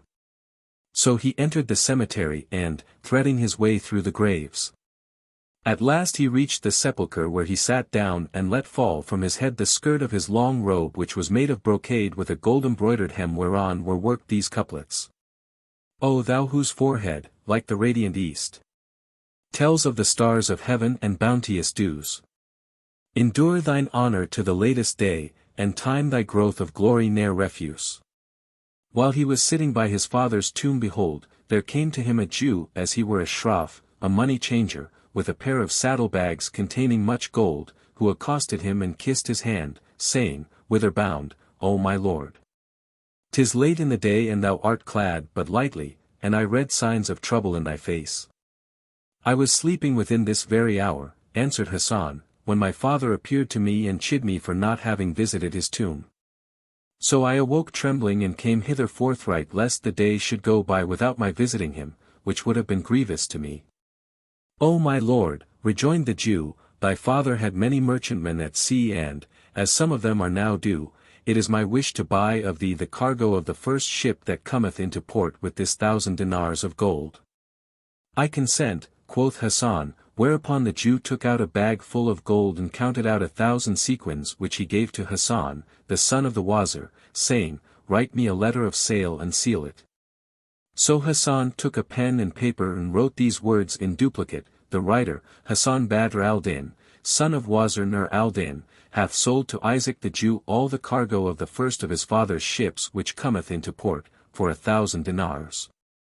And he hath received the price in advance. And after he had taken one copy the Jew put it into his pouch and went away. But Hasan fell a weeping as he thought of the dignity and prosperity which had erst been his, and he began reciting. This house, my lady, since you left is now a home no more for me, nor neighbors, since you left. Prove kind and neighborly. The friend, whilera I took to heart, alas! No more to me is friend. And even Luna's self displayeth lunacy. You left and by your going left the world a waste, a wold. And lies a gloomy murk upon the face of hill and Leah. Oh, may the raven bird whose cry our hapless parting croaked find ne'er a nesty home and eke shed all his plumery. At length my patience fails me, and this absence wastes my flesh, how many a veil by severance rent our eyes are doomed see. Ah! Shall I ever sight again our fair past nights of yore, and shall a single house become a home for me once more? Then he wept with exceeding weeping and night came upon him, so he leant his head against his father's grave and sleep overcame him, glory to him who sleepeth not. He ceased not slumbering till the moon rose, when his head slipped from off the tomb and he lay on his back, with limbs outstretched, his face shining bright in the moonlight. Now the cemetery was haunted day and night by jinns who were of the true believers, and presently came out a jinniyah who, seeing Hasan asleep, marveled at his beauty and loveliness and cried, Glory to God! This youth can be none other than one of the Wuldan of paradise. Then she flew firmament-wards to circle it, as was her custom, and met an Ifrit on the wing who saluted her and she said to him, Whence comest thou? From Cairo, he replied. Wilt thou come with me and look upon the beauty of a youth who sleepeth in yonder burial place? She asked and he answered, I will. So they flew till they lighted at the tomb and she showed him the youth and said, Now didst thou ever in thy born days see aught like this? The Ifrit looked upon him and exclaimed, Praise be to him that hath no equal. But, O my sister, shall I tell thee what I have seen this day? Asked she, What is that? And he answered, I have seen the counterpart of this youth in the land of Egypt. She is the daughter of the Wazir Shams al-Din and she is a model of beauty and loveliness, of fairest favor and formous form, and dight with symmetry and perfect grace. When she had reached the age of 19, the Sultan of Egypt heard of her and, sending for the Wazir her father, said to him, Hear me, O Wazir, it hath reached mine ear that thou hast a daughter and I wish to demand her of thee in marriage. The Wazir replied, O our lord the Sultan, deign accept my excuses and take compassion on my sorrows, for thou knowest that my brother, who was partner with me in the Wazirate, disappeared from amongst us many years ago and we wot not where he is. Now the cause of his departure was that one night, as we were sitting together and talking of wives and children to come, we had words on the matter and he went off in high dudgeon. But I swore that I would marry my daughter to none save to the son of my brother on the day her mother gave her birth, which was nigh upon 19 years ago. I have lately heard that my brother died at Bassorah, where he had married the daughter of the Wazir and that she bare him a son, and I will not marry my daughter but to him in honor of my brother's memory. I recorded the date of my marriage and the conception of my wife and the birth of my daughter, and from her horoscope I find that her name is conjoined with that of her cousin, and there are damsels in foison for our lord the Sultan. The king, hearing his minister's answer and refusal, waxed wroth with exceeding wrath and cried, When the like of me asketh a girl in marriage of the like of thee, he conferreth an honor. And thou rejectest me and puttiest me off with cold excuses. Now, by the life of my head I will marry her to the meanest of my men in spite of the nose of thee. There was in the palace a horse-groom which was a gobo with a bunch to his breast and a hunch to his back. And the Sultan sent for him and married him to the daughter of the Wazir, lief or loath, and hath ordered a pompous marriage procession for him and that he go in to his bride this very night. I have now just flown hither from Cairo, where I left the hunchback at the door of the hammam bath amidst the Sultan's white slaves who were waving lighted flambeaux about him. As for the minister's daughter, she sitteth among her nurses and tire women, weeping and wailing, for they have forbidden her father to come near her. Never have I seen, O my sister, more hideous being than this hunchback, whilst the young lady is the likest of all folk to this young man, albeit even fairer than he. And Shahrazad perceived the dawn of day and ceased saying her permitted say. When it was the 22nd night, she said, It hath reached me, O auspicious king, that when the Jinni narrated to the Jinniya how the king had caused the wedding contract to be drawn up between the hunchbacked groom and the lovely young lady who was heartbroken for sorrow, and how she was the fairest of created things and even more beautiful than this youth, the Jinniya cried at him, Thou liest. This youth is handsomer than any one of his day. The Ifrit gave her the lie again, adding, By Allah, O my sister, the damsel I speak of is fairer than this, yet none but he deserveth her, for they resemble each other like brother and sister or at least cousins. And, well away! How she is wasted upon that hunchback! Then said she, O my brother, let us get under him and lift him up and carry him to Cairo, that we may compare him with the damsel of whom thou speakest and so determine whether of the twain is the fairer. To hear is to obey, replied he, Thou speakest to the point, nor is there a righter recking than this of thine, and I myself will carry him. So he raised him from the ground and flew with him like a bird soaring in upper air, the Ifrita keeping close by his side at equal speed, till he alighted with him in the city of Cairo and set him down on a stone bench and woke him up. He roused himself and finding that he was no longer at his father's tomb in Bassorah city, he looked right and left and saw that he was in a strange place, and he would have cried out. But the Ifrit gave him a cuff which persuaded him to keep silence. Then he brought him rich raiment and clothed him therein and, giving him a lighted flambeau, said, Know that I have brought thee hither, meaning to do thee a good turn for the love of Allah, so take this torch and mingle with the people at the hammam door and walk on with them without stopping till thou reach the house of the wedding festival. Then go boldly forward and enter the great saloon, and fear none, but take thy stand at the right hand of the hunchback bridegroom. And, as often as any of the nurses and tire women and singing girls come up to thee, put thy hand into thy pocket which thou wilt find filled with gold. Take it out and throw it to them and spare not. For as often as thou thrustest fingers in pouch thou shalt find it full of coin. Give largesse by handsful and fear nothing, but set thy trust upon him who created thee, for this is not by thine own strength but by that of Allah Almighty, that his decrees may take effect upon his creatures. When Badr al-Din Hassan heard these words from the Ifrit, he said to himself, Would heaven I knew what all this means and what is the cause of such kindness. However, he mingled with the people and, lighting his flambeau, moved on with the bridal procession till he came to the bath where he found the hunchback already on horseback. Then he pushed his way in among the crowd, a veritable beauty of a man in the finest apparel, wearing tarbouch and turban and a long-sleeved robe purfled with gold. And, as often as the singing women stopped for the people to give them largesse, he thrust his hand into his pocket and, finding it full of gold, took out a handful and threw it on the tambourine till he had filled it with gold pieces for the music girls and the tire women. The singers were amazed by his bounty and the people marveled at his beauty and loveliness and the splendor of his dress. He ceased not to do thus till he reached the mansion of the Wazir, who was his uncle, where the chamberlains drove back the people and forbade them to go forward.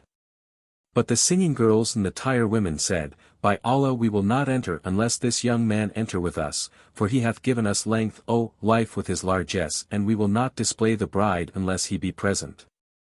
Therewith they carried him into the bridal hall and made him sit down, defying the evil glances of the hunchbacked bridegroom. The wives of the emirs and wazirs and chamberlains and courtiers all stood in double line, each holding a massy sirge ready lighted. All wore thin face veils, and the 2 rows right and left extended from the bride's throne to the head of the hall adjoining the chamber whence she was to come forth. When the ladies saw Badr al-Din Hasan and noted his beauty and loveliness in his face that shone like the new moon, their hearts inclined to him, and the singing girls said to all that were present, "Know that this beauty crossed our hands with naught but red gold. So be not chary to do him womanly service and comply with all he says, no matter what he ask." So all the women crowded around Hasan with their torches and gazed on his loveliness and envied him his beauty. And one and all would gladly have lain on his bosom an hour or rather a year.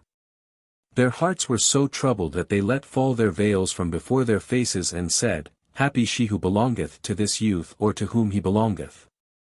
And they called down curses on the crooked groom and on him who was the cause of his marriage to the girl beauty.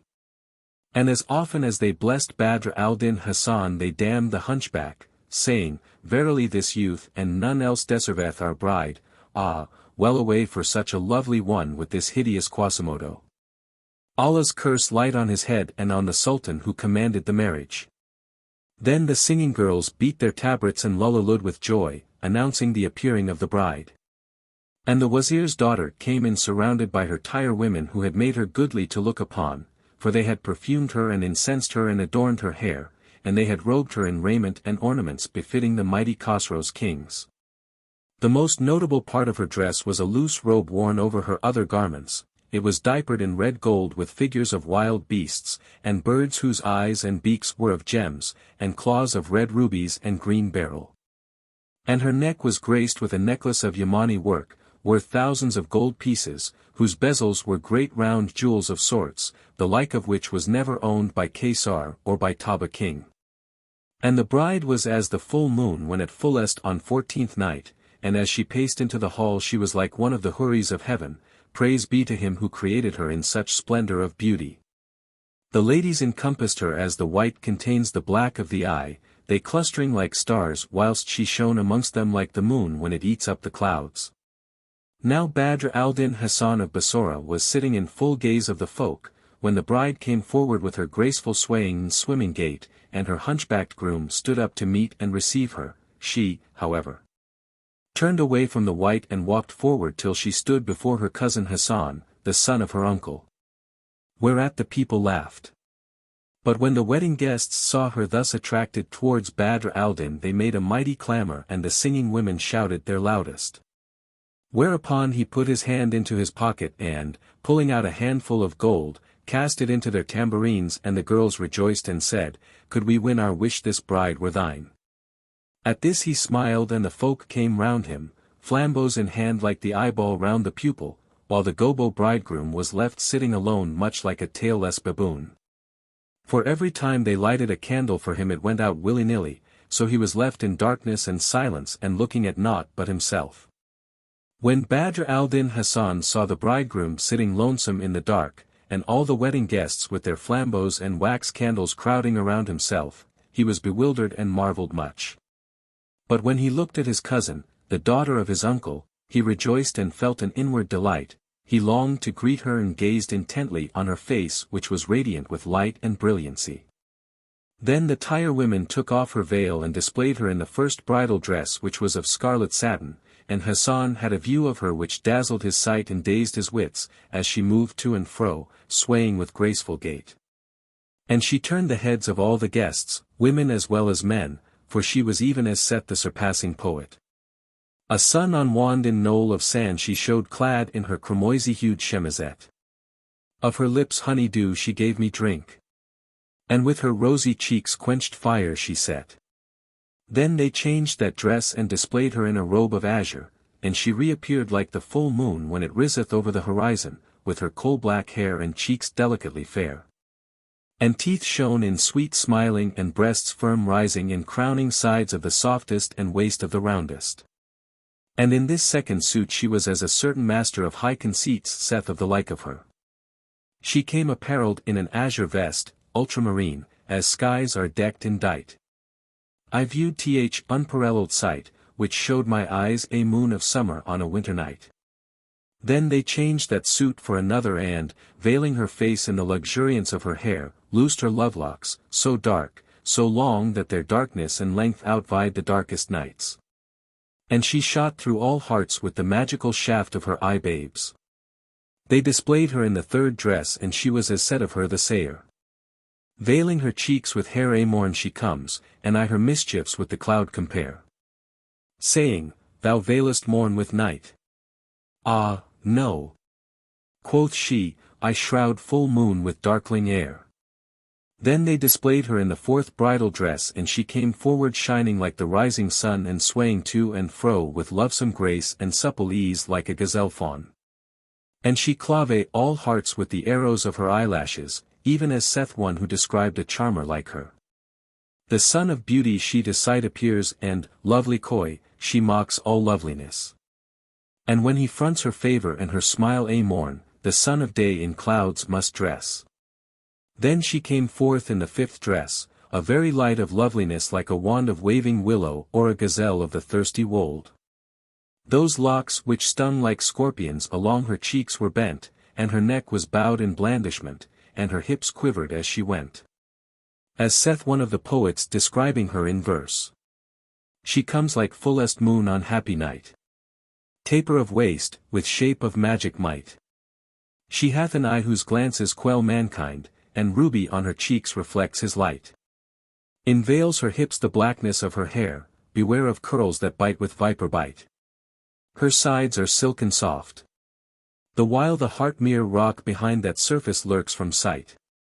From the fringed curtains of her eyne she shoots shafts which at farthest range on mark alight. When round her neck or waist I throw my arms her breasts repel me with their hardened height. Ah, how her beauty all excels! Ah, how that shape transcends the graceful waving bough! Then they adorned her with the sixth toilette, a dress which was green. And now she shamed in her slender straightness the nut-brown spear. Her radiant face dimmed the brightest beams of full moon and she outdid the bending branches in gentle movement and flexile grace. Her loveliness exalted the beauties of earth's four quarters and she broke men's hearts by the significance of her semblance. For she was even as saith one of the poets in these lines. A damsel, 'twas the tirer's art had decked with snares and sleight. And robed in rays as though the sun from her had borrowed light. She came before us wondrous clad in chemisette of green, as veiled by its leafy screen pomegranate hides from sight. And when he said, how cayest thou the manner of thy dress?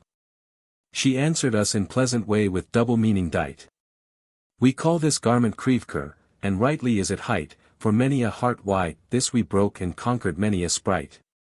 Then they displayed her in the seventh dress, colored between safflower and saffron, even as one of the poets saith. In vest of saffron pale and safflower red musked, sandaled ambergrised, she came to front. Rise! Cried her youth, go forth and show thyself. Sit, said her hips, we cannot bear the brunt. And when I craved about, her beauty said, do, and said her pretty shame, don't. Thus they displayed the bride in all her 7 toilettes before Hassan al-Basri, wholly neglecting the gobo who sat moping alone. And, when she opened her eyes she said, O Allah, make this man my goodman and deliver me from the evil of this hunchbacked groom. As soon as they had made an end of this part of the ceremony they dismissed the wedding guests who went forth, women, children and all, and none remained save Hassan and the hunchback. Whilst the tire women led the bride into an inner room to change her garb and gear and get her ready for the bridegroom.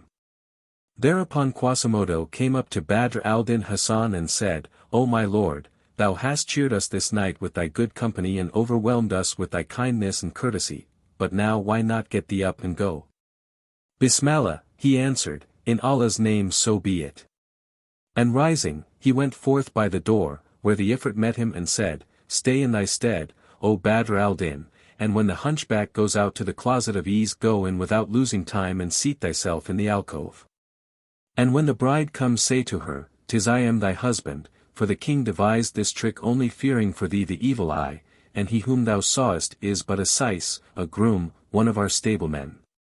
Then walk boldly up to her and unveil her face.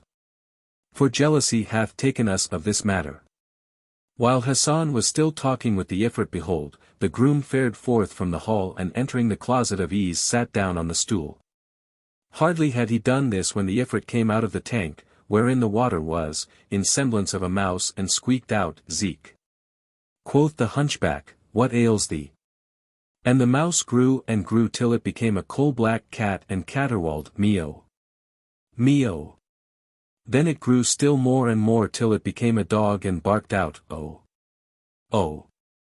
When the bridegroom saw this he was frightened and exclaimed, Out with thee, O unlucky one. But the dog grew and swelled till it became an ass-colt that brayed and snorted in his face, Hawk. Hawk. Whereupon the hunchback quaked and cried, Come to my aid, O people of the house.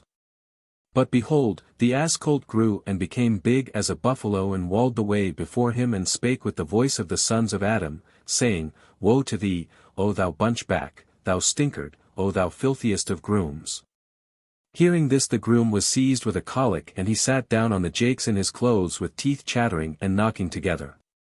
Quoth the Ifrit, Is the world so strait to thee thou findest none to marry save my lady love? But as he was silent the Ifrit continued, Answer me or I will do thee dwell in the dust.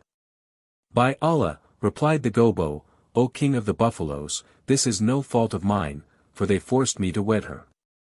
And verily I wot not that she had a lover amongst the buffaloes, but now I repent, first before Allah and then before thee. Said the Ifrit to him, I swear to thee that if thou fare forth from this place, or thou utter a word before sunrise, I assuredly will wring thy neck. When the sun rises wend thy went and never more return to this house. So saying, the Ifrit took up the Gobbo bridegroom and set him head downwards and feet upwards in the slit of the privy, and said to him, I will leave thee here but I shall be on the lookout for thee till sunrise. And, if thou stir before then, I will seize thee by the feet and dash out thy brains against the wall, so look out for thy life. Thus far concerning the hunchback, but as regards Badr al-Din Hasan of Bassorah he left the Gobbo and the Ifrit jangling and wrangling and, going into the house, sat him down in the very middle of the alcove. And behold, in came the bride attended by an old woman who stood at the door and said, O father of uprightness, arise and take what God giveth thee. Then the old woman went away and the bride, Sit al-Huzn or the Lady of Beauty Height, entered the inner part of the alcove broken-hearted and saying in herself, By Allah I will never yield my person to him, no, not even were he to take my life. But as she came to the further end she saw Badr al-Din Hasan and she said, Dearling, art thou still sitting here? By Allah I was wishing that thou wert my bridegroom or, at least, that thou and the hunchbacked horsegroom were partners in me. He replied, O beautiful lady, how should the syce have access to thee, and how should he share in thee with me? Then, quoth she, Who is my husband, thou or he? Sit al-Huzn, rejoined Hassan, we have not done this for mere fun, but only as a device to ward off the evil eye from thee. For when the tire women and singers and wedding guests saw thy beauty being displayed to me, they feared fascination and thy father hired the horsegroom for 10 dinars and a porringer of meat to take the evil eye off us. And now he hath received his hire and gone his gait. When the Lady of Beauty heard these words she smiled and rejoiced and laughed a pleasant laugh. Then she whispered him, By the Lord thou hast quenched a fire which tortured me and now, by Allah, O my little dark-haired darling, take me to thee and press me to thy bosom. Then she began singing. By Allah, set thy foot upon my soul. Since long, long years for this alone I long. And whisper tale of love in ear of me, to me 'tis sweeter than the sweetest song. No other youth upon my heart shall lie, so do it often, dear, and do it long. Then she stripped off her outer gear and she threw open her chemise from the neck downwards and showed her parts genital and all the ronda of her hips. When Badr al-Din saw the glorious sight his desires were roused, and he arose and doffed his clothes, and wrapping up in his bag trousers the purse of gold which he had taken from the Jew and which contained 1,000 dinars. He laid it under the edge of the bedding. Then he took off his turban and set it upon the settle atop of his other clothes, remaining in his skullcap and fine shirt of blue silk laced with gold. Whereupon the Lady of Beauty drew him to her and he did likewise. Then he took her to his embrace and set her legs round his waist and point blank that cannon placed where it battereth down the bulwark of maidenhead and layeth it waste. And he found her a pearl unpierced and unthridden and a filly by all men save himself unridden, and he abetted her virginity and had joyance of her youth in his virility and presently he withdrew sword from sheath. And then returned to the fray right eth, and when the battle and the siege had finished, some 15 assaults he had furnished and she conceived by him that very night. Then he laid his hand under her head and she did the same and they embraced and fell asleep in each other's arms, as a certain poet said of such lovers in these couplets. Visit thy lover, spurn what envy told. No envious churl shall smile on love ensouled. Merciful Allah made no fairer sight than coupled lovers single couch doth hold. Breast pressing breast and robed in joys their own, with pillowed forearms cast in finest mold. And when heart speaks to heart with tongue of love, folk who would part them hammer steel ice cold. If a fair friend thou find who cleaves to thee, live for that friend in heart enfold. O ye who blame for love us lover kind say, can ye minister to diseased mind? This much concerning Badr al-Hasan and Sit al-Huzn his cousin. But as regards the Ifrit, as soon as he saw the twain asleep, he said to the Ifrita, Arise, slip thee under the youth and let us carry him back to his place ere dawn overtake us, for the day is near hand.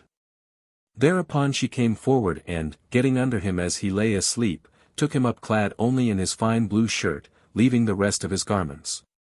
And ceased not flying, and the Ifrit vying with her in flight, till the dawn advised them that it had come upon them midway, and the muezzin began his call from the minaret, Haste ye to salvation.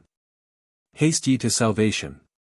Then Allah suffered his angelic host to shoot down the Ifrit with a shooting star, so he was consumed, but the Ifrita escaped and she descended with Badr al-Din at the place where the Ifrit was burnt, and did not carry him back to Bassorah, fearing lest he come to harm.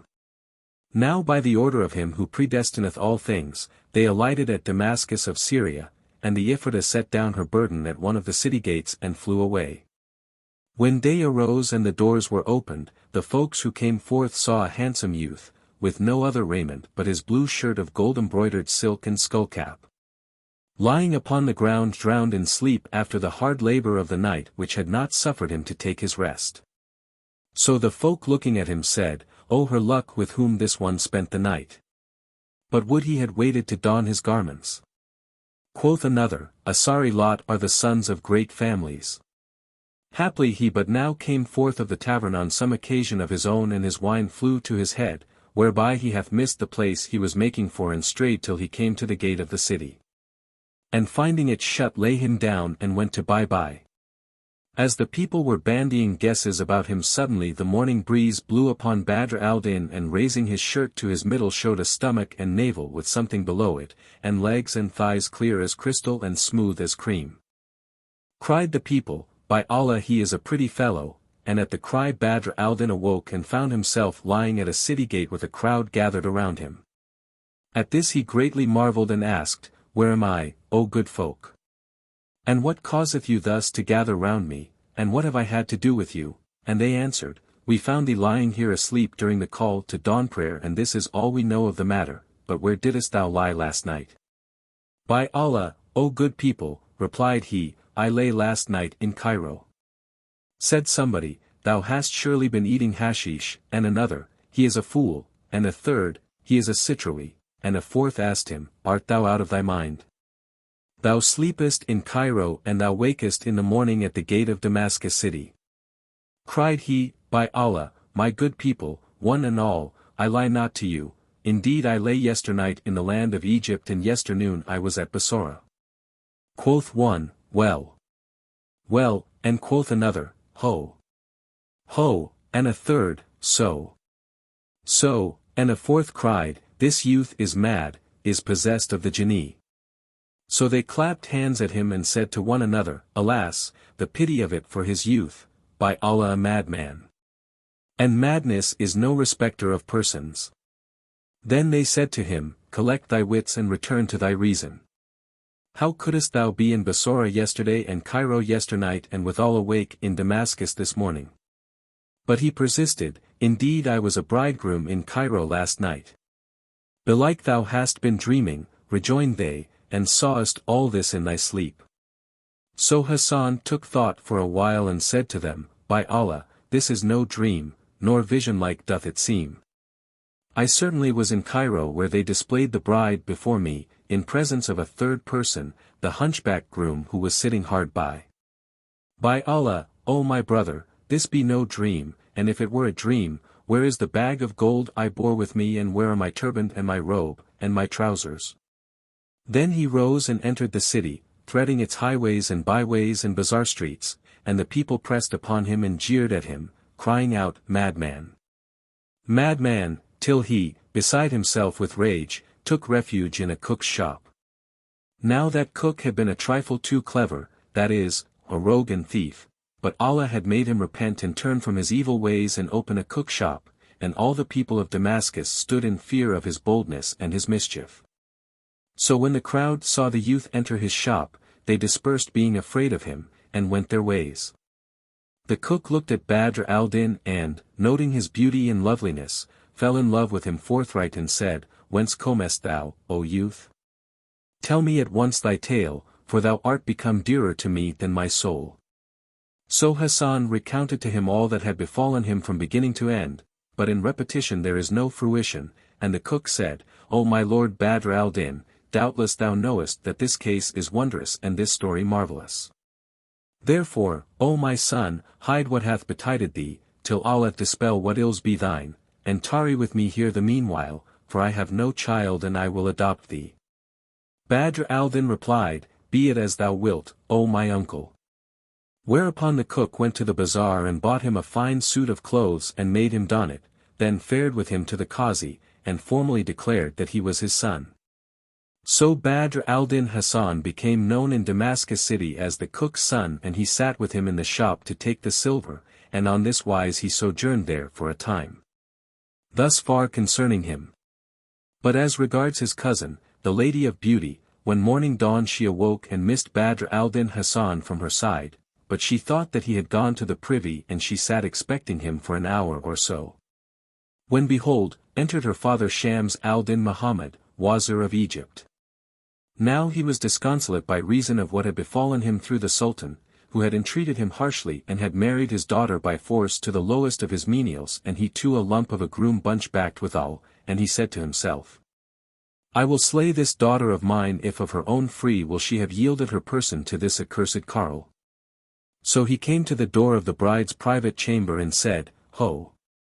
Sit al-Huzn. She answered him, Here am I. Here am I. O my lord, and came out unsteady of gait after the pains and pleasures of the night. And she kissed his hand, her face showing redoubled brightness and beauty for having lain in the arms of that gazelle, her cousin. When her father, the Wazir, saw her in such case, he asked her, O thou accursed, art thou rejoicing because of this horse-groom? And Sit al-Huzn smiled sweetly and answered, By Allah, don't ridicule me, enough of what passed yesterday when folk laughed at me, and even me with that groom fellow who is not worthy to bring my husband's shoes or slippers. Nay, who is not worth the paring of my husband's nails. By the Lord, never in my life have I night and night so sweet as yesternight, so don't mock by reminding me of the gobo. When her parent heard her words he was filled with fury, and his eyes glared and stared, so that little of them showed save the whites, and he cried, Fie upon thee! What words are these? 'Twas the hunchbacked horse-groom who passed the night with thee. Allah upon thee, replied the Lady of Beauty, do not worry me about the gobo, Allah damn his father, and leave jesting with me. For this groom was only hired for 10 dinars and a porringer of meat, and he took his wage and went his way. As for me, I entered the bridal chamber, where I found my true bridegroom sitting, after the singer women had displayed me to him. The same who had crossed their hands with red gold, till every pauper that was present waxed wealthy, and I passed the night on the breast of my bonny man, a most lively darling, with his black eyes and joined eyebrows. When her parent heard these words, the light before his face became night, and he cried out at her, saying, O thou whore!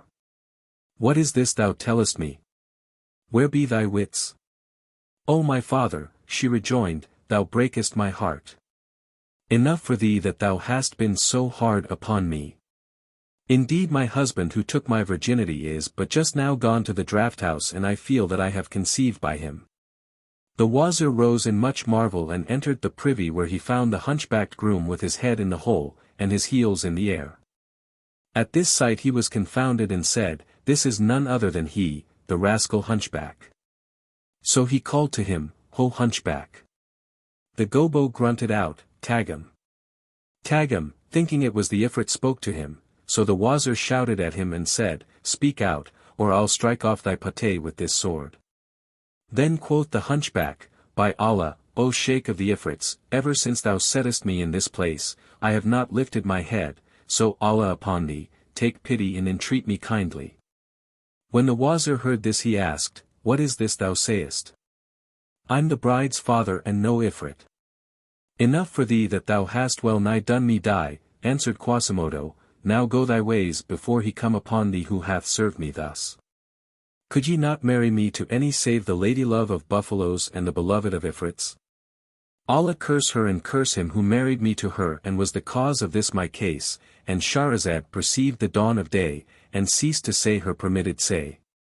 When it was the 23rd night, said she, It hath reached me, O auspicious king, that the hunchbacked groom spake to the bride's father, saying, Allah curse him who was the cause of this my case. Then said the wazir to him, Up and out of this place. Am I mad, cried the groom, that I should go with thee without leave of the Ifrit whose last words to me were, When the sun rises, arise and go thy gait. So hath the sun risen or no? For I dare not budge from this place till then. Asked the wazir, Who brought thee hither? And he answered, I came here yesternight for a call of nature and to do what none can do for me, when lo!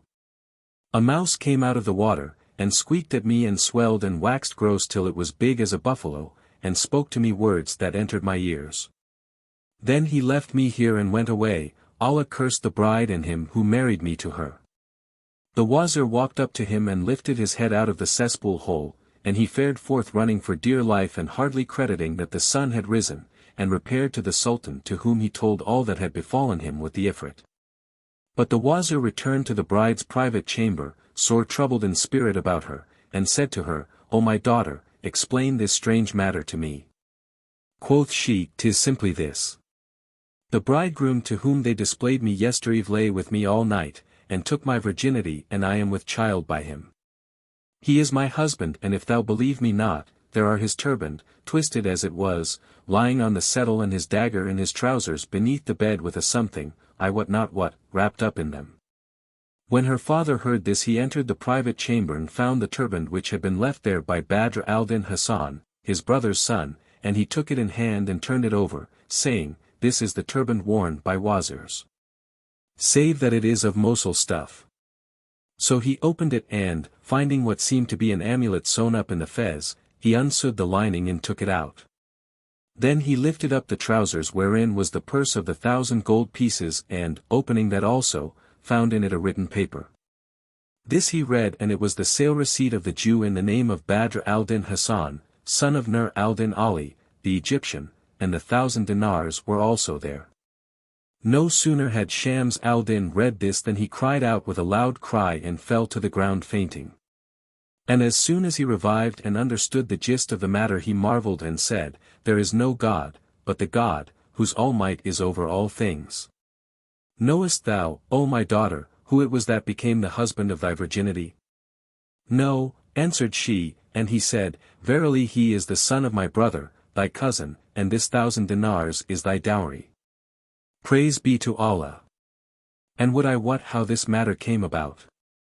Then opened he the amulet which was sewn up and found therein a paper in the handwriting of his deceased brother, Nur al-Din the Egyptian, father of Badr al-Din Hassan, and, when he saw the handwriting, he kissed it again and again.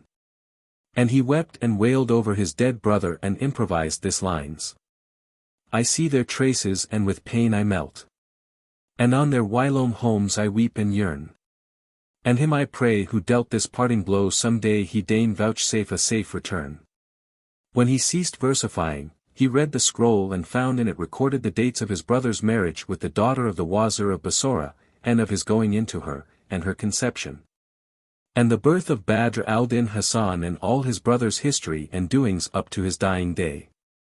So he marveled much and shook with joy and, comparing the dates with his own marriage and going in to his wife and the birth of their daughter, Sid al-Huzn, he found that they perfectly agreed. So he took the document and, repairing with it to the Sultan, acquainted him with what had passed, from first to last, whereat the king marveled and commanded the case to be at once recorded. The Wazir abode that day expecting to see his brother's son but he came not, and he waited a second day, a third day and so on to the 7th day, without any tidings of him. So he said, By Allah, I will do a deed such as none hath ever done before me. And he took reed pen and ink and drew upon a sheet of paper the plan of the whole house, showing whereabouts was the private chamber with the curtain in such a place and the furniture in such another and so on with all that was in the room. Then he folded up the sketch and, causing all the furniture to be collected, he took Badr al-Din's garments and the turban and fez and robe and purse, and carried the whole to his house and locked them up, against the coming of his nephew. Badr al-Din Hassan, the son of his lost brother, with an iron padlock on which he set his seal. As for the Wazir's daughter, when her tale of months was fulfilled, she bare a son like the full moon, the image of his father in beauty and loveliness and fair proportions and perfect grace. They cut his navel string and kohled his eyelids to strengthen his eyes, and gave him over to the nurses and nursery governesses, naming him Ajib, the Wonderful. His day was as a month and his month was as a year. And, when 7 years had passed over him, his grandfather sent him to school, enjoining the master to teach him Quran reading, and to educate him well.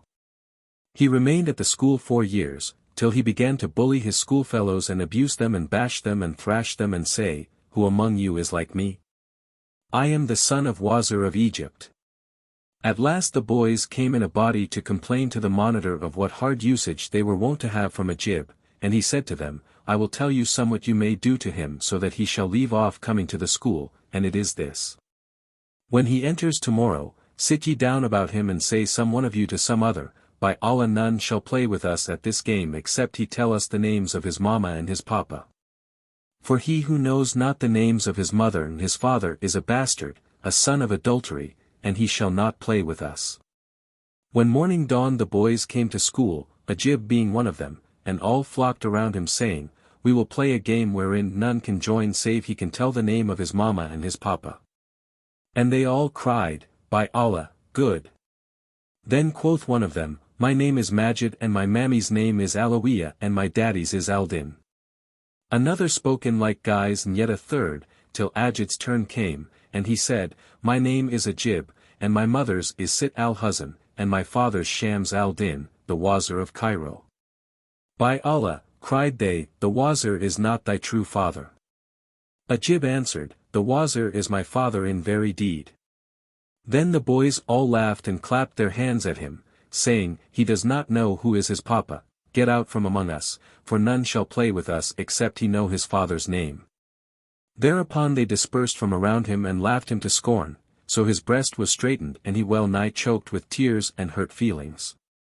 Then said the monitor to him, We know that the Wazir is thy grandfather, the father of thy mother, Sid al-Huzn, and not thy father. As for thy father, neither dost thou know him nor yet do we. For the Sultan married thy mother to the hunchbacked horsegroom, but the Jinni came and slept with her and thou hast no known father. Leave, then, comparing thyself too advantageously with the little ones of the school, till thou know that thou hast a lawful father, for until then thou wilt pass for a child of adultery amongst them.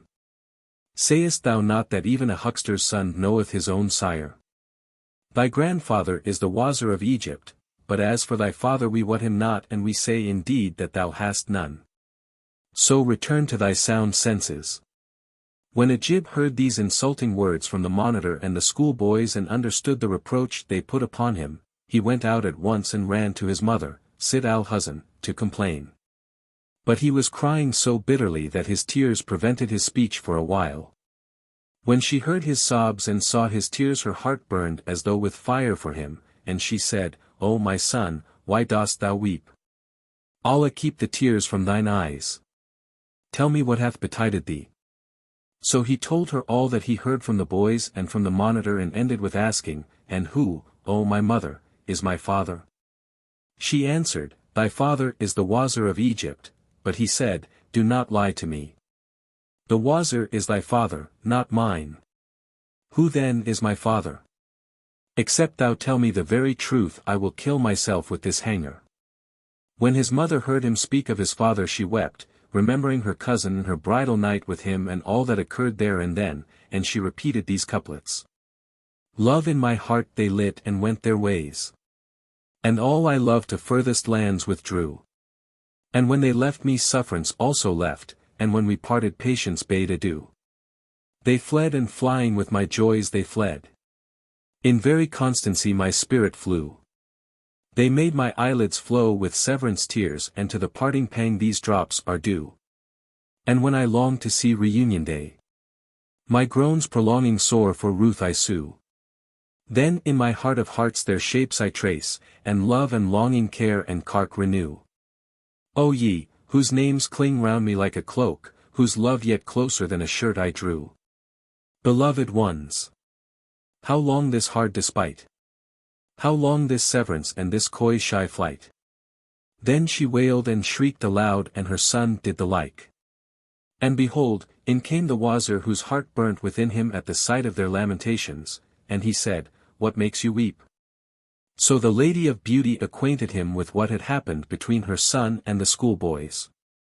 And he also wept, calling to mind his brother and what had passed between them and what had betided his daughter and how he had failed to find out what mystery there was in the matter. Then he rose at once and, repairing to the audience hall, went straight to the king and told his tale and craved his permission to travel eastward to the city of Bassora and ask after his brother's son. Furthermore, he besought the Sultan to write for him letters patent, authorizing him to seize upon Badr al-Din, his nephew and son-in-law, wheresoever he might find him. And he wept before the king, who had pity on him and wrote royal autographs to his deputies in all climes and countries and cities, whereat the Wazir rejoiced and prayed for blessings on him. Then, taking leave of his sovereign, he returned to his house, where he equipped himself and his daughter and his adopted child Ajib, with all things meet for a long march. And set out and travelled the first day and the second and the third and so forth till he arrived at Damascus city. He found it a fair place abounding in trees and streams, even as the poet said of it. When I night and dayed in Damascus town, time sware such another he ne'er should view. And careless we slept under wing of night, till dappled morn gone her smiles renew. And dewdrops on branch in their beauty hung, like pearls to be dropped when the zephyr blew. And the lake was the page where birds read and note, and the cloud set points to what breezes wrote. The Wazir encamped on the open space called Al-Hassa, and, after pitching tents, said to his servants, A halt here for 2 days. So they went into the city upon their several occasions, this to sell and that to buy. This to go to the Hammam and that to visit the cathedral mosque of the Banu Umayyah, the Umayyads, whose like is not in this world. Ajib also went, with his attendant eunuch, for solace and diversion to the city, and the servant followed with a quarterstaff of almond wood so heavy that if he struck a camel therewith the beast would never rise again. When the people of Damascus saw Ajib's beauty and brilliancy and perfect grace and symmetry, for he was a marvel of comeliness and winning loveliness, softer than the cool breeze of the north, sweeter than limpid waters to a man in drouth.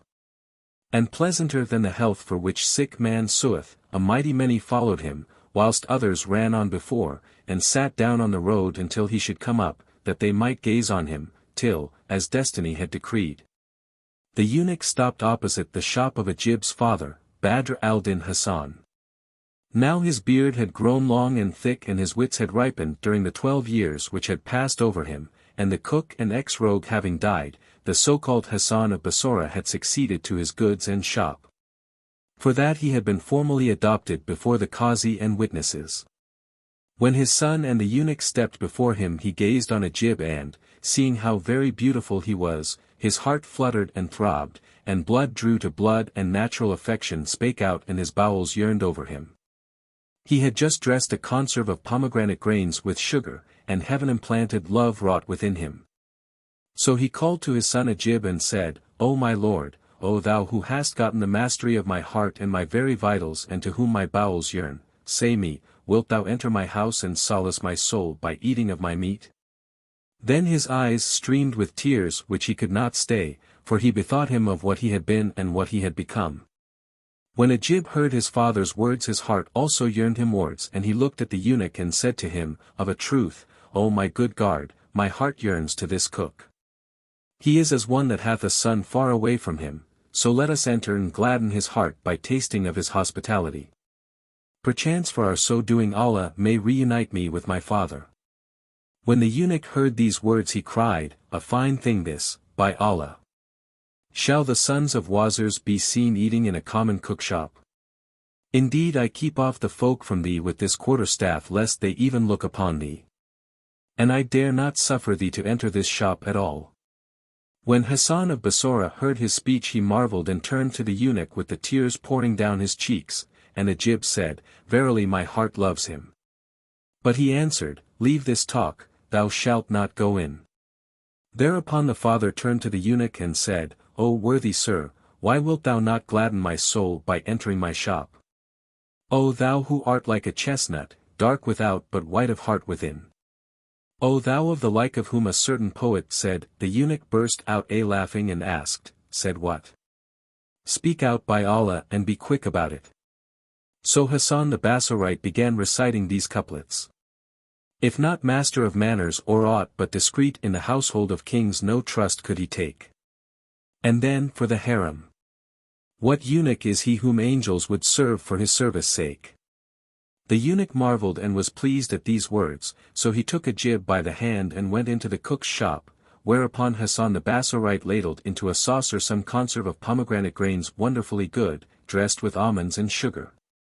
Saying, You have honored me with your company, eat then and health and happiness to you. Thereupon Ajib said to his father, Sit thee down and eat with us, so perchance Allah may unite us with him we long for. Quoth Hasan, O my son, hast thou then been afflicted in thy tender years with parting from those thou lovest? Quoth Ajib, Even so, O nuncle mine, my heart burns for the loss of a beloved one who is none other than my father, and indeed I come forth, I and my grandfather, to circle and search the world for him. Oh, the pity of it, and how I long to meet him. Then he wept with exceeding weeping, and his father also wept seeing him weep and for his own bereavement, which recalled to him his long separation from dear friends and from his mother. And the eunuch was moved to pity for him. Then they ate together till they were satisfied, and Ajib and the slave rose and left the shop. Hurried Hasan the Bassorite felt as though his soul had departed his body and had gone with them. For he could not lose sight of the boy during the twinkling of an eye, albeit he knew not that Ajib was his son. So he locked up his shop and hastened after them. And he walked so fast that he came up with them before they had gone out of the western gate. The eunuch turned and asked him, What ails the? And Badr al-Din answered, When ye went from me, meseemed my soul had gone with you. And, as I had business without the city gate, I purposed to bear you company till my matter was ordered and so return. The eunuch was angered and said to Ajib, This is just what I feared. We ate that unlucky mouthful, which we are bound to respect, and here is the fellow following us from place to place, for the vulgar are ever the vulgar. Ajib, turning and seeing the cook just behind him, was wroth and his face reddened with rage, and he said to the servant, "Let him walk the highway of the Moslems. But, when we turn off it to our tents, and find that he still follows us, we will send him about his business with a flea in his ear." Then he bowed his head and walked on, the eunuch walking behind him. But Hassan of Bassora followed them to the plain Al-Hassa, and, as they drew near to the tents, they turned round and saw him close on their heels, so Ajib was very angry, fearing that the eunuch might tell his grandfather what had happened. His indignation was the hotter for apprehension lest any say that after he had entered a cookshop the cook had followed him. So he turned and looked at Hassan of Bassora and found his eyes fixed on his own, for the father had become a body without a soul, and it seemed to Ajib that his eye was a treacherous eye or that he was some lewd fellow. So his rage redoubled and, stooping down, he took up a stone weighing 1/2 pound and threw it at his father. It struck him on the forehead, cutting it open from eyebrow to eyebrow and causing the blood to stream down, and Hassan fell to the ground in a swoon whilst Ajib and the eunuch made for the tents. When the father came to himself he wiped away the blood and tore off a strip from his turban and bound up his head, blaming himself the while, and saying, "I wronged the lad by shutting up my shop and following. So that he thought I was some evil-minded fellow." Then he returned to his place where he busied himself with the sale of his sweetmeats. And he yearned after his mother at Bassora, and wept over her and broke out repeating, "Unjust it were to bid the world be just and blame her not, she ne'er was made for justice. Take what she gives thee, leave all grief aside. For now to fair and then to foul her lust is." So Hassan of Bassora set himself steadily to sell his sweetmeats, but the wazir, his uncle, halted in Damascus 3 days and then marched upon Emesa, and passing through that town he made inquiry there and at every place where he rested. Thence he fared on by way of Hama and Aleppo and thence through Dire Bakr and Maridin and Mosul, still inquiring, till he arrived at Bassora city. Here, as soon as he had secured a lodging, he presented himself before the Sultan, who entreated him with high honor and the respect due to his rank, and asked the cause of his coming. The wazir acquainted him with his history and told him that the minister Nur al-Din was his brother, whereupon the Sultan exclaimed, "Allah have mercy upon him," and added, "My good Sahib. He was my wazir for 15 years and I loved him exceedingly. Then he died leaving a son who abode only a single month after his father's death, since which time he has disappeared and we could gain no tidings of him. But his mother, who is the daughter of my former minister, is still among us." When the wazir Shams al-Din heard that his nephew's mother was alive and well, he rejoiced and said, "O king, I much desire to meet her." The king on the instant gave him leave to visit her, so he betook himself to the mansion of his brother, Nur al-Din, and cast sorrowful glances on all things in and around it and kissed the threshold. Then he bethought him of his brother, Nur al-Din Ali, and how he had died in a strange land far from kith and kin and friends. And he wept and repeated these lines. "I wander mid these walls, my Layla's walls, and kissing this and other wall I roam. 'Tis not the walls or roof my heart so loves, but those who in this house had made their home." Then he passed through the gate into a courtyard and found a vaulted doorway builded of hardest syenite inlaid with sundry kinds of multicolored marble. Into this he walked and wandered about the house and, throwing many a glance around, saw the name of his brother, Nur al-Din, written in gold wash upon the walls. So he went up to the inscription and kissed it and wept and thought of how he had been separated from his brother and had now lost him for ever, and he recited these couplets. "I ask of you from every rising sun, and eke I ask when flasheth levin light. Restless I pass my nights in passion pain, yet ne'er I plain me of my painful plight. My love, if longer last this parting throw little by little shall it waste my sprite. And thou wouldst bless these eyne with sight of thee one day on earth, I crave none other sight. Think not another could possess my mind nor length nor breadth for other love I find." Then he walked on till he came to the apartment of his brother's widow, the mother of Badr al-Din Hassan, the Egyptian. Now from the time of her son's disappearance she had never ceased weeping and wailing through the light hours and the dark. And, when the years grew longsome with her, she built for him a tomb of marble in the midst of the saloon, and there used to weep for him day and night, never sleeping save thereby. When the wazir drew near her apartment, he heard her voice and stood behind the door while she addressed the sepulchre in verse and said, "Answer, by Allah! Sepulchre, are all his beauties gone? Hath changed the power to blight his charms, that beauty's paragon? Thou art not earth, O sepulchre. Nor art thou sky to me. How comes it, then, in thee I see conjoint the branch and moon?" While she was bemoaning herself after this fashion, behold, the wazir went in to her and saluted her and informed her that he was her husband's brother. And, telling her all that had passed between them, laid open before her the whole story, how her son Badr al-Din Hassan had spent a whole night with his daughter full 10 years ago but had disappeared in the morning. And he ended with saying, "My daughter conceived by thy son and bare a male child who is now with me, and he is thy son and thy son's son by my daughter."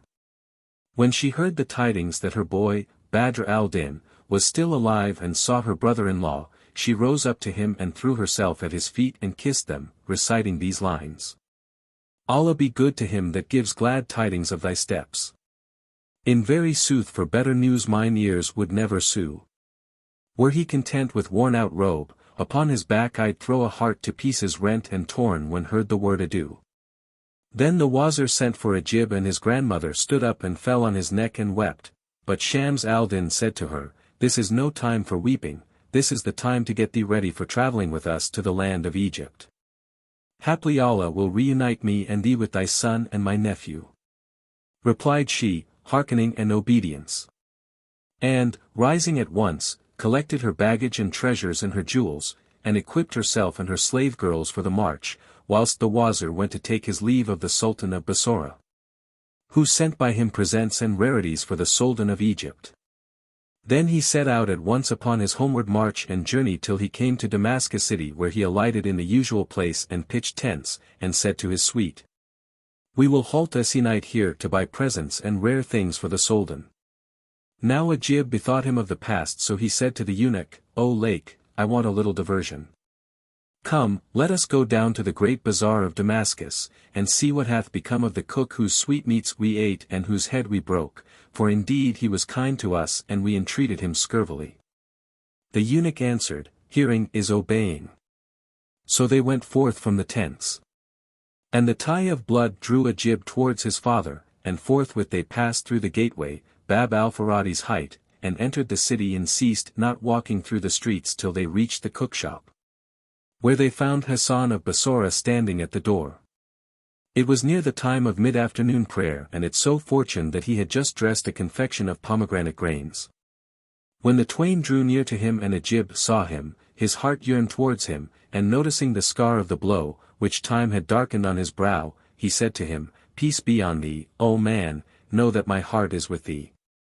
But when Badr al-Din looked upon his son his vitals yearned and his heart fluttered, and he hung his head earthwards and sought to make his tongue give utterance to his words, but he could not. Then he raised his head humbly and suppliant-wise towards his boy and repeated these couplets. "I longed for my beloved, but when I saw his face, abashed I held my tongue and stood with downcast eye. And hung my head in dread and would have hid my love, but do whatso I would hidden it would not lie. Volumes of plaints I had prepared, reproach and blame, but when we met, no single word remembered I. And then said he to them, Heal my broken heart and eat of my sweetmeats, for, by Allah, I cannot look at thee but my heart flutters. Indeed I should not have followed thee the other day, but that I was beside myself. By Allah, answered Ajib, thou dost indeed love us. We ate in thy house a mouthful when we were here before, and thou madest us repent of it, for that thou followedst us and wouldst have disgraced us. So now we will not eat aught with thee save on condition that thou make oath not to go out after us nor dog us. Otherwise we will not visit thee again during our present stay. For we shall halt a week here, whilst my grandfather buys certain presents for the king. Quoth Hassan of Bassorah, I promise you this. So Ajib and the eunuch entered the shop, and his father set before them a saucerful of conserve of pomegranate grains. Said Ajib, Sit thee down and eat with us, so haply shall Allah dispel our sorrows. Hassan the Bassorite was joyful and sat down and ate with them, but his eyes kept gazing fixedly on Ajib's face, for his very heart and vitals clove to him, and at last the boy said to him, Did I not tell thee thou art a most noyous dotard? So do stint thy staring in my face. But when Hassan of Bassora heard his son's words he repeated these lines. Thou hast some art the hearts of men to clip. Close-veiled, far-hidden mystery dark and deep. O thou whose beauties shame the lustrous moon, wherewith the saffron morn fears rivalship. Thy beauty is a shrine shall ne'er decay, whose signs shall grow until they all outstrip. Must I be thirst-burnt by that Eden brow and die of pine to taste that Kausar lip? Hassan kept putting morsels into Ajib's mouth at one time and at another time did the same by the eunuch, and they ate till they were satisfied and could no more. Then all rose up and the cook poured water on their hands, and, loosing a silken waist shawl, dried them and sprinkled them with rose water from a casting bottle he had by him. Then he went out and presently returned with a gugglet of sherbet flavored with rose water, scented with musk and cooled with snow, and he set this before them saying, Complete your kindness to me. So Ajib took the gugglet and drank and passed it to the eunuch, and it went round till their stomachs were full and they were surfeited with a meal larger than their wont. Then they went away and made haste in walking till they reached the tents, and Ajib went in to his grandmother, who kissed him and, thinking of her son, Badr al-Din Hassan, groaned aloud and wept and recited these lines. I still had hoped to see thee and enjoy thy sight, for in thine absence life has lost its kindly light. I swear my vitals what none other love but thine by Allah. Who can read the secrets of the sprite? Then she asked Ajib, O my son, where hast thou been? And he answered, In Damascus city. Whereupon she rose and set before him a bit of scone and a saucer of conserve of pomegranate grains, which was too little sweetened, and she said to the eunuch, Sit down with thy master. Said the servant to himself, By Allah, we have no mind to eat, I cannot bear the smell of bread, but he sat down and so did Ajib, though his stomach was full of what he had eaten already and drunken. Nevertheless he took a bit of the bread and dipped it in the pomegranate conserve and made shift to eat it, but he found it too little sweetened, for he was cloyed and surfeited, so he said, Faugh, what be this wild beast stuff? O my son, cried his grandmother, dost thou find fault with my cookery? I cooked this myself and none can cook it as nicely as I can save thy father, Badr al-Din Hassan. By Allah, O my lady, Ajib answered, this dish is nasty stuff. For we saw but now in the city of Bassora a cook who so dresseth pomegranate grains that the very smell openeth a way to the heart and the taste would make a full man long to eat. And, as for this mess compared with his, 'tis not worth either much or little. When his grandmother heard his words she waxed wroth with exceeding wrath and looked at the servant, and Scheherazade perceived the dawn of day and ceased to say her permitted say. When it was the 24th night, she said, It hath reached me, O auspicious king, that when Ajib's grandmother heard his words, she waxed wroth and looked at the servant and said, Woe to thee! Dost thou spoil my son, and dost take him into common cookshops? The eunuch was frightened and denied, saying, We did not go into the shop, we only passed by it. By Allah, cried Ajib, but we did go in and we ate till it came out of our nostrils, and the dish was better than thy dish. Then his grandmother rose and went and told her brother-in-law, who was incensed against the eunuch, and sending for him asked him, Why didst thou take my son into a cookshop? And the eunuch being frightened answered, We did not go in. But Ajib said, We did go inside and ate conserve of pomegranate grains till we were full, and the cook gave us to drink of iced and sugared sherbet.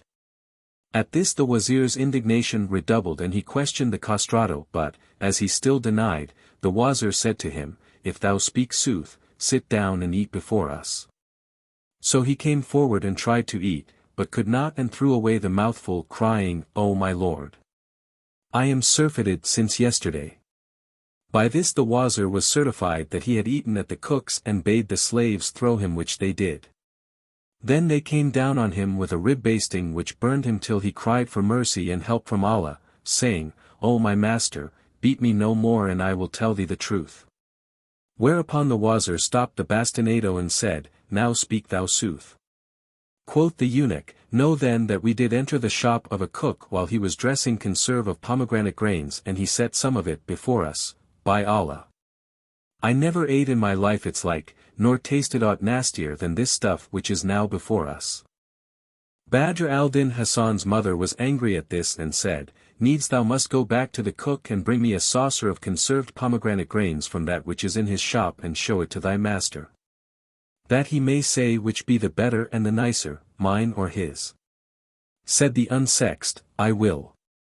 So on the instant she gave him a saucer and a half dinar and he returned to the shop and said to the cook, O Sheikh of all cooks, we have laid a wager concerning thy cookery in my lord's house. For they have conserve of pomegranate grains there also. So give me this half dinar's worth and look to it, for I have eaten a full meal of stick on account of thy cookery, and so do not let me eat aught more thereof. Hasan of Bassorah laughed and answered, By Allah, none can dress this dish as it should be dressed save myself and my mother, and she at this time is in a far country. Then he ladled out a saucerful. And, finishing it off with musk and rosewater, put it in a cloth which he sealed and gave it to the eunuch, who hastened back with it. No sooner had Badr al-Din Hasan's mother tasted it and perceived its fine flavor and the excellence of the cookery, than she knew who had dressed it, and she screamed and fell down fainting. The wazir, sorely started, sprinkled rosewater upon her and after a time she recovered and said, If my son be yet of this world, none dressed this conserve of pomegranate grains but he, and this cook is my very son Badr al-Din Hasan. There is no doubt of it nor can there be any mistake, for only I and he knew how to prepare it and I taught him. When the wazir heard her words he joyed with exceeding joy and said, O the longing of me for a sight of my brother's son! I wonder if the days will ever unite us with him. Yet it is to Almighty Allah alone that we look for bringing about this meeting.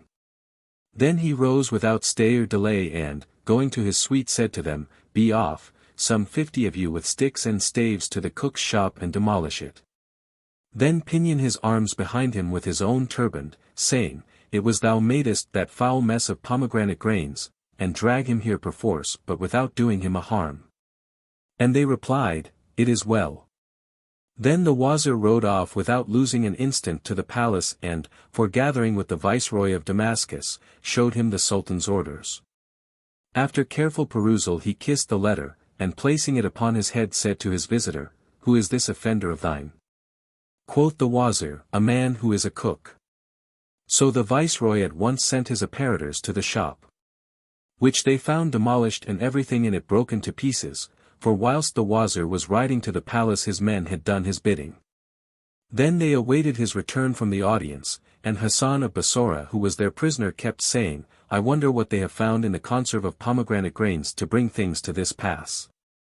When the wazir returned to them, after his visit to the viceroy who had given him formal permission to take up his debtor and depart with him, on entering the tents he called for the cook. They brought him forward pinioned with his turband. And, when Badr al-Din Hasan saw his uncle, he wept with excessive weeping and said, O my lord, what is my offence against thee? Art thou the man who dressed that conserve of pomegranate grains? Asked the wazir, and he answered, Yes. Didst thou find in it aught to call for the cutting off of my head? Quoth the wazir, That were the least of thy deserts.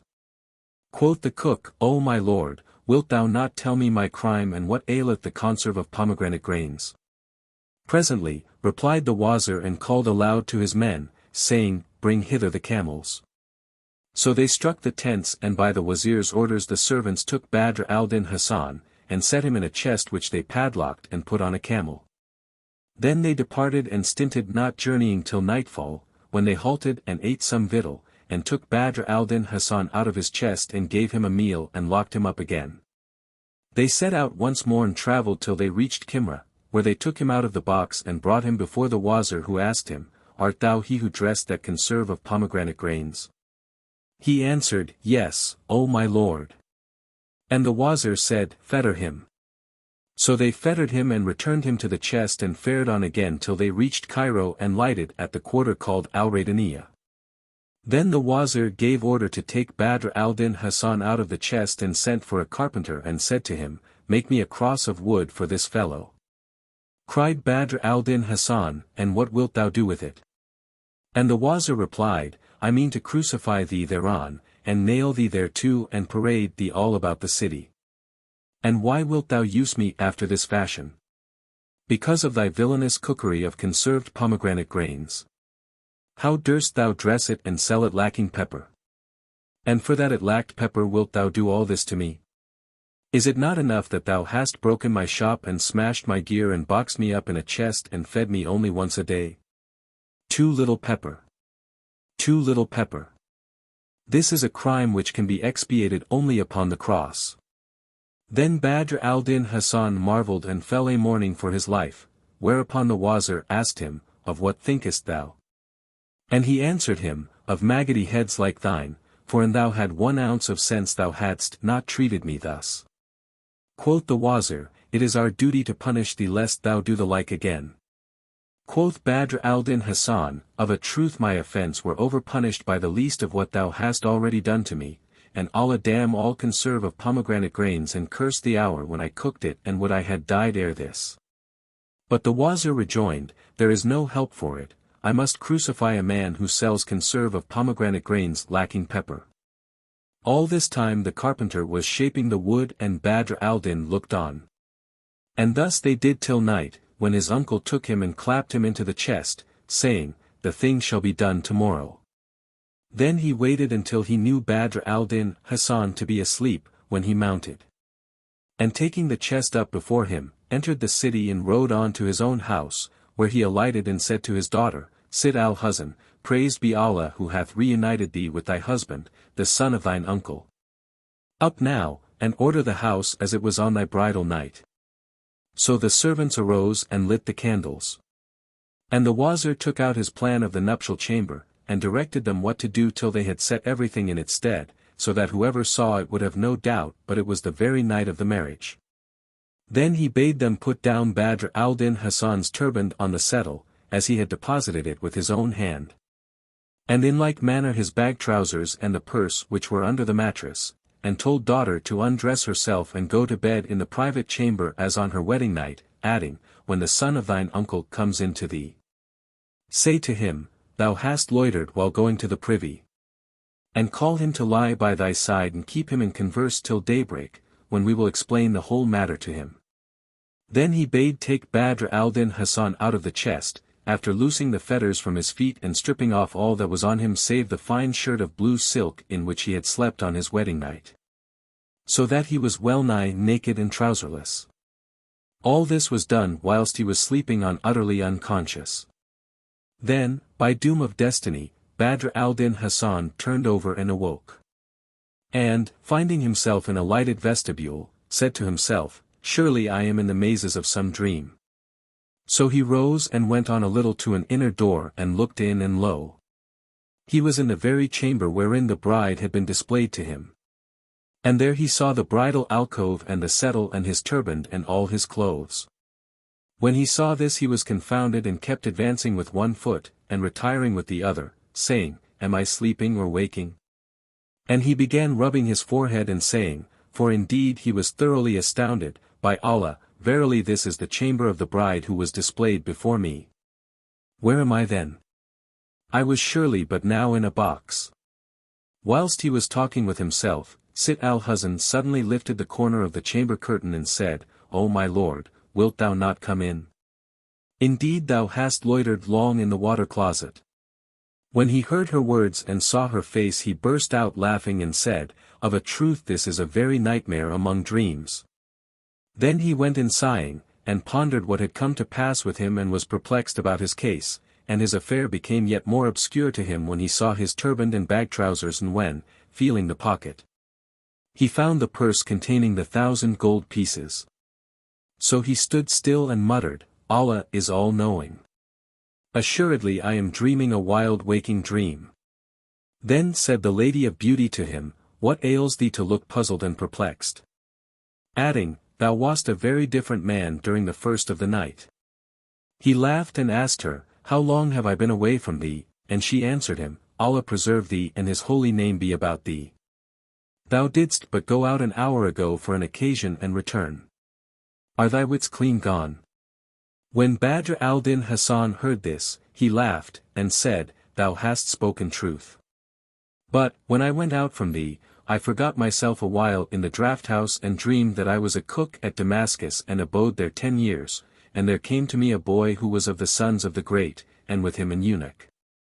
Here he passed his hand over his forehead and, feeling the scar, cried, By Allah, O my lady, it must have been true, for he struck my forehead with a stone and cut it open from eyebrow to eyebrow. And here is the mark, so it must have been on wake. Then he added, But perhaps I dreamt it when we fell asleep, I and thou, in each other's arms, for meseems it was as though I travelled to Damascus without tarboosh and trousers and set up as a cook there. Then he was perplexed and considered for a while, and said, By Allah, I also fancied that I dressed a conserve of pomegranate grains and put too little pepper in it. By Allah, I must have slept in an amaracent and have seen the whole of this in a dream, but how long was that dream? Allah upon thee, said Sitt al-Huzn, and what more sawest thou? So he related all to her. And presently said, By Allah, had I not woke up they would have nailed me to a cross of wood. Wherefore? Asked she. And he answered, For putting too little pepper in the conserve of pomegranate grains, and meseemed they demolished my shop and dashed to pieces my pots and pans, destroyed all my stuff and put me in a box. They then sent for the carpenter to fashion a cross for me and would have crucified me thereon. Now alhamdulillah. Thanks be to Allah, for that all this happened to me in sleep, and not on wake. Sitt al-Huzn laughed and clasped him to her bosom and he her to his. Then he thought again and said, By Allah, it could not be save while I was awake, truly I know not what to think of it. Then he lay him down and all the night he was bewildered about his case, now saying, I was dreaming, and then saying, I was awake, till morning, when his uncle Shams al-Din, the wazir, came to him and saluted him. When Badr al-Din Hassan saw him he said, By Allah, art thou not he who bade bind my hands behind me and smash my shop and nail me to a cross on a matter of conserved pomegranate grains because the dish lacked a sufficiency of pepper? Whereupon the wazir said to him, No, O my son, that truth hath shown its soothfast and the concealed hath been revealed. Thou art the son of my brother, and I did all this with thee to certify myself that thou wast indeed he who went in unto my daughter that night. I could not be sure of this, till I saw that thou knewest the chamber and thy turband and thy trousers and thy gold and the papers in thy writing and in that of thy father, my brother, for I had never seen thee afore that and knew thee not. And as to thy mother I have prevailed upon her to come with me from Bassora. So saying, he threw himself on his nephew's breast and wept for joy.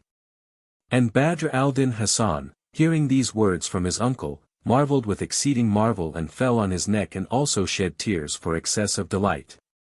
Then said the wazir to him, O my son, the sole cause of all this is what passed between me and thy sire, and he told him the manner of his father wayfaring to Bassora and all that had occurred to part them. Lastly the wazir sent for a jib.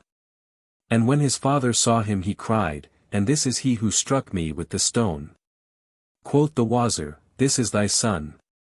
And Badr al-Din Hassan threw himself upon his boy and began repeating. Long have I wept o'er severance ban and bane. Long from mine eyelids tear rills rail and rain.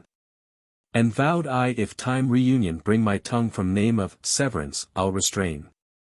Joy hath o'ercome me to this stress that I from joy's revulsion to shed tears am fain. Ye are so trained to tears. O eyne of me! You weep with pleasure as you weep with pain. When he had ended his verse his mother came in and threw herself upon him and began reciting. When we met we complained, our hearts were sore wrung. But plaint is not pleasant froth messenger's tongue. Then she wept and related to him what had befallen her since his departure, and he told her what he had suffered, and they thanked Allah Almighty for their reunion. 2 days after his arrival the wazir Shams al-Din went in to the Sultan and, kissing the ground between his hands, greeted him with the greeting due to kings. The Sultan rejoiced at his return and his face brightened and, placing him hard by his side, asked him to relate all he had seen in his wayfaring and whatso had betided him in his going and coming. So the wazir told him all that had passed from first to last and the Sultan said, Thanks be to Allah for thy victory and the winning of thy wish and thy safe return to thy children and thy people. And now I needs must see the son of thy brother, Hassan of Bassora, so bring him to the audience hall tomorrow. Shams al-Din replied, Thy slave shall stand in thy presence tomorrow, inshallah, if it be God's will. Then he saluted him and, returning to his own house, informed his nephew of the Sultan's desire to see him, whereto replied Hassan, Whilome the Bassorite, the slave is obedient to the orders of his lord. And the result was that next day he accompanied his uncle, Shams al-Din, to the divan. And, after saluting the Sultan and doing him reverence in most ceremonious obeisance and with most courtly obsequiousness, he began improvising these verses. The first in rank to kiss the ground shall deign before you. And all ends and aims attain. You are honor's fount. And all that hope of you, shall gain. More honor than hope to gain. The Sultan smiled and signed to him to sit down. So he took a seat close to his uncle, Shams al-Din, and the king asked him his name. Quoth Badr al-Din Hassan, the meanest of thy slaves is known as Hassan the Bassorite, who is instant in prayer for thee day and night. The Sultan was pleased at his words and, being minded to test his learning and prove his good breeding, asked him, Dost thou remember any verses in praise of the mole on the cheek? He answered, I do, and began reciting. When I think of my love and our parting smart, my groans go forth and my tears upstart. He's a mole that reminds me in color and charms the black the eye and the grain of the heart. The king admired and praised the two couplets and said to him, quote something else, Allah bless thy sire and may thy tongue never tire. So he began. That cheek mole spot they evened with a grain of musk, nor did they hear the simile strain. Nay, marvel at the face comprising all beauty, nor falling short by single grain. The king shook with pleasure and said to him, Say more. Allah bless thy days. So he began. O you whose mole on cheek enthroned recalls a dot of musk upon a stone of ruby. Grant me your favors. Be not stone at heart. Core of my heart whose only sustenance you be. Quoth the king, Fair comparison, O Hassan. Thou hast spoken excellently well and hast proved thyself accomplished in every accomplishment. Now explain to me how many meanings be there in the Arabic language for the word call or mole. He replied, Allah keep the king. 57, and some by tradition say 50. Said the Sultan, Thou sayest sooth, presently adding, Hast thou knowledge as to the points of excellence in beauty? Yes, answered Badr al-Din Hassan, beauty consisteth in brightness of face, clearness of complexion, shapeliness of nose, gentleness of eyes, sweetness of mouth, cleverness of speech, slenderness of shape and seemliness of all attributes.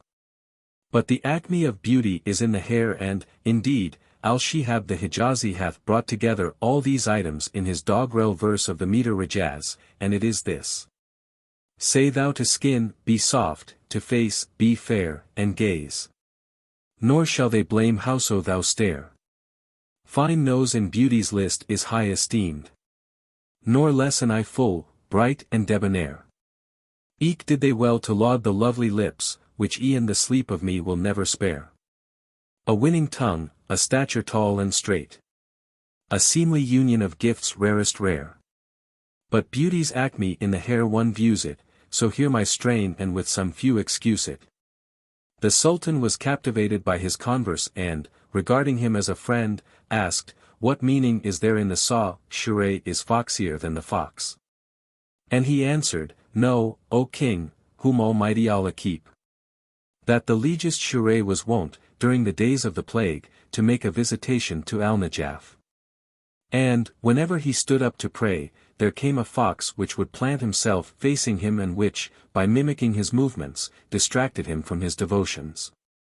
Now when this became longsome to him, one day he doffed his shirt and set it upon a cane and shook out the sleeves, then placing his turban on the top and girding its middle with a shawl, he stuck it up in the place where he used to pray. Presently up trotted the fox according to his custom and stood over against the figure, whereupon Shahryar came behind him, and took him. Hence the sayer saith, Shahryar foxier than the fox. When the Sultan heard Badr al-Din Hasan's explanation, he said to his uncle, Shams al-Din, "Truly this the son of thy brother is perfect in courtly breeding, and I do not think that his like can be found in Cairo." At this Hasan arose and kissed the ground before him and sat down again as a Mameluke should sit before his master. When the Sultan had thus assured himself of his courtly breeding and bearing and his knowledge of the liberal arts and belles lettres, he joyed with exceeding joy and invested him with a splendid robe of honor and promoted him to an office whereby he might better his condition. Then Badr al-Din Hasan arose and, kissing the ground before the king, wished him continuance of glory and asked leave to retire with his uncle, the Wazir Shams al-Din. The Sultan gave him leave and he issued forth, and the two returned home, where food was set before them and they ate what Allah had given them.